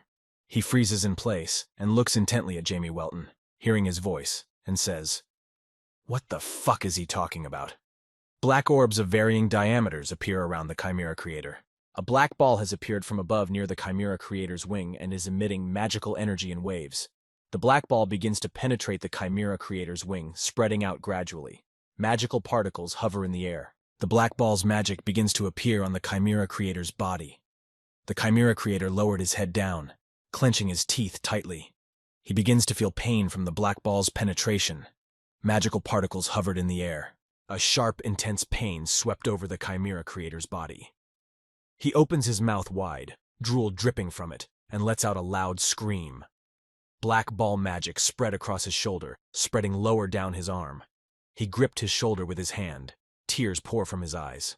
The black orb is a spell where the pain experienced is tripled if you touch the orb. The black orb releases magical energy that travels in a circle through space. From the orb itself, the magic emanates in the form of flames. Jamie Welton floats in the air on the Chimera Creator and looks down at him. His head is covered by a hood behind which you can't see his face. Jamie spreads Black's wings. The Chimera Creator looks down at Jamie Welton and curses angrily. Jamie Welton stares intently at the Chimera Creator, his pupils burning with magical light. Jamie answers the Chimera Creator with a smile. This is how he can still speak. Ominous streams of energy spread around Jamie Welton. Jamie Welton uses magic. Gravity. The Chimera Creator begins to rise up and float in the air. His hair flutters in the air. The Chimera Creator's gaze is directed upwards, perplexed at what is happening to him. There is a sudden and powerful explosion. The spray from the explosion blows violently apart. A powerful blast wave rises upward, illuminating the space. Dust and dirt rises from the ground. The fiery stream of the explosion within erupts destructively. The Chimera Creator falls face down on the ground and lets out a prolonged sound. His red growth from his head sprawls on the ground, wings torn off behind him. Its body shakes, the fingers of its hands resting on the ground. Jamie Welton hovers in the air and looks down. Behind Jamie Welton's back, Black, whose eye is in the wing, makes a prolonged sound, catching Jamie's attention. Jamie turns his head to him and says surprised, "Black, he's doing well and can rest." Behind Jamie Welton's back, Black makes an extended sound of joy and approval. Re. The wings begin to disappear behind Jamie's back. Jamie stares intently at Black, turning his head in his direction. His lips are pressed tightly together. The Chimera Maker tries to get up off the ground. He rests his hands on the ground with his head down. The Chimera Maker makes a long, heavy sound and utters anxiously, "The body's inside him." The Chimera Creator's body shakes. The wings behind his back are clipped. Jamie Welton looks pityingly at the Chimera Maker and says, "This amount of pain would have sent a human to the grave by now. You should have used your body like that, diluting it with chimeras." Jamie Welton reaches up to the Chimera Creator's head and says, "He's so destroyed, I'm not sure if he can be used in undead form. Well, at least his knowledge will be utilized." The Chimera Creator lowers his head and pronounces, "His servants." Jamie Welton hears a long, menacing growl. He looks to the sides, dumbfounded by the sudden appearance. His hand is outstretched toward the Chimera Creator, a bright magical glow emanating from it. Jamie Welton looks puzzled at the Chimera Maker and says in surprise, "What?" and tensely utters, "Shit!" Jamie freezes in place in surprise. The Chimera Creator rests his hands on the ground and stares intently at Jamie Welton. Jamie Welton froze in place and stares forward. He says tensely and puzzled, "So there were more chimeras." Jamie had miscalculated. Two chimeras with tails appear in front of Jamie, looking at him intently. Behind the chimeras is their creator. Jamie Welton stares intently ahead, watching the chimeras that appeared suddenly. Jamie nervously and puzzledly utters, "Spent too much mana." Jamie grits his teeth and tensely grits his teeth, raising up two fingers in front of his face. Jamie Welton aggressively pronounces to the Chimera Creator, he won't get off lightly. Jamie aims a swiftly magical beam at the Chimera Creator's chest, which scrambles through his body, lashing out behind his back. The Chimera Creator tilts his head down and stares fearfully at the wound in his chest. Blood oozes from the wound, staining his clothes. He covers the wound with his hand. The Chimera Maker makes a muffled, sharp sound. Blood drips from the Chimera Maker's mouth. Jamie Welton stands still, eyes squeezed shut, and says to the Chimera Maker with a smile, opening his mouth wide, "If you'd gone straight to the other world, you'd have fewer hemorrhoids. So why don't you just die already? Be a friend, huh?" Jamie Welton turns his head in the direction of the Chimera Creator and pensively ponders. He didn't think he would be able to endure such a thing. That's how he's going to send him to the other side of the world. Jamie's pupils glow with magical light. Ricky walks through the night forest past the trees and ponders. The closer he gets, the more nauseous he starts to feel. But he feels like he has to keep going. Ricky's whole body shivers and tears come to his eyes. Ricky is feeling tense and anxious. Ricky walks through the wooded area. Behind his back there is a loud and powerful explosion, rising high up above the trees. Fire sprays fly apart. Ricky's eyes widen fearfully at the unexpected noise. Ricky abruptly turns to the side and begins to run away from the side where the massive explosion occurred. Ricky feels fear and anxiety as he stares ahead. He utters tensely, he knew it wasn't worth it. Another powerful and loud explosion erupts behind Ricky, who is running away. A wave of fire rushes out to the sides, the flow of the wave catching up with Ricky. He heard the explosion behind his back. Ricky's eyes widened with fright and stare forward, lips tightly closed. The powerful water blast throws Jamie Welton aside. Jamie flies backwards with his back, arms and legs raised in the air. Jamie Welton hits the ground hard with a rumble. A spray of earth and dust fly to the sides from the impact. Jamie Welton is on the ground, being lifted up. Jamie feels the pain from the impact, mourning his face. Abrasions are visible on his face. Jamie lets out a heavy sigh and tensely says, "Not even mana for a shield. He won't be able to dodge this attack." Jamie Welton lies on the ground, staring ahead puzzled. Ricky walks over to the site of the explosion in the wooded area, looking closely from afar, and seeing Jamie Welton, he is surprised and tensely ponders. Jamie? What is he doing here? The Chimera Creator stands still and looks at Jamie Welton intently. The Chimera Creator stretches his hand forward, using magic to direct the magical flow, and angrily says, "Go to the other world already." The Chimera that is in the clearing with the Chimera Creator pulls her head up, clenching her teeth tightly. Above her head, a magical orb floats in the air, emanating a bright light. The magical currents of the orb hover around it and the Chimera's head. Ricky sees the magic ball that the Chimera's creator has channeled to attack Jamie Welton. Ricky promptly begins to run towards Jamie, stretching his arm forward and yelling loudly, "No! Jamie!" Ricky's eyes are frighteningly wide open. Jamie Welton is sitting on the ground, stretching his legs out and resting his hands on the ground. He notices Ricky's appearance and looks in his direction in surprise, turning his head. Jamie Welton says questioningly and surprised, "Ricky." A magical orb created by the Chimera's creator floats in the air above the Chimera's head. The Chimera pulls its head upward, gritting its teeth. Magical light emanates from the ball, illuminating the space, magical streams of energy hovering around it. The Chimera stands in place, standing up on its hind legs. Spreading its upper limbs, it opens its mouth wide, and with a powerful force directs a magical stream of energy towards Jamie Welton. The powerful stream moves swiftly, illuminating the space. Ricky rapidly runs towards Jamie Welton. He stretches his arm forward, spreading his fingers. Ricky yells loudly and fearfully, opening his mouth wide. "Jamie!" Ricky's eyes are wide and frightened, with tears coming out. Jamie Welton sits on the ground without changing his position. He stares intently at Ricky, who is running towards him. A powerful magic blast approaches Jamie's side, illuminating the space around him. Jamie yells loudly and menacingly to Ricky, "No! Stay back!" Ricky stands in front of Jamie Welton, spreading his arms out to the sides and shielding him from the approaching blow. He stares at him intently and tensely, mouthing, "Sorry," but his body moved on its own. Jamie sits on the ground and looks at Ricky. A powerful fire blast is unleashed after colliding with Ricky's body. A stream of energy rushes out. The wave of the explosion begins to spread out to the sides, illuminating the space around, with nothing visible behind it. From the powerful blast, Jamie Welton is thrown aside. Jamie lies on the ground, resting his arms on the ground and raising his head. Blood is streaming down Jamie's face. Abrasions are visible. One eye is closed. Jamie grits his teeth in pain. His body is shaking. He looks down puzzled. Jamie Welton crawls along the ground toward Ricky, shifting his arms. He utters fearfully, "Ricky," looking up at him. Ricky is lying on the ground with no signs of life, face up. His eyes are tightly closed, and there are traces of blood on his body and clothes. Jamie Welton stares intently at Ricky and anxiously utters, "Please."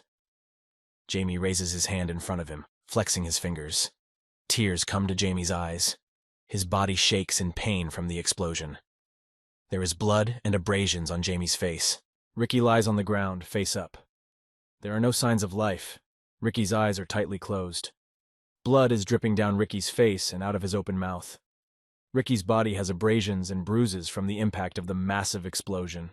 Jamie Welton bent over Ricky's immobilized body with no signs of life. Jamie opened his eyes wide and looked fearfully at Ricky. Jamie lifts his hand over Ricky, flexing his fingers. Jamie utters anxiously, "No." Jamie is gripped by anxiety and fear. Jamie Welton froze in place. He raised his hand in front of his face, spreading his fingers, and stares at her fearfully, not looking away. Tears came to Jamie's eyes. He opened his mouth and tensely contemplates, again. Jamie Welton thinks back to himself, being in Diablo Wolfer's body.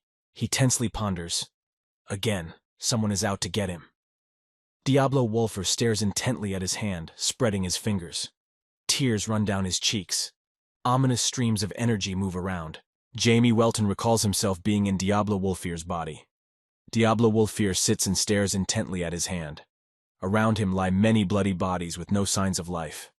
In his head it echoes ominously, repeating itself. Diablo. He must live. It echoes ominously in Diablo Wolfer's head. Everyone else has gone to the other world to save him. Diablo Wolfer feels anxious, wraps his hands around his ears, and puts his head down. He grits his teeth, streams of tears rolling from his eyes and dripping down. Jamie Welton froze in place and stares intently at one point, immersed in the memories of a past life. Tears have come to his eyes. His mouth is ajar. Jamie feels anxious and confused. Jamie's face and clothes are stained with blood. Jamie Welton kneels on the ground beside Ricky. Jamie straightens his back and stares intently ahead. He feels anxiety and despair as he utters, "Please, not again." In front of Jamie lies Ricky with no signs of life. The Chimera Maker watches Jamie Welton and Ricky standing off to the side. The Chimera Creator lifts his hand in front of him and opens his mouth wide in a smile and says loudly, "What a touching scene a mere test subject gave out." Jamie Welton pensively lowers his head and stares down intently. Jamie says angrily, feeling the tension, "Now he will finish him and his friend." Jamie Welton's body and clothes are stained with blood, and there are abrasions on his face. In Jamie Welton's mind, memories from his past life reappear. Jane with blue long hair, fixing her hair with her hand, her other hand down. She looks away with a smile and says, "Diablo, listen." In Jamie Welton's mind, memories from his past life emerge one by one. A man, a warrior, wearing a kimono and carrying a samurai sword behind his back. Staring intently before him, he utters, "Lord Diablo, tell them this for me." In Jamie Welton's mind, memories from his past life appear one after another. 3 men in white robes with a blue cape are standing near each other. One of them crosses the fingers of his hands in front of him and says, "Teacher, please don't forget us." In Jamie Welton's mind, memories from his past life emerge one after another. Tears roll down the man's cheeks. He opens his mouth wide, crying out loudly, "Please don't leave them. They will not leave him even after he is sent to the other world." Jamie Welton sits on the ground next to Ricky's body, who is without signs of life. Jamie uses the spell, Primal Power, Rebellion against the Divine. A spherical magical stream of energy surrounded Jamie and Ricky. The Chimera froze in place, turning its head and taking notice as streams of magical energy appeared around Jamie Welton and Ricky. The magical energy illuminated the space with a purple light. The Chimera tensed at what it saw. The Chimera Creator looks towards Jamie Welton and Ricky, around whom magical energy streams appeared. The Chimera Creator furrowed his brow and gritted his teeth, tensely contemplating. His aura completely changed.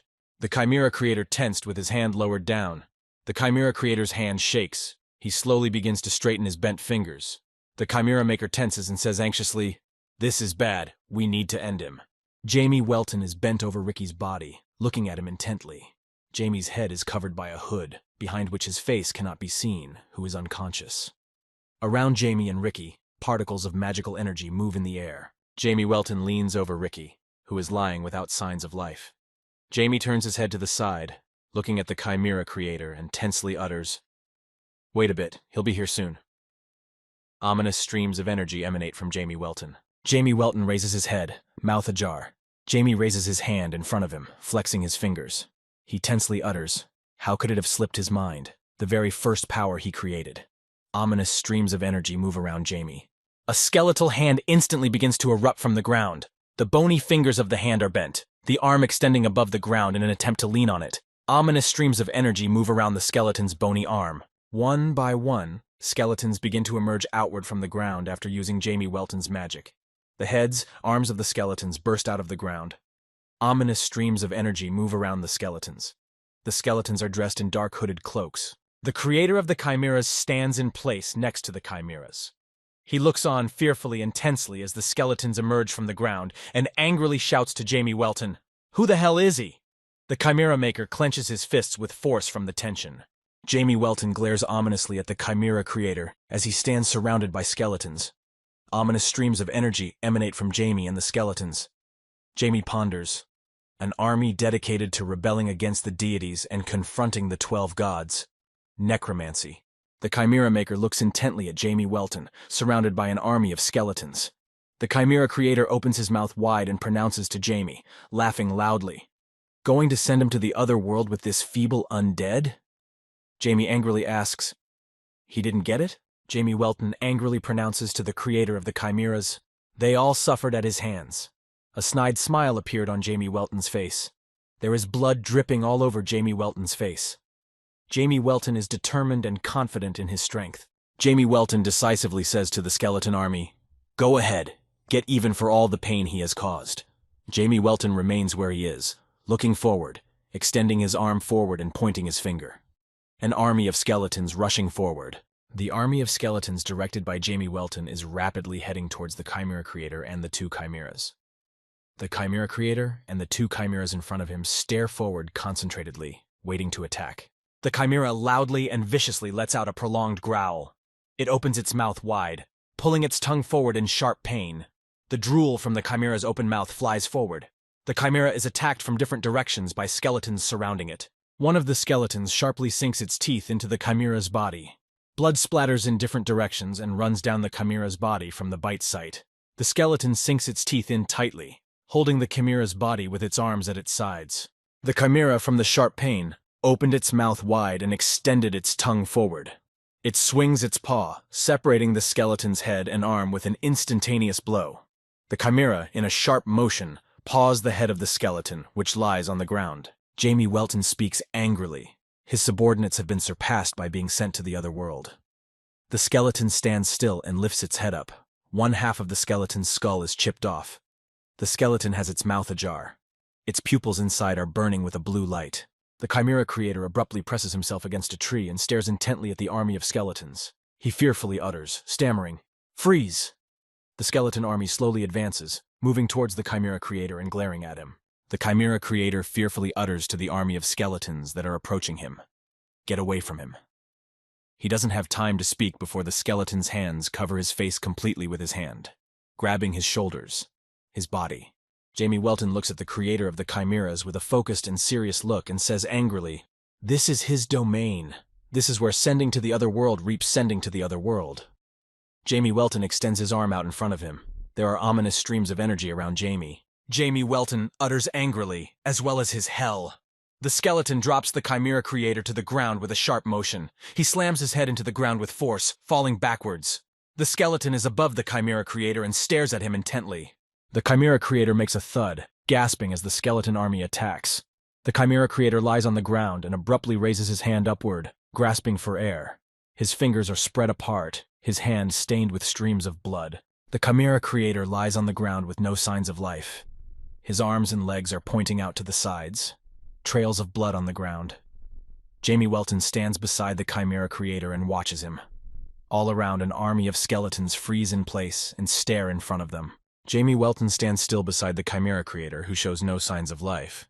Jamie has his head down and looks at him pensively, wondering if he has gone to the other world. Jamie closes his lips tightly. Jamie Welton stands next to the Chimera Creator, who is lying on the ground with no signs of life. Jamie Welton observes the Chimera Creator with his feet close to his body and says questioningly, "Huh?" The Chimera Creator lies face down on the ground. His lifeless eyes are open, his entire face stained with blood drips. The Chimera Creator's mouth is ajar, his tongue is out, and a green-patterned sphere falls out with his saliva. The sphere glistened, lying on the ground. Jamie Welton picked up the green sphere from the ground. He holds it up with his fingers in front of him and examines it in surprise. Jamie's eyes are wide open with surprise, his mouth ajar. Jamie doesn't take his eyes off the sphere and says thoughtfully, "This!" Jamie Welton looks at the orb and realizes that it is the Bead of Life, an artifact charged with life force. A green orb covered in golden patterns across the diameter of the bead. The Bead of Life emits a powerful energy. Jamie Welton recalls the Chimera Creator during the strike to his chest. The Chimera Creator stood still, holding the wound with his hand and looking at it with his head down. Considering the act of how he had mutilated his body, it wouldn't just last. So he was hiding something that could help him. Jamie Welton recalls the Chimera Creator squirming in pain from the pain Jamie Welton inflicted on him with the black ball. Tears and drool rolled down the Chimera creator's face as he endured the blow. Jamie Welton looks at the bead of life with interest, a smirk appearing on his face. Jamie holds the bead of life with his fingers in front of him and ponders. This has exceeded his expectations. He will be able to move beyond his childish body. Jamie Welton said questioningly, "Huh?" He turned his attention to the army of skeletons that are standing beside Jamie Welton. They stand calmly on their metas and silently observe. There are ominous streams of energy spreading around each skeleton. Jamie Welton turns his attention to the army of skeletons that are standing near Jamie. They stand in their places and silently observe. There are ominous streams of energy spreading around the skeletons. Jamie Welton utters, "Ah, right." Jamie Welton says tensely, "You can go back. He'll need them someday." Jamie Welton waves two fingers of his hand, pointing at the army of skeletons. Ominous streams of energy move around Jamie. Jamie Welton stands still. Streams of air begin to move around him. The army of skeletons disappears, leaving only a haze in its place. Around Jamie Welton, ominous streams of energy spread out to the sides. Jamie Welton stands still. Abruptly, a stream of blood erupts from his mouth and spurts forward. Jamie looks fearfully in front of him and nervously ponders. Damn, too much energy wasted. Rebellion against the divine is still difficult for him.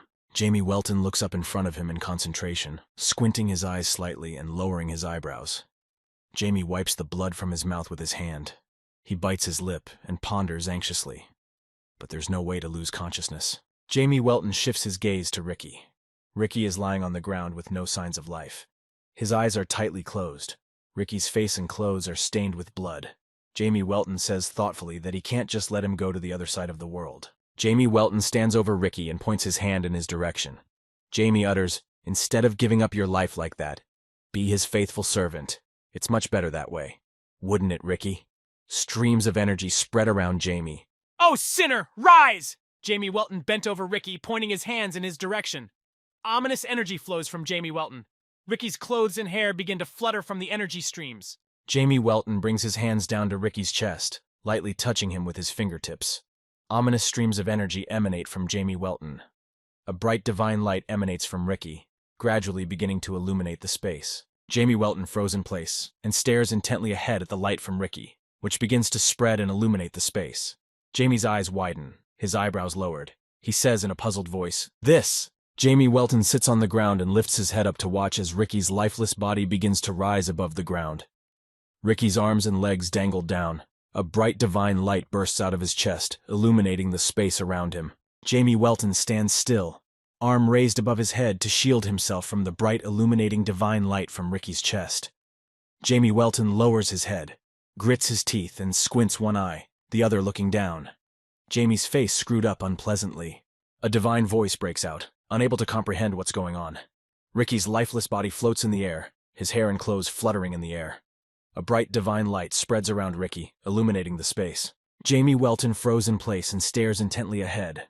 A goddess has appeared before him, holding Ricky's lifeless body in her arms. A bright divine glow emanates from the goddess, illuminating the space. The goddess's eyes were closed. The goddess has her head down, closing her eyes. She speaks in a calm voice to Jamie Welton. "Who is he, child, to try to steal what is hers?"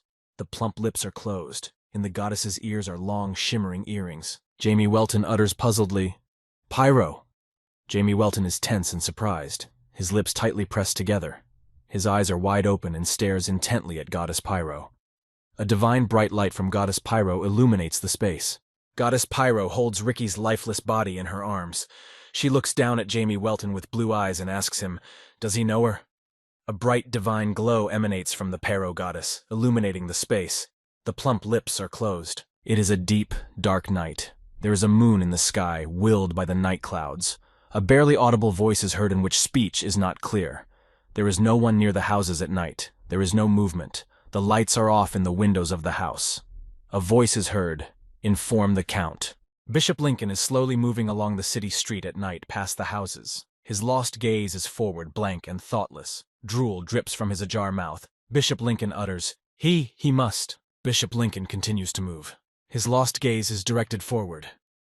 He pronounces, he must tell the Earl. Bishop Lincoln ignores the movement that is taking place beside him and heads towards his face. With an instant sharp blow, the cloaked man separates Bishop Lincoln's head, which falls to the ground. The man runs away and turning around from afar utters, they are getting rid of Hayes. Begin justice on the heretics. Ras Armethek sits on the floor of the cellar room, resting one hand on his sword. He sighs and ponders. Phew, I've made it in time, just a little bit more. There are bloodstains on his face and clothes. Next to Ras Armethek lies a chimera, with no signs of life. Ras Armethek closes his eyes and pensively reflects. It hurts him so much that he can go to the other world, but it is lucky that no one went to the other world because… Ras Armethek's musings were interrupted by a worried voice. Mr. Ras. Towards Ras Armethek, two Shadow Knights rapidly ran towards Ras Armethek. The Shadow Knight with red hair fearfully opens his eyes wide and stares at him intently. He asks Ras Armethek loudly and worriedly, "Is he all right?" Ras Armethek sits on the floor and looks away fearfully, turning his head. His eyes opened wide, biting his lower lip, he sees beside him a sudden light, bright, divine light. Particles of divine light spread out in space. There is a powerful jolt of divine energy flow next to Ras Armethek. Ras is thrown aside. He covers his face with his hand from the divine glow trailing him. The Shadow Knight standing nearby watches intently and fearfully. Ras Armethek looks down at his arms outstretched in front of him, frightened and perplexed. Ras opens his mouth and tensely utters, stammering, "Is it? B." Streams of divine energy move around Ras. A bright light illuminates the space around him. Goddess Pyro. Goddess Pyro appears, her face serious and focused, looking forward. She is wearing a white floor-length robe, a golden sash, and a white wreath on her head. Her long golden hair hovers in the air. A bright divine light emanates from her. The goddess Pyro lowers her head. A focused and serious gaze is directed downward. Goddess Pyro asks, "Does he know who she is?" A bright divine light emanates from Goddess Pyro, illuminating the space. Golden long hair hovers in the air. Jamie Welton tensely stares at the Pyro goddess. Jamie's eyes are wide open, teeth clenched tightly in frustration. He ponders, "Oh shit, how did she get down?" The problems with the law of causality from the illusion alone would be huge, so… Goddess Pyro, without waiting for an answer, a loud voice asks Jamie Welton. He can't hear her voice? The loud voice stuns Jamie Welton. She grasps her head irritably with both hands, feeling tense. He grits his teeth tightly. Goddess Pyro irritably says to Jamie Welton, opening her mouth wide, "Answer me now." Goddess Pyro looks at Jamie, holding Ricky's lifeless body in her arms. Ricky's arms hang loosely down, eyes tightly closed. Jamie Welton looks angrily at Goddess Pyro and tenses loudly. He only knew that Ricky's sanctity belonged to her. Jamie Welton doesn't look away. Jamie Welton's face and clothes are stained with blood. Goddess Pyro asks Jamie Welton, "Does it turn out that realizing this, he was going to turn Ricky undead?" Goddess Pyro holds Ricky in her arms, who shows no signs of life. His eyes are tightly closed. His face and clothes are stained with blood. Jamie Welton stares intently at the Pyro goddess and says desperately he just didn't want Ricky to be sent to the other side of the world. Jamie stands surrounded by bright divine light. Jamie is feeling tense and anxious.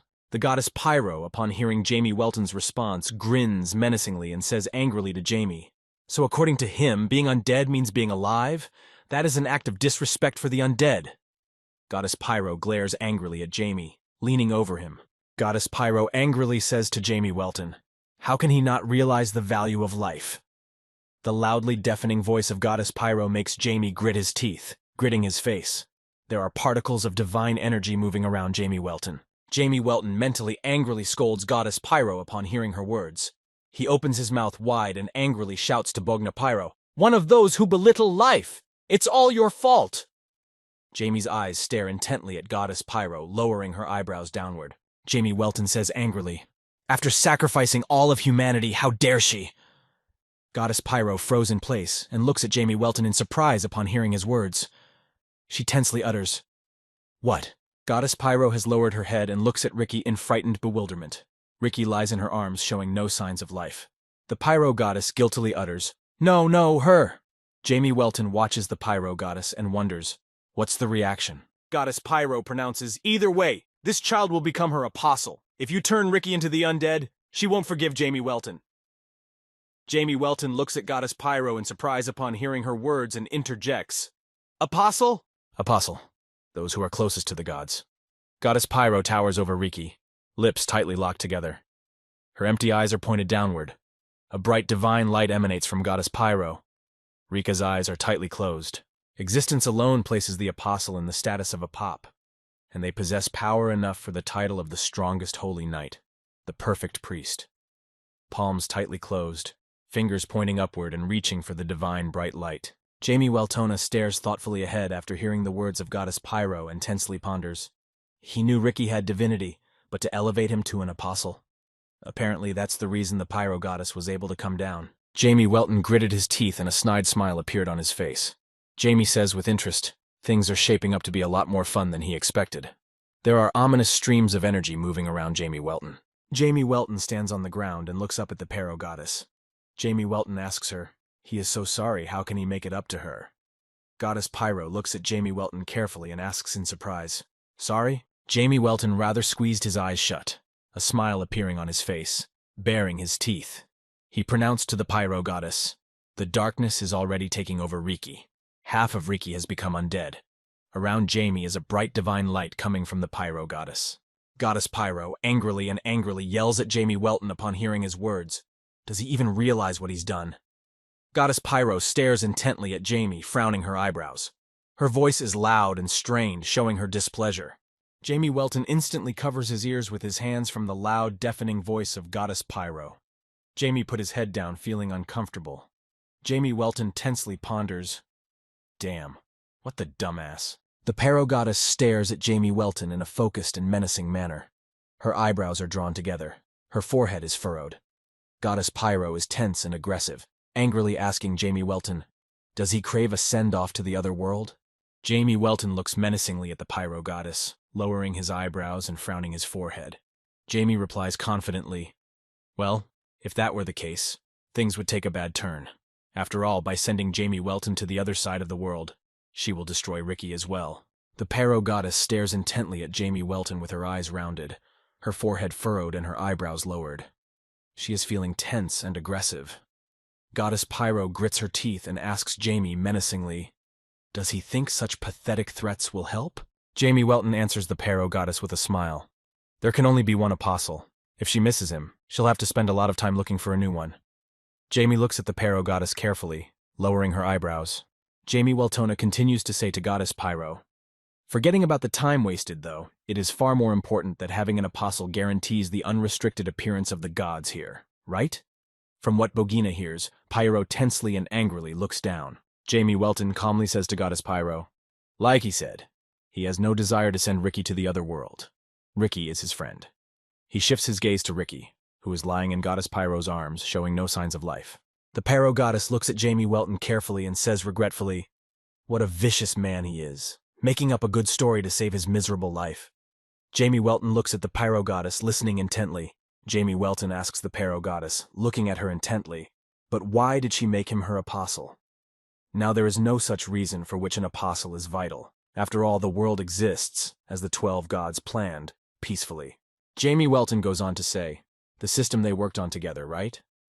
Goddess Pyro has her head down, biting her lower lip and asks Jamie, and how much does he know?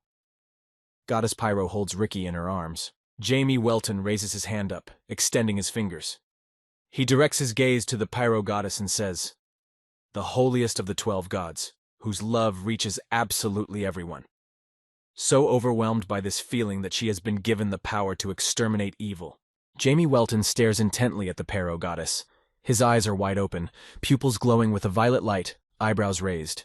Jamie Welton says to the Pyro Goddess with a smile on his face, perhaps she has been banished? Goddess Pyro looks at Jamie Welton. She feels tense and angry after hearing what Jamie said.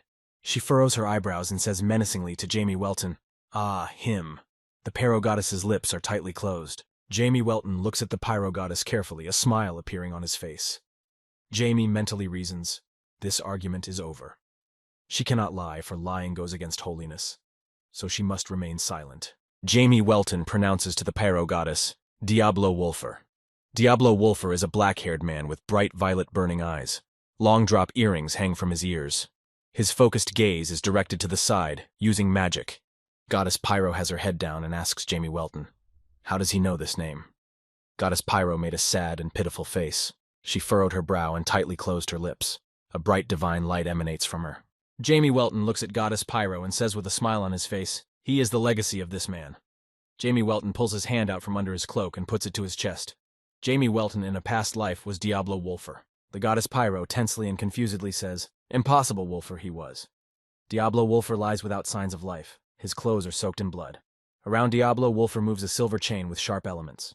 Goddess Pyro is frozen in place and stares intently at Jamie Welton with her eyebrows furrowed and her mouth ajar.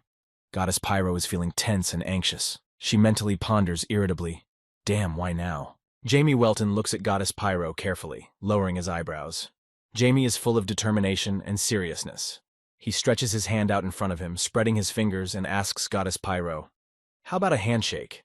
The Goddess Pyro instantly began to fly upward, leaving behind a fiery, bright divine light. She utters one last word to Jamie Welton to come to her in Afton. They will judge everything in detail.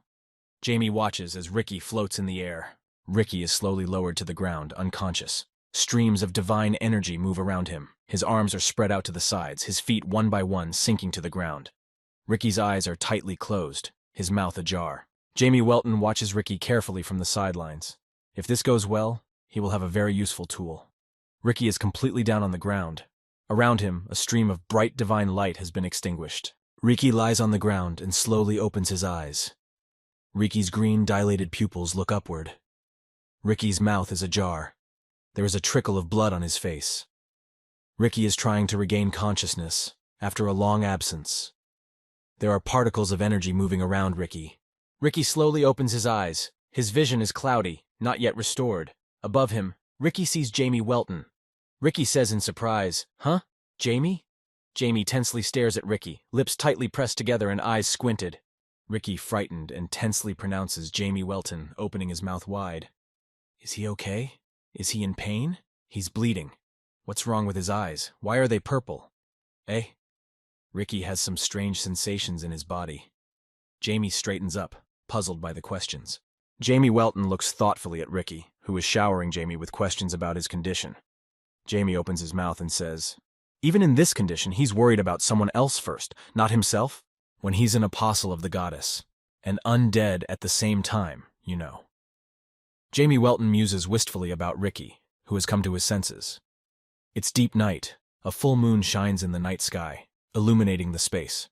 Stars studded the sky with light night clouds. Jamie Welton stands and looks intently at Ricky, explaining to him what is happening.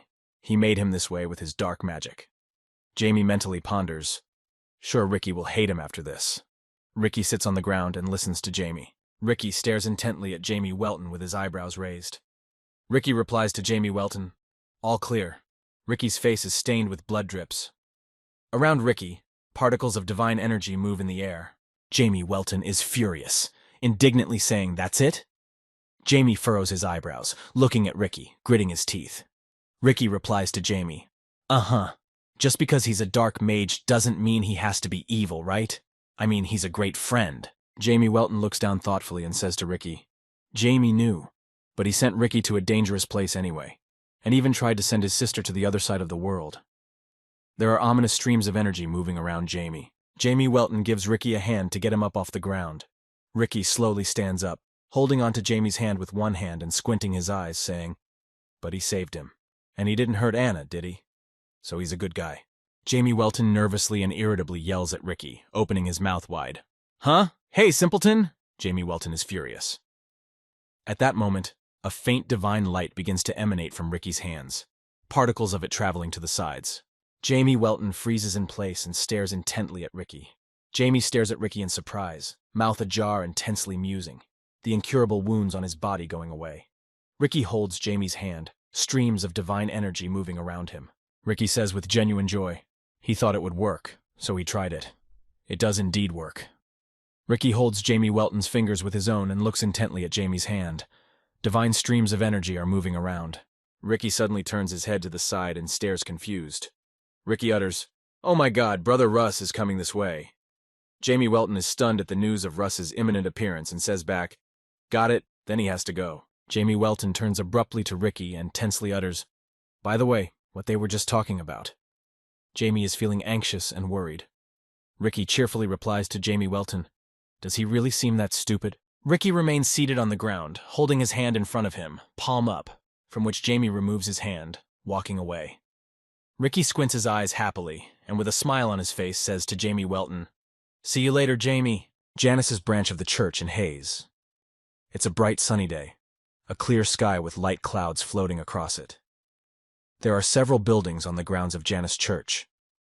The main building with a turret in the middle. Around it stand small two-story buildings. The Earl of Argeno-Welton stands before the Earl of Argeno-Welton to represent Janus Church and pronounces, bowing, "They are the judges associated with Janus Church. I apologize, but, owing to certain circumstances, are unable to give their names." Count Argeno-Welton looks intently at the judge of Janus Church and asks him, "What are the judges doing here?" Count Argeno. Welton squints his eyes slightly, straining his face. There are particles of energy moving around Count Welton. Church Judge Janus looks at Count Argeno-Welton and replies, "Under the orders of the higher-ups, they have come to hunt down the heretics." The judge of the Church of Janus's head is covered by a hood, hiding his face. On his chest is the sign of the Church of Janus. The judge of the Church of Janus extends his hand in front of him to Count Argeno-Welton, clutching tightly in it a clear glass jar containing the core for the creation of the chimera, and utters, "Having done their best, they have come across this." Count Argeno-Welton stares puzzled. Church Judge Janus pronounces to Count Argeno-Welton, "Father Lincoln turned out to be a heretic, and after he confessed." There is a brief pause. Father Lincoln stands before the people, who look at him indignantly, puzzled and alarmed. Ras Armetic overhears the conversation of the judge of the church. Janus, irritated and menacingly, reflects. He has been executed and is being used as a scapegoat. Ras Armetic stares ahead carefully, lowering his eyebrows. He senses the tension and irritation. Ras Armetic continues to mentally reflect. This was an important matter, kept top secret in the church, so they investigated. Ras Armetic shouts sharply and indignantly with his mouth wide open. "What nonsense!" Count Argeno-Welton stands with his back to Ras Armetic, and hearing his shout calmly says, "Enough!" Ras Armetic froze in place. His gaze is downcast. Ras feels strained and powerless. He pressed his lips tightly together. Count Argeno-Welton, smiling wryly, feeling anger and indignant at the permissiveness of it all, says, "He should praise their courage, or perhaps it is better to sympathize." Around Count Argeno-Welton's neck is fixed a gold brooch with a green stone in the middle. Count Argeno stares intently at the judge of Janus Church. He's feeling tense, angry, and aggressive. Count Argeno-Welton says angrily, "They dared to send someone to the other world in his domain. Do you wish to share his fate?" Count Argeno stares intently at the judge of Janus Church. He is tense, angry, and aggressive. Count Argeno-Welton angrily utters, "Have you had enough of living?" The Count angrily grits his teeth, straining his face. In front of Count Argeno-Welton, the judge of the church, Janus, falls abruptly to the floor. He is on his knees, resting his hands on the floor in front of him. Lowering his head down, Church Judge Janus utters, stammering, "They just punished the sinners in the church." Count Argeno-Welton looks at Judge Janus of the church intently, having listened to him. Count Welton replies menacingly to the judge of Janus Church. He is the judge in these lands. No one dares harm the people in Hais without his permission. The judge of Janus Church is on his knees, resting his elbows and raising his crossed fingers of his hands upward. They lean them against her head that's lowered down and stammering. She says, "Duke, please listen." The Earl of Welton interrupts him thoughtfully. Janus Church. The Earl of Argento. Welton looks down at the judge of Janus Church with disdain. His face is tense, his lips tightly closed. Count Welton is silent and thoughtful for a moment. Count Welton is tense, angry, and displeased with what is happening. Earl Welton continued angrily, overstepping his bounds. Judge Janus Church is on his knees, head down, fingers crossed, body shaking. He thinks fearfully. The Earl of Welton will send him to the other world at this rate. But he can't back down. The judge of Janus Church raises his head to Count Argeno-Welton and sharply says to him, "The Duke is too presumptuous. It would be unwise of him to stand with his back to Janus Church." The judge of Janus Church uncrosses his arms and spreads his hand in front of his chest. Count Argeno-Welton separates the hand of the judge of Janus Church with a sharp swing of his sword. Judge Janus Church screams loudly in momentary unbearable pain. The Earl of Welton stands still and stares in front of him, drawing his sword swing aside. Earl Welton utters, "Next will be his right arm, and after that his head. If he wants to stay with his head on his shoulders, he should get the hell out of Hais." Church Judge Janus shivers in pain and thinks, "That's not at all what that girl said." Ras Armetic looks puzzled and tense at what is happening, and mentally ponders. Really, the Duke? He didn't say a word about the chimeras, how skillfully he diverted attention, showing this servant his true place. Ras Armethik opened his mouth in surprise. Ras Armethik mentally pondered. If things continued like this, then they would definitely have the upper hand. Ras Armethik joyfully, hopefully stares intently at Janus, the judge of the church. Ras feels anxious and worried. Judge Janus Church stares intently forward, straightening up. A hood is placed over his head, covering his face. A shiver of fear runs through Judge Janus Church's entire body. He anxiously and nervously ponders, "No!" Judge Janus Church tilts his head sharply to the floor, resting the fingers of one hand on the floor, his body trembling with fear. He utters, "He apologizes! Their church will pay compensation, so he asks them to forgive this oversight this time." The judge of the church, Janus, is in a bow before Count Arjano Welton with his head down. With a smile, he mentally ponders. He is obliged to remember that Heis is an opportunity to expand the eastern lands, and nervously utters, "Please come to your senses." Count Arjano Welton begins to move forward past the magistrate of Janus Church. He stares ahead without turning his head in his direction. Count Welton utters seriously, he will not change his mind. The judge of Janus Church sits on the floor with his head down. Count Arjano Welton walks past the judge of Janus Church. He clenches his fist tightly, full of determination and strength. Count Arjano Welton utters seriously, therefore he will sever all ties with Janus Church. Count Welton stares thoughtfully ahead. Count Arjano Welton quickly walks away. Ras Armethik remains standing where he is, looking at Count Welton. He mentally ponders, is this how the Duke does business? On the floor, the judge of Janus Church kneels on the floor with his head down. Judge Janus Church has his head down, sitting on his knees. He is tense, anxious, and frustrated, saying, he's going to leave. Judge Janus Church judge's cloak is soaked with blood on the side of the arm that Earl Arjano Welton separated. Ras Armethik closed his eyes contentedly and peacefully. A joyful smile appeared on his face. Ras Armethik mentally reasoned, he almost felt sorry for these creatures. Ras put his head down, sinking into his thoughts. After that, Janus Church paid a huge compensation and disappeared from the lands. It was a sunny, clear day. A disgruntled voice is heard in the small two-story house. Why so suddenly?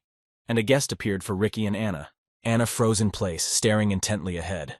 Her eyes are rounded with surprise and surprise. She opened her mouth and asked, "Who is that, Appa?" Ricky angrily rolled his eyes with experienced rage and gritted his teeth with force. He's experiencing irritation. Towards Ricky and Anna, Ras Armethik is swiftly heading towards them. Ras Armethik utters, "Greetings again." He is the sacred marshal of the Pyro Church, Ras Armethik. He waves his arms wide in front of him, his clothes developing from his rapid movement. Ras Armethik pronounces joyfully to Anne, she will become the symbol of the Church of Pyro, as the apostle of the goddess. Ricky and Anna stand with their backs to each other and hold hands. Ricky looks away pensively and puzzled. Ras Armethik tells Anna, and one day she will wake up a saint, Lady Anna. When that happens, she will begin to observe the world through her holy eyes. Anna is wearing a holy robe. Her golden green eyes stare forward, interlocking her fingers in front of her. Ras Armethik has his head down thoughtfully and his eyes closed. He calmly tells Anna about the Church of Pyro. Afton will do his best to welcome her. Ricky enthusiastically and animatedly interrupts Ras Armethik. Is it true? Ricky, joyfully, genuinely happy for his sister Anna, pronounces, "Anna, my sister, she is." Ricky holds Anna's hand tightly with both hands. He looks down. Tears from overwhelming feelings appear in his eyes. Ras Armethik answers Ricky. Yes, she will soon be able to open her eyes. She stands still, her back to the window. She has her hands joined in front of her. Ricky instantly grabs Ras Armethik's hand upon hearing that she will soon be able to see. Ricky instantly runs up to Anna and wraps his arms around her neck, enclosing her in a hug. Ricky, enthusiastically, genuinely happy for her, utters, "This is awesome, Anna. Really, really." Anna is thrown back slightly by Ricky's impetuous onslaught. The simultaneous appearance of an apostle and a saint is a sign of trouble to come. Ras Armethik closed his eyes, lowered his head down slightly, and put his hand to his chest. He says joyfully and peacefully, "O goddess, if misfortunes come, let him protect these two." Ras Armethik is overwhelmed with faith, holy mission, and peacefulness. Ricky and Anna stand before him, holding hands. And just like that, these two are under the full protection of the Church of Pyro. And he, Jamie Welton, Diablo Wolfear, will face the test of fate. Jamie Welton walks hurriedly down the boardwalk in the flower garden. The movement makes his clothes flutter in the air. Jamie ponders, the 12 gods are now divided into factions. This most likely prompted Janus to create holy knights out of chimeras.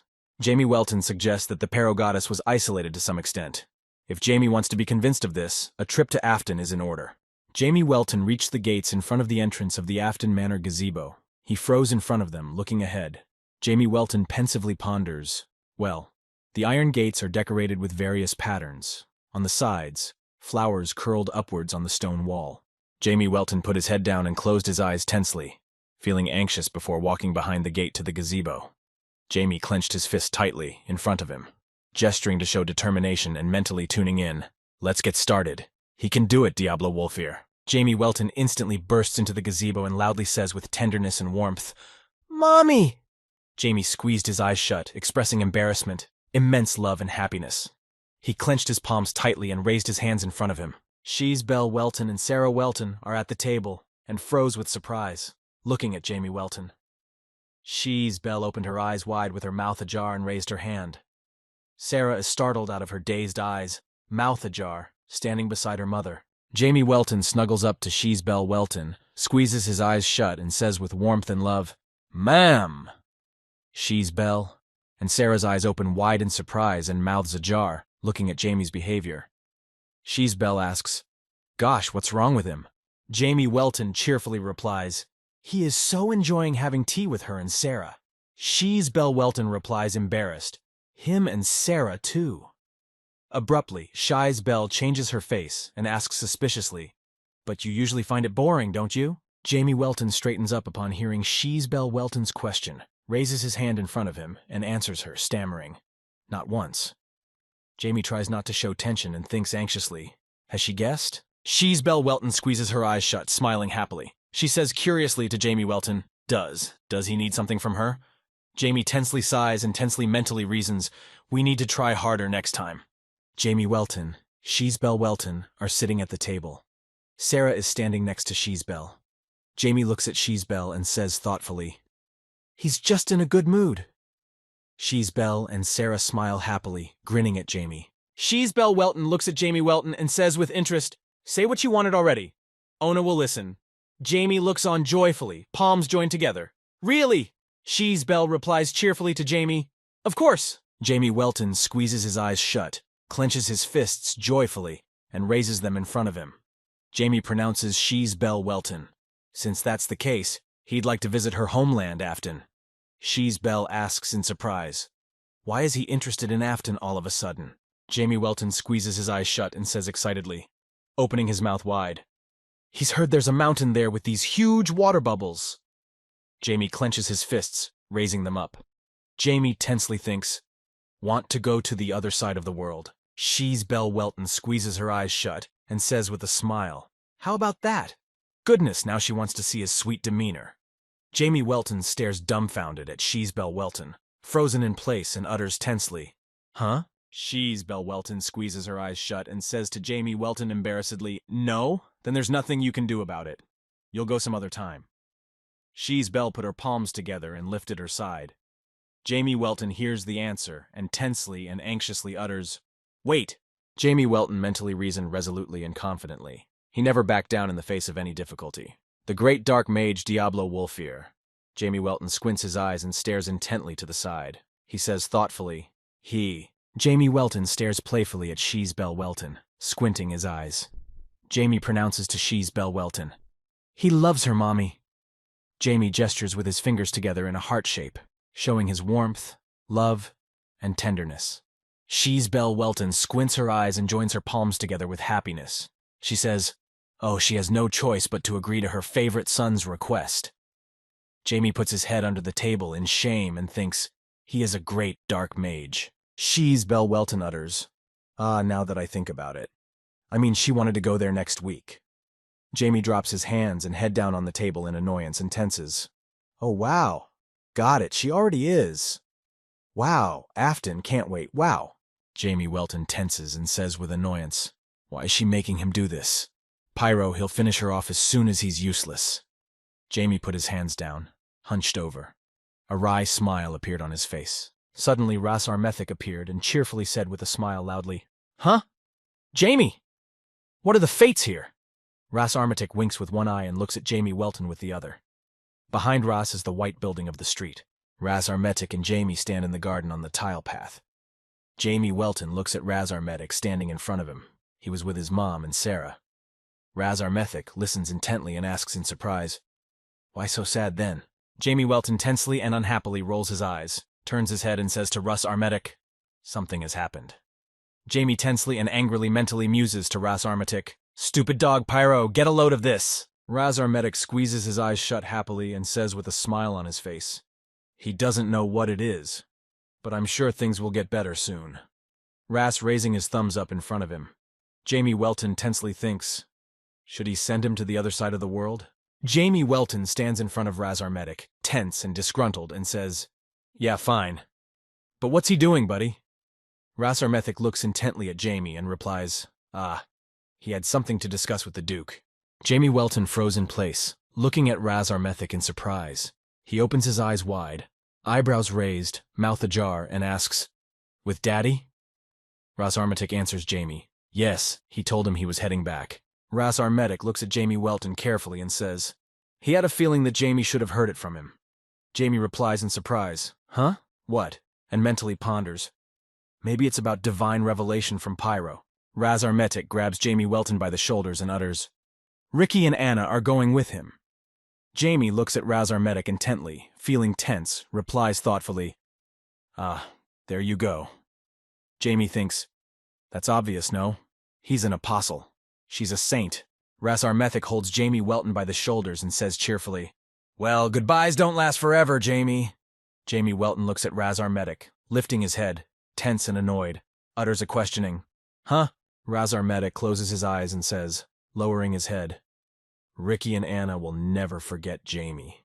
He doesn't know when they'll see each other again. But wouldn't it be nice to see them as adults?" Ras Armatic holds Jamie Welton by the shoulders. Jamie Welton looks at Ras Armatic, who is holding him by the shoulders. Jamie is infuriated. He is feeling irritated and tense. Jamie silently ponders with his mouth ajar. What is Ras Armatic trying to say? With a sudden movement, Ras Armatic pulls Jamie Welton tightly against him, enclosing him in his arms. Jamie Welton lifts his hands in surprise, flexing his fingers, his eyes wide open, his eyebrows raised. Ras Armatic pulls Jamie Welton tightly against him, enclosing him in his arms. They stand embraced for a while. Jamie Welton rests his head on Ras Armatic's shoulder, tense and resentful. He looks questioningly in front of him. Ras Armatic pulls Jamie Welton tightly against him, enclosing him in his arms. Ras Armatic closes his eyes and says with a smile and warmth, he wishes their friendship would never end. He asks Jamie not to be sad or sorrowful. This is not the end. Ras Armatic turns around and walks away from Jamie Welton. He turns his head to Jamie, squinting his eyes, and with a smile on his face, he says cheerfully, "Well, he'll be seeing him often." Jamie Welton stands frozen in place and stares after Russ, tense and indignant. Jamie Welton looks after Ras Armatic, waving goodbye. Jamie Welton feels tension and resentment. Jamie grits his teeth in a smile and mentally ruminates angrily, "Pyro, control your offspring, will you?" She's Belle Welton and Count Argino. Welton sit in chairs next to each other near the table. The lights in the room are dimmed, shadows falling on the floor, and walls from the light coming from the window. The Earl of Welton utters, he does not understand what his father-in-law is up to. The Earl of Welton asks that Jamie be brought here.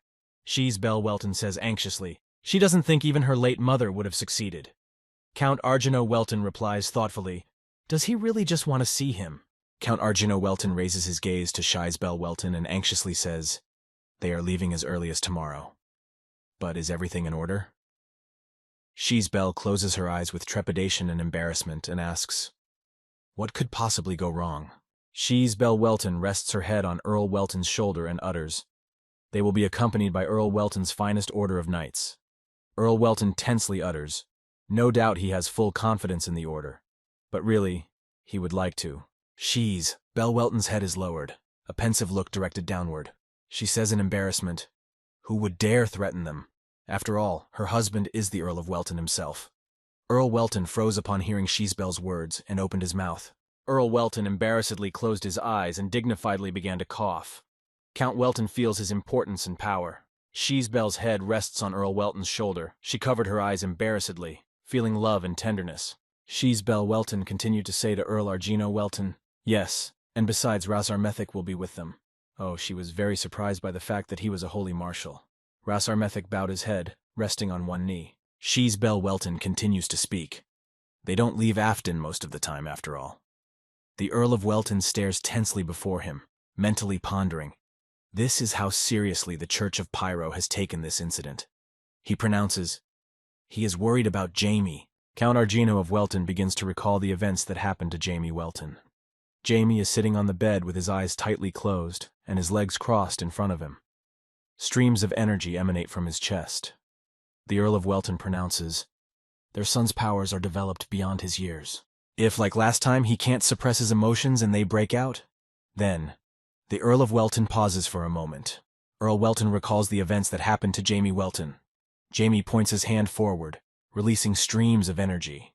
Earl Welton continued to speak after a short pause, not sure if the leader of the order could stop him. Count Welton recalls Jamie directing magic at Alpha Simon, which began to spread upwards through his body. Shees Bell Welton put her palms together in front of her, closed her eyes and says to Earl Welton, "She doesn't think they need to worry." "Does he know what happened today?" Earl Welton turned his head in surprise and looks at Shees Bell. Jamie Welton stares playfully at Shees Bell Welton, squints his eyes slightly. He gestured his heart-shaped fingers together in front of him, showing Shees Bell his warmth, love, and tenderness. Shees Bell Welton squinted her eyes in embarrassment, remembering Jamie's behavior at the tea party, and saying to Earl Welton, "That's exactly what happened." Earl Welton squints his eyes with a smile on his face and replies, "Wish I could see it with my own eyes." Shees Bell Welton holds Earl Welton's hand and presses it to her face. She has covered her eyes, feeling tenderness and warmth. Shees Bell utters, "Everyone makes mistakes one way or another, but she has faith in their little boy." Count Argino Welton and Shees Bell Welton hold hands. Count Welton utters, "How good it was that they met before they left." Shees Bell replies, "She is glad of it too." Earl Welton's strong hand, covered with calluses and abrasions. In the starry night sky, deep in the night, there is a rapid upward movement. A dark body is moving at high speed. Streams of white and purple-colored air swirl around the dark body. Jamie Welton is floating in the air in the night sky. He raises his hand up joyfully, clenching his fist. Jamie squints his eye and says, "Finally." Black hovers next to Jamie and looks at him intently. Bright streams of energy emanate from Jamie's feet. Jamie Welton thinks, "It took longer to absorb because I had to grind the beat of life into powder. But the action was much better than he thought it would be. All thanks to his hard work." Jamie Welton turns his head to Black and says to him with a smile, "Lucky Blackie. Reaching the 6th rank is only a matter of time now." Black stares intently at Jamie Welton and says confidently, "Scree." Jamie Welton thinks back to his past life in Diablo Wolfier's body. He has a long way to go to get back to his old self, but now he can easily handle someone of the same caliber as that professor. Jamie Welton soars through the air deep in the night over a forested area. There is a path and wooden buildings between densely planted trees below. Bright streams of energy emanate from Jamie's feet, particles of energy hovering in the air. Jamie Welton stands indoors on the wooden floor and stares intently ahead. In front of him, Rise and Azamat kneel in a bow. Azamat says in a loud voice, "Master." Rise picks up and utters, "You have returned." Jamie Welton stands and looks at Rise and Azamat. Jamie's head is covered by a hood, hiding his face. Jamie utters, "He is going to Afton. He's far away, so he'll be gone for a while." Rise and Azamat listen intently. Rise says fearfully, "Afton is on the northern border, right? It will take about a month to get there and back alone." Azamat tenses up and loudly shouts, "You mean they'll have to hump with axes?" Rise and Azamat disguise themselves as lumberjacks. Jamie Welton stares at Rise and Azamat with tension and irritation. Jamie's eyebrows lowered, his face tense. Jamie Welton asks Rise and Azamat menacingly, "What, is there a problem?" Rise and Azamat look at each other tensely and say, "No, not really." "As he pleases, master." Jamie Welton pronounces, "Don't worry, they'll go with him this time." Rise and Azamat stand across from Jamie and listen intently. Jamie Welton raises his hand up in front of him. A bright purple glow has appeared above it, illuminating the space. Jamie looks forward and says, he remembered something he'd forgotten a long time ago. All around Jamie are ominous streams of energy. There are ominous currents of energy moving around Jamie Welton, Rise and Azamat. Rise and Azamat watch thoughtfully and tensely. Azamat restlessly asks Jamie Welton, "What is that scary thing?" Rise and Azamat freeze in place. lifting their heads up and looking at the ominous streams of energy moving through space. Rise anxiously and tensely asks Jamie Welton, "Master, what is that thing?" Jamie Welton waves his hand in the air, interlocking his fingers and pointing his thumb to the side. Ominous streams of energy move around. Jamie Welton answers Rise's question. "What?" "His undead vault." Jamie Welton turns his head toward Rise and Azamat and points his index finger at them. Jamie says seriously, "Simply put, their new home." Ominous streams of energy move around Jamie. Rise tensely looks anxiously in front of him and utters, "Home." Jamie Welton looks irritably in Rise's direction. Azamat tensely and anxiously says, "I don't really want to live in such a scary place." Rise and Azamat stand next to Jamie Welton. Jamie Welton turns his gaze toward Azamat and with his mouth hanging open, says tensely and irritably, "No one has objected yet." Ominous streams of energy move around. Jamie Welton lifts his feet and pushes Azamat forward with a sharp movement, saying in parallel, "Stop talking and march inside." Azamat looks fearfully at Jamie and says, "As you command." Rise follows Azamat and smiles tensely. Jamie Welton stands still and watches as Rise and Azamat walk forward into a vault of dense blob of energy. They make their way inside, disappearing gradually from sight. Ominous streams of energy move around. Jamie Welton looks ahead, watching Rise and Azamat, and mentally ponders, "These two are very entertaining. It's funny how their emotions are so clearly expressed.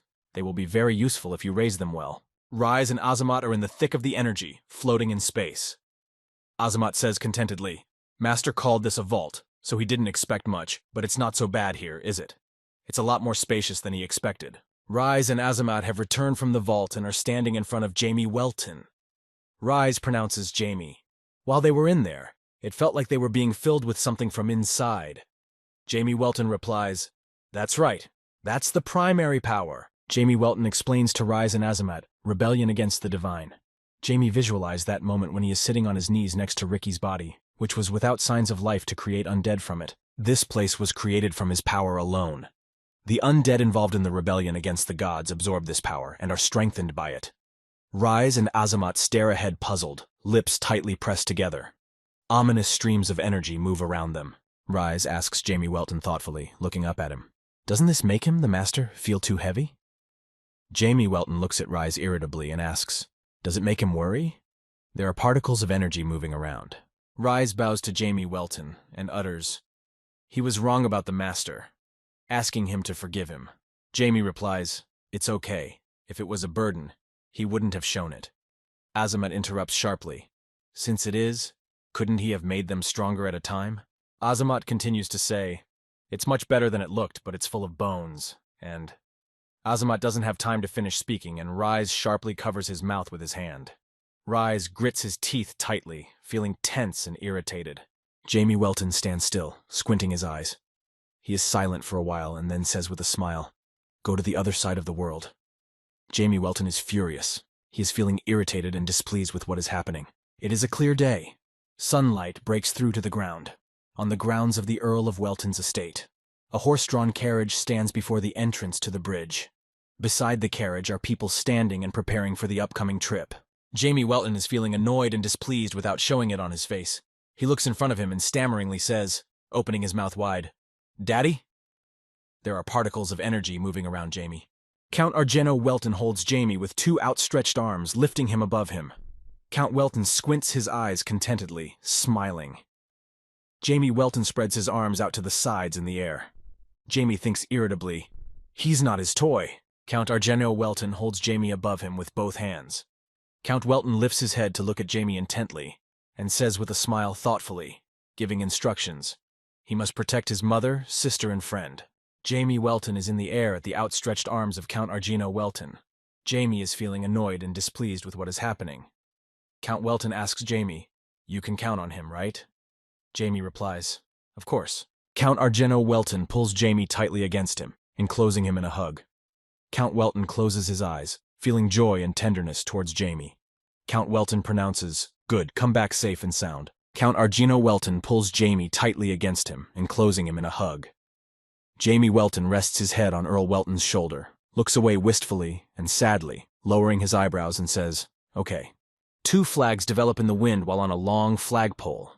In front flies a dark maroon flag with the image of the Church of Pyro, scales and flower with an inverted crescent moon. Behind it hangs a white flag with the image of a stag and a sword. A black-haired man with a beard stands in place, leaning on his cane and speaking loudly, mouth wide open. The Order of Fear, he is Jack O'Brien. They are about to move out, so now he will tell their plan. The man is wearing a uniform with a blue brooch around his neck. Anna and Ricky are sitting in the carriage. Anna turns her head to the side and pronounces, "She so wished little brother Ross would come with them." Ricky closes his eyes, folds his hands behind his head, and replies, "Well, it's not like he's the one who volunteered to chaperone." Jamie Welton sits in the carriage across from Ricky and Anna, resting his hand on the armrest by the window and closing his eyes. Jamie mentally ponders, so they want to take the safe route, even though it will take a little longer. Next to Jamie Welton, across from Ricky and Anna, sits She's Belle Welton with Sarah Welton. She's Belle has her eyes closed and says in a calm tone, as soon as Sarah gets in the carriage, she falls asleep immediately. Sarah lies on She's Belle's lap, drooling in her sleep. A loud voice says, "Well, it's time to go." The horse-drawn carriage moved from its seat and quickly began to move forward. On the grounds of the Welton estate, Count Argino Welton and other people remained standing on the bridge, seeing off the carriage with a glance. Ras Armethic rides on horseback, holding the reins tightly. His clothes flutter in the wind from the movement. Ras turns toward Jack O'Brien and speaks. He will guard the rear. Jack O'Brien rides up on his horse and replies, "Yes, Sir Ras." Next to the carriage, opposite the window, rides Ras Armethic on horseback. Ras Armethic's face is satisfied. His smile is strained, his eyes squinted. Jamie Welton sits in the carriage and half looks at Ras Armethic with a wary gaze. Jamie Welton is tensely mentally pondering, "Pyro, I wonder what she's up to. Since nothing happens after mentioning Diablo Wolfier's name, that means this woman hasn't told the other gods anything." Jamie looks away thoughtfully. A thought crossed Jamie Welton's mind. Or she just couldn't. Jamie Welton looks forward animatedly. The thought cheered and pleased him. A smile appeared on Jamie's face. He straightens up and sits calmly in his seat. Jamie Welton continues to mentally reflect. Whatever it is, a lot will change once he gets back. The carriage with the Welton family, Ricky and Anna, moves swiftly forward in a forested thicket on a dirt road. Sarah Welton lies face down on She's Belle Welton in a drowsy state, crossing her arms under her head. She begins to awaken, tossing and turning and mooing sleepily. Suddenly, Ricky's voice comes out, greeting Sarah. "Huh? Hello." Sarah Welton raises her head, eyes wide with surprise, and stares intently at the face of Ricky, who has abruptly leaned in quite close to her. Ricky squeezes his eyes shut and says cheerfully, "She's Sarah, isn't she? And he's Ricky." Ricky opens his eyes wide and intently stares at Sarah Welton, sighing heavily. Sarah is frozen in place, staring intently at Ricky's face. Sarah is feeling anxious and afraid. Tears have appeared in her wide-open eyes. Sarah's eyes wide open with fright, with tears coming out loudly, and anxiously screams, "Whoa!" A sudden movement and noise starts in the carriage. Tense and harsh voices are heard. "What is Sarah doing? Calm down, Jamie. It's not fair." 2 days later, on the road on the way to Afton, the carriage moves swiftly through rocky terrain. Mountains covered in green trees rise up, going high into the clouds. The gloomy weather has caught up. A sharp and intense rain falls on the ground. In the carriage, Jamie Welton, She's Belle Welton, and Sarah Welton are sleeping peacefully. Jamie leans back in his chair. Sarah is asleep on her side, covered with a plaid, resting her head on She's Belle's lap with her arms stretched out in front of her. She's Belle leans back against the back of the chair. Ricky sits next to Anna and stares pensively sideways out the window, lips pressed tightly together. Ricky has his hands down, quietly watching the road. He leans back against the back of his chair. Particles of energy hovered around Ricky. Suddenly, Ras Armetic appeared outside the window, riding a horse. Ricky sees Ras, opens his eyes wide, and says, "Brah!" Ras Armetic looks at Ricky with a smile on his face and says, he can see they are tired. Outside the window, an intense rain is pouring down. Jamie Welton has his head down and pensively ponders, how much sleep did he get? Jamie Welton is concerned, looking down intently, squinting his eyes slightly. Jamie has his mouth ajar, trying to come to his senses. Ricky sits across from Jamie Welton. He is turned towards the window, holding his hands on the frame. Ricky turns his eyes toward Jamie and says with a smile, "About 2 hours, and pretty hard." Jamie Welton turns his head toward Ricky and looks at him intently after hearing the sudden answer. Ras Armethic is swiftly riding his horse on horseback opposite the carriage window. His head is pointed forward. Turning his eyes towards the window, he says with a smile, "Sitting in a carriage must be terribly boring, right? Would you like an interesting story? Ross Armitage says with interest, talking about the story he wants to tell. There is a legend about the Mayatele Mountains here. High rocky mountains, of different levels, rise above the ground, going high into the sky. There is a light fog all around. Jamie Welton tensely turns his head. That doesn't sound very exciting. Ricky interrupts, Yeah, tell me about it. Raz Armitage, knew you'd want to hear it. Ricky says, Anna likes stories like that, but she's not awake yet. Ras Armitage replies, Listen carefully, then you can tell it to her. Long ago, when dragons soared through the skies and elves roamed the forests, the Mayatele Mountains were originally a single rock. Ras Armitage holds the reins tightly, turning his head toward Ricky. Ras Armitage continues the story. But one peaceful day, 2 winged lizards found themselves here. Jamie turns his gaze sharply to the side, eyes wide, lips pressed tightly together, intensely pondering. Dragons? An angry black dragon, its wings spread out in an upward flight. They are mangled. On its head are horns pointing forward. The dragon's evil grin and gaze point downward, a slender tail with several branches. And the magnanimous blue dragon, Maitreya. The dragon's wings in flight point to the sides, mangled at the edges. The horns on the head of the dragon, Maitreya, point to the sides, whiskers drooping downward. There was a man, a wizard, who loved Maitreya, but they were not meant to be together. The dragons, sick of watching all this, sent a black man to send the sorceress to the other world. In the midst of that fierce battle, the rocks split apart, and a raging torrent rushed through the valley. After it was over, of course, the black man was banished, but the man Maitreya went to the other world. After losing him, Maitreya hid herself deep within the mountains, where, as legends say, she remains to this day. Anna wakes up, turns her head towards the window where Ras Armitage is, and raises her hand and says, They say it started raining heavily after that, right? Ricky froze dumbfounded on the spot, eyes wide open and letting one hand go from the window frame. Ras Armitage rides up on his horse near the window and lets go one hand from the reins and says, That's right. Apparently she's heard this story before. That's why minstrels call the rains here dragon rains. A minstrel was a singer, musician, and poet in medieval times. Jamie Welton looks away thoughtfully, raising a hand to his chin. Jamie mentally ponders. Legend. This could be a true story. However, dragons were considered mystical creatures even back then. Jamie Welton turned thoughtfully toward Ras Armitage, froze in place, and said in a calm voice with his mouth ajar, Listen, isn't this story true? Jamie paused before he could finish the sentence. Suddenly, lightning flashes from the sky, cutting the space with a bright charge. There was a strike to the carriage, which is traveling on a dirt road of rocky terrain. The horses in the carriage are thrown upwards by the sharp impact. In the carriage, those sitting in their seats are jolted by the sudden impact. They looked frightened in front of them and around, trying to understand what had happened. Anna hits her head. Wrapping her arms around it, she screams loudly, Yeah! Sheesbelle Welton clutches Sarah Welton tightly to her. Sheesbelle is tense and scared. Closing her eyes, she says to Sarah, Shh. It's okay. Sarah puts her arms around Sheesbelle's neck and asks, Yes, Jamie? Jamie Welton sits back in his chair, showing calmness and lack of fear. He looks at Sarah Welton and says with a smile on his face, Sure, it's just raining. Jamie tensely and anxiously thinks, Huh? What an unpleasantly ominous feeling. The horse-drawn carriage moves swiftly forward along the dirt road of the wooded area. Rain drips intensely from the sky. The carriage passes under a dry, lifeless tree that no longer has any leaves on it. Instantly, a lightning strike strikes the dry, lifeless tree, which has no leaves on it. The lightning strikes the trunk of the tree, and a crack spreads along the trunk along the beginning. A carriage carrying the Welton family, Ricky and Anna, passes under this tree. The white carriage rushes forward. The coachman driving it raises his head up and watches fearfully as a huge, thick tree trunk from the top of the tree heads down towards the carriage. The coachman frightenedly says, Ah! Instantly, the huge, thick tree trunk catches up with the carriage. The tree breaks in half from the impact. The carriage and horses are lifted off the ground by the powerful impact of the tree. The coachman is thrown from the carriage. The horses are frightened and flail their legs in the air. From the powerful impact of the tree hitting the carriage begins to overturn.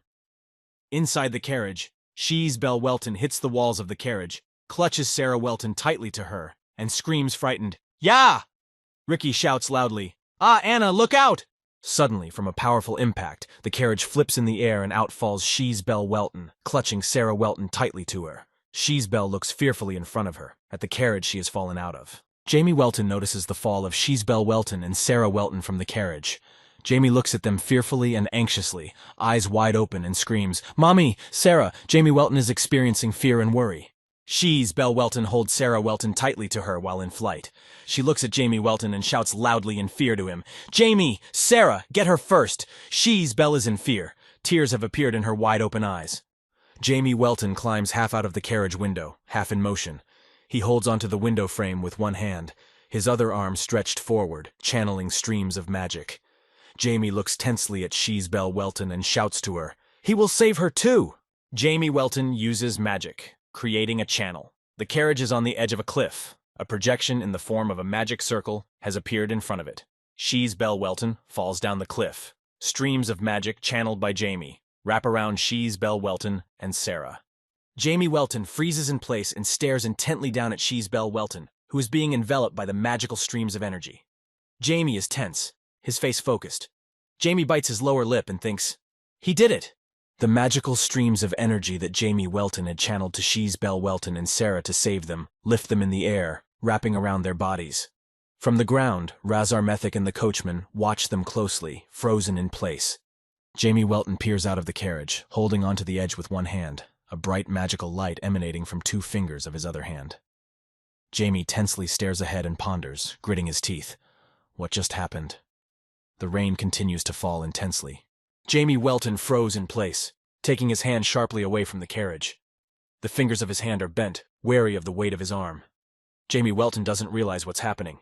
Particles of energy move around his hand. Abruptly, Jamie Welton snaps downward. Jamie Welton tensely and fearfully turns his head, his gaze shifting back. Jamie's hand tenses, the fingers of which are slightly bent.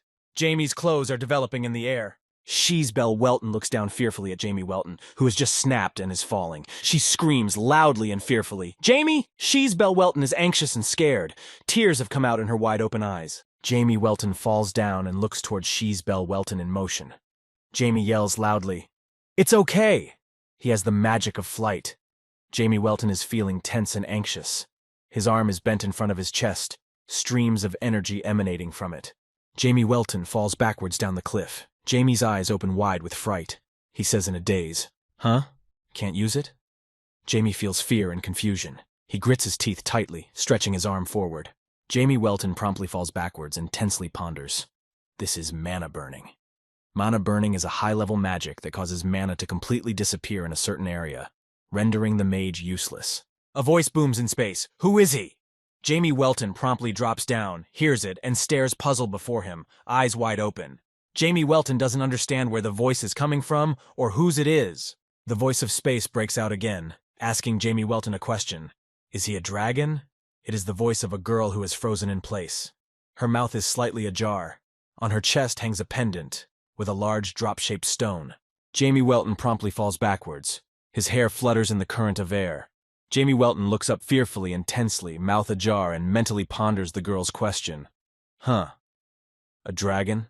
Jamie Welton slumped downwards, rapidly moving as a glowing and flowing stream of energy. His movement was like a liquid chaotically splashing in different directions, with no Jamie Welton visible behind it. Sheesbelle Welton runs sharply to the edge of the cliff, trying to pull herself forward. She screams loudly and fearfully, "Jamie!" 2 hands are around her waist and try to hold her down. The others run towards her to pull her away from the cliff. Sheesbelle Welton, with her mouth wide open, screams loudly from the cliff. "Let go! Her son is in there! He's there!" Sheesbelle feels panic, despair, and anxiety. Her frightened eyes are wide open, tears streaming from them. She is held from behind, asking her to calm down. Sheesbelle Welton froze in place, watching intently as streams of divine energy begin to stir around her. They light up the space. Sheesbelle tensely bit down on her lower lip, streams of tears flowing from her eyes. Sheesbelle Welton turns her head towards Rika. She feels anxious and desperate, utters, "Ricky." Ricky looks bitterly at Sheesbelle Welton and utters, "Sorry, he just wanted to help her, that's it." Streams of energy move through the air. Anna is holding Sarah Welton in her arms. Anna's eyes are closed, her mouth tensely ajar. Sarah looks forward fearfully, tears welling up in her eyes as she clings to Anna and utters tensely and anxiously, "Mommy." Rain begins to drip from the sky. Anna holds Sarah Welton in her arms. Anna's eyes are tightly closed. She cradles her head against Sarah's. Sarah looks down hard, her eyelids half closed. Tears have come to her eyes. Sarah opens her mouth. Energy particles move around her. Ras Armethic suddenly appears and bends down on one knee in front of Sheesbel Welton. Ras utters, "My lady, this may seem like an attempt at reassurance, but it seems Jamie is fine." Sheesbel Welton replies, "Sir Ras." Sheesbel Welton freezes in place and stares intently at Ras Armethic hopefully. There are tears in her wide-open eyes. Ras Armethic utters, this is only an optimistic outlook, but he knows how strong Jamie is. Ras Armethic raises his head and looks intently at Sheesbel Welton. Ras continues to speak. The streams can be very dangerous, but once Jamie's magic returns, he'll get out of there just fine. Ras Armethic straightens up, says to Sheesbel Welton with determination and confidence, but he'll still go down. It won't be difficult for him to return in one piece. Ras Armethic clenches his fist tightly in front of him, showing his strength and determination. Ricky looks at Ras Armethic, feeling anxious and fearful for him. He clenches his fist tightly and says with tears in his eyes, "Brother?" Jack O'Brien tensely pronounces to Ras Armethic, "These currents are very dangerous even for him." Ras Armethic stands before Sheesbel Welton, clenching his fists tightly. Ras speaks, 3 hours, my lady. He will be back in exactly 3 hours. Sheesbel Welton pronounces, "It will be dangerous even with the power of a holy marshal." Sheesbel Welton froze in place, directed her gaze downward, lowering her head. She furrowed her brow, pondering aloud. But even knowing this, she would ask him. There are particles of energy moving around Sheesbel Welton. Sheesbel Welton looks hopefully at Rasa Armethicus, tears coming to her eyes. Sheesbel utters, "Please come back with her dear Jamie." Sheesbel Welton holds out her hand to Ras Armetica. Ras Armetic holds Sheesbel Welton's hand with his hand and directs his head towards her to kiss her hand. Ras Armethic closes his eyes and says decisively and confidently, "There is, my lady. It shall be done." Down the gorge, underground, there is little light. Everything is in muted colors. The cave ahead goes far into the depths. There is an underground river running on the way into the cave, and there are blocks of stone and piles of rocks everywhere. Sharply sharpened rocks hang down from the top. Jamie Welton came to his senses, thoughtfully and tensely directing his gaze downward with his head lowered. Jamie Welton had his mouth ajar, trying to figure out what was going on. Jamie's face tensed. There are particles of energy moving around him. Jamie Welton is in the air, his arms spread out to the sides and shackled in magical chains that emit a glow. Jamie Welton's legs are hanging down, his head is down. Jamie tenses and anxiously ponders, where is he? Jamie Welton lifts his head slightly, looking around. He tensely and anxiously ponders, what's going on? Who is it? Jamie Welton lifts his magically chained hands, trying to move them, flexing his fingers. There is a disgruntled voice addressed to Jamie Welton, finally awake. Jamie raised his head, froze, and stared ahead. His eyes are rounded. He is tense and surprised, mouth slightly ajar. In front of Jamie Welton, who is hanging on the magical chains, stands a girl. She is wearing a white short dress, high-waisted sandals. Her long hair is braided into a braid. Horns are twisted upward from her head. She asks Jamie grudgingly, "Is he a dragon?" Jamie Welton hangs from magical chains in the air, from which bright lights and streams of energy emanate. Jamie tensely says, "Does he look like one?" The girl stands across from Jamie, looks at him, and answers no. The girl stares intently at Jamie Welton with her eyebrows lowered and her hands at her sides. She says to Jamie in a serious tone. It wasn't until she saw him that she realized he was a long way off. But that doesn't mean anything. Jamie Welton stares at the girl across from him, puzzled, tense, and anxious. Jamie's eyes are rounded, her face tense. Jamie mentally reasons. Now he sensed a kind of hostility. Jamie Welton hangs in the air on magical chains. The girl stands opposite, looks at Jamie carefully and says, "How does he, an ordinary human, have such potential? And the shape of his mana, its use is very reminiscent of dragons." Jamie Welton tenses and wonders, does his body's breath sound like a dragon's? Jamie recalls his being in the room, sitting on the bed and crossing his legs. A flame of mana emanates from his chest, spreading in streams through space. The girl stands across from Jamie Welton and utters, "Human mana breaths are terrible. They are stupid and weak, so they are unable to imitate dragons." Jamie is infuriated. Imitate? Weak? Those damn brats would be walking on thin ice being around him. Jamie Welton hangs in the air on magical chains and pitches his body and head forward, glaring angrily and aggressively at the girl. He grits his teeth and utters, "It's her fault he's stuck here. So answer me, why the hell would she want to do that? The girl looks at Jamie Welton intently with her face lifted and her eyebrows lowered. She asks him puzzled. But he's different. Is he from the elf tribe? No. Even the higher elves don't compare to dragons. The girl irritatedly and angrily says to Jamie Welton, "Huh, just look at him. How dare he have the guts to remain arrogant while being chained up?" The girl grits her teeth and looks at Jamie carefully, frowning her eyebrows. Jamie Welton says aggressively, "Oh no, it would be better to ask why on earth she is so oppressive and arrogant. Mistook an innocent man for a dragon and kidnapped him." The girl steps toward Jamie and utters, "Kidnapped?" Jamie Welton pronounces to the girl, "A sudden downpour, lightning striking near the carriage." Jamie remembers when their carriage was traveling down a dirt road on rocky terrain. A sudden lightning strike that sent the carriage flying above the ground. Jamie Welton goes on to tell the girl, and finally, the mana burning. This is far from being a mere fluke. Jamie recalls promptly falling backwards down a cliff without the ability to use the magic of flight. The girl turns her back to Jamie Welton, closes her eyes, moves her hand aside and says, "Well, you have to admit, he's right. She only wanted to drag him here to see for herself." Jamie hangs from the magical chains and shouts indignantly, "What?" Jamie Welton hangs from the magical chains, shackled arms pointing out to the sides. Jamie feels anger and irritation, pitches his body forward, mouth wide open yells to the girl. Because of her antics, his sister is with his mom. Jamie is thoughtfully silent. Jamie Welton, dumbfounded by the thought, froze in place. He mentally pondered, "Wait, why is he so angry?" His eyes rounded, his mouth slightly open. Jamie pondered his state of mind, not understanding his reaction. Jamie Welton hangs on the magical chains and says disgruntled to the girl, "Hell, I don't care." Still doesn't know in his heart who she is. The girl stands in front of Jamie, resting her arms at her side and turns her head thoughtfully in his direction. Jamie Welton hangs on the magical chains, turns his head to the side and looks at the girl with interest. Jamie says, "Okay, he won't bother her with stupid questions. Just please take off the shackles." Jamie is feeling tense and annoyed. The girl stands in front of Jamie Welton, looks at him and says, No. He looks very funny in that position." Jamie Welton hangs from the magical chains and irritatedly utters back, "And why is that?" Jamie Welton hangs from the magical chains, feeling irritated and angry. Aggressively, loudly yells back, "What?" The girl replies with a smile, and now this expression is even funnier, so it is almost reluctant to release. Jamie Welton tensely mentally ponders. Her character, because of which she likes to make fun of people, must be. Jamie thinks about it for a moment and utters, "The blue dragon of Maitreya. That's her, right?" The girl looks at Jamie Welton thoughtfully. "Blue dragons are the gentlest of all. They are especially kind to humans. It's comparable to human sympathy for cats or dogs. If instead he had met a red or black dragon, which are known for their cruelty, or a famously cunning dragon." Jamie Welton mentally ponders. It turns out he's just really lucky. Jamie hangs from the magical chains, frozen, and stares intently at the dragon Maitreya. Jamie utters, "Why did she kidnap him if she mistook him for a dragon?" Dragon Maitreya stands still and says angrily, "Well, to send him to the other world."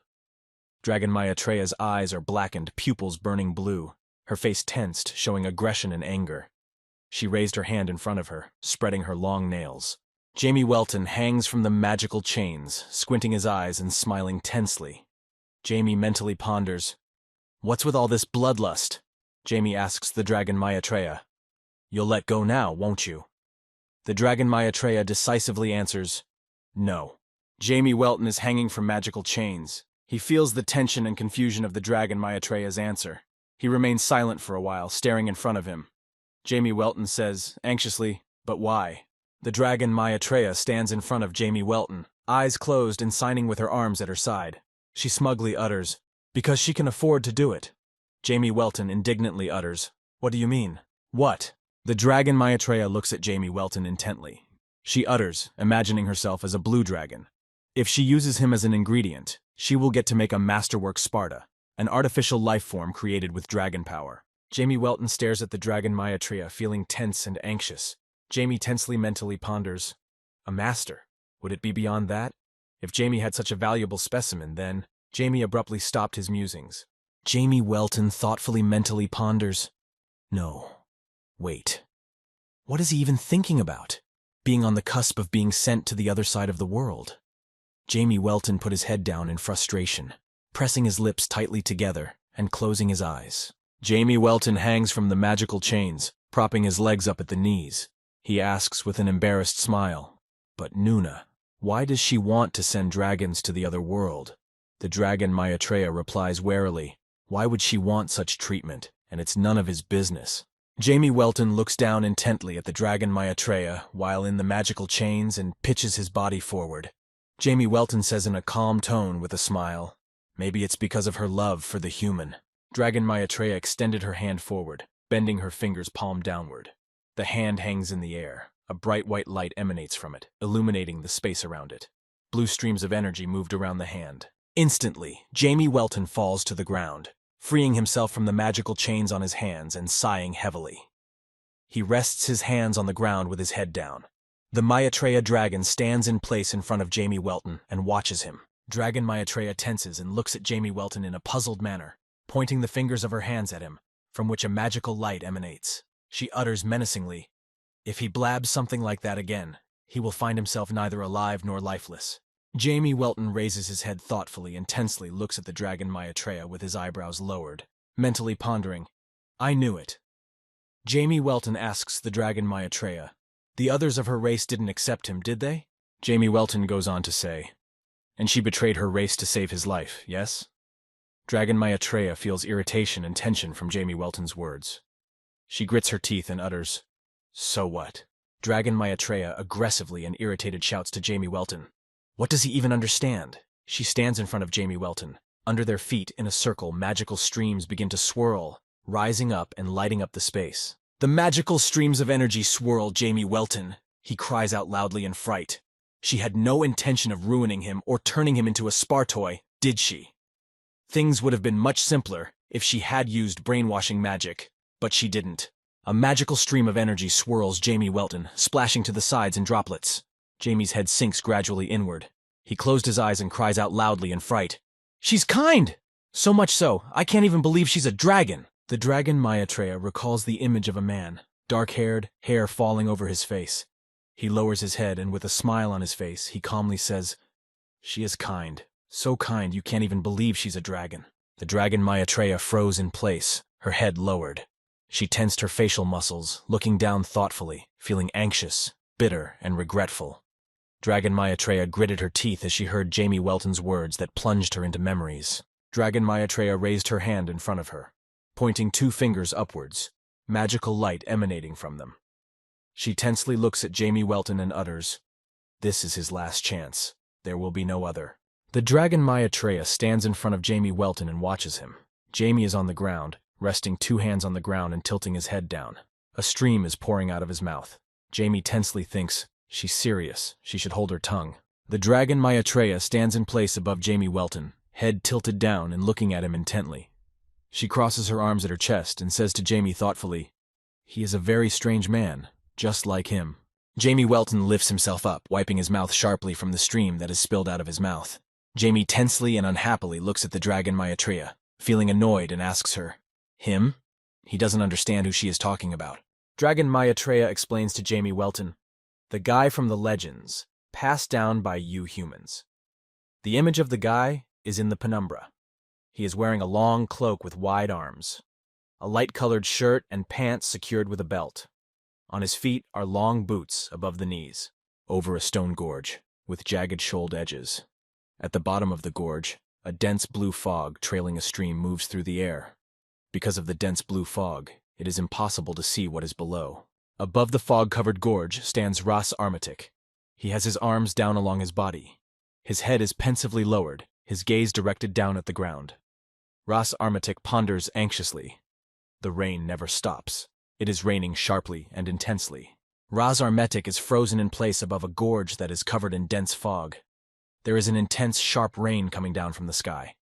Ras Armatic has his head down thoughtfully and anxiously, directing his gaze to the ground.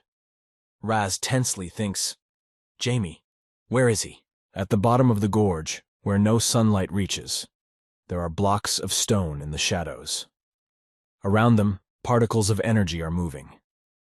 The dragon of Maitreya begins to tell. It was 700 years ago. His name was Ganon. He was a dark wizard. Jamie Welton tensely says, "A dark wizard?" Dragon Maitreya says sadly, I know, it's rather odd that a creature of holy magic, a dragon, would fall in love with someone like that. Jamie replies thoughtfully, well, yes, a little. It's really surprising. The dragon of Maitreya utters, he chose to use dark magic to learn the truth of this world. Being human but a masterful sorcerer, he managed to reach the 9th rank. Jamie Welton froze dumbfounded and thought, what, 9th rank? Jamie Welton says to the dragon Maitreya in surprise, wait a minute, in millennia, no human has ever managed to do that. Dragon Maitreya stands back, crossing her arms over her chest. She freezes in place, saddened, and says bitterly, now. Dragon Maitreya answers Jamie Welton. She will tell him why. Ganon began searching for answers long before he met her.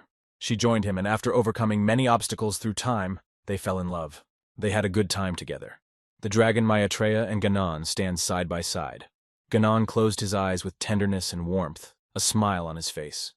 Dragon Maitreya squints her eyes, smiles, bares her teeth, and holds her hands in front of her, from which a faint flame emanates. Dragon Maitreya and Ganon stand side by side. The dragon holds his hands in front of him, from which a faint flame emanates. This continued until the Dragon Lord gave the order. Their happiness and love split, through no fault of their own. A male dragon with golden hair covering half of his face stares angrily in front of him with golden eyes and says, Ganon, he is an evil that must be destroyed. On the man's forehead is a small and medium-sized horn rising upward. The dragon Maitreya continues to narrate. All the dragons obeyed and began trying to send her beloved to the other side. The Dragon Lord spread his wings, standing above the gorge. The other dragons circle over Ganon and Dragon Maitreya. Dragon Maitreya and Ganon have escaped, but their powers are not limitless either. Dragon Maitreya pronounces to Ganon, Ganon, go! Not even the dragons will be able to get him there. You don't have to worry about her. She won't go to the other world no matter how much they punish her. It was a ruin with a strong restriction forbidding more than one creature from entering. Ganon took refuge there. The dragon Maitreya stands still, grieving and saddened. She covers her face with her hands. Ganon walks away from her. From this day forward, Maitreya is banished for 1,000 years. Such a period of time is nothing to a dragon. However, after a little over a decade, Ganon comes for her. He has already comprehended the truth of the world. Dragon Maitreya is shackled with magical red chains, pensive and saddened. A loud voice booms out, Maitreya! Ganon stands beside Maitreya, shouting in exasperation. How dare she continue to watch this? Are you definitely the beings at the pinnacle of magic, the strongest of all current beings? Maitreya is shackled in magical chains, staring down detachedly. The Dragon Lord and the other dragon stand and watch intently as Ganon tries to convey the truth to Maitreya. The Dragon Lord utters, he is mad. The other dragon replies, this is a truth beyond the comprehension of the human mind. The dragon Maitreya continues to tell. Ganon saved her. They hid in this huge mountain to escape from pursuit. Maitreya reincarnated into a dragon and flies swiftly over the ground, spreading her wings wide. And then, Jamie Welton tensely pronounces, Ganon has gone to the other world. Jamie Welton stares intently at Maitreya, pressing his lips together tightly. Jamie Welton feels pity and sympathy, tensely standing still. Maitreya lowers her head, directs her eyes thoughtfully to the ground, and says sadly, she thought it would be better. He would be calmer. Maitreya experiences longing, sadness, and heartache as she remembers Ganon. Maitreya has lowered her head thoughtfully, her saddened gaze lowered to the ground. Maitreya forcefully bites her lower lip with her teeth, feeling bitter and despairing. Maitreya's hair falls in waves on her shoulders. She tensely utters, but Maitreya continued to speak. Her brethren began to erase everything that had anything to do with Ganon. All records of him, and even sent people who had met him to the other world. The memory of Ganon is being shattered into tiny particles. Jamie Welton froze in place, feeling tense and anxious. He stares thoughtfully before him, furrowed brow, tightly pressed lips together, and mentally ponders. The truth that was meant to be hidden. Is this really it?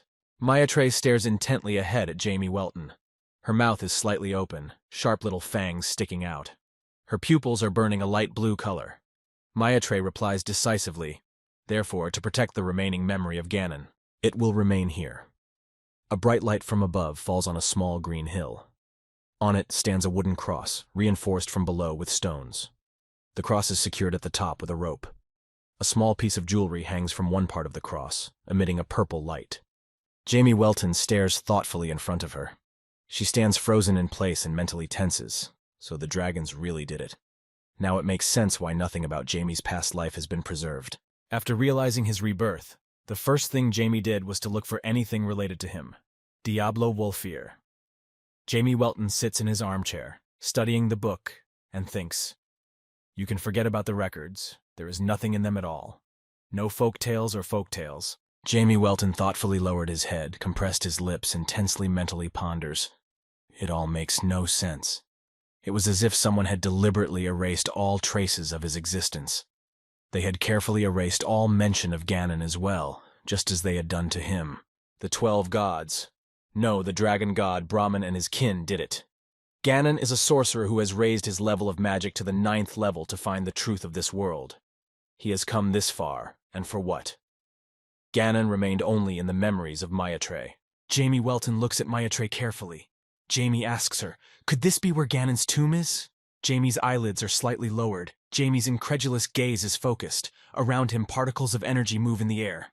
Maitre looks at Jamie Welton carefully, surprised by his question. And in a calm, thoughtful tone, he says, why? Maitre doesn't understand what Jamie needs Ganon's tomb for. She froze in place, not averting her gaze. Jamie Welton looks down thoughtfully and tensely. Jamie pronounces Maitre. As a man associated with magic, he would like to salute him.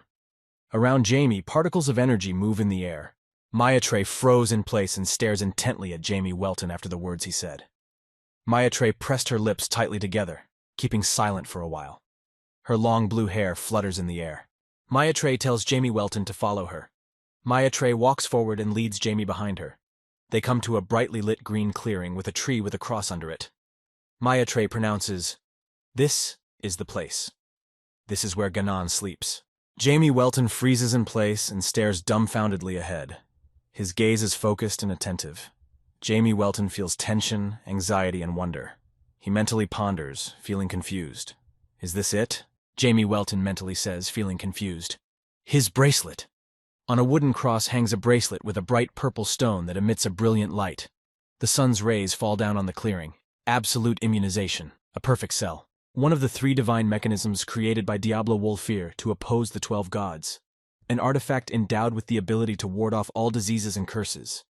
Jamie didn't think he'd find it here. Jamie Welton froze in place, confused and bewildered. Jamie mentally pondered. So this is why Ganon sought the truth of this world. He learned of Diablo Wolfear's existence by wearing it. Jamie Welton looks thoughtfully at Maitre, feeling anxious and confused. Jamie Welton mentally tenses up. If he asks Maitre to return the bracelet, she'll send him to the other world, right? Maitre walks over to the cross under which Ganon sleeps and utters, Ganon, she's here. Maitre crossed her fingers, bringing her hands to her chest. She lowered her head down and closed her eyes tightly, experiencing sorrow and spiritual closeness. Jamie Welton looks closely at the bracelet that hangs on the cross and asks Maitre, what is this bracelet? Maitre replies, it is endowed with great power and belongs to Ganon. This thing has saved his life countless times. Jamie Welton stares forward intently, his eyebrows lowered. Jamie is tense. Jamie mentally ponders after hearing Maitre's answer, Medea. She even knows what it is. A treasure filled with purification and protection magic. Jamie Welton turns his head to the side, squints his eyes and says with a smile, is that all that's left of Ganon? Maitre looks at Jamie Welton carefully, pressing her lips together tightly. She thinks about what he said. Maitre stares intently at Jamie Welton, feeling tense, confused, and bewildered. Maitre tenses her facial muscles and angrily asks Jamie Welton, why such a question, not realizing what Jamie needs. Jamie Welton is confused, squinting his eyes and raising his hand in front of him. He utters with a shy smile, no reason, just wondering. Ganon had realized the truth, she said, and Jamie wondered if there was any record of it. Maitre says thoughtfully and sadly to Jamie Welton, Ganon has a diary. Maitre casts her gaze downward, standing still. Maitre's mouth is slightly ajar. Maitre feels sadness, sorrow, and grief for Ganon. Jamie Welton embarrassedly asks Maitre, diary? May I see it? Jamie squints his eyes and smiles. Maitre crosses her arms across her chest, turns her head to the side, and closes her eyes and says, she doesn't feel like doing him that favor. Jamie Welton lowers his head and says hopefully to Maitre, then please tell him. Around Jamie Welton, particles of energy move in the air. Jamie Welton stands still, waiting for Maitre's response. Jamie Welton stands still and looks intently at Maitre. He utters, She knows, doesn't she? He is about the truth of this world. Maya stands thoughtfully and tensely in front of Jamie with her head down. Her detached gaze is directed downward. Maya raises her gaze to Jamie Welton. Maya says to Jamie irritably and aggressively, "This is getting out of line. This is not something that should be made known to someone like Jamie." Jamie replies, "She's wrong." Jamie Welton goes on to tell Maya in his search for the truth, Ganon risked his life for the sake of humanity. Even though he failed, Maya protected his legacy. Jamie Welton points to the cross with the bracelet. Jamie Welton pitches his body forward, menacing and assertive. Then why should it be left as a museum piece? Surely Ganon wanted it to be passed down to the next generations and used to carry out Ganon's will. Maya turns his head and looks at Jamie Welton incredulously, with a frown on his brow and a squint in his eyes. Maya pronounces Jamie. He, the child, is bright. But he's wrong about one thing. She doesn't need any souvenirs, Maya pronounces to Jamie Welton with warmth and longing, because she remembers every little thing about him. In her reminiscence, a happy Maya stands next to Ganon. Maya crosses her palms in front of her, letting out a light glow. Jamie Welton stands still with his head down. His eyes stare absent-mindedly in front of him. Jamie is immersed in his memories, seeing Jane standing there with her back to him and saying, "Don't forget about her, Diablo." Jamie Welton says thoughtfully, he doesn't quite understand yet. Maya turns his back to Jamie and walks away, saying, "Yep, because he's still young." Jamie Welton starts to move forward and pronounces loudly to Maya "Wait!" Ganon's diary appears. Blue cover with gold inlays on the corners and spine. The front of the cover features a Star of David. Ganon's diary is inside magical chains that move around it. Maya shifts his gaze to the side without turning his head and says, "He convinced her, so she will show it, but doubts there will be any use. There's nothing written in it." Jamie Welton stands behind Maya back and looks puzzled at the diary. Jamie Welton reaches out for Ganon's diary, trying to run his hands between the magical chains. Jamie Welton asks Maya "Is that a seal?" Maya answers, "That's right. It might be difficult for an ordinary person to remove it." Maya turns her back to Jamie Welton and says, "Follow her. She will send him back from where." Suddenly, Maya shifts her gaze to Jamie, who interrupts her. "Just a second." An ominous energy moves around Jamie and Maya Jamie Welton turns his head to the side, shifting his gaze back. He looks carefully and intently and says to Maya "Whatever she sees now, don't be frightened." Ominous streams of energy begin to move in around Jamie Welton. Maya looks puzzled at Jamie Welton, reacting to his words. What? She is tense, anxious, and perplexed to see the ominous streams of energy around Jamie. Her lips are tightly closed, her eyes rounded. Maya tenses and puzzles mentally as she watches Jamie Welton. Dark Mage. Jamie Welton stands in front of Ganon's journal, channeling sinister streams of energy from which a bright light emanates. Maya stares intently ahead. She tensely and anxiously mentally ponders as she watches Jamie Welton. Stop. What is this sinister power? He's on a completely different level. His mana wasn't that strong either. Jamie Welton has his head down and is staring intently at Ganon's journal. Jamie utters thoughtfully, "He has broken the seal." Around Jamie Welton, magical streams of energy from Ganon's diary begin to move. Jamie Welton holds Ganon's diary in his hands, revealing it.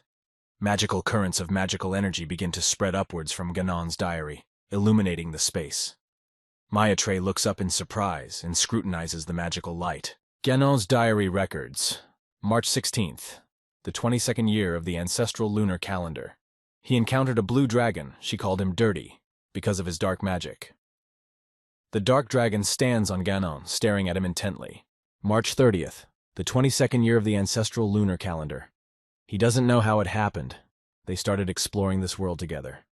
Thanks to Maya their journey turned out to be fun. She's definitely a dragon, right? April 26th, the 22nd year of the ancestral lunar calendar. Riding Maya he arrived at the place indicated on the map, the lands where man cannot set foot. That is why it occurred to him to call it the corrupted land. December 24th, the 23rd year of the ancestral lunar calendar. The Dragon Lord has given orders to his kin to send him to the other world. He can handle it. He's more afraid for Maitreya because she betrayed her own kind for him. He wants to let her go, but he can't. He loves her. March 8th, the 41st year of the ancestral lunar calendar. What was the battle he fought in? The date is embossed on his tombstone. Ganon stands beside the tombstone, looking at it intently, 65,966 years ago. A stone tombstone among the trees with a date embossed on it. Ganon scrutinizes to whom it belongs. An intense, sharp rain falls from the sky. The 1st of May, the 41st year of the lunar calendar. They settled in some mountain. It's safe here. They can hide from pursuit for a while. Afterward, they will head north to Garmin. Ganon and Maya-Tre lie on the grass, clinging tightly to each other, in the place written at the bottom of his tombstone, though this land no longer exists. Ganon cradles Maya-Tre tightly against him and stares thoughtfully ahead. He is determined to continue on his journey in search of answers. Jamie Welton stares intently at the pages of Ganon's journal. His gaze is focused, his face tense, his lips tightly closed. Jamie thinks, there must be something there. From the open pages of the diary comes a magical light, traveling in streams. Maya-Tre stares ahead, standing behind Jamie Welton's back. Her eyes are wide open, streams of tears running down her cheeks. Maya-Tre holds her hands clasped to her chest and says pitifully, "Ganon, Ganon, oh my love!" Jamie Welton lifts his head up, thoughtfully directing his gaze forward. Jamie holds Ganon's journal in his hands and mentally ponders. Jamie thinks he knows what tombstone Ganon was writing about. In front of Jamie, magical streams of energy emanate from the diary. Jamie Welton is immersed in memories. Before the final battle begins, he, Diablo Wolfir, must pour out his sorrows of the past and hopes of the future here to strengthen his resolve. Diablo Wolfir guides his hand to the tombstone. Jamie Welton reflects. He wrote this 65,966 years before Ganon's time, and 700 years later, he was born.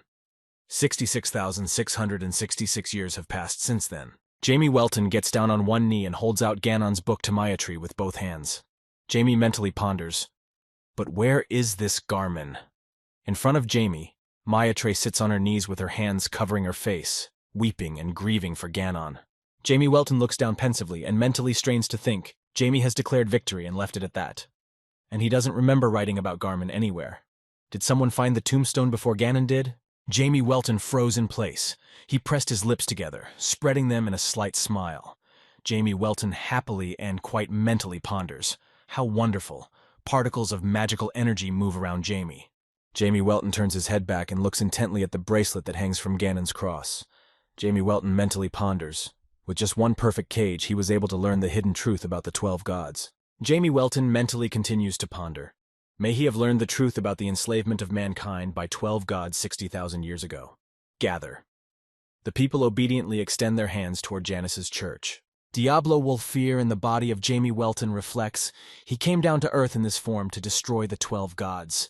Humanity will one day be free again. Jamie Welton looks away thoughtfully. Maya-Tre looks warmly at Ganon's journal, tears streaming down her cheeks. Maya-Tre is sad and happy at the same time. She says with embarrassment, he said he loved her, even though he never said it in person. It also made him so mad when she clung to him. Jamie Welton lowered his head down, closed his eyes and said with a smile, "You realized it. Remember, Ganon will always live in your heart." Maya-Tre froze in place, looking at Jamie and listening to him intently. Maya-Tre froze in place, eyes wide open.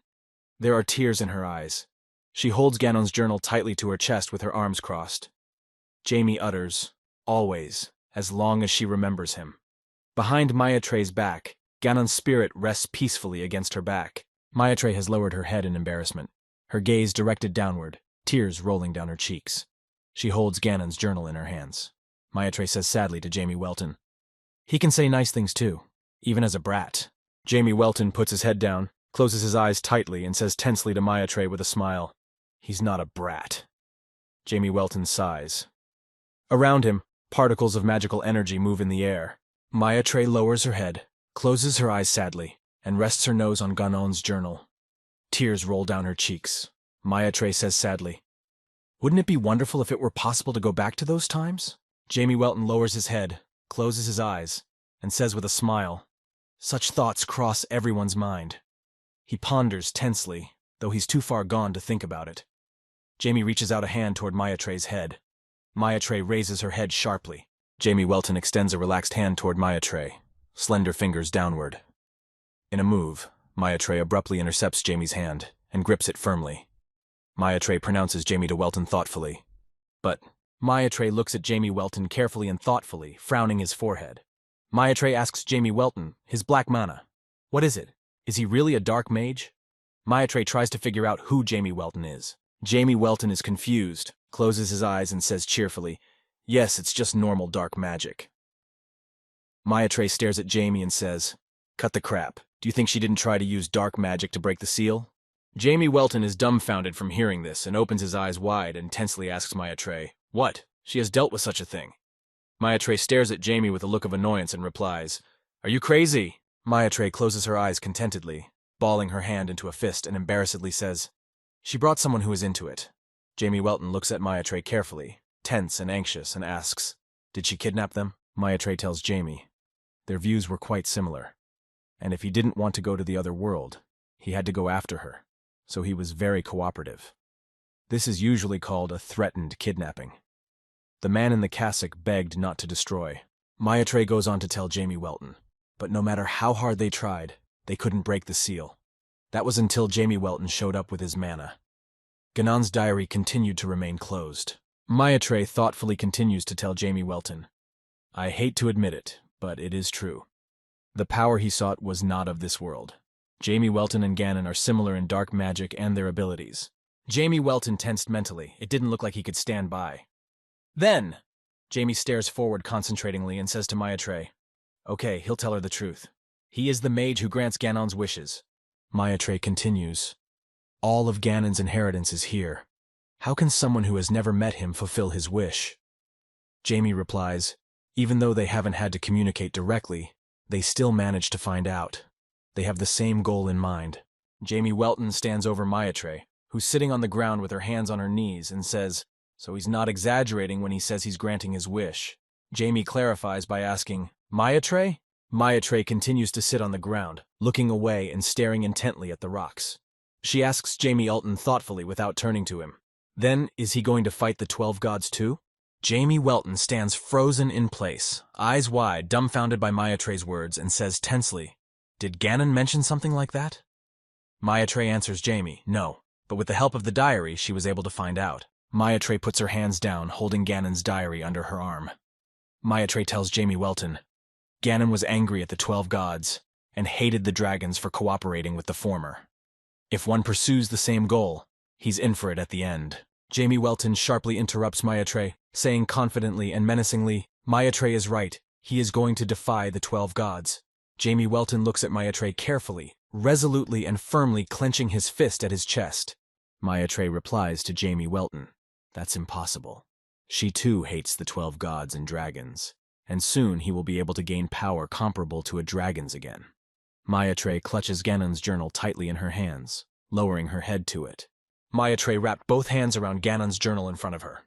Maya stands frozen in place, contemplating Jamie Welton's wish fulfillment. She pronounces to Jamie Welton, warning him, but there are not one, but 12 beings with similar powers. Maya holds Ganon's journal in front of her, clenches her teeth, tenses her face nervously, and says, please, live like a simple man, for your own good. Maya earnestly pronounces to Jamie Welton, give up. Jamie Welton froze in place, stares intently at Maya He thoughtfully mumbled at Maya words, and calmly began to tell her, a long time ago. There was a man who defied the 12 gods. He had many followers, but they all either went to the other world or betrayed him. Diablo Wolfir was surrounded by bloody, lifeless bodies. At the end, he lost to the 12 gods and was sealed in the realm of eternity. Diablo Wolfir was rapidly flying downward into infinity. His clothes fluttered in space from the motion. Small illuminating particles flew down with him. Diablo Wolfir was rapidly falling downwards. Tears protruded from his eyes. Diablo Wolfir utters, he will return, no matter what it takes, even if the opportunity presents itself in the distant future. But even in that moment, he didn't give up. Jamie Welton froze in place, looking thoughtfully at Maya Jamie Welton's pupils burned with a purple light. He utters decisively and menacingly, this is why he cannot back down. Around Jamie Welton, particles of energy move. Maya is frozen in place, looking puzzled, and scrutinizing Jamie Welton with tension and anxiety. Her forehead is furrowed, her eyebrows raised. Hearing Jamie Welton's words, she says thoughtfully to him, him. Jamie Welton pronounces to Maya Ganon and someone from longer ago, superior to him, and even those born after his acquittal to the other world. Their desires will continue until the 12 gods are destroyed. Maya silently turns his back to Jamie Welton after his words. Maya turns her head half sideways to him, looking at Jamie intently, and in a calm tone says, "Follow her." Maya walks over to Ganon's cross, holding the purple bracelet in front of her in the palms of her hands. Maya stares thoughtfully at the bracelet and says to Jamie Welton, "If this is it, I'm sure Ganon won't mind." Maya reaches out and places the bracelet in Jamie Welton's open palm. Jamie Welton asks Maya in surprise, "Can we really have it?" Maya replies seriously, "Hurry up before you change your mind." Jamie Welton stretches his hand forward, putting on the bracelet that Maya gave him. A bright purple light emanates from the stone in the bracelet. Jamie Welton says contentedly and embarrassed, he will be very careful with it. Jamie Welton stretches his hand out in front of him, flexing his relaxed fingers. A bright purple light emanates from the stone in the bracelet. Jamie Welton ponders in surprise. Come on, he's greeting him? That's right, it's been a while since they've seen each other. Maya stands firmly in place and says firmly to Jamie Welton, if this moment comes, she will help him with all her strength. Maya stares intently at Jamie Welton, resting one hand on his side. Jamie Welton says to Maya cheerfully with a smile, squinting his eyes quite a bit. Thank you, Maya Jamie adjusts the bracelet on his other arm with one hand and mentally ponders, the promise of a dragon is certainly a fine result. With a sharp movement of her foot, Maya pushes Jamie Welton into the opening portal. She utters seriously, "Now get out!" Jamie asks in surprise with a smile. What, so fast? Maya replies, Yep, be careful and all that. After sending Jamie Welton into the portal, Maya freezes in place. She tries to calm herself, closes her eyes, opens her mouth, and peacefully holds the magical, weightless flower in the palms of her hands in front of her. Maya stands in a landscaped clearing, with a tree near Ganon's cross. The sun's bright light streams from above into the clearing. Around Maya magical currents move in the air. She says thoughtfully, Yes, Ganon. His dream continues to exist. Ras Armethic stands still, descending into the gorge. He lifts his head up and says observantly, Ugh, it looks like rain. Above Ras Armetic's head, the sun peeks out and a blue sky with clouds appears. Suddenly, Jamie Welton interrupts Ras Armetic's thoughts about the weather and says, What a meeting! What have you been up to? Jamie Welton floats in the air. A wide smile appears on his face. Magical particles of energy move around. Ras Armethic looks up dumbfounded, raising his head, at Jamie Welton. He says thoughtfully and in surprise several times, Jamie? On D-Racem floats in the air. Jamie Welton with a smile on his face. Magical streams of energy descend from his feet. Jamie Welton, while in the air, descends to Ras Armethic and extends his hand. Jamie Welton calmly says, Let's go back. Ras Armetic hesitantly takes Jamie Welton's hand, lightly touching his fingers. Swiftly, Sheezbel Welton flies over to Jamie Welton, knocking him to the ground and enclosing him in her tight embrace. Sheezbel shouts loudly, joyfully and longingly, Jamie! Jamie Welton spreads his relaxed arms out to the sides in surprise. Ricky and Anna watch Jamie Welton joyfully. Ricky's eyes are rounded, tears welling up in them. With his mouth wide open, Ricky says, He knew Jamie would come back. Tears welled up in Anna's eyes, and she said, Jamie's brother, what a relief. The Shadow Knights stand in front of Ras Armethic, clapping him, watching him intently. Jack O'Brien bows low to Ras and says, They are forever in his debt. Accept their gratitude, Sir Ras. Ras replies, No, he really hasn't done anything. Ras Armethic looks at the shadowy knights of the Welton family carefully with a smile on his face. He's feeling tense and confused. Ras utters, Nothing, really, and mentally ponders while exhaling deeply. He even used the power of the Saint Marshal. The Empire of Seldom is the county of Pierre Nesman, a densely built stone city with a tall clock tower. Wide streets stretch along the low houses. Lined, light-colored streets are lined with people walking between the houses. In the light-colored corridor of a brick building, there are people standing. Some are moving around the corridor and some are standing, talking among themselves. The voices of conversations are heard. In the corridor near the wooden door with patterns between the columns is a table with flowers in a vase. Behind the door in the office there is a loud sound, after which a girl with pink hair and a uniform falls backwards frightened. The uniformed guy next to her tensely deflects from surprise. There are white rats walking on the stone floor. The girl with 2 pink braids crosses her palms over her chest in frustration.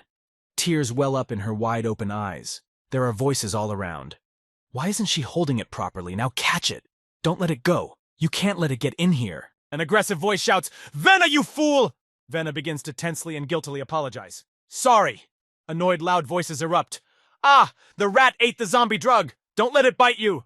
Ah, his nose! His nose! Venna stands in the middle of the room next to the things, jars, and furniture lying on the floor. She sighs sadly, looks at the floor, rests her head on the mop, and says, well, how much longer does she have to do this kind of nonsense? Venna froze in place. She opened her eyes wide with surprise, raised her eyebrows, and stares down intently. A disgruntled voice is heard. Venna overhears the conversation and hears, I wonder when that dumbass is going to disappear. There are 2 students standing near the table. The girl utters, she is shaken just by the mere sight of them. And why is the headmaster defending that dopey girl? The guy across the table supports the conversation and says, well, against her background, they seem to be geniuses. The girl answers the guy, agreeing, he's right. She starts laughing. Venna, standing with her back to them, froze in place, eyes wide open. She tensely and frustratedly thinks, how rude of them. She can hear everything. A voice breaks out. Hey, trash! A blonde-haired girl walks up to Venna, throws sheets of paper in front of her, and says grudgingly, if you're done, bring everything on the list. They need to rerun the experiment because of her. Wenna dumbfoundedly froze in place. Venna lowered her head, tensely looking down. Tears came to her eyes. Venna crosses her fingers of her hands in front of her and shakes. She utters, what? Why? The girl answers her. Isn't it her fault what happened? Venna turns around to leave the room and utters with resentment, okay, she understands. Venna clenches her fist tightly with her arms stretched out along her body. She feels tension, resentment, and anger at what has happened. The guy and girl remain in place, escorting Venna with their gaze. They laugh loudly and say, did he see her face? That thing can't even say anything. She's no better than a lab rat. Venna slowly walks away from them. Venna has her head down, looking frustratedly at her hand, in which she clutches the piece of paper tightly. Streams of tears flow from Venna's eyes continuously. She feels resentment, anger, frustratedly saying, ah, well, why is she always like this? Count Pierre's estate. A 3-story huge mansion stands on spacious grounds. Trees are planted in an even row around the perimeter of the grounds. There are lanterns along the paths. On the territory decorated with flowers and shrubs are fountains. Count Pierre is sitting at the head of a huge table with his hands on it. The table is set with various dishes. Count Pierre looks at the guests present at the table and says cheerfully, thank you for the journey. Count Pierre is a full man in uniform, with blonde hair and a mustache. He squints his eyes and says contentedly, the chef has tried very hard to please with his dishes. Please enjoy it to the fullest and relax as you please. Raz, our medic, and Ricky open their eyes wide and stare at the dishes. Ricky says enthusiastically, whoa. Raz keeps the conversation going. Such deliciousness in his life he could only dream of it. Anna utters contentedly, bro, that smell is divine. She's Belle Welton looks at Count Pierre and says with a smile, thank you for taking such care. Count Pierre replies, nothing. He is only worried that such a thing would not be up to the standards of the daughter of the great Bell family. She's Belle Welton replies cheerfully, oh dear, that's more than enough. Count Pierre utters contentedly, he is pleased to hear it. The nighttime streets of Count Pierre Nesman are quiet, not a soul in sight. The lights are out in the windows. Jamie Welton turns his head thoughtfully, standing in the night-empty street among the houses. He mentally ponders, there's nothing to see here. Maybe we should go back. If it's anywhere near here, I'm sure Ricky won't bother him. A little earlier. Jamie Welton puts his hood over his head and walks away. Behind him stands Ricky and opens his eyes wide with surprise. Ricky asks with interest, where is he going? Come on, tell me. Come on. Jamie Welton doesn't respond to the questions. Jamie raises his hand up with the bracelet on it, looking at Black, who has appeared in the air almost invisible. Jamie utters, okay. You want to enjoy a nice walk too, huh? Black squeaks approvingly. Jamie Welton's hand is frozen in midair. A bracelet is attached to his wrist. The bracelet consists of a braided base and purple stones attached to it. Attention is drawn to the bracelet and they say, see it? Behind the wall, 2 men in uniforms with hooded cloaks on top look out. A man with a long nose and a scarred cheek scrutinizes Jamie Welton and says, that bracelet. Yes, it's an artifact. The man with the long nose says, what a marvelous object. It shouldn't be in the possession of some punk. The man with the scar on his cheek says with a smile, isn't he a nobleman? I'm sure his parents gave him the bracelet without suspecting anything. The man with the long nose turns his head sharply and says with concentration and curiosity, do you think the headmaster will like it? He might even reward them. A snide smile appears on the man's face. He says confidently, "Yes, it's settled." Jamie Welton walks slowly through the nighttime town of Pierre Nesmond's county. A translucent black flies above Jamie, scrutinizes him in flight, and squeaks. Jamie stares thoughtfully ahead, realizing what Black is talking about, and utters, "Why?" Jamie Welton walks down the night street past houses. Jamie Welton says to Black without turning around, "Oh, I see. They're being chased by two men." Jamie Welton is followed by two men who have been watching him. A translucent black flies next to Jamie Welton and beeps questioningly. Jamie Welton looks in front of him with no emotion and says to Black, "What are you talking about?" He doesn't care at all why they came. Jamie Welton's face changes instantly. He turns his gaze to the side, straining his eyes and forehead. A snide smile appears on Jamie's face, and he says angrily to Black, "But with their help, he'll get rid of his boredom." Jamie Welton and Black have climbed to the roof of the building and watch from above as the two men who were chasing them down below stand still and talk irritably amongst themselves. "Damn, I bet he went this way. At this rate, they're going to miss him." Jamie Welton and the translucent Black are standing on the roof of a building. Jamie, in an elevated mood, says ominously, "Okay, let's have some fun." Jamie raises his hand to the side and snaps two fingers. Suddenly, there is a sound and a small light emanates from the ground around the corner of the building below. A man with a long nose turns his head to the side in surprise, looking at the corner of the building, furrowing his brow and opening his mouth in surprise. The men abruptly jump up from their seats and say loudly, "This way! The guy is here! Now stop!" Jamie Welton rubs his palms together contentedly, looks ahead with a furrowed brow and says, "Come on, go on. Maybe we should have a trial." Suddenly, a dark portal appears behind Jamie Welton's back, with red streams of energy traveling along the edges. Two arms extend out of the portal towards Jamie. Jamie freezes fearfully and stares in front of him. The hands from the portal reach forward behind Jamie Welton's back. A pink tail appears. Jamie feels tension and fear from the sudden appearance of the portal. Jamie turns his head, directing his gaze to the hands from the portal. A voice breaks out, "I'm sorry." The man who was following Jamie Welton looks tensely around the corner, scrutinizing what is behind him. The man furrows his brow, mouth ajar. He says thoughtfully and surprised, The two men in trench coats who had been following Jamie Welton froze in front of the dark corner and stare intently ahead. One of them says irritably and grudgingly, "Tease, what a creep. Got away." There is no one around the corner between the buildings. Jamie Welton and Venna have moved from the portal into the building room. Jamie Welton stands in front of the portal, which remains open, and pushes Venna forward. Venna promptly falls to the stone floor. Jamie Welton stares intently at Venna, pointing his hand forward, from which magical streams of energy emanate. Jamie says angrily, furrowing his brow, "How dare she?" He doesn't know who she is, but she doesn't have long to live. Jamie Welton stands and watches Venna, who is sitting on the floor. Venna is on her knees, resting one hand on the stone floor, the other clenched stealingly into a fist. Venna shouts loudly and fearfully to Jamie, "Wait, please listen." Jamie Welton stands in front of Venna and directs magical energy streams at her. He angrily says to her, not burning with desire.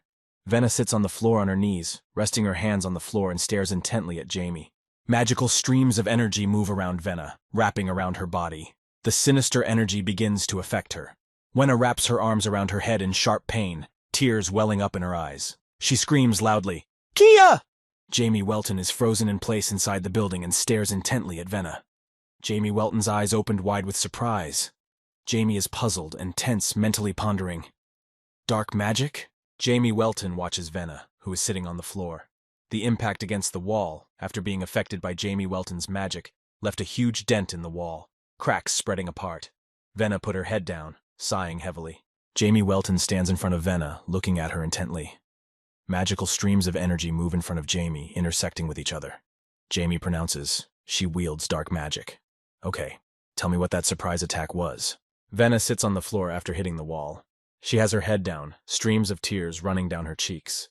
She says quietly and frustratedly, "He's too cruel." Jamie Welton, hearing this, says in surprise, "What?" Venna has closed her eyes, tears streaming down her cheeks. She instantly raises her hand, running it down her cheek. Venna says frustratedly, "Even too much. She was only trying to save him. There would be trouble if he fell into the dark mage's clutches. That's why she wanted to help." Jamie Welton rolls her eyes grudgingly and irritatedly, mouth ajar. Jamie Welton thinks back to the men who were chasing him and tensely ponders, "So wait, Are these two also sorcerers? Venna sighs loudly. Venna sits on the floor with her hands down. She squints her eyes, tears streaming out of her eyes with resentment and grief. She says, and blamed. What did she do to deserve such an attitude? She hasn't done anything. She just wants some respect. Ven is overcome with resentment and frustration. She starts screaming loudly with emotion. Why? Why does everyone hate her? Why? Why? Jamie Welton stares intently at Venna's reaction and says irritably, Yeah, he gets it. He gets it. Shut up already. Wenna says in despair, This world is so cruel that it doesn't recognize any kindness. It would be better if she just left. Wenna holds the hanging knot with shaky hands. Jamie Welton aggressively says that she's already stopped this whole circus. Jamie Welton asks, Is she from the same school as those guys? Is that why she saved him? By using the warp gate she stole from the school. Wenna answers, Yes, his departure to the other world won't be easy if those two catch him. Wenna tensely looks at Jamie and says, Even if he is a child, it would be sad if he were experimented on. But now she's confused as to whether he's really as old as Jamie looks. Jamie Welton puts a finger up and says to Venna with a smile, Sad? Oh, don't be ridiculous. She's a dark mage. That's just a guess. But Jamie Welton looks at Venna intently, gesturing for her to pay attention to his words. Jamie Welton says menacingly, Hasn't she had to take part in violent research or something similar? Venna stares dazedly in front of her, rounding her eyes. Tears are streaming down her cheeks. She opens her mouth thoughtfully. Jamie Welton stands over Venna and looks at her intently. Jamie says to her with a smile, waiting for an answer, And just because she saved him, she asks to see her as someone who stands on the side of justice? Venna froze in place. She stares puzzled and tense in front of her. Her eyes are rounded and filled with tears. She stammered out Jamie's answer to the question. No, she didn't want to become a dark mage. Jamie Welton leans over Venna, who is sitting on the floor. Jamie looks at her intently, reaching up to her head and resting his index finger on her forehead. He pronounces, Don't bother making excuses. She's as much scum as they are. Jamie Welton rests his index finger on Venna's forehead. Venna's dazed and frightened eyes open wide, staring intently at Jamie, and she utters, stammering, No, she's not like that. She doesn't like condemning living creatures to torment. Venna tenses and utters to Jamie Welton in despair. Can she even imagine how much pain she's in, looking at what's happening? Each time smearing her hands in blood. It feels like cutting her heart out of her chest. Jamie Welton turns her back to Wenna, getting ready to leave. Jamie pronounces her, she gets it. Listen carefully. Wenna sits on the stone floor in despair, head down and not answering Jamie Welton. Jamie Welton pronounces to Venna, He doesn't care about this. Venna freezes in place, dumbfounded at hearing the words from Jamie. Her eyes are wide open, streams of tears running down her cheeks, dripping down her chin. Venna's mouth is pensively ajar. Venna stands up abruptly from the floor, clenching her fists down along her body. Her body slightly bent, she looks down and says to Jamie Welton, That's it, right? If so, goodbye. Jamie Welton turns his back and walks away. Venna starts forward and bumps her head sharply. Her arms are up in the air. From the impact, Venna's body is pulled back, eyes wide open, teeth clenched. Venna utters surprised and perplexed. Ga? Venna is on her knees on the floor, resting her hands on the floor. Her body is shaking, her head is down. There is a magical glow around Venna in an even streak. Venna utters, What now? Jamie turns to her and asks, What do you mean, what? It's a wall. Vienna is kneeling on the floor with her hands resting on the floor. She has raised her head and is looking puzzled in front of her. A magical glow has appeared in front of Venna, an invisible wall. Venna mentally ponders, A magical wall. Jamie Welton stands still, watching Venna behind the invisible wall. A snide smile appears on Jamie Welton's face. He says gloatingly to Venna, he has many more questions. Particles of magical energy move around Jamie. Jamie Welton says sadly, And where is she in such a hurry to escape to? Venna sits on the floor, fingers crossed, raising her arms at her chest. Wenna's body is shaking. Tears have come to her eyes. Wenna looks at Jamie and tensely utters, Please have mercy. In a tiled office with a carpet on the floor, two men stand in the office, talking to each other. A representative man in a suit and trench coat pulls his hands back and says, Tombs, pies. Have you seen Vienna? The man opposite replies, Oh, haven't seen it. The headmaster is Garb, a man with long gray hair gathered in a ponytail at the back. Garb turns around, turning his head to the side and directing his gaze back. he says thoughtfully, laughing. And where could she have gone? There's not much time left until completion. At that moment, there is a harsh and irritated voice outside the window of a building with the lights in the windows turned off. What is this nonsense? Outside the window it is deep night. Night clouds have covered the sky. Jamie Welton looks at Venna and asks her, and these are the ones she's loyal to, right? To people like them? Venna sits on the floor on her knees, tearfully uttering, he wouldn't understand at all. No matter how evil they are, she's spent the pain of 10 years with them. Jamie Welton stares intently at Venna. His pupils burn with a violet light. Ominous streams of energy move around Jamie.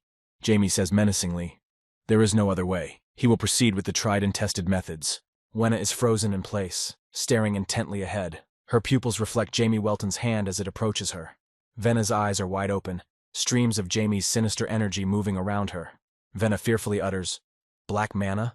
Venna stares intently at Jamie Welton's hand. Venna says fearfully, nonsense. How is that possible? Jamie Welton replies, there is no peculiar discomfort or soul-destroying feeling spoiling life from such black magic. Jamie Welton reaches out his hand with streams of sinister energy toward Venna's head. Venna lifts her head up, looking at Jamie's hand. Venna relaxes, thinking, how could black mana awaken such blissful sensations? Jamie Welton stands over Venna, holding his hand near Venna's head and channeling ominous streams of energy. Jamie utters, if you change your mind, let him know. She understands, doesn't she? If anything goes wrong, her brain will turn to mush. Venna froze in place, feeling the ominous currents of energy affecting her. She calmly and relaxedly says to Jamie Welton, this black mana, how did he manage it? Jamie holds his hand up to Wenna's head and utters, what? Jamie holds his hand up to Wenna's head, directing ominous streams of energy at her. His hand is tense and focused. At that moment, Venna abruptly wraps her hand around Jamie's wrist and utters, she wants to understand. Jamie Welton instantly pulls his hand away from Venna's hand, clenching his fingers. Jamie feels annoyed and displeased. He pronounces to Venna's, what is she doing? Does she think he'll let her go if she acts like this? If she doesn't want to be left without the ability to think, then... Venna stares intently at Jamie Welton. Her eyes are wide open, streams of tears rolling down her cheeks. Venna crosses her fingers and says loudly, interrupting, please take her as an apprentice. Jamie Welton looks at Wenna puzzled after the words she said. Jamie feels displeased and annoyed by Venna's request. He froze in place, furrowed his eyebrows, angrily and with a surprised expression. Huh? Venna sits on the floor, head down obediently. Venna crosses her fingers, holding her arms against her chest. She hopefully utters to Jamie Welton, please take her. Jamie Welton looks intently at Venna and abruptly interrupts her. No. Instantly, Venna grabs Jamie Welton's cloak with her hand, pulling it to her side. All around, particles of magical energy move in the air. Jamie Welton notices Venna abruptly grabbing his cloak. Venna, with a sharp movement, wraps her arms around Jamie Welton's torso, pulling him against her. Jamie Welton pulls his arms out to the sides from Wenna's abrupt movement, his body being pushed backwards. Jamie says, perplexed, what is she doing? Wenna hugs Jamie Welton tightly, tears flowing from her eyes. Wenna cries out pitifully, please! Her parents went to the other world 10 years ago because of a catastrophe. So she had to become a dark mage. There was no other choice. Wenna recounts with horror. The experiments in which living creatures are sacrificed were horrible. The guys judged her for her pity and treated her like scum. Insignificant Venna. Stupid girl.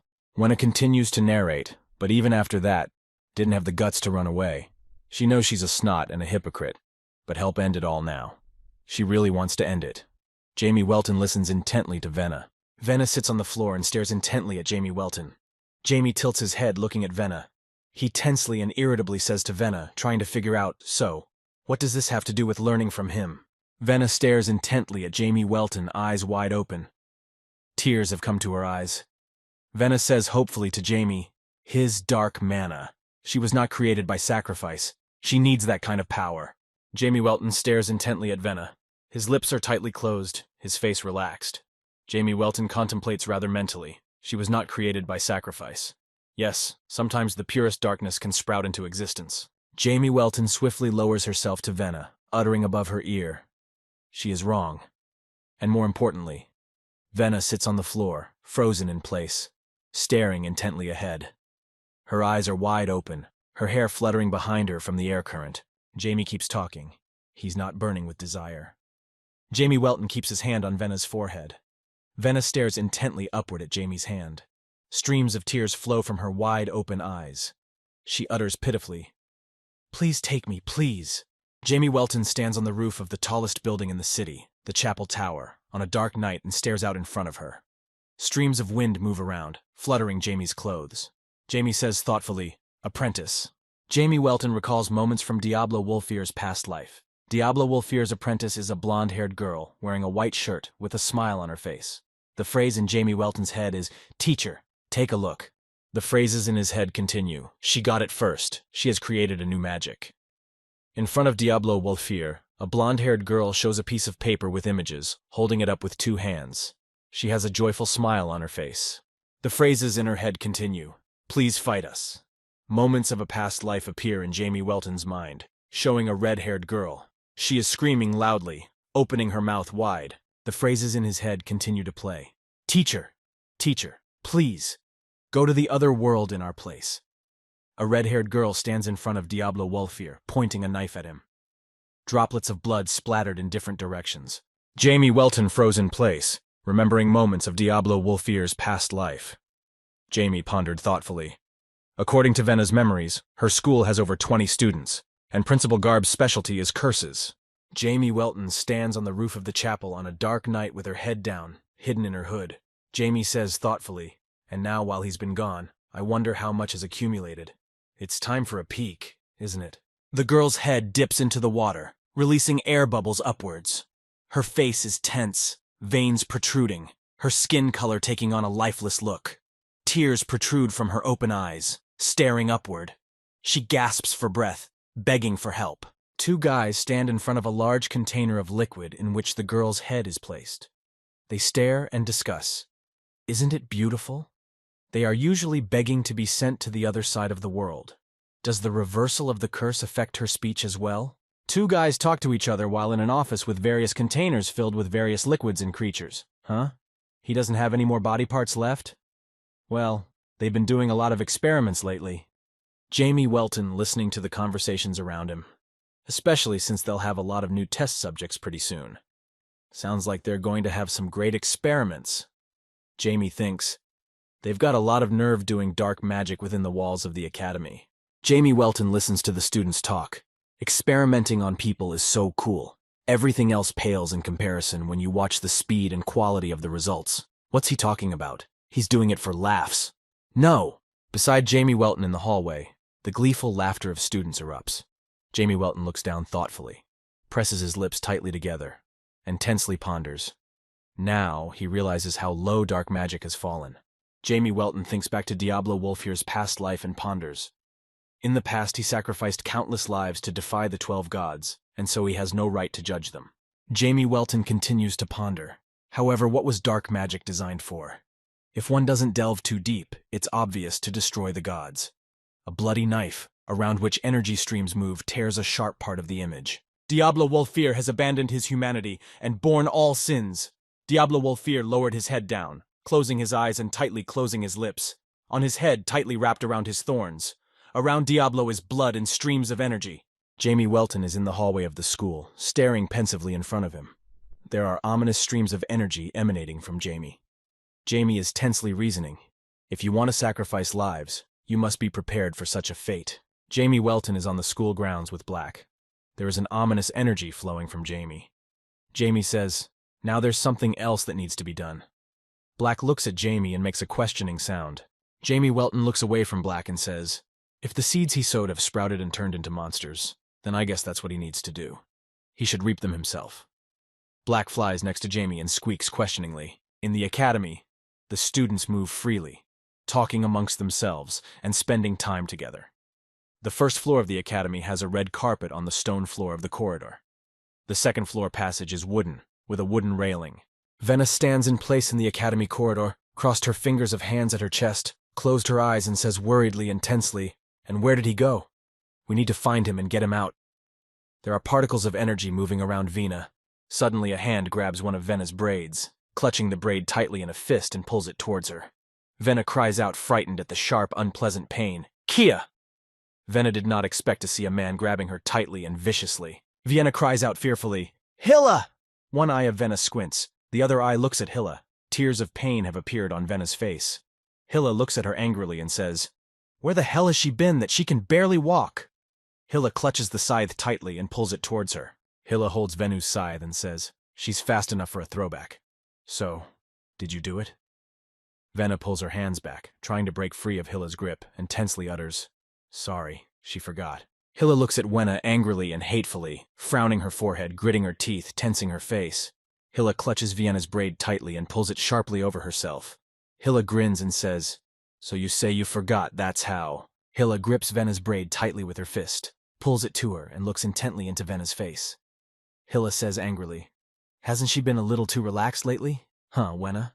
Vena tensely looks at Hilla. In the academy room, Hilla strikes Vena once again. In the academy room, the lights are dimmed. No one can be seen. The light falls on the floor in shadows. Vena makes a loud sound from Hilla's sharp and unexpected blow. Kaya! Hilla is standing in the academy room above Vena. The room is filled with wooden barrels and mesh grills on the walls. Hilla utters, "Does he look like a clown?" Vena sits on the floor with her hands resting on her arms and says perplexed, "Why would he do that?" Hilla spreads his fingers, from which streams of energy emanate. Hilla looks at Vena angrily and hatefully, clenches her teeth in a snide smile, and says, "Well, at least once you have to crush such a pathetic little bug to behave properly." Vena sits on the floor and stares intently at Hilla. Vena's eyes rounded fearfully, pupils dilated, eyebrows lowered. Vena's body is shaking with fear. Wena anxiously utters, "Stop it, forgive her, Hilla." Hilla angrily and hatefully utters, "Shouldn't you get rid of the trash that harmed him?" Hilla stretches her fingers upward, tensing them, releasing sinister streams of energy, and uses the pain trial spell. Hilla stands over Vena, directing sinister streams of energy in her direction. Vena is on her knees, resting her elbows on the floor, crossing her fingers and saying pitifully, "Please forgive her. This is the last time. She will never forget her words again." Vena lies on the floor with her head down. Vena's eyes are closed. Tears have appeared on them. Vena's body is shaking with fear. Vena utters pitifully, "Please." Hilla's ominous streams are heading towards Vena. Suddenly, a voice is heard. "What's wrong with you, huh?" Vena lies on the floor with her head down. Vena's tear-stained eyes open abruptly wide upon hearing the voice. Hilla's ominous streams of energy are directed towards Vena. Vena froze in place, staring at the floor. Suddenly, Jamie Welton appears in front of Vena. He stands confidently in place, looking forward. Behind Jamie's back, Vena is on the floor, kneeling and resting her elbows on the floor with her fingers crossed. A surprised question rings out. "How did he get here?" Jamie Welton stands still and says in a calm voice, "Vena." Jamie Welton stares in front of him, feeling confident and empowered. Particles of magical energy move around Jamie. Jamie Welton turns his head to Vena, standing with his back to her, and calmly asks her, "Is she seriously afraid of someone like him?" Wena freezes in place, looking dumbfounded at Jamie and hesitating anxiously says, "But she is." Jamie Welton looks at Wena carefully. Jamie Welton's pupils burn a bright purple color. For a while, Jamie watches Vena. From Jamie Welton, ominous streams of energy move through space. Jamie Welton speaks seriously and menacingly to Vena. "Stand up!" Wena freezes in place, looking forward, frightened and dumbfounded. Wena's eyes rounded, pupils dilated. Tears came to her eyes. She silently gritted her teeth. Jamie Welton's head turned toward Wena. Jamie menacingly and seriously asks Vena, "And how much longer is she going to put up with this?" Jamie is not happy with what is happening. Particles of magical energy move around Jamie. Vena slams her hands sharply into the floor, spreading her fingers. A dent is left in the floor under her hands, cracks spreading across the floor. Wena hesitantly and thoughtfully says, answering Jamie's question, She doesn't know." Hilla grits her teeth in a snide smile and says, pointing her finger at Jamie Welton, "He doesn't know who he is, but he's clearly not smart." "No, that's even better. I didn't think Vena would bring a stranger here. Him he'll send to the other world afterwards." Jamie Welton menacingly and seriously says to Vena, "Vena, choose." Wena froze in place, staring thoughtfully in front of her. Tears run down her cheeks, dripping down from her chin. Vena hesitantly utters, "She didn't." Hilla stares forward focused and aggressively. His eyes are wide open, forehead furrowed, eyebrows lowered. Hilla opens his mouth wide and shouts loudly and angrily, pitching his body forward, "Go to the other world." Instantly, Hilla thrusts his hand forward, applying a swift and powerful stream of sinister energy towards Jamie Welton and Venna. Jamie Welton stands still, watching the approaching stream of sinister energy. Venna hesitantly utters, "She doesn't want to." She then stands up abruptly, clenching her fists, shouting angrily and hatefully. There is not the slightest desire to be part of a society that has room for people like him. A powerful release of energy emanates from Venna. Venna says confidently and loudly, "She will change." Jamie Welton looks away puzzled and stares intently, watching Venna's reaction. Jamie Welton has his mouth ajar and mentally tenses up. "Is that it?" Venna shouts confidently, "She doesn't want to live like this anymore." Hilla is frozen in place by Wenna's unexpected reaction. He feels tense and perplexed. Hilla opens his mouth wide and shouts loudly, "What did she just do?" Venna turned her head, looking at her hand. She says joyfully and tensely, "Huh?" Magical fiery streams of magical energy emanated from Venna. Venna opened her eyes wide, a smile appearing on her face from the unexpected abilities in her body. Hilla stares at Venna angrily and intently, tensing her face and furrowing her brow. Hilla utters, "I don't care. He doesn't know what just happened, but she should be prepared for what will be done to her if she so much as lays a finger on him." Jamie Welton stands still looking intently at Hilla. Jamie says seriously to Wenna, "Wenna, she has made the first move." Hilla stands in front of Jamie, stretching her arm forward, spreading her fingers with ominous streams of energy emanating from them. Jamie Welton stares at Hilla in a focused and aggressive manner. Jamie lowers his eyebrows, tensing his facial muscles.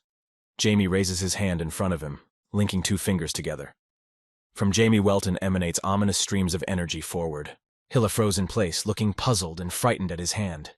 Hilla's eyes rounded, he clenched his teeth, feeling tense and anxious. Hilla utters, "What?" The streams of energy from Hilla's hand fade and begin to disappear. Jamie Welton turns his head to Venna, looks at her carefully and says seriously, "The first step is the hardest, but the second one won't be anymore." Ominous streams of energy move around Jamie Welton. Hilla looks fearfully and tensely at Jamie Welton. Hilla's eyes are wide open, face tense, forehead furrowed, lowering his eyebrows. He shouts loudly to Jamie, "Stop! Who is he? What's that strange mana he's got?" Jamie Welton stands still, staring calmly and focused forward. Jamie's lips are slightly ajar. Ominous streams of energy emanate from Jamie Welton, traveling through space. Jamie casts a spell. Erasure. Vienna sits on the floor, frozen in place and staring intently ahead. Her eyes are wide open, her teeth clenched. Venna has her palms crossed over her chest, clasping her hands together.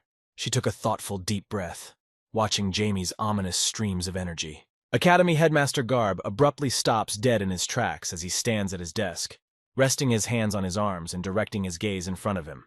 He says cheerfully, "At last." Garb's wide desk is littered with maps, open books, and folded textbooks. Principal Garb froze in place and stares intently ahead, feeling joy and anticipation of future changes, a smile appearing on his face. Principal Garb speaks thoughtfully. "Venna, the Valkyrie has awakened." Director Garb recalls Vienna frightened, standing with a bloody knife in her hands. Garb tensely pronounces, "The situational conditions necessary for personality control are too excessive," and so he feared she would never wake up. Director Garb is in his office, dark night outside the window. In his hands, Garb holds a rod, with a wicker smooth top. Principal Garb says curiously, "So he doesn't need to be in this boring place now either. Valkyrie's power is now his." In the academy room, Venna sits on the floor on her knees, joining the palms of her hands in front of her at her chest. Jamie Welton turns around to her and looks at her intently. Jamie Welton says calmly, "Venna." Venna sits on the floor kneeling in front of Jamie Welton, joining the palms of her hands in front of her at her chest. Venna squeezes her eyes tightly shut, feeling tense and anxious. Venna says pitifully and guiltily, "Forgive her." Jamie Welton watches Venna, feeling annoyed and stressed by Venna's behavior. Jamie rolled his eyes and opened his mouth. Jamie Welton utters surprised, "And why is someone so timid a Valkyrie?" A Valkyrie is a high-ranking angel known as a battle angel. Their immense power is enough to battle the gods. However, this led to their extinction. Fortunately, they managed to avoid extinction and hid in places beyond the reach of the 12 gods. Jamie Welton mentally pondered, this must be the work of that Garb. To make her easier to handle, he suppressed her personality for a long time. Venna says fearfully and anxiously, "What's his look? What has she done wrong?" Jamie Welton carefully observes Wenna, who is standing in front of him. Jamie tensely thinks, The Valkyries are a race of terribly unruly creatures. This must have been done so that she could be easily restrained upon awakening. Venna looks at Jamie, watching his reaction carefully. She says to Jamie anxiously and puzzled, "She doesn't understand what's wrong, but I'm sorry." Jamie turns his head sharply toward Venna and says irritably, "He doesn't like it." Venna anxiously turns her head to the side. Venna utters, "Red alert! They must have realized he's an intruder." Jamie Welton looks at Venna and replies, "He has the name Jamie. Either way, he's not the one they caught." Venna turns around and stares dumbfounded in front of her, eyes wide with surprise. She says in surprise, "Huh!" A voice booms out loud. "A mission for everyone. Bring Venu to him. Permission to do some minor damage." Venna dumbfounded and worriedly lifts her head up, listening to Principal Garb's loud voice. Venna tensely utters, "Principal, what is he for?" Jamie Welton stands nearby, looking ahead and pensively pondering. He knew it. The students of the academy abruptly begin a quick movement from their seats, heading out to find Wenna in order to bring Wenna to Principal Garb. The students move around the corridor. One of the disciples indicates the movement by pointing his hand to the side. A student with dark curly hair that falls over his face opens his mouth wide and yells loudly, trying to alert the others. He heard something. A student stands still in the academy hallway, eyes rounded. Jamie Welton asks Venna seriously, "So, what is she going to do now?" Venna froze in place, her eyes downcast, remembering all the difficulties of being at the academy. Tears, resentment, forgiveness, and disappointment. He said thoughtfully, "She." Venna cries out sharply and loudly, opening her mouth wide. She is different now. Tears have come to her wide-open eyes from the emotions overtaking her. She feels tension, hatred, and anger. Fiery streams of energy emanate from Venna.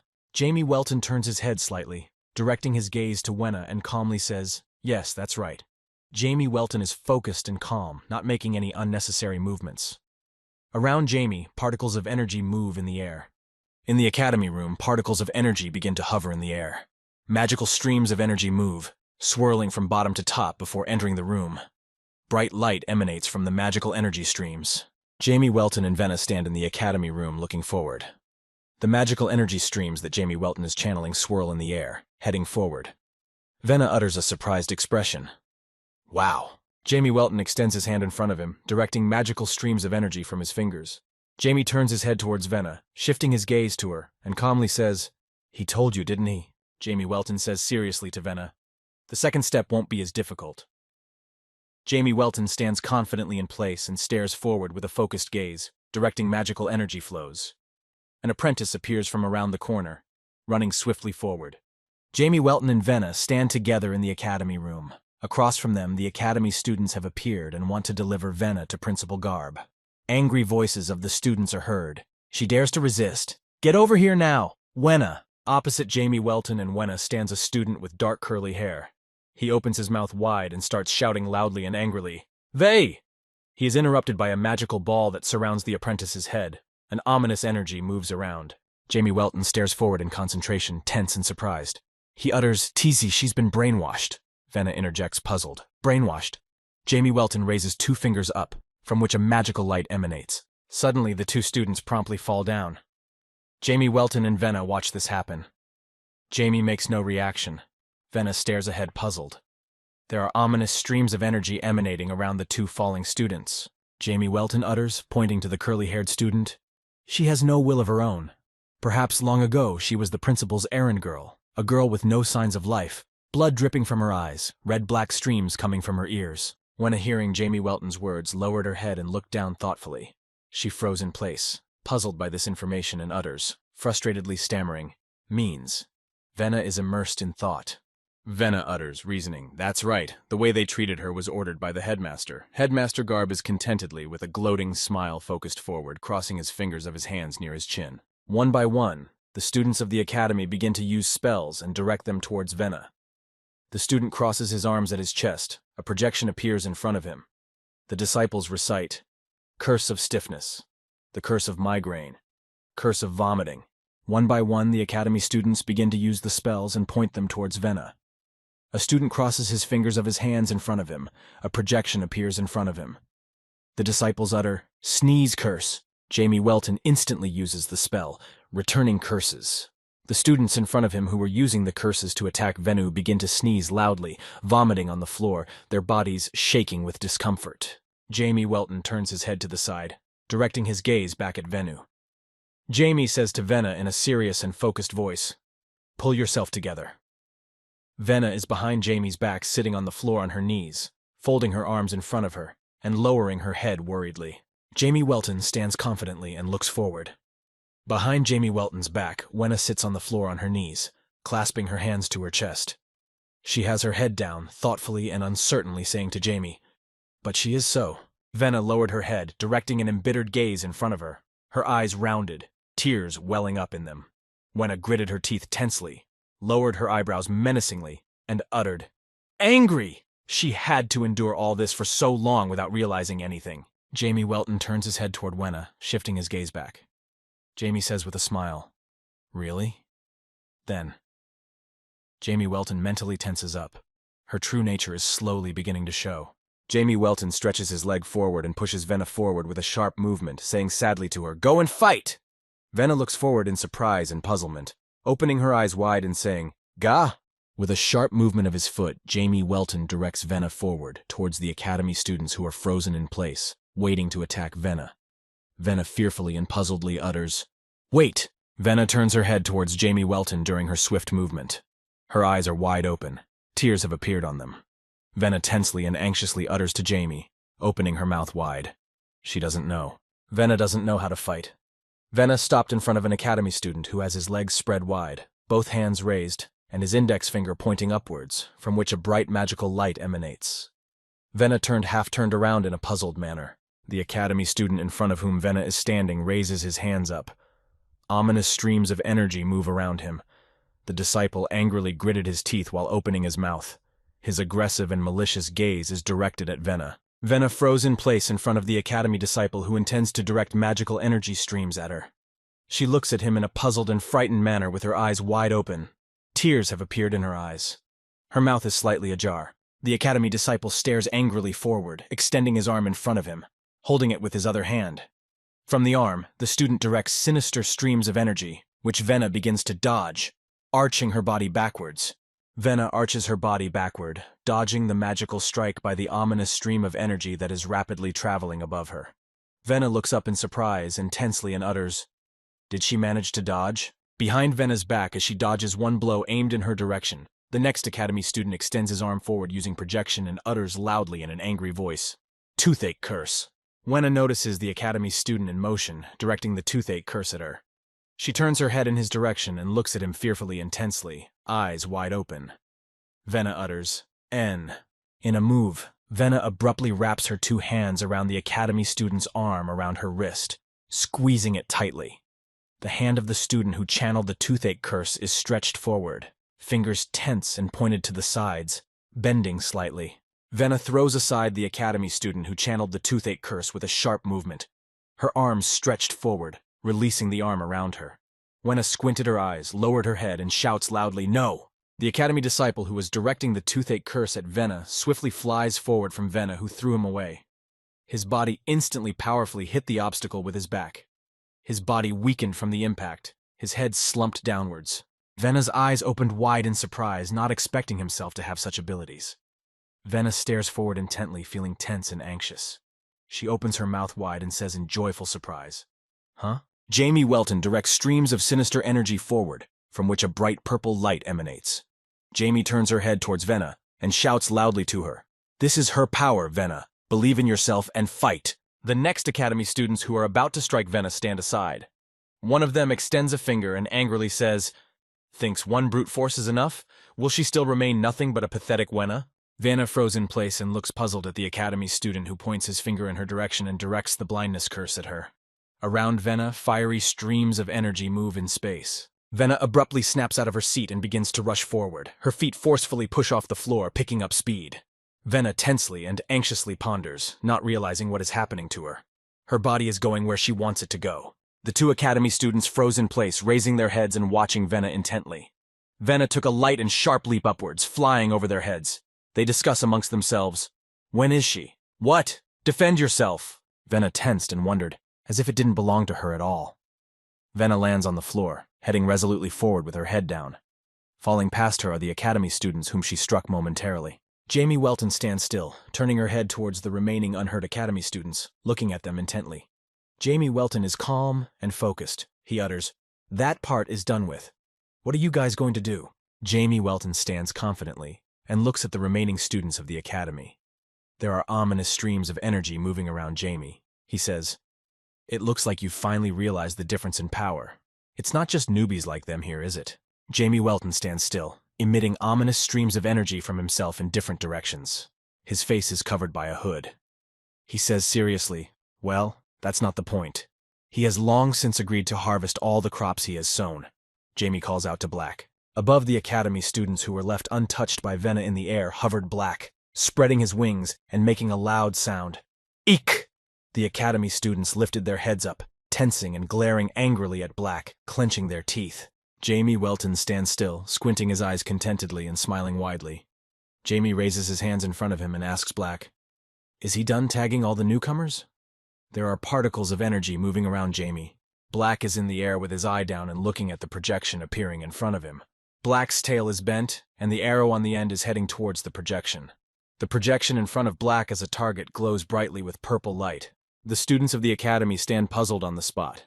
The same projection as the one in front of Black has appeared on their chests. They look down questioningly, not understanding what's going on. Gritted teeth, hands raised in front of them. Jamie Welton stared forward with a concentrated look. Jamie's eyes narrowed, teeth clenched, a wicked smile on his face. Jamie's eyes burn with a bright purple light. Jamie puts his palms together around his chin and says, "Since that's the case, let's start the reaping." Jamie Welton casts a spell, Violet Riot. From top to bottom, magical streaks begin to crumble, piercing the space and the students. The students begin to cover their heads with their hands in panic, screaming in panic at the pain. Jamie Welton stands in the middle of the room with Vena. Jamie observes what happened after the spell was used. All around Jamie and Vena lie the bloody bodies of students with no signs of life. Jamie Welton does not turn his head towards Vena and stares calmly ahead. His head is covered by a hood covering his face. Vena freezes in place and looks at Jamie puzzled, saying thoughtfully, Her eyes are wide open. Suddenly a voice is heard, menacingly saying, "What is this?" All his children have been sent to the other world. In the room of the academy where Jamie Welton and Vena are located, a sharp blow with force with a wand is heard against the floor. The rod is blue in color with an iron tip. In the room of the academy where Jamie Welton and Vena are, the headmaster of the Garb School appears. In his hands, he clutches the rod tightly. Headmaster Garb stares forward concentratedly and utters quite, "It's a pleasure to meet you. He is the owner of this place, Garb." Principal Garb stands in front of Jamie Welton and says contentedly, squinting his eyes, "Judging by his skills, his looks are deceiving, aren't they? Or does he have some sort of chronic illness?" Jamie Welton replies, "What if that's true?" Principal Garb squints his eyes and says thoughtfully with a smile, I see. So that's the role." Principal Garb's long gray hair is pulled back into a ponytail and tied with a blue bow. He holds a staff in front of him. Jamie Welton looks at Principal Garb carefully. Jamie Welton's eyebrows are furrowed and a snide smile appears on his face.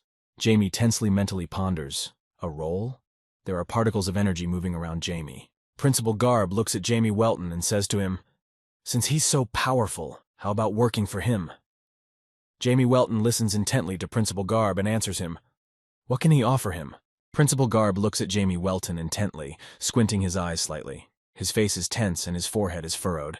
Principal Garb replies to Jamie Welton, "Well, he has a plan. If he succeeds in it, then..."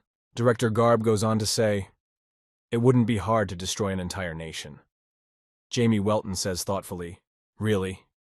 Jamie shifts his gaze to Vena, who is standing behind him. Vena is frozen in place, staring ahead puzzled. Jamie Welton looks closely at Director Garb and asks him, "Does he have any special methods?" Jamie Welton feels tension and disdain for Director Garb. There are particles of energy moving around Jamie. Principal Garb stands in front of Jamie Welton and Vienna, surrounded by the bloody, lifeless bodies of the academy students. Principal Garb says disgruntledly, addressing Jamie, "He's greedy enough, and they haven't even had a chance to shake hands." Jamie Welton tensely looks at Principal Garb, frowning his forehead. Jamie mentally ponders irritably, this is all for the sake of a nation. Jamie Welton says back to Principal Garb, "Nah, he's not interested." Principal Garb looks at Jamie Welton carefully. A snide smile has appeared on his face. His face is tense. Principal Garb utters with a smirk, "What a pity." Director Garb shows calmness and dislike. Wenna opens her mouth wide and shouts loudly to Director Garb, "Director! Why did you order them all to bring her to him?" Wenna's eyes are wide open and tears have appeared in her eyes. She is feeling angry and confused. Director Garb responds admiringly to Wenna. "Oh, she's incredible. She has an inconceivable amount of life force." Venna looks forward anxiously. She crosses her fingers in front of her chest. Around Venna are fiery streams of energy. She utters, "Director." Director Garb has closed his eyes, lowering his head down. He utters to Venna, "Right, she wants to know, right?" Director Garb thoughtfully continues to say, "All right, Venna. There are particles of energy moving around Principal Garb." Principal Garb angrily utters to Venna. He wanted to collect the fruits of his endeavors after her awakening. Venna froze in place, staring dumbfoundedly ahead. Her eyes rounded with tension and anxiety. Her fingers crossed in front of her chest. Principal Garb tells Wenna, does she have any idea how many problems he had when she fell on his shoulders? Principal Garb remembers Venna as a child. He carries her in his arms on the school grounds. Wenna is unconscious. Principal Garb looks at Wenna in his arms in exasperation. Principal Garb tells Wenna it took a lot of effort to suppress her true nature, and how she will awaken in the form she wished to see her in. Principal Garb stands in the middle of the school premises, surrounded by the bloody, lifeless bodies of the school students. Principal Garb has lowered his hands, holding his staff in his hands, and says loudly, "He created this school for her personally." Wenna listens to Principal Garb and stares at him sparingly. She says to him pitifully, resentfully, every time they bullied her, he came to comfort her. Venna tensely lowers her eyebrows. Streams of fiery energy moved around her. Venna lowered her head frustratedly, streams of tears pouring down her cheeks. Streams of fiery energy move around her. Venna says thoughtfully, but now that he remembers it, he never stopped them. Principal Garb turns his head, pitching forward and looking intently at Venna. He says to her with a smile, and once she was stripped of her essence, shivering with fear and hiding in corners, he was beyond happy. Venna sits on the floor on her knees with her hands down. Her head is lowered down. Venna, sinking into her thoughts, utters a few times, "Ah." Streams of fiery energy begin to move rapidly around Venna, lifting her hair and clothes in the air. Director Garb, watching Venna, waves his hand, pointing it forward, palm up. Director Garb utters, and now she has just awakened, from the anger he has nurtured in her for the past 10 years. Venna sits on the floor on her knees with her hands and head down. Venna is silently frozen in place. Around Venna, fiery and ominous streams of energy begin to move in the air, rising upwards. Principal Garb utters in a puzzled manner, "Huh." Venna raises her head, her detached gaze directed upwards. Tears have appeared in her slightly ajar eyes. Currents of air develop her hair. Venna opens her mouth and relaxedly utters, "Ah." Venna does not show any emotion. Venna falls to the floor without strength. Venna's relaxed body lies unconscious on the floor. Her legs are slightly tucked up, her hands lying together in front of her face. Around Venna, particles of energy move in the air. Venna's mouth is ajar. Jamie Welton looks at Principal Garb. Jamie's head is hooded, covering her face. Jamie Welton utters, "So that's how it really was." Behind Jamie Welton's back, an unconscious Ven lies on the floor. Jamie Welton looks intently at Principal Garb. A smile appears on Jamie's face. Jamie asks with interest in Director Garb, "But now what? He just erased all the anger directed at him." Principal Garb answers Jamie Welton incredulously and tensely, "Bullshit. You can't get rid of something like that easily." Principal Garb furrows his brow in bewilderment and tension. Jamie Welton gloatingly replies, "No." Jamie Welton looks ahead gloatingly and replies to Principal Garb, "He has no idea how easy it is." A smile appears on Jamie's face. Jamie feels his power and superiority. There are particles of energy moving around Jamie. Jamie Welton looks at Principal Garb calmly and relaxed and says, "Ah, yes, it might seem impossible to him, because no matter how hard he tries, he's still just a pathetic piece of shit who hasn't reached the 7th rank, right?" Principal Garb, after hearing the words from Jamie Welton, shouts loudly, insulting Jamie. With raging anger and aggression, he strains his face, narrowing his eyes and lowering his eyebrows, channeling his strength into shouting. Fiery discharges of energy emanated from Principal Garb. Dark Magician Garb couldn't reach the 7th rank. If anyone brought it up in any way, Director Garb would immediately deal with them. Principal Garb is frustrated and saddened, looking forward at the ajar doors. Having held the title of Master of Curses, having risen to the top in the study of the dark arts, a wall has appeared in front of him, leaving him stuck at rank 6. Principal Garb is kneeling, staring intently at the bright light from the ajar doors. Principal Garb, after hearing the words from Jamie Welton, shouts loudly, "How are you?" With raging anger and aggression strains his face, narrowing his eyes and lowering his eyebrows, channeling his strength into screaming. Fiery discharges of energy emanate from Principal Garb. Principal Garb instantly strikes his staff with force, gripping it tightly with his hand, clenching his fist. The principal nervously and angrily shouts to Jamie Welton, "His suffering will last forever." Principal Garb intends to throw a punch at Jamie Welton. Principal Garb points his hand forward, holding the rod in it. The rod begins to burn with a bright fiery light, fiery streams of energy moving through the air from it. Principal Garb says angrily, "And despair will not leave him." Principal Garb directs a spell at Jamie Welton, Burning Snake Hydra. A fiery snake begins to coil around Jamie, coiling around his body and squeezing him tightly. Ominous fiery streams of energy move around. Jamie is puzzled and surprised. Principal Garb looks down thoughtfully, tensing his facial muscles. He is in a large, spacious room in shades of green with columns. Around Director Garb are containers in multicolored shades, various glowing elements. Principal Garb sits in the spacious room on a chair with his hands on the table and his head down thoughtfully. There is a long green table with various colored containers spread out on it. In front of Principal Garb, a creature stands at the table and speaks. "Dean?" In front of Principal Garb stands a creature with various images of eyes, arranged chaotically across its body. The creature speaks thoughtfully to Director Garb, directing its gaze at him. This time they need new test subjects for the new drug. The creature thoughtfully and calmly replies to Director Garb, "Thank you very much."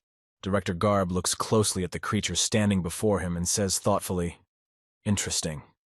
He crosses his arms, resting his elbows on the desk. Director Garb wraps both hands around his staff and slams it to the floor in a sharp motion. Director Garb lowered his head in concentration and squinted his eyes. Streams of ominous energy spread around Principal Garb. Jamie Welton looks at Principal Garb with a concentrated gaze. A caustic smile appears on his face. Jamie Welton pronounces to Principal Garb, "And he is cruel. It must be like the savage pain of having his skull cracked open." Principal Garbu furrows his brow, lowers his eyebrows, and stares menacingly and intently at Jamie Welton. Principal Garb holds his staff in front of him and answers Jamie Welton. Despite his appearance, he is a master of curses. Jamie Welton opens his eyes wide and stares intently at Principal Garb. Jamie Welton raises his hand above him, focusing an ominous stream of energy under his palm. Jamie says angrily, "So be it, but he shouldn't let his guard down." Director Garb stands focused, head down, immersed in his thoughts and feeling his power. He wraps both hands around the staff that stands on the floor. All around Principal Garb is pitch blackness. Principal Garb says to Jamie Welton, "Pretty funny and very interesting. Who would have thought he would fall victim to mental magic? More. Show him more." Principal Garb stands surrounded by ominous streams of energy. Jamie Welton responds ominously to Principal Garb. Well, how could he not? Principal Garb freezes in place, lifts his head up, and watches as a bright glowing eye opens above his head out of the darkness. A blinding light emanates from the pupil. Director Garb looks down intently, squinting his eyes slightly. He says thoughtfully, He has a gloating smile on his face. Streams of sinister energy emanate from Principal Garb's hand, and a projection in the form of a target appeared on his hand. Principal Garb froze in place. He lowered his head thoughtfully and calmly, leaning his forehead against the staff. Director Garb squinted his eyes and closed his lips tightly, tensing his facial muscles, trying to focus without reacting to outside stimuli. Jamie Welton watches Director Garb closely.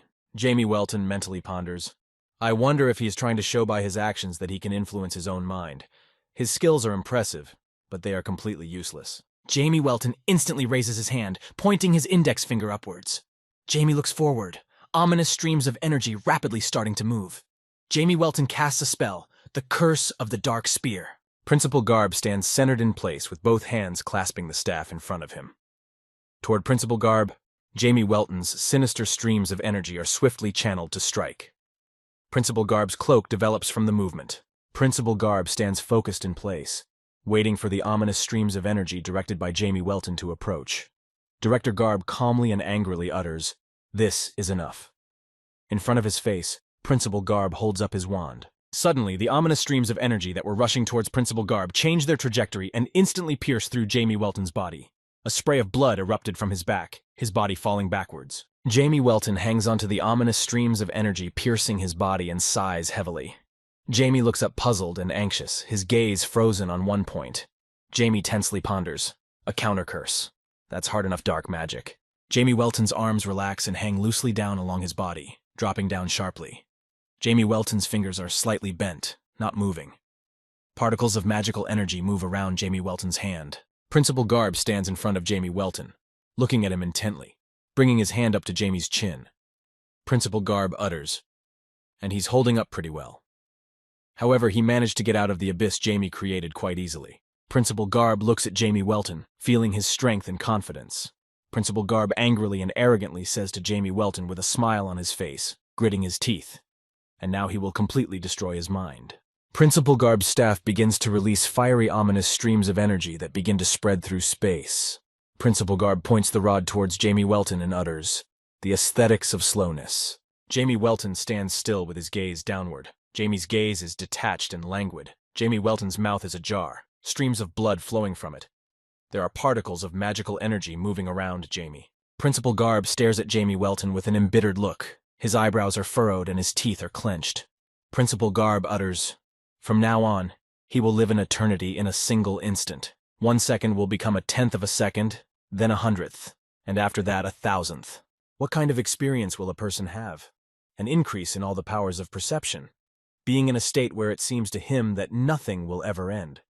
Will he be able to cope with even 1 second that lasts indefinitely?" Director Garb points a rod of fiery streams of energy towards Jamie Welton. He grins evilly as he says, "This is the best thing that was ever created by him.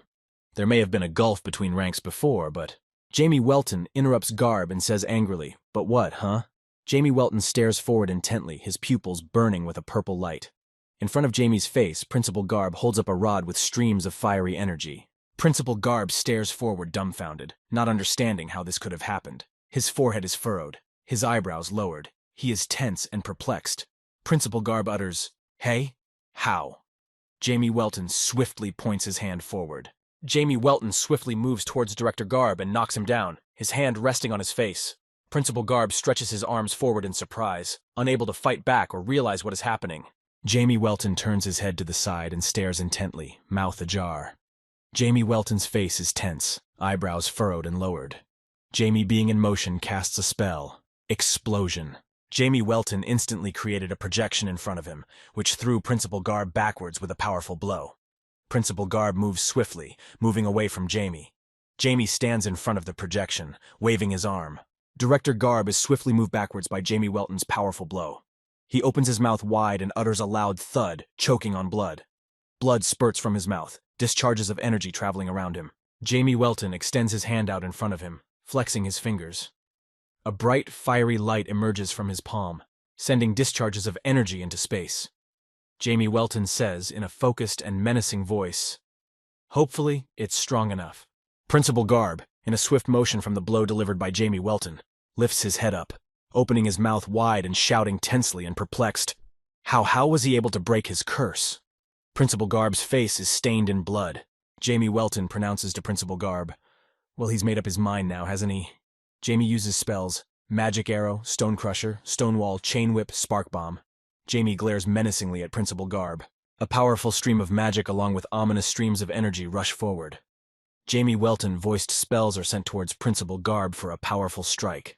Principal Garb lies on the floor with his arms and legs stretched out straight. Beneath him is a huge dent in the floor from the powerful strike. Principal Garb lies unmoving. Jamie Welton walks over to him and watches him closely. Principal Garb lies motionless on the floor, exhausted. His gaze is upward, his eyes slightly ajar. There are drops of blood running down his face, abrasions from the blow. Director Garb utters exhaustedly, "How did he free himself from the aesthetics of slowness?" Jamie Welton points to his hand and utters angrily, "He has an artifact of absolute immunity." Director Garb lies on the floor, unmoving. Director Garb shifts his gaze to Jamie Welton's hand to see the artifact. Jamie Welton bends his hand in front of him, flexing his fingers slightly and turning his hand to reveal the artifact. The stone of the bracelet glows brightly on his wrist. Jamie Welton says gloatingly, "Perfect cage." Director Garb stares intently at the artifact on Jamie Welton's hand, feeling tense, anxious, and frightened. Principal Garb says thoughtfully and gravely, "Absolute immunity. How could something like that even exist?" Jamie Welton lowers his head down and looks at Principal Garb intently. A smile appears on his face. Jamie Welton calmly and confidently says to Director Garb, "The world has never been known for logic." Principal Garb lies motionless on the floor on the rubble of the floor. There are multiple abrasions on his face, blood dripping from his mouth. Principal Garb looks up and says wistfully, "Damn, he was the ruler of this world." Jamie Welton kicks Principal Garb in the chest with a sharp kick and says menacingly, "This is stupid." Principal Garb lies on the floor, and from the momentary pain his body rises slightly, making a loud noise. Jamie Welton stands over Principal Garb with his head down. He stares at him with an embittered look and says, "Did he really think he would go to the other side of the world just like that?" Well, no. Jamie Welton stands on Director Garbum, resting his foot against his side. Jamie Welton speaks, the door of rebellion against the divine. Given the sins committed out of his own greed, being the one who sowed the seeds, Jamie is destined to reap them. Jamie Welton continues to speak angrily to Principal Garb. He will continue to exist as a sinner, unable to live normally or go to the other world. The gates open. Sinister streams of energy surge forward into infinity. Jamie Welton continues to angrily tell Director Garb, though every moment he will have a savage urge to give up the ends. Principal Garb's bloody arm is encircled momentarily by magical chains, wrapping around his wrist. Jamie Welton continues to angrily tell Principal Garb, he will become a creature unable to go to the other world. Principal Garb's bloody leg is encircled momentarily by magical chains, wrapping around several times. Jamie Welton continues to angrily tell Principal Garb he has the fate of becoming his servant who will follow his every order. Around Principal Garb's neck, magical chains are wrapped around his neck momentarily. He looks away fearfully and tensely. Jamie Welton stands over Principal Garb in the middle of an empty room of the academy. A soul emerges from Principal Garb's body lying on the floor, bound the neck and arm by magical chains that pull it to the side. Principal Garb lies on the floor and stares intently at the soul emerging from his body. Principal Garb shifts his gaze to the side. He feels anxious, fearful, and confused. Principal Garb tensely utters, "His soul." Principal Garb's soul has lowered its head with sadness and sorrow, and looks down at Principal Garb's body. Drool drips from the soul's open mouth and drips down its chin. A faint light emanates from the soul. Particles of energy move through the air. Jamie Welton angrily utters, "Serve him forever." Principal Garb looks fearfully at Jamie Welton. Tears are streaming from his eyes. Principal Garb tensely and anxiously ponders, "No, he can't die like this. At least let his soul rest in peace."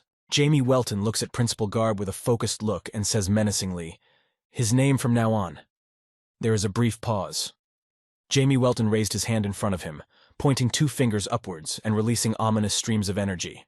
Jamie Welton, after a brief pause, utters, "Nebro, from now and forever." Principal Gaber's soul walks away from Principal Gaber's body and Jamie Welton, who remains behind her.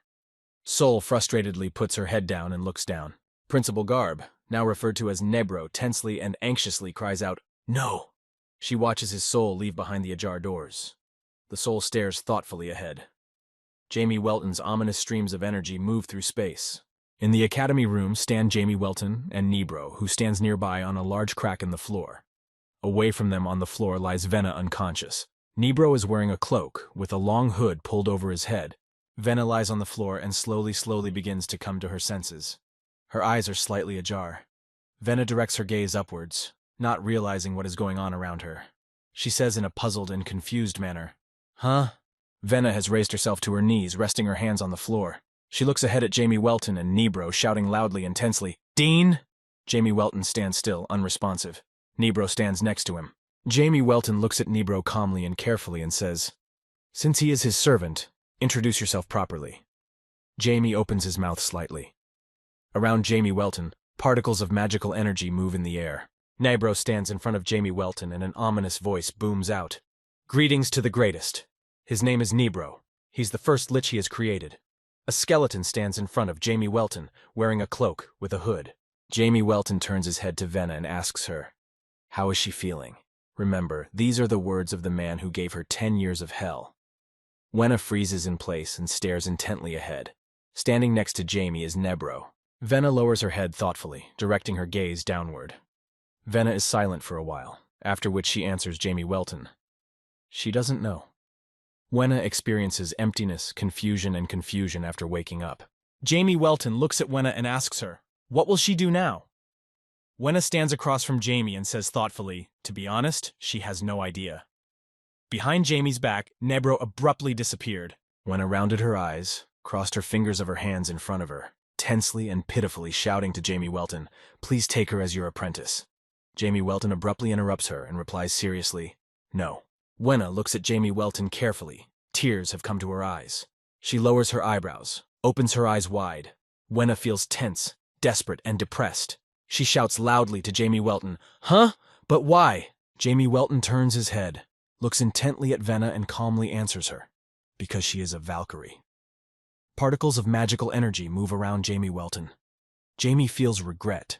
Jamie Welton tells Wenna, "Valkyries are an ancient race of angels."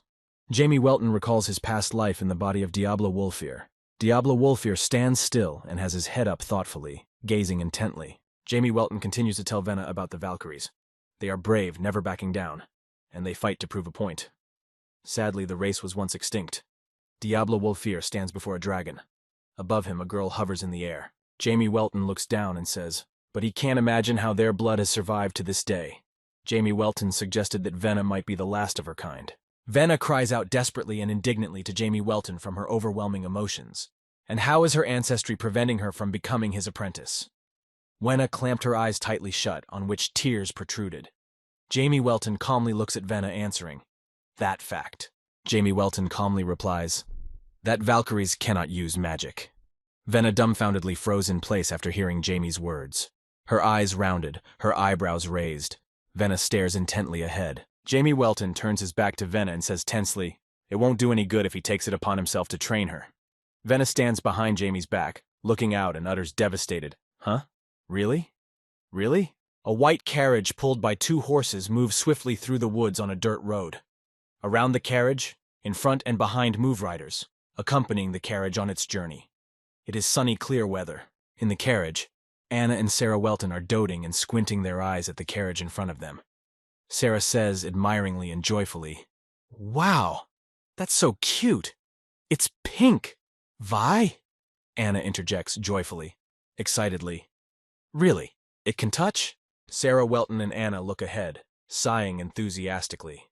In front of them in the carriage, a squirrel stands on the back of the seat, eyes bulging and looking fearfully at Sarah and Anna. Her body shaking with fear, she stammered out, "Master!" Jamie Welton watches with a smile on her face as Anna and Sarah Welton stretch the squirrel, grimacing. The squirrel tensely and irritably utters, "Be thankful he knows how to use dark magic. Otherwise, there would be no chance at all." Anna and Sarah Welton stretch the squirrel in different directions. The squirrel is puzzled and tensely rounded his eyes, finding himself puzzled by what is happening. The squirrel utters to Jamie Welton, "Sir, please save her." Jamie Welton sits at the window, resting his head on his arm.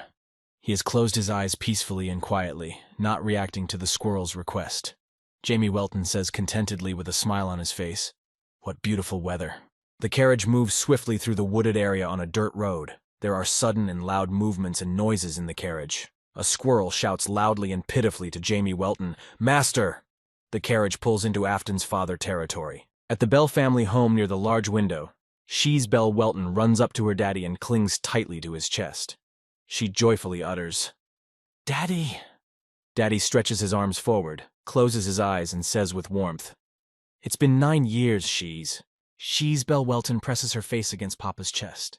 Tears have appeared in her closed eyes. She says regretfully, "Daddy, she's so sorry. She feels so stupid for not being able to visit him in all this time." Daddy She's Bell Welton lowered his head, closed his eyes warmly, and with a smile on his face says, "It's okay. Now she's here." He's glad. She's Bell snuggles up to Papa. Daddy is a blonde-haired man with a mustache and a small beard. Jamie Welton and Sarah Welton stand off to the side and watch She's Bell Welton meet her daddy. Jamie watches intently with a smile on his face. Sarah stares perplexed and tense, eyes wide open with tears protruding. Jamie Welton looks down, a smile frozen on his face. She tensed and anxiously mentally pondered. Still, he didn't understand.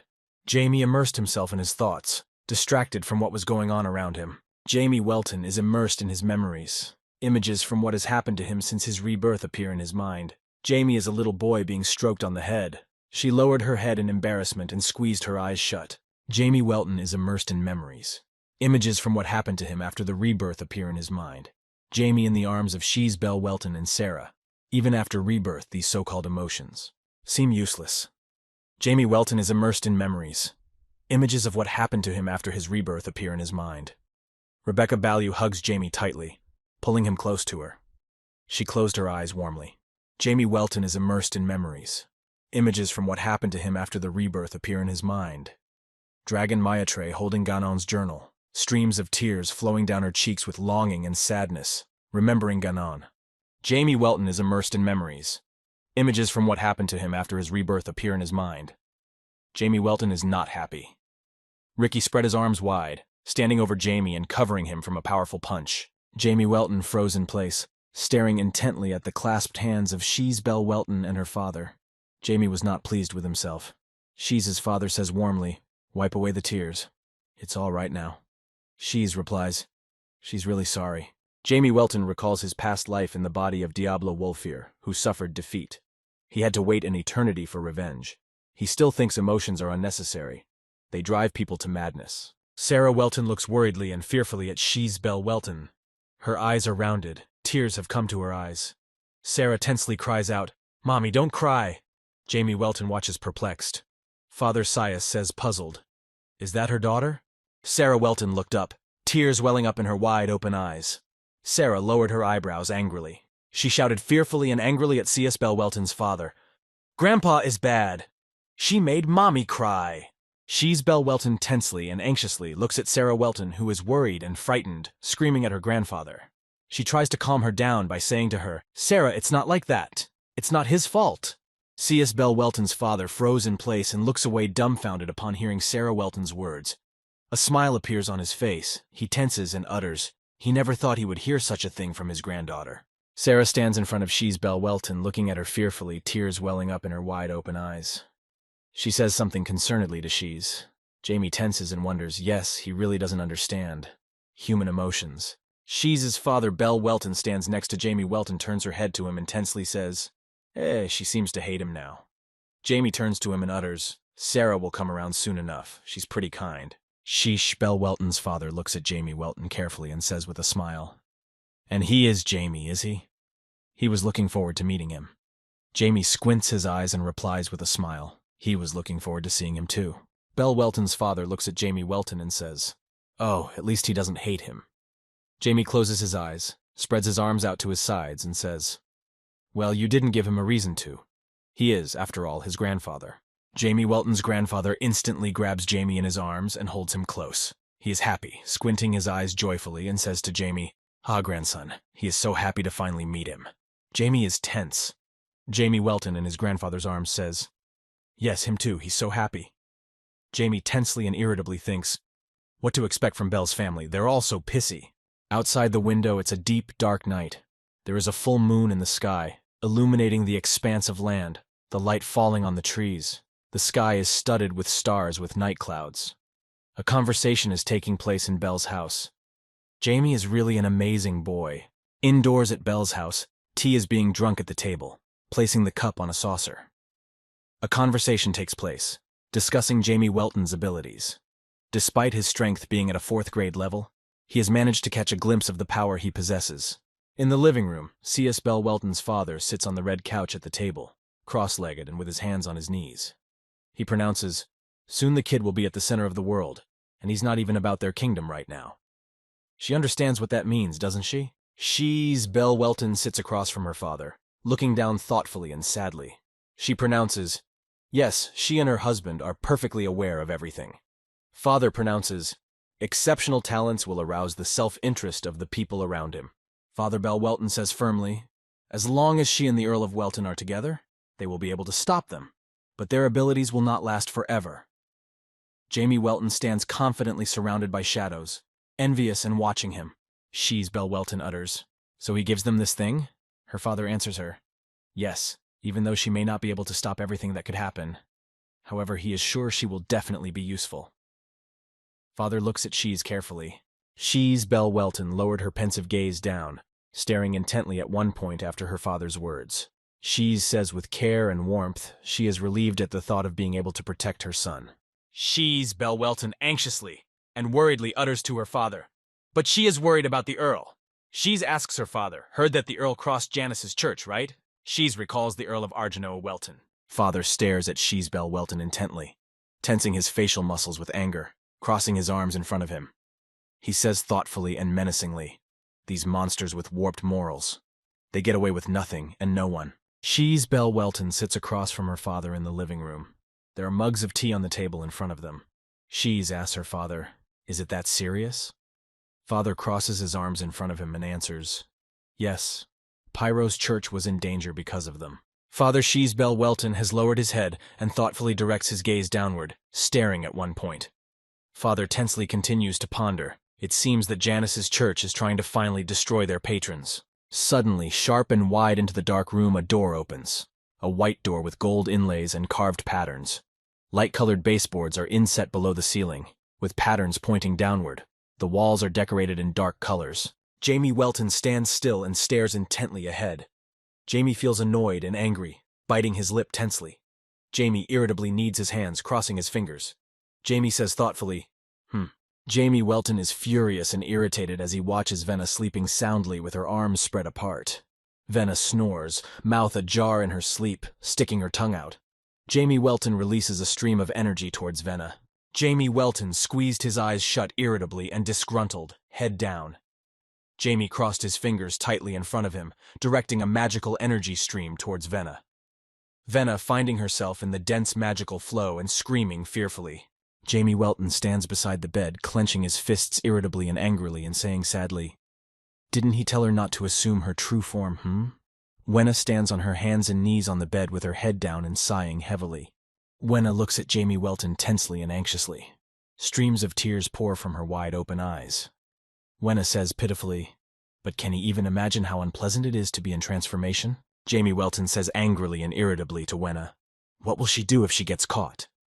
Jamie furrows his brow and lowers his eyebrows, staring intently at Venna. Jamie points his index finger at Venna.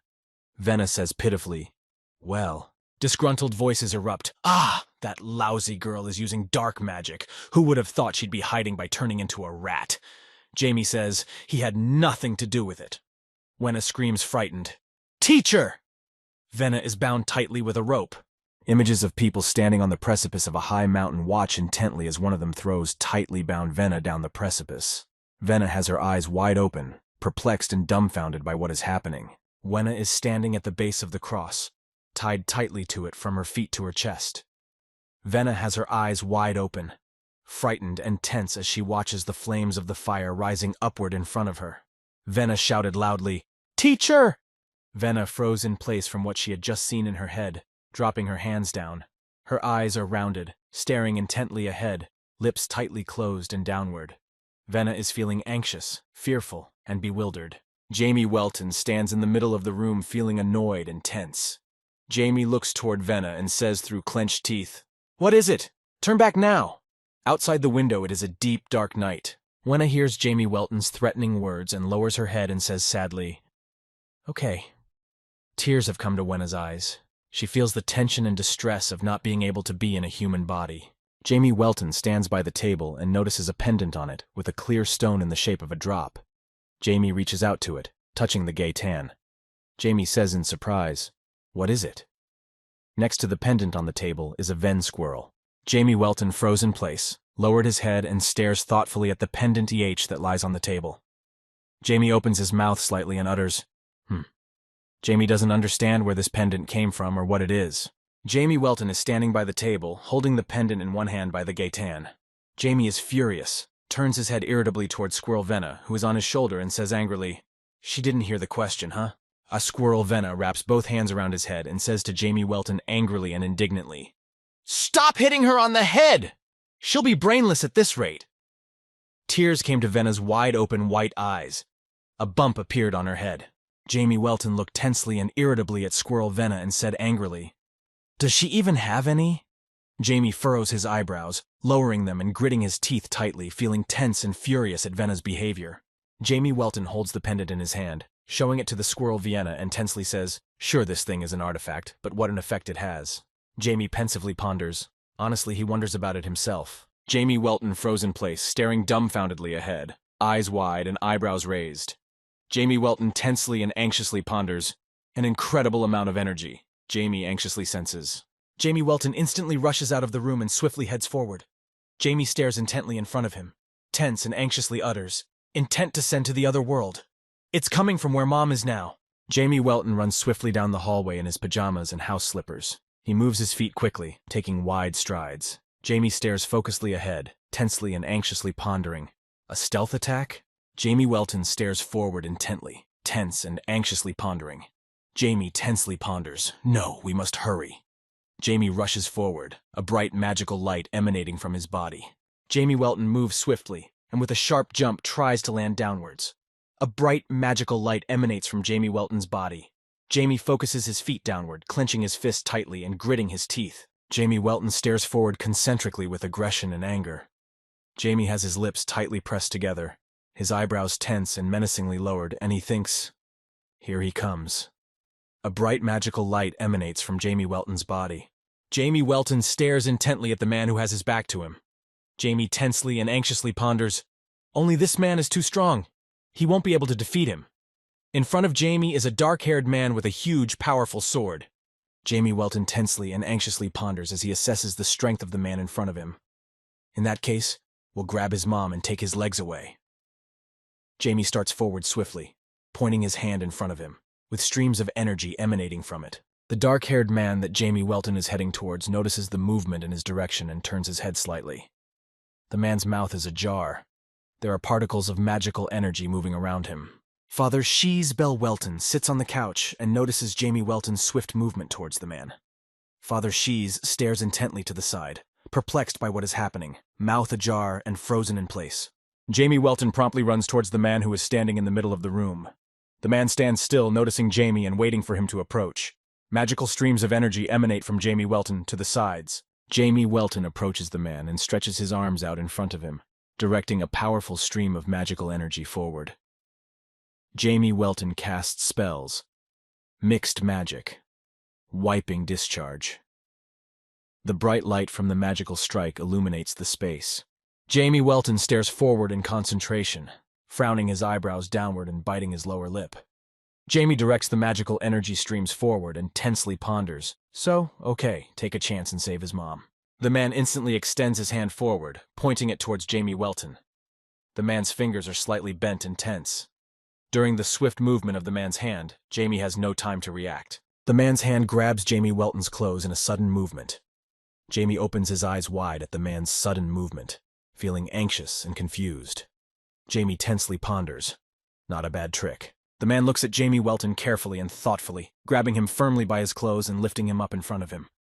Jamie Welton wraps his arms around the man's hand, irritated and tensely contemplating. Damn it! Jamie Welton, who is held tightly in front of him by the man, looks down at him angrily and tensely, squinting one eye.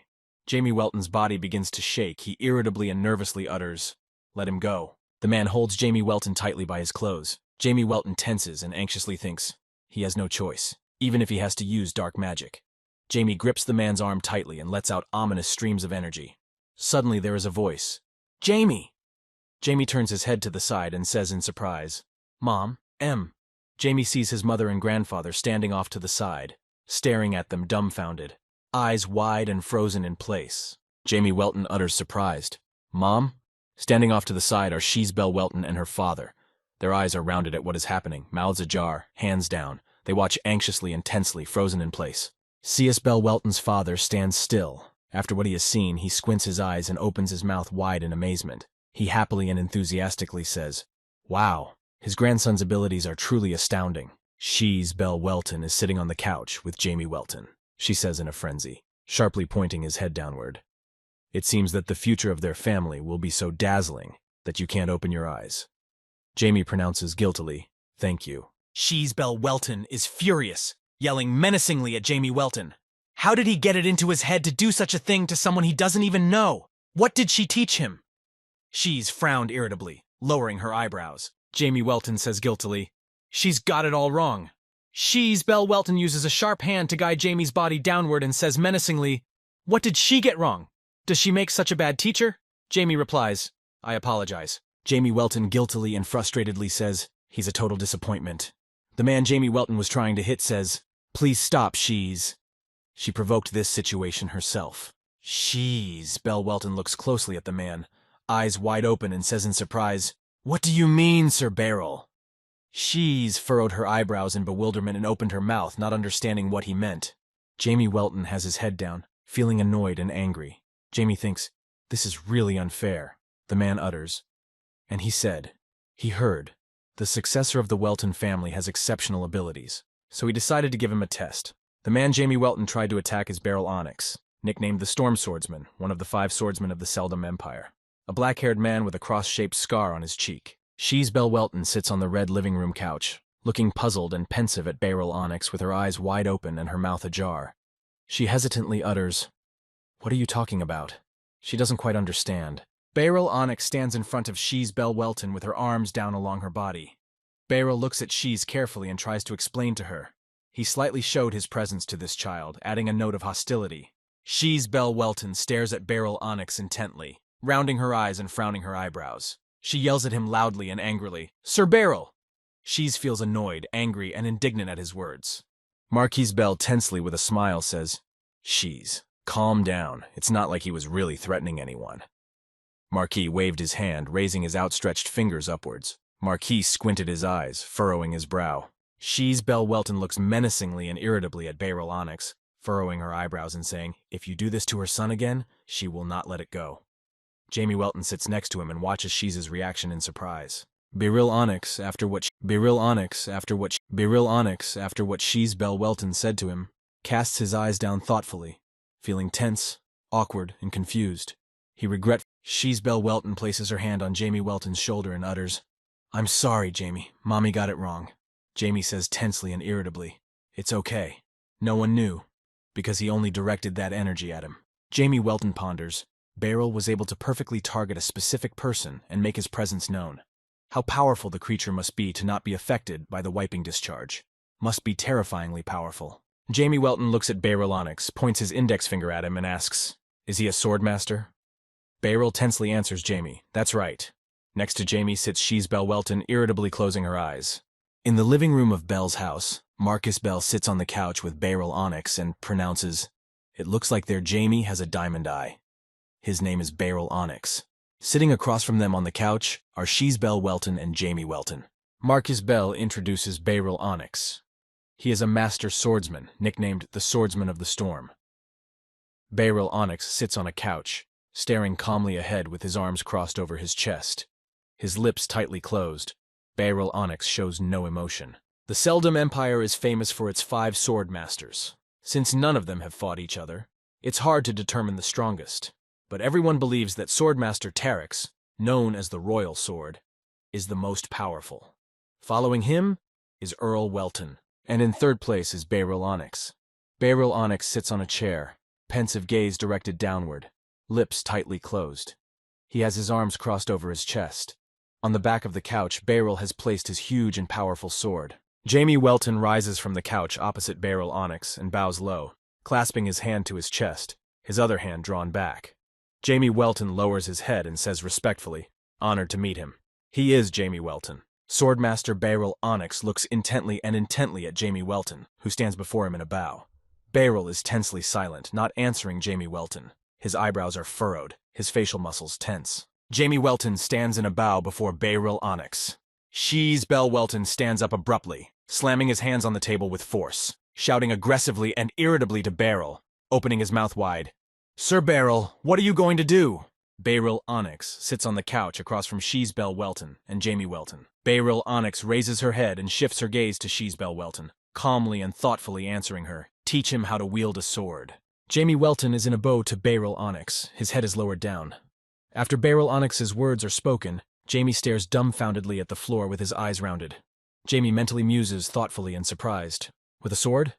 In the living room of Belle's house, Marquis Bell sits on a couch with Beryl Onyx. Across from them sit She's Belle Welton and Jamie Welton on the couch, She's pronounces to Beryl. Did she not hear that? Jamie is learning magic. Beryl Onyx looks confidently and carefully at She's Belle Welton and pronounces to her, he knows. But beyond that, he thinks Jamie will excel in this area of combat as well. Beryl straightens up, sitting on the couch. Beryl Onyx pronounces, since he has Earl Welton's blood running through his veins. The Earl of Welton straightens up, looking forward with a concentrated look, frowning his eyebrows, bending one arm behind his back. The Earl of Welton is serious and determined. The Marquis of Bell sits on the couch, stares forward carefully and focused, and pronounces, he would agree with him, for if the Master of the Sword says it, it is so. But Jamie's talent for magic is simply unheard of. Beryl Onyx sits on the couch next to Marquis Bell, closed his eyes thoughtfully, and answers Marquis. Yes, he knows that Jamie is someone who can become a rank 9 mage. Believe me, I've heard of such a thing more than once. The source of the rumors is Marquis Rinmol, who met Jamie Welton at the Welton Manor. Marquis Rinmol pronounces, Jamie will continue to improve his skills, even if it's just by breathing. Beryl Onyx sits on the couch in the living room, looking intently at Shees Bell Welton. Beryl Onyx took a cup of tea in his hand and held it in front of him. Beryl freezes in place and calmly says, but the sword is a different story. Beryl Onyx continues to say to Shees Bell Welton, this art will be difficult to master if you miss the right moment. Jamie Welton has lowered his head thoughtfully and stares at the floor, tensely contemplating sword. Jamie Welton tensely mentally ponders, it would be nice to know how to use it, but regaining his strength comes first. Jamie Welton introduces Diablo Wolfir. To return to his former form, he needs his powers. Jamie Welton looks at Beryl Onyx carefully and says to him with a smile, right now he wants to focus on magic. Jamie raises his hand and begins scratching his head, feeling confused and uncomfortable. Beryl Onyx slowly places the white cup of tea on the white saucer, alternately releasing his fingers from the handle of the cup. The cup is tilted slightly, the unfinished tea spilling over from one side to the other. A spoon rests on the saucer. Beryl Onyx abruptly removes his hand behind his cloak, covering the cloak with his other hand and holding it up. One of Beryl's legs is thrown over the other. Beryl closes his eyes thoughtfully and says in a calm tone, really? Well, he gets it. It is a deep, dark night. A large, full moon illuminates the expanse of land. Stars are sprinkled in the sky. The grounds of Bell's estate are silent. In front of the entrance to the castle, a body of water arcs along the entire building. There is a fountain in the garden and landscape flower beds all around. Jamie Welton walks at night on a wide tiled road. Jamie is dressed in his pajamas. He mentally ponders. He supposes that's why the Bell family garden is so magnificent. It's well managed. Squirrel Ven tensely and fearfully stands on the table with tears in her eyes and asks, has he met the Swordmaster? Is he here to take her away? What is it to be, Master? Jamie says irritably as he walks away from her. Just go to bed. Jamie Welton is in the garden and is relieved with a smile as he says, closing his eyes and lowering his head. It's quite nice here, and more importantly, it's quiet. Jamie Welton feels the tension of what is happening to him on this day. Jamie Welton thinks back to the first time he met Beryl Onyx.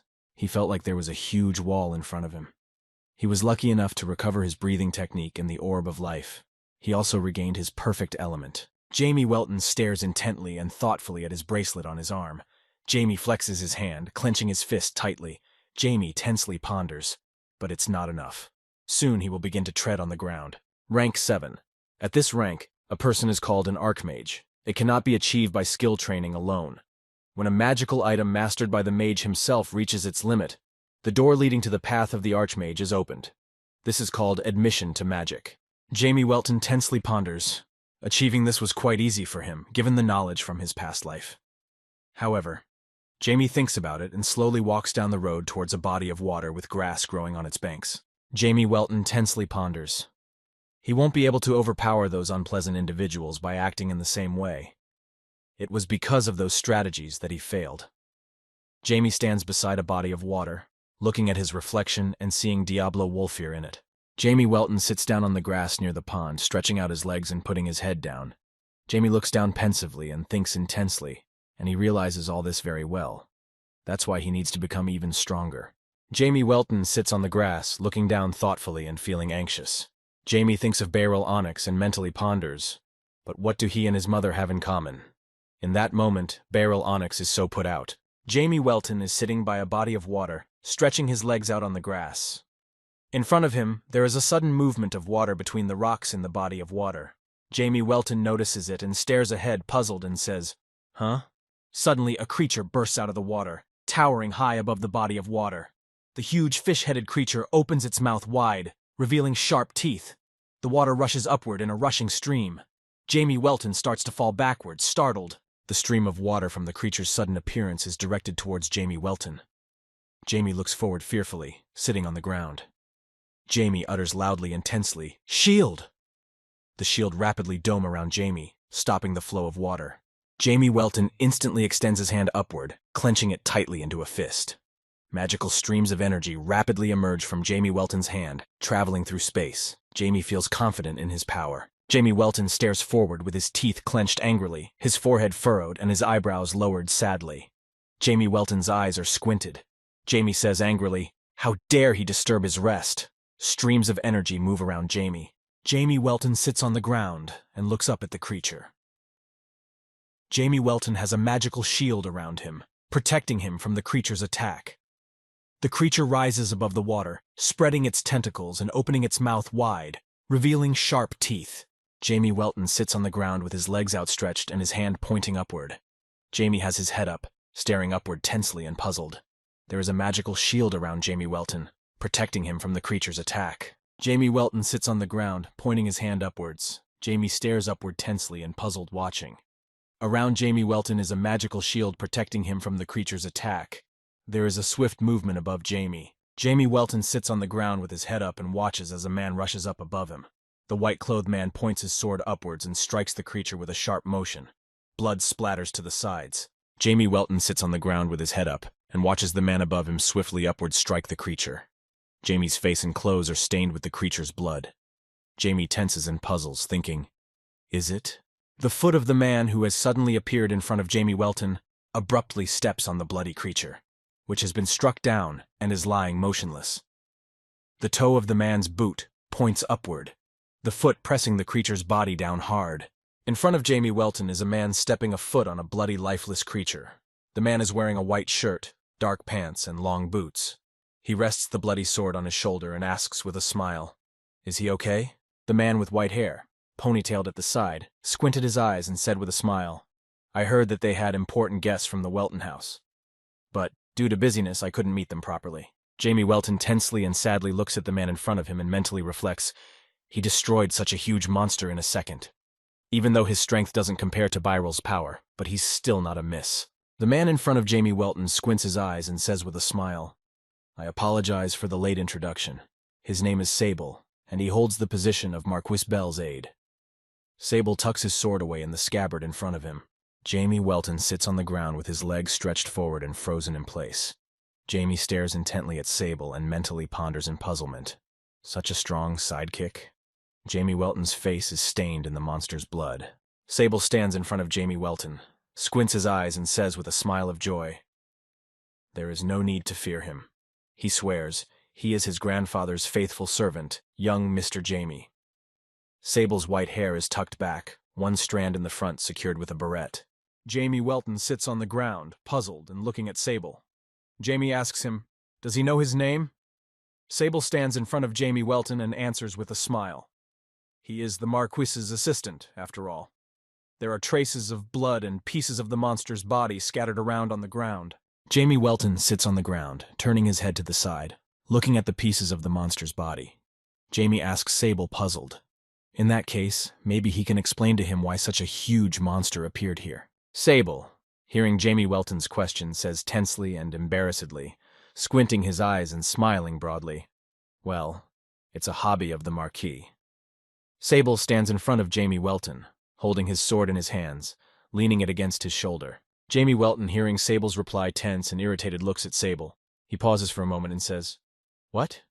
Jamie sits on the ground, frowning his forehead, sadly lowering his eyebrows, waiting for an answer from Sable. Marquis Bell sits in the Manor's study on a red-paneled chair and stares intently ahead.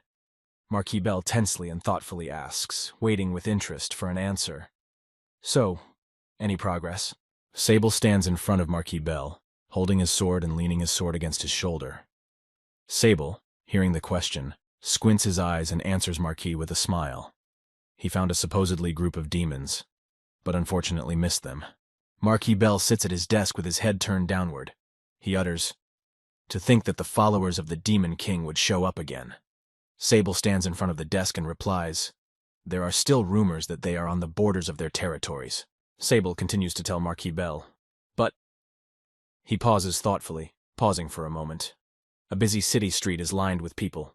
They stand in groups, chatting amongst themselves, the rest of the people quietly passing by. After a short pause, Sable continued to tell Marquis Bell. The only place where mass departures to the other world have occurred is Afton. There are bloody footprints on the map of Afton, showing mountains, forests, and settlements. Marquis Bell sits in a chair at his desk, crossing his fingers and resting his hands on the armrest. Marquis Bell casts his gaze downward, irritated, and says thoughtfully, "Well, I didn't think this would happen. They seem to be back. About half a century ago, well, or more, Marquis Bell's father had sent the Demon King to the other world. He tried to make them pay for their actions with their lives. The symbol of the Demon King is snapped in half with a sharp movement."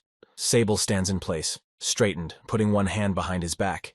His other hand holds his sword with his fingers and leans it against his shoulder. Sable stands silently in front of Marquis Bell, having heard the story from him. Sable's eyes are squinted, lips closed in a slight smile. Marquis Bell stares at Sable with a focused and serious look, frowning his forehead and lowering his eyebrows. Marquis Bell yells loudly and menacingly, feeling aggression and anger at the events taking place in Afton. Sable stands in front of Marquis Bell, calmly reacting to his shouting and menacing tone. Sable holds his sword in his hands, leaning it against his shoulder. Sable squints his eyes, responding calmly and placatingly with a smile. "Listening, Marquis." Marquis Bell, with a sharp movement, violently and angrily slams his fist on the map that lies on his desk. From the strong blow, the card bounced above the table. The Marquis angrily utters, "The demons will be wiped out again by the hands of the Bell family." Sable listens carefully to what Marquis is saying. Sable lowers his head slightly, squints his eyes, and says to Marquis with a smile on his face, he awaits further orders. Sable holds the sword in his hands, leaning it against his shoulder. Marquis Bell sits in his office at his desk with a lit floor lamp above him. The Marquis pronounces to Sable, "Let's stop here for now." Sable stands in front of the Marquis's desk and replies, "In that case, he will go." Sable continues to stand in front of Marquis Bell's desk with his legs spread confidently. Sable continues to say to Marquis, I completely forgot. Marquis couldn't tell you this before, but today he met young Mr. Jamie on his way here." Marquis Bell looks at Sable carefully, focusing his attention on his words. The Marquis crosses his fingers, resting his elbows on the table, and asks Sable, "Who did he meet? Where has he seen him at this late hour?" Sable stands across from Marquis Bell, squints his eyes, and replies with a smile, "Pfft, he was attacked by a big lake monster." Sable raised his hands, clenched his fists. Marquis Bell froze in place and stares intently at Sable while talking about the water monster. The doors to Jamie Welton's room closed tightly. Tall white doors, with a clear highlighted pattern and recesses, decorated with gold elements and gold handles. Light falls toward the doors, giving shadows to the walls. Suddenly, with a sudden sharp movement, She's Belle Welton opens the doors wide with both hands. She rushes swiftly into Jamie's room, staring focusedly ahead, shouting loudly and tensely, "Jamie!" She's eyes are wide open, her eyebrows furrowed. Jamie turns her head dumbfounded at She's and says in surprise, "Mom!" She's Belle Welton promptly runs up to Jamie Welton, grabbing his hands. She's looks at Jamie fearfully and tensely and asks, "Is he okay? Not hurt anywhere?" She's Belle Welton stands in the room beside Jamie Welton. Jamie grudgingly utters, Sable saved him. He's fine." At this moment, Marquis Bell and Sable appeared in the doorway. They squint their eyes and watch with a satisfied look. She's Belle Welton tensely lowers her head and says to Jamie Welton, "She was so worried. If he goes out alone again, he'll get it." Marcus Bell turns her head towards Sable with a satisfied look and watches him. Jamie Welton stands in front of She's Belle Welton tensely and irritatedly says, "Okay." She's glares at Jamie, clenching her fists in fury, and replies to Jamie, "Don't answer her like that." Marquis Bell squints his eyes, frowns his eyebrows, and says anxiously and tensely, though he thought he told the men not to let anyone on the grounds. He believes they made a mistake. He is very sorry. She's Belle Welton yells aggressively at Marquis Bell. "Is he still doing this monster collecting nonsense? Didn't he and his mom talk about how dangerous it is all the time?" Marquis tensely interrupts her. "Sable, come in and greet everyone." Sable enters the room and bows to everyone, lowering his head forward and leaning his hand on his chest respectfully. Sable squints his eyes and says with a smile, "He is honored to meet them. His name is Sable." She's Belle Welton looks at Sable with delighted surprise, opening his eyes wide and saying, "She's Belle. I heard he saved her Jamie. She is very grateful. Thank you very much." She's Belle extends her hand towards Sable. Sable lightly takes Shees Bell Welton's hand by the fingers. Sable squints his eyes and says to Shies with a smile, "I'm sure he would do just fine on his own." He was lucky to see his abilities with his own eyes. In the middle of the room, Shees Bell Welton stands across from Sable, conversing with him. Standing next to them is Marquis Bell. Jamie Welton watches them, tensely mentally pondering. And he is a decent enough man. Strong and savvy. Jamie Welton watches Sable, remembering their first meeting after the huge monster battle. Jamie tensely ponders. A very different aura emanates from him today. Suddenly, Jamie's thoughts are interrupted by an aggressive voice. "Jamie." Shees Bell Welton abruptly starts pushing Jamie Welton downward in the back. Shees aggressively and menacingly shouts to Jamie, "He thought she was done talking to him already?" Jamie utters, "Isn't she?" Feeling irritated and disgruntled. Marcus Bell. "I think my grandson is going to get an upset stomach before he has a chance to eat anything." "Oh, come on, Shees. You want to go with him, huh?" In Afton, people walk along the streets between the tall stone houses. There's an alley of trees between the sidewalks. Jamie Welton walks down the street of Afton, wearing a dark cloak, hood over his dark-colored head. Jamie watches carefully, turning his head to the side and utters, "Barely made it out of there." But why isn't there a soul in the street? Jamie Welton stops a woman in a long dress, with a cape over her shoulders and a hat on her head. Jamie pronounces to her, "Excuse me, how do I get to the Church of Pyro?" A woman passing by said in surprise, "Huh?" The woman turns to Jamie Welton, squinting her eyes and feeling anxious and tense. She says, "You need to go in that direction." The woman extends her index finger, pointing her in the other direction away from herself. Jamie Welton looks at the woman in front of him carefully and incredulously, pointing the way to the Church of Pyro. Jamie squints his eyes slightly, furrows his brow, and lowers his eyebrows. Jamie is in anticipation of asking another question. The woman turns her back to Jamie Welton and lowers her head and walks away, saying tiredly, "Have a nice day." Jamie Welton looks at the woman carefully and says, "Excuse me, just a moment." Suddenly, from somewhere there are frightened and terrifying screams. "Ah, ah, ah, departure to the other world! Demon! Demon!" Jamie Welton turns his head sharply to the side, looks puzzled and tensely ponders. A trip to the other side? A demon? Jamie Welton watches as people, the citizens of the town of Afton, pile up to the side. The townspeople are frozen in place, staring intently ahead. Outside, in the open area near the houses, a crime has taken place. Jamie Welton breaks through the pandemonium of people, catching them with his shoulder. Jamie lowers his head down, squinting one eye and looking away. Jamie says loudly and menacingly, "Excuse me, let me through." "Eh?" Jamie Welton watches as a blonde-haired man lies on the ground, wearing armor. The man with no signs of life lies motionless on his back. There are blood spatters scattered on the ground, clothing, and on the man's face. There are two guards heading in the direction of where the man with no signs of life is. They are dressed in uniforms, with a cross on their chests, iron helmets on their heads. The guards run and shout loudly to the people around them. "Please stand back! Everyone move aside!" The guards stand near a man who is lying bloodied on the ground. Jamie Welton watches carefully as the guards discuss among themselves. Another lifeless body without a heart? And which one is this already? He will report it to the Marquis. Good. The people in the square begin to discuss amongst themselves. Thinks it's the work of a demon. How awful. He's uncomfortable even walking down the street. Jamie Welton thinks tensely. Hearts are commonly used in rituals to summon demons. Jamie Welton ponders, no wonder the adults in the house are uncomfortable. They probably think he hasn't noticed anything, though. Jamie recalls walking down the hallway, Marquis Bell, Shees Bell Welton, and Sable tensely discussing something. Jamie Welton recalls Sable's gaze being directed at him. Sable stands still without turning his head, slightly squinting his eyes, watching Jamie Weltono intently and with interest. Sable opened his mouth. Jamie Welton, walking past the window with a book in his hands, turned his head towards Sable, tensely and anxiously focusing his gaze to the side. Jamie opened his mouth thoughtfully, watching the conversation going on in the room. Jamie Welton pondered. Their goal was most likely revenge for the Portsmouth incident. Or, more specifically, revenge on Bell's family. Jamie Welton lowered his head down, locking his lips tightly together and directing a thoughtful gaze forward. Jamie Welton froze in place, pondering the place of Bell's family. A sudden thought struck him, after which Jamie raised his index finger upward and said sharply, "Ah!" Jamie's head is lowered thoughtfully downward. Jamie Welton froze in place, tensing. He directed his thoughtful gaze forward and mentally pondered. That means that the Church of Pyro is also on alert. No wonder we haven't heard from them. Jamie Welton remembers Raz Armethic, Ricky and Sarah bidding him farewell as they head through the stone gate. Raz Armethic says with a smile on his face, "He'll be in touch, Jamie. Sarah, good luck." Ricky runs off happily. Jamie Welton froze in place, closed his eyes, and pronounces, "Looks like he needs to step in again." Seriously. Jamie raises his hands in front of him, interlocking his fingers together, and utters, "Invisibility," within which a bright glow occurs.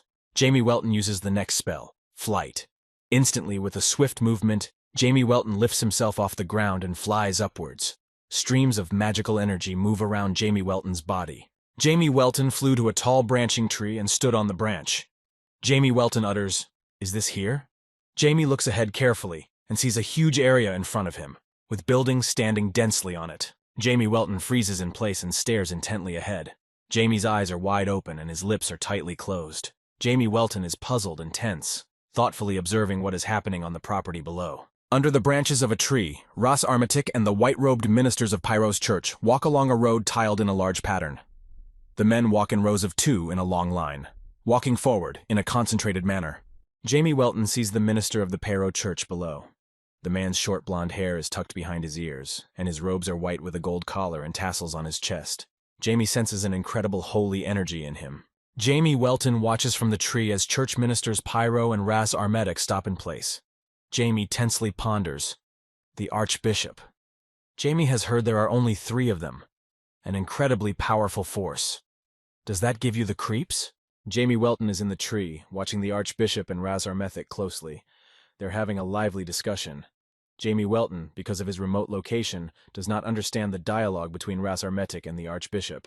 Jamie Welton stands on a thick tree branch with his back against the trunk. Jamie turns his head to the side and mentally reasons. It's Raz. What are they talking about? Jamie tries to understand the dialogue between Ras Armetic and the Archbishop. Suddenly, the Archbishop looks away, having heard a sound. The Archbishop turns his head thoughtfully and warily with his mouth ajar and says perplexed, The Archbishop doesn't realize where the sound came from. The Archbishop stands still and raises his head up sharply, examining the branches of the tree. The Archbishop tries to realize where the sound came from. Ras Armetic notices the Archbishop looking up and asks, "What is it?" The Archbishop lowers his head and turns to Ras Armetic and says, "Nothing. Probably some kind of squirrel."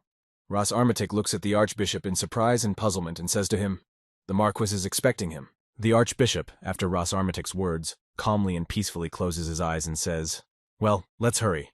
And by the way, it's been a long time since he's seen the young miss." The Archbishop stands still and ponders. Jamie Welton sits on a tree branch, feeling irritated and angry. Jamie nervously ponders, and where did he get such good instincts from? Jamie grits his teeth tightly and directs an angry and aggressive look downward. Jamie Welton directs his gaze downward, pressing his lips together tightly. He pensively and tensely contemplates as he sits on a tree branch.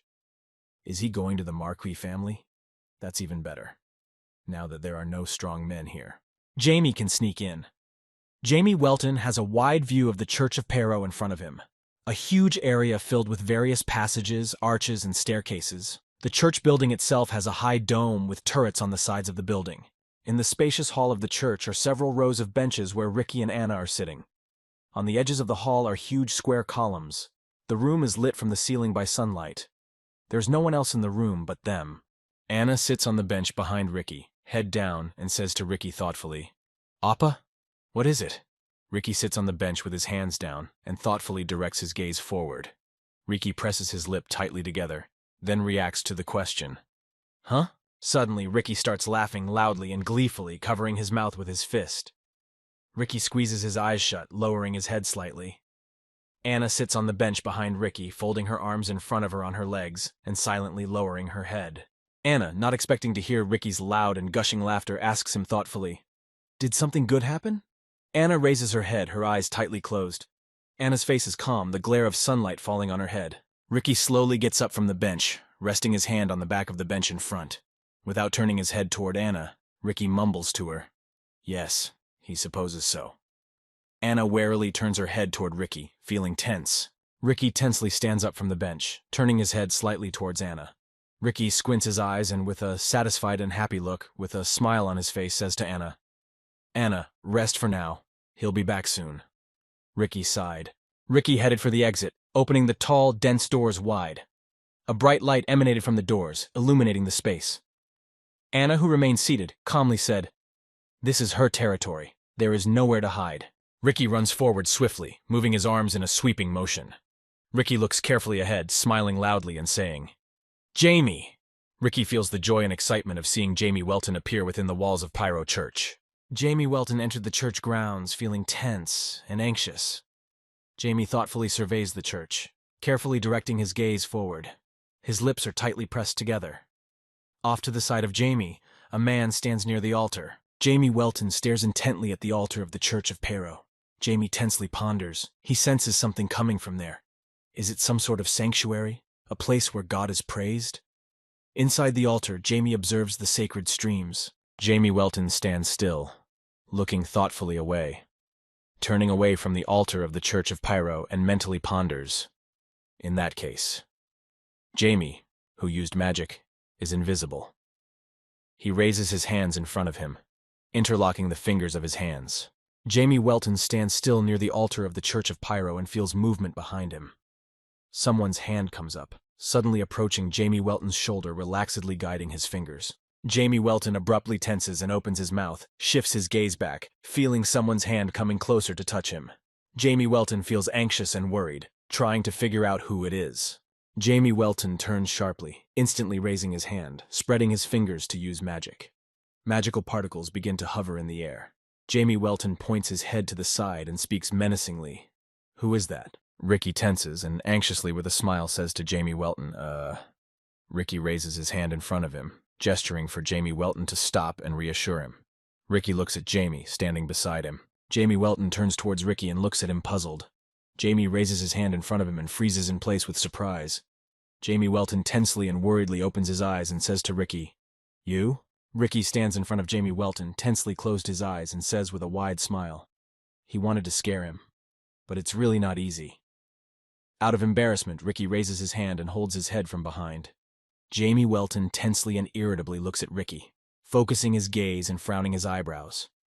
Jamie pronounces to Ricky, pointing his hand at him and extending his index finger forward, "Ricky, you." Jamie didn't have time to finish his sentence. Instantly, Ricky runs up to Jamie Welton and covers his mouth with his hand. Ricky squints his eyes and says with a wide grin, "Shh. He's not supposed to get caught, right?" Jamie Welton furrowed his eyebrows irritably, looking at Ricky and trying to say something. Ricky squinted one eye, the other looking intently at Jamie. He extends his index finger in front of his mouth and says with a smile, "Follow him. He knows a place."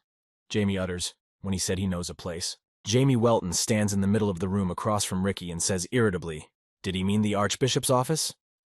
Ricky props his arms to his side and replies to Jamie, "He's a nice man, so he probably wouldn't mind." Jamie Welton stands in the Archbishop's room across from Ricky, looks at him carefully, and asks, trying to figure out, will he tell him what happened?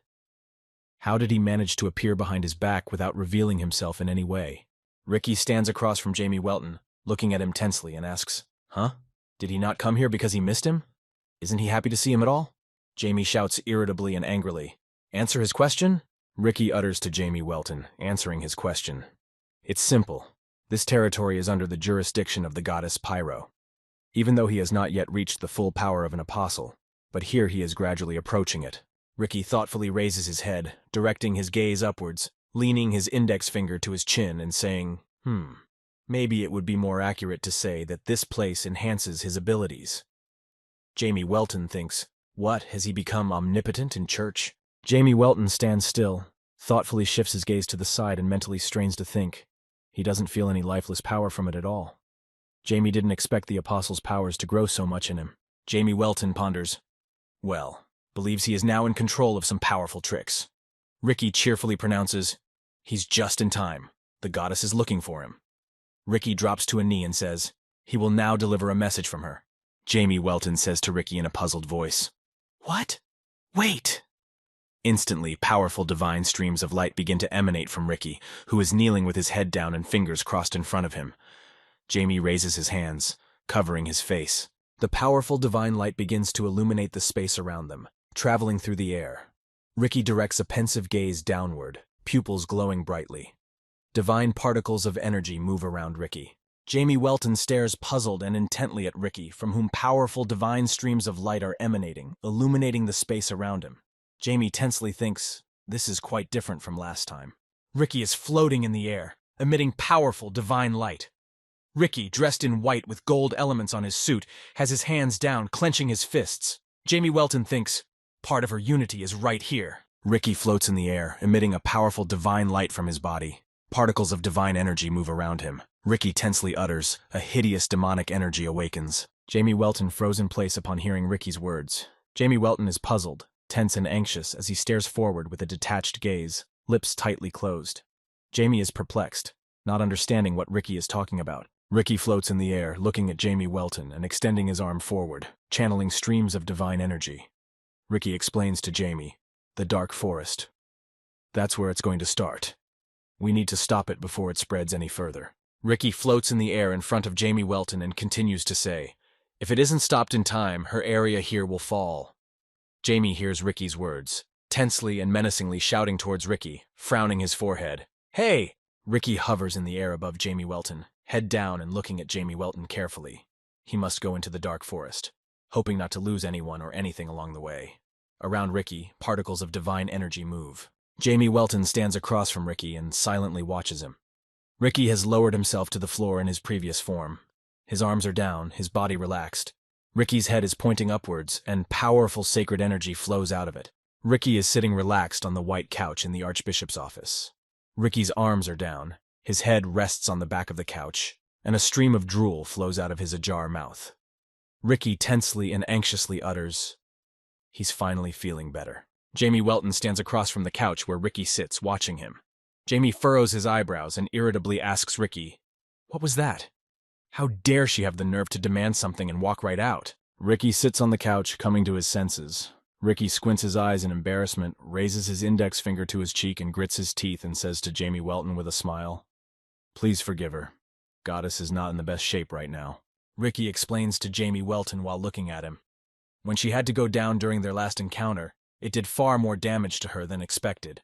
Jamie listens irritably to Ricky, looking at him tensely. Jamie Welton stands across from Ricky, looking at him intently and says, anyway, why did she ask for his help? There are a bunch of worshippers in the church.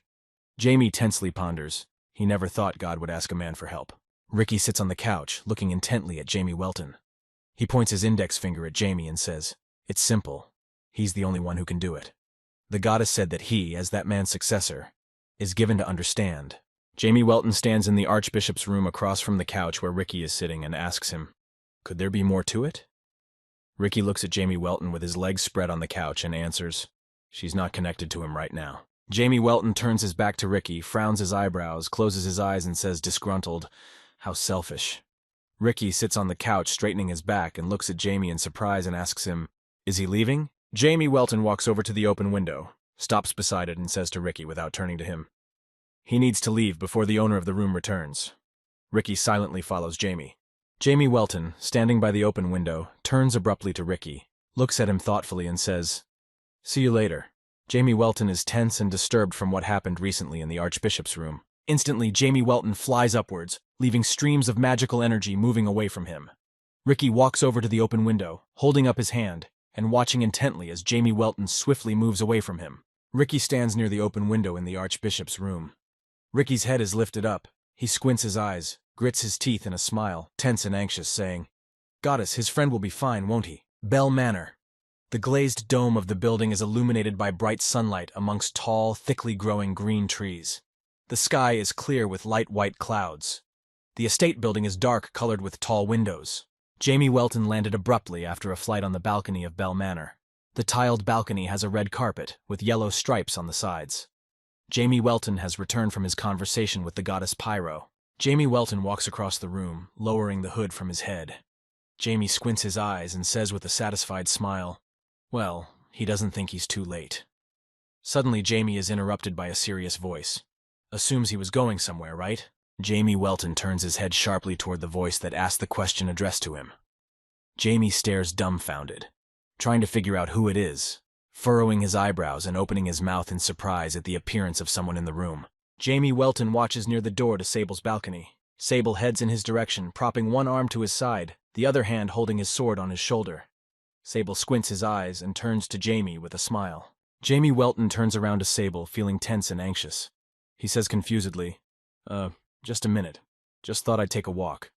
Jamie shifts his gaze to the side. Sable stands across from Jamie and listens intently. Jamie Welton stands still, tense and annoyed at Sable's abrupt appearance in his room. Jamie continues to look away. Sable stands across from Jamie and looks at Jamie intently. Jamie Welton stands in front of Sable, feeling tense and irritated by his presence. Jamie turns his head in the other direction and shifts his gaze there. Jamie utters, he doesn't feel well somehow. What's wrong? Sable stands in the room across from Jamie Welton with his arms at his side and answers him. An important guest is coming today. It's the Archbishop of the Church of Pyro, Mr. Saphira. Jamie stands and listens intently to Sable. Sable stands across from Jamie Welton, squints his eyes and says to Jamie Welton with a smile, Mrs. Shees was looking for him. Jamie Welton feels tension and embarrassment as he replies with a smile. Amazing man. Jamie Welton looks intently at Sable, feeling tension and irritation. Jamie furrows his eyebrows and says with a smile, as expected. Sable, hearing Jamie Welton's words, is surprised and asks, what? Jamie Welton and Sable, while on the red carpet spread out on the floor of the room, continue their conversation. Jamie replies, nothing. But, Sable, where has Sir Onyx gone? Can't see him anywhere. Sable pronounces, no idea either. Sable walks behind Jamie Welton, squints his eyes and says with a smile, young Mr. Jamie.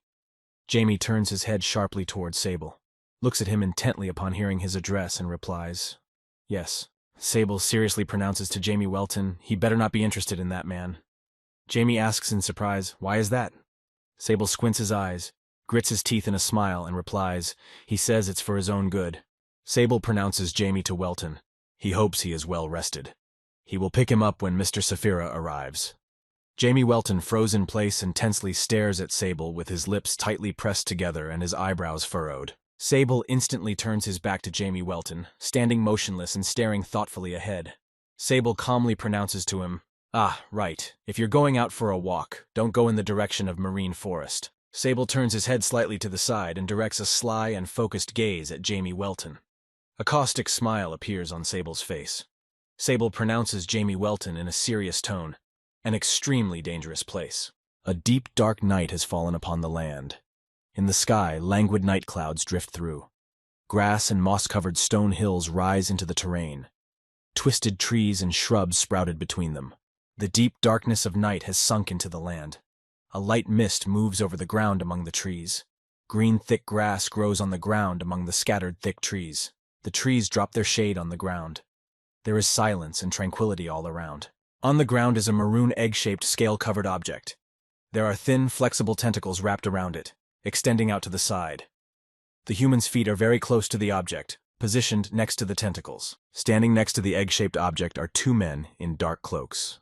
One of them has a hood over his head. The man who stands closer to the object lowers his head and says with a smile, stay there a little longer, child. Soon, he will be able to get out of there. The man feels elation and joy. He lowered his head down, gazing intently at the egg-shaped object containing the child. The man opens his mouth wide and says with a smile, the day of his awakening. The man slowly and carefully placed his hand on the burgundy egg-shaped object the child is in.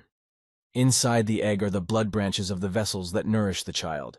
There is a sharp jolt from the egg. The man speaks menacingly as he continues his speech. Will be the moment when they complete their call. The egg contains an embryo in the developmental stage. The embryo floats in the red liquid inside. Veins protrude along its body. Red eyes open. In the room, Shees Belle Welton and Sarah Welton are sitting at a table on the couch, with Jamie Welton sitting across from them in a chair. Jamie turns to Shees. Mom? Shees replies, yes, son? Jamie continues to ask, can he ask her something? Sarah Welton cheerfully replies to Jamie, ask her, Shees Belle. Welton squints her eyes and says with a smile, sure, anything. Jamie Welton tensely looks at Shees Belle Welton and Sarah Welton. Jamie Welton asks Shees Belle Welton, what's her connection to Uncle Onyx? Shees Belle Welton, after Jamie's question without uttering a word, froze in place, mouth slightly open, head lowered thoughtfully. Jamie Welton sits across from Shees Belle Welton, looking at her carefully, watching her reaction. After a long silence from Shees Belle Welton, Jamie thoughtfully interjects her, or can't she tell?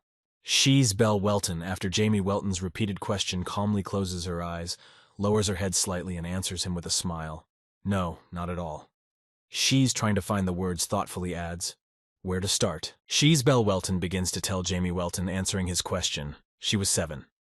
She's a little girl with long blonde hair, stares forward, surprised and enthralled, eyes rounded and mouth open. She's Belle Welton saw a dark-haired boy in front of her looking thoughtfully and sadly sideways at her. This boy. Beryl Onyx pressed his lips tightly together, squinting his eyes slightly. She's pronounces, when they first met. On a sunny, clear afternoon, a conversation is taking place outside the tall window in the room of Belle's manor. A surprised voice pronounces to Beryl Onyx, who is there. No, well, look at him, Beryl. He's grown so big. Beryl Onyx freezes in place, looking anxiously to the side, and says thoughtfully, aha.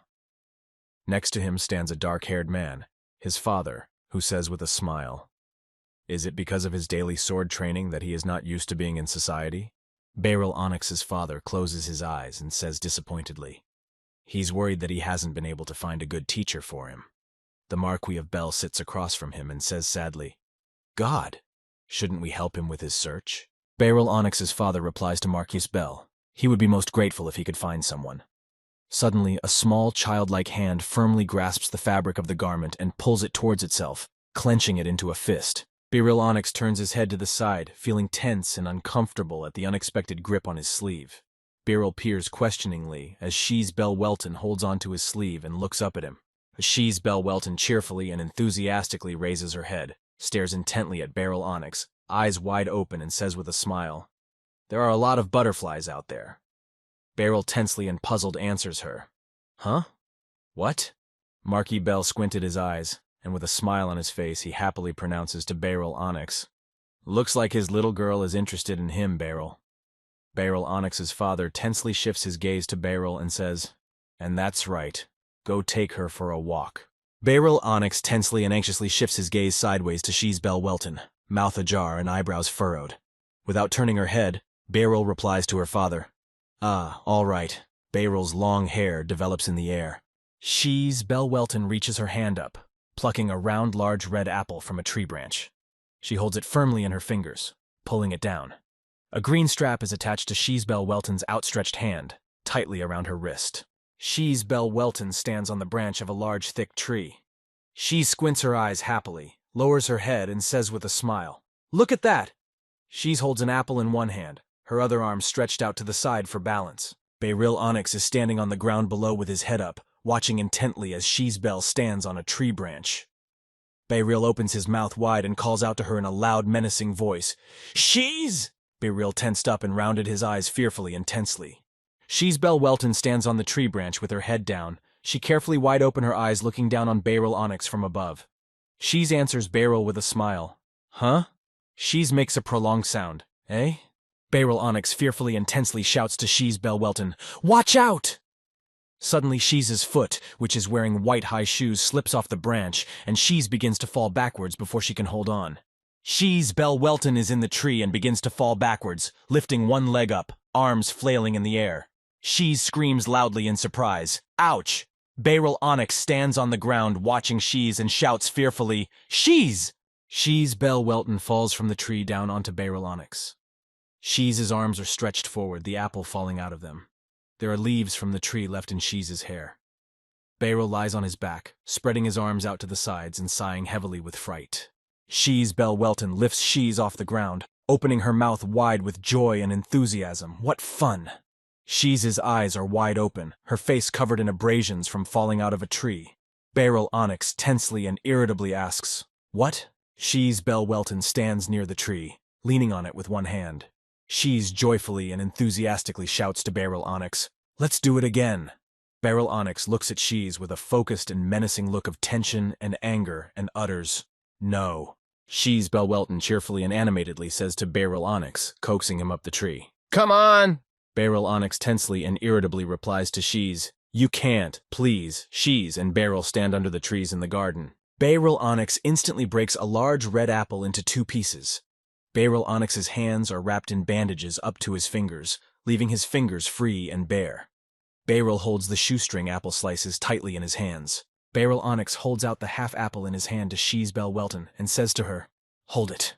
His arms are bandaged from elbow to finger. She's Belle Welton sits across from him, looking at him intently and confused, saying with a smile, "How nice." She's Belle Welton stands beside a table on which a pile of red apples rests.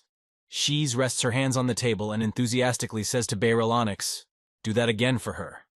Beryl tensely replies, "Where did she manage to get so many apples?" Near the red apples that lie on the table in a common pile, a conversation between She's Belle Welton and Beryl Onyx takes place. Beryl's tense sigh at the request to break the apple again, and She's delight at this. Wow! Day after day, the change of day and night, when the full moon and sky studded with stars changes to a clear sunny day with white clouds. She's Belle Welton confidently says to Beryl Onyx, "Okay, she's made up her mind." She's Belle Welton confidently and decisively pronounces, "She will learn the art of the sword." She's clenches the wooden sword tightly in her fist. Beryl Onyx, hearing She's Belle Welton's words and demonstration, is surprised to say, "What?" She's Belle Welton stands in front of Beryl Onyx, clenching her hand tightly into a fist and holding the wooden sword in her other hand. She squints her eyes and says with an embarrassed smile, "He will be her mentor from this day forward." Beryl Onyx sighs heavily. She's Belle Welton, holding the wooden sword in her hands, strikes the bushes with a sharp motion, sending leaves flying off to the sides. She's squinted her eyes contentedly and embarrassedly and gritted her teeth in a smile. She's Belle Welton looks at Beryl Onyx with embarrassment and asks cheerfully, "How does he like her skills?" Beryl tensely and unhappily looks at She's and utters, "Oh, don't even get me started. She has no talent." She's says in surprise, "What?" and laughs loudly. 3 years later, in the study, a man's hand strikes the desk near the open book sharply with force, joining tense fingers together and resting on the desk. The man shouts irritably and angrily, "Him!" The man is not happy with what is happening. In the study, Marquis Bell stands up abruptly from the desk, pushing back his chair. The Marquis rests his hands on the desk, and with his head down he says angrily, "He was told to stay away from the gold mine. He has repeatedly said it's too dangerous." Beryl Onyx's father stands across from the Marquis of Bell, looking at him intently, tense and desperate. He pronounces to Marquis Bell, he had no other choice. He could not tarnish their family's honor. Marquis Bell abruptly interrupts Father Beryl Onyx, shouting loudly and angrily in his direction with his mouth wide open, "If they lose their family, there is no point in honor." While shouting, Marquis stares forward with a focused frown on his eyebrows. Beryl Onyx froze in place, lowering his head thoughtfully and feeling anxious and worried. Beryl bites his lower lip hard and remains silent. She's Belle Welton stands beside him and looks at him pitifully with regret and says, "Everything will be all right." But suddenly, Beryl Onyx is urgently called out, "Young master, the head of the family." Beryl runs swiftly across the room towards the bed and cries out in a loud, frightened voice, "Father!" On the bed lies Beryl Onyx's father, bloodied, with his hands joined on his chest. Beryl Onyx cries out fearfully and anxiously, "Father! Please get up, father." On the bed, wearing a white shirt, lies Beryl Onyx's father. His mouth is ajar, blood dripping down his cheek onto the pillow. His clothes and everything around him is stained with blood. After the head of the family committed suicide, the Onyxes fell. Beryl Onyx stands near a stone monument with a cross, in the cemetery under which Beryl's father is buried. Beryl looks sadly at the monument, with his hands down. Beryl Onyx stands still, looking sadly at the monument where his father is buried. Marquis Bell comes up behind him, looking at Beryl with regret and pity, touching his shoulder with her hand. The Marquis utters, "Beryl, from now on, be with your family." She's Belle Welton stares forward, eyes wide with tears. She's, feeling bitter and regretful, bites her lower lip, mournfully saying, "Oh no." She's hand was taken by Marquis Bell's. Beryl Onyx froze in place, head down and mouth pensively ajar. His detached and lost gaze is directed downward. His hair falls over his face, covering his eyes and temple. Beryl is confused and overwhelmed by what is happening. The Marquis of Bell holds tightly to She's Belle Welton's hand, trying to support her. The Marquis's scuffed, abrasion-covered hands encircle She's delicate little hand. Marquis Bell says thoughtfully to She's, "It's all right, She's." About a year later, Beryl Onyx is in a winter forest. Snow is falling in flakes on the ground and on the trees, forming drifts. Beryl Onyx is practicing intently, swinging his sword in the air, putting effort into making heavy sounds loudly. Not far away from Beryl Onyx, under a tree, She's Belle Welton sits on the ground. She has her legs stretched out in front of her, bending slightly at the knee. She's has folded her arms in front of her, looking wistfully at the ground. All around her, flakes of snow falling from the sky. 2 years later. Not far from Beryl Onyx, Sheesbell Welton sits on the ground under a tree. She has her legs stretched out in front of her, arms crossed in front of her, gazing wistfully and wistfully at the ground. Beryl practiced making various sounds. Hop, ha. Beryl has become obsessed with practicing his sword art in the name of revenge. Beryl Onyx stretches his hand forward, spreading his fingers. His other hand is wrapped back and holds his sword tightly. Beryl stares forward in concentration, frowning his eyebrows. Beryl Onyx continues his training in the same place he always did.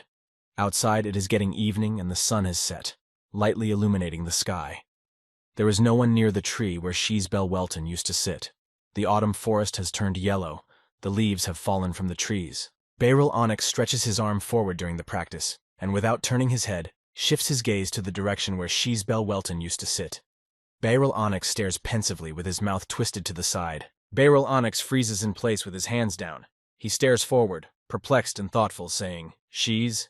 Beryl Onyx doesn't realize where Sheesbell Welton has gone. She was no longer in place under the tree. So 4 years passed. Evening has come. A large full moon rises in the sky amongst the studded stars and night clouds, illuminating the sky and the expanse of earth. In the bright stone castle, a bright light burns in every window on every floor. In the castle where light is burning everywhere, there is lively communication. The noise of conversations among themselves is heard everywhere.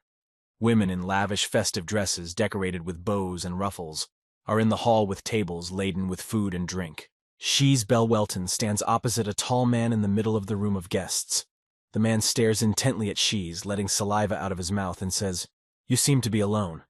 How about taking a walk with him?" Shees tensely replies, "Thanks, she's fine as she is." Beryl Onyx is standing near the door, his back to the hall with the guests present. Beryl listens irritably to the conversations from the hall, biting his lip. "Wow, what a beauty. Good luck, Tommy." The men in the audience are watching Sheesbell Welton with admiration. Beryl Onyx froze in place at the words heard from the audience about Sheesbell Welton. Beryl tensed and angrily bulged his eyes, staring down intently. His face tensed, veins protruding on his cheekbones. Beryl says angrily, "How dare you?" Beryl Onyx stands over the man who is lying on his back on the floor. Beryl presses his foot into his chest, lowers his head with his hands in his pockets, and utters, "Shut up." Nearby, 2 more men lie motionless on the floor. There are drops of blood everywhere on the floor. Beryl Onyx stares down at the man he has knocked to the floor in anger and hatefully says, "If I separate their tongues, they won't be able to fool around with Shees anymore." Beryl's gaze is focused and aggressive. The man whom Beryl Onyx has knocked to the floor and is kicking forcefully in the chest lies on his back and looks up at Beryl fearfully. The man's body is shaking with fear, tears are streaming from his eyes, and his teeth are clenched tightly. There are abrasions all over the man's face. Sheesbell Welton suddenly appears. She tensely and anxiously shouts to Beryl Onyx, opening her mouth wide, "Oraboni!" which means addressing the older brother in a formal setting. Sheesbell rounds her eyes, staring intently at Beryl. Beryl Onyx is standing on a night street with buildings standing around him. Beryl tensely and anxiously turns his head and directs his gaze towards Sheesbell Welton with his mouth ajar. Beryl Onyx says thoughtfully and quietly, "Shees." Sheesbell Welton stands in front of Beryl Onyx, raising her head and directing a worried look at him. Shees crosses her palms over her chest, anxiously and fearfully saying to Beryl, "Oraboni?" Shees pondered. He was not at all the man she knew. On a clear day, a carriage pulled by 2 horses moves in Afton. The carriage moves slowly along the tiled road. There are locals everywhere, socializing, going about their business. "His name is Arjuna Welton. He has recently become the head of the family. He wants to rely on her advice, Marquise. Arjuna Welton is a young guy wearing a dark uniform and black short gloves." Arjuna straightened up, standing still and clasping his lowered hands at his feet. Sheesbell Welton sat on the red couch. At Arjuna Welton's greeting, Shees squints her eyes and replies with a smile. Sheesbell. She is honored to meet the head of the Welton family. Please make yourselves comfortable." Sheesbell Welton sits across from Arjuna Welton. She squints her eyes in embarrassment and contentedly, locking her lips together and spreading them in a welcoming smile. Shees's hair is adorned with a golden chain. She is wearing a dress with the sleeves down, exposing her shoulders. Arjuna Welton sits across from Sheesbell Welton. He is tense, embarrassed, and awkward. Count Arjano Welton frowned his eyebrows down, lowering them, his eyes squinting slightly. He closed his lips tightly together, nudging his lower lip. In the living room near the table, Arjano Welton, Marquis Bell, and Shees Bell Welton are seated on red couches. The Marquis pronounces, "The Earl of Welton is quite famous for his sword skills. It is rumored that he will soon become the next master." Earl Welton looks at Marquis Bell with a concentrated look and says seriously, "Those are exaggerations. He is too busy trying to learn the family's weapon technique." The Marquis replies with a smile, "No one here doubts that he will become a master swordsman." Count Welton tensely and embarrassedly stares forward, slightly squinting his eyes, frowning his forehead and lowering his eyebrows sadly. Earl Welton opens his mouth wide and utters, "Come on," the Earl of Welton says thoughtfully, pausing, him. In front of the Earl of Welton sits Shees Bell Welton. She squints her eyes confusedly and contentedly, pursing her lips and stretching them out in a welcoming smile. Shees Bell Welton is radiant with happiness and joy as she looks at Earl Welton. Earl Welton sits across from Shees Bell Welton and abruptly drops his head face down on the table with force. The Earl of Welton embarrassedly utters, he is honored. Shees Bell Welton watches Earl Welton intently and sighs tensely. There is a quick movement in the wide, spacious hallway of Bell Manor. Along the entire corridor is a red carpet with light-colored stripes along the edges. A formidable and nervous voice thunders down the hallway. "Shees!" Beryl Onyx follows Shees Bell Welton, who is moving swiftly down the hallway. Beryl anxiously utters, "Shees, let's talk." Shees closes her eyes and replies menacingly, "They have nothing to talk about." Beryl Onyx at Bell Manor, angrily and irritated, "She's going to meet that creep again, isn't she?" Shees Bell Welton replies to Beryl unhappily, "He's the head of the Welton family. Don't you dare talk about him like that." Beryl Onyx stands in the room of Bell Manor, anxiously and confusedly looking at Shees Bell Welton frozen in place. Beryl Onyx utters thoughtfully, she doesn't like him? And yet she had only ever looked at him before.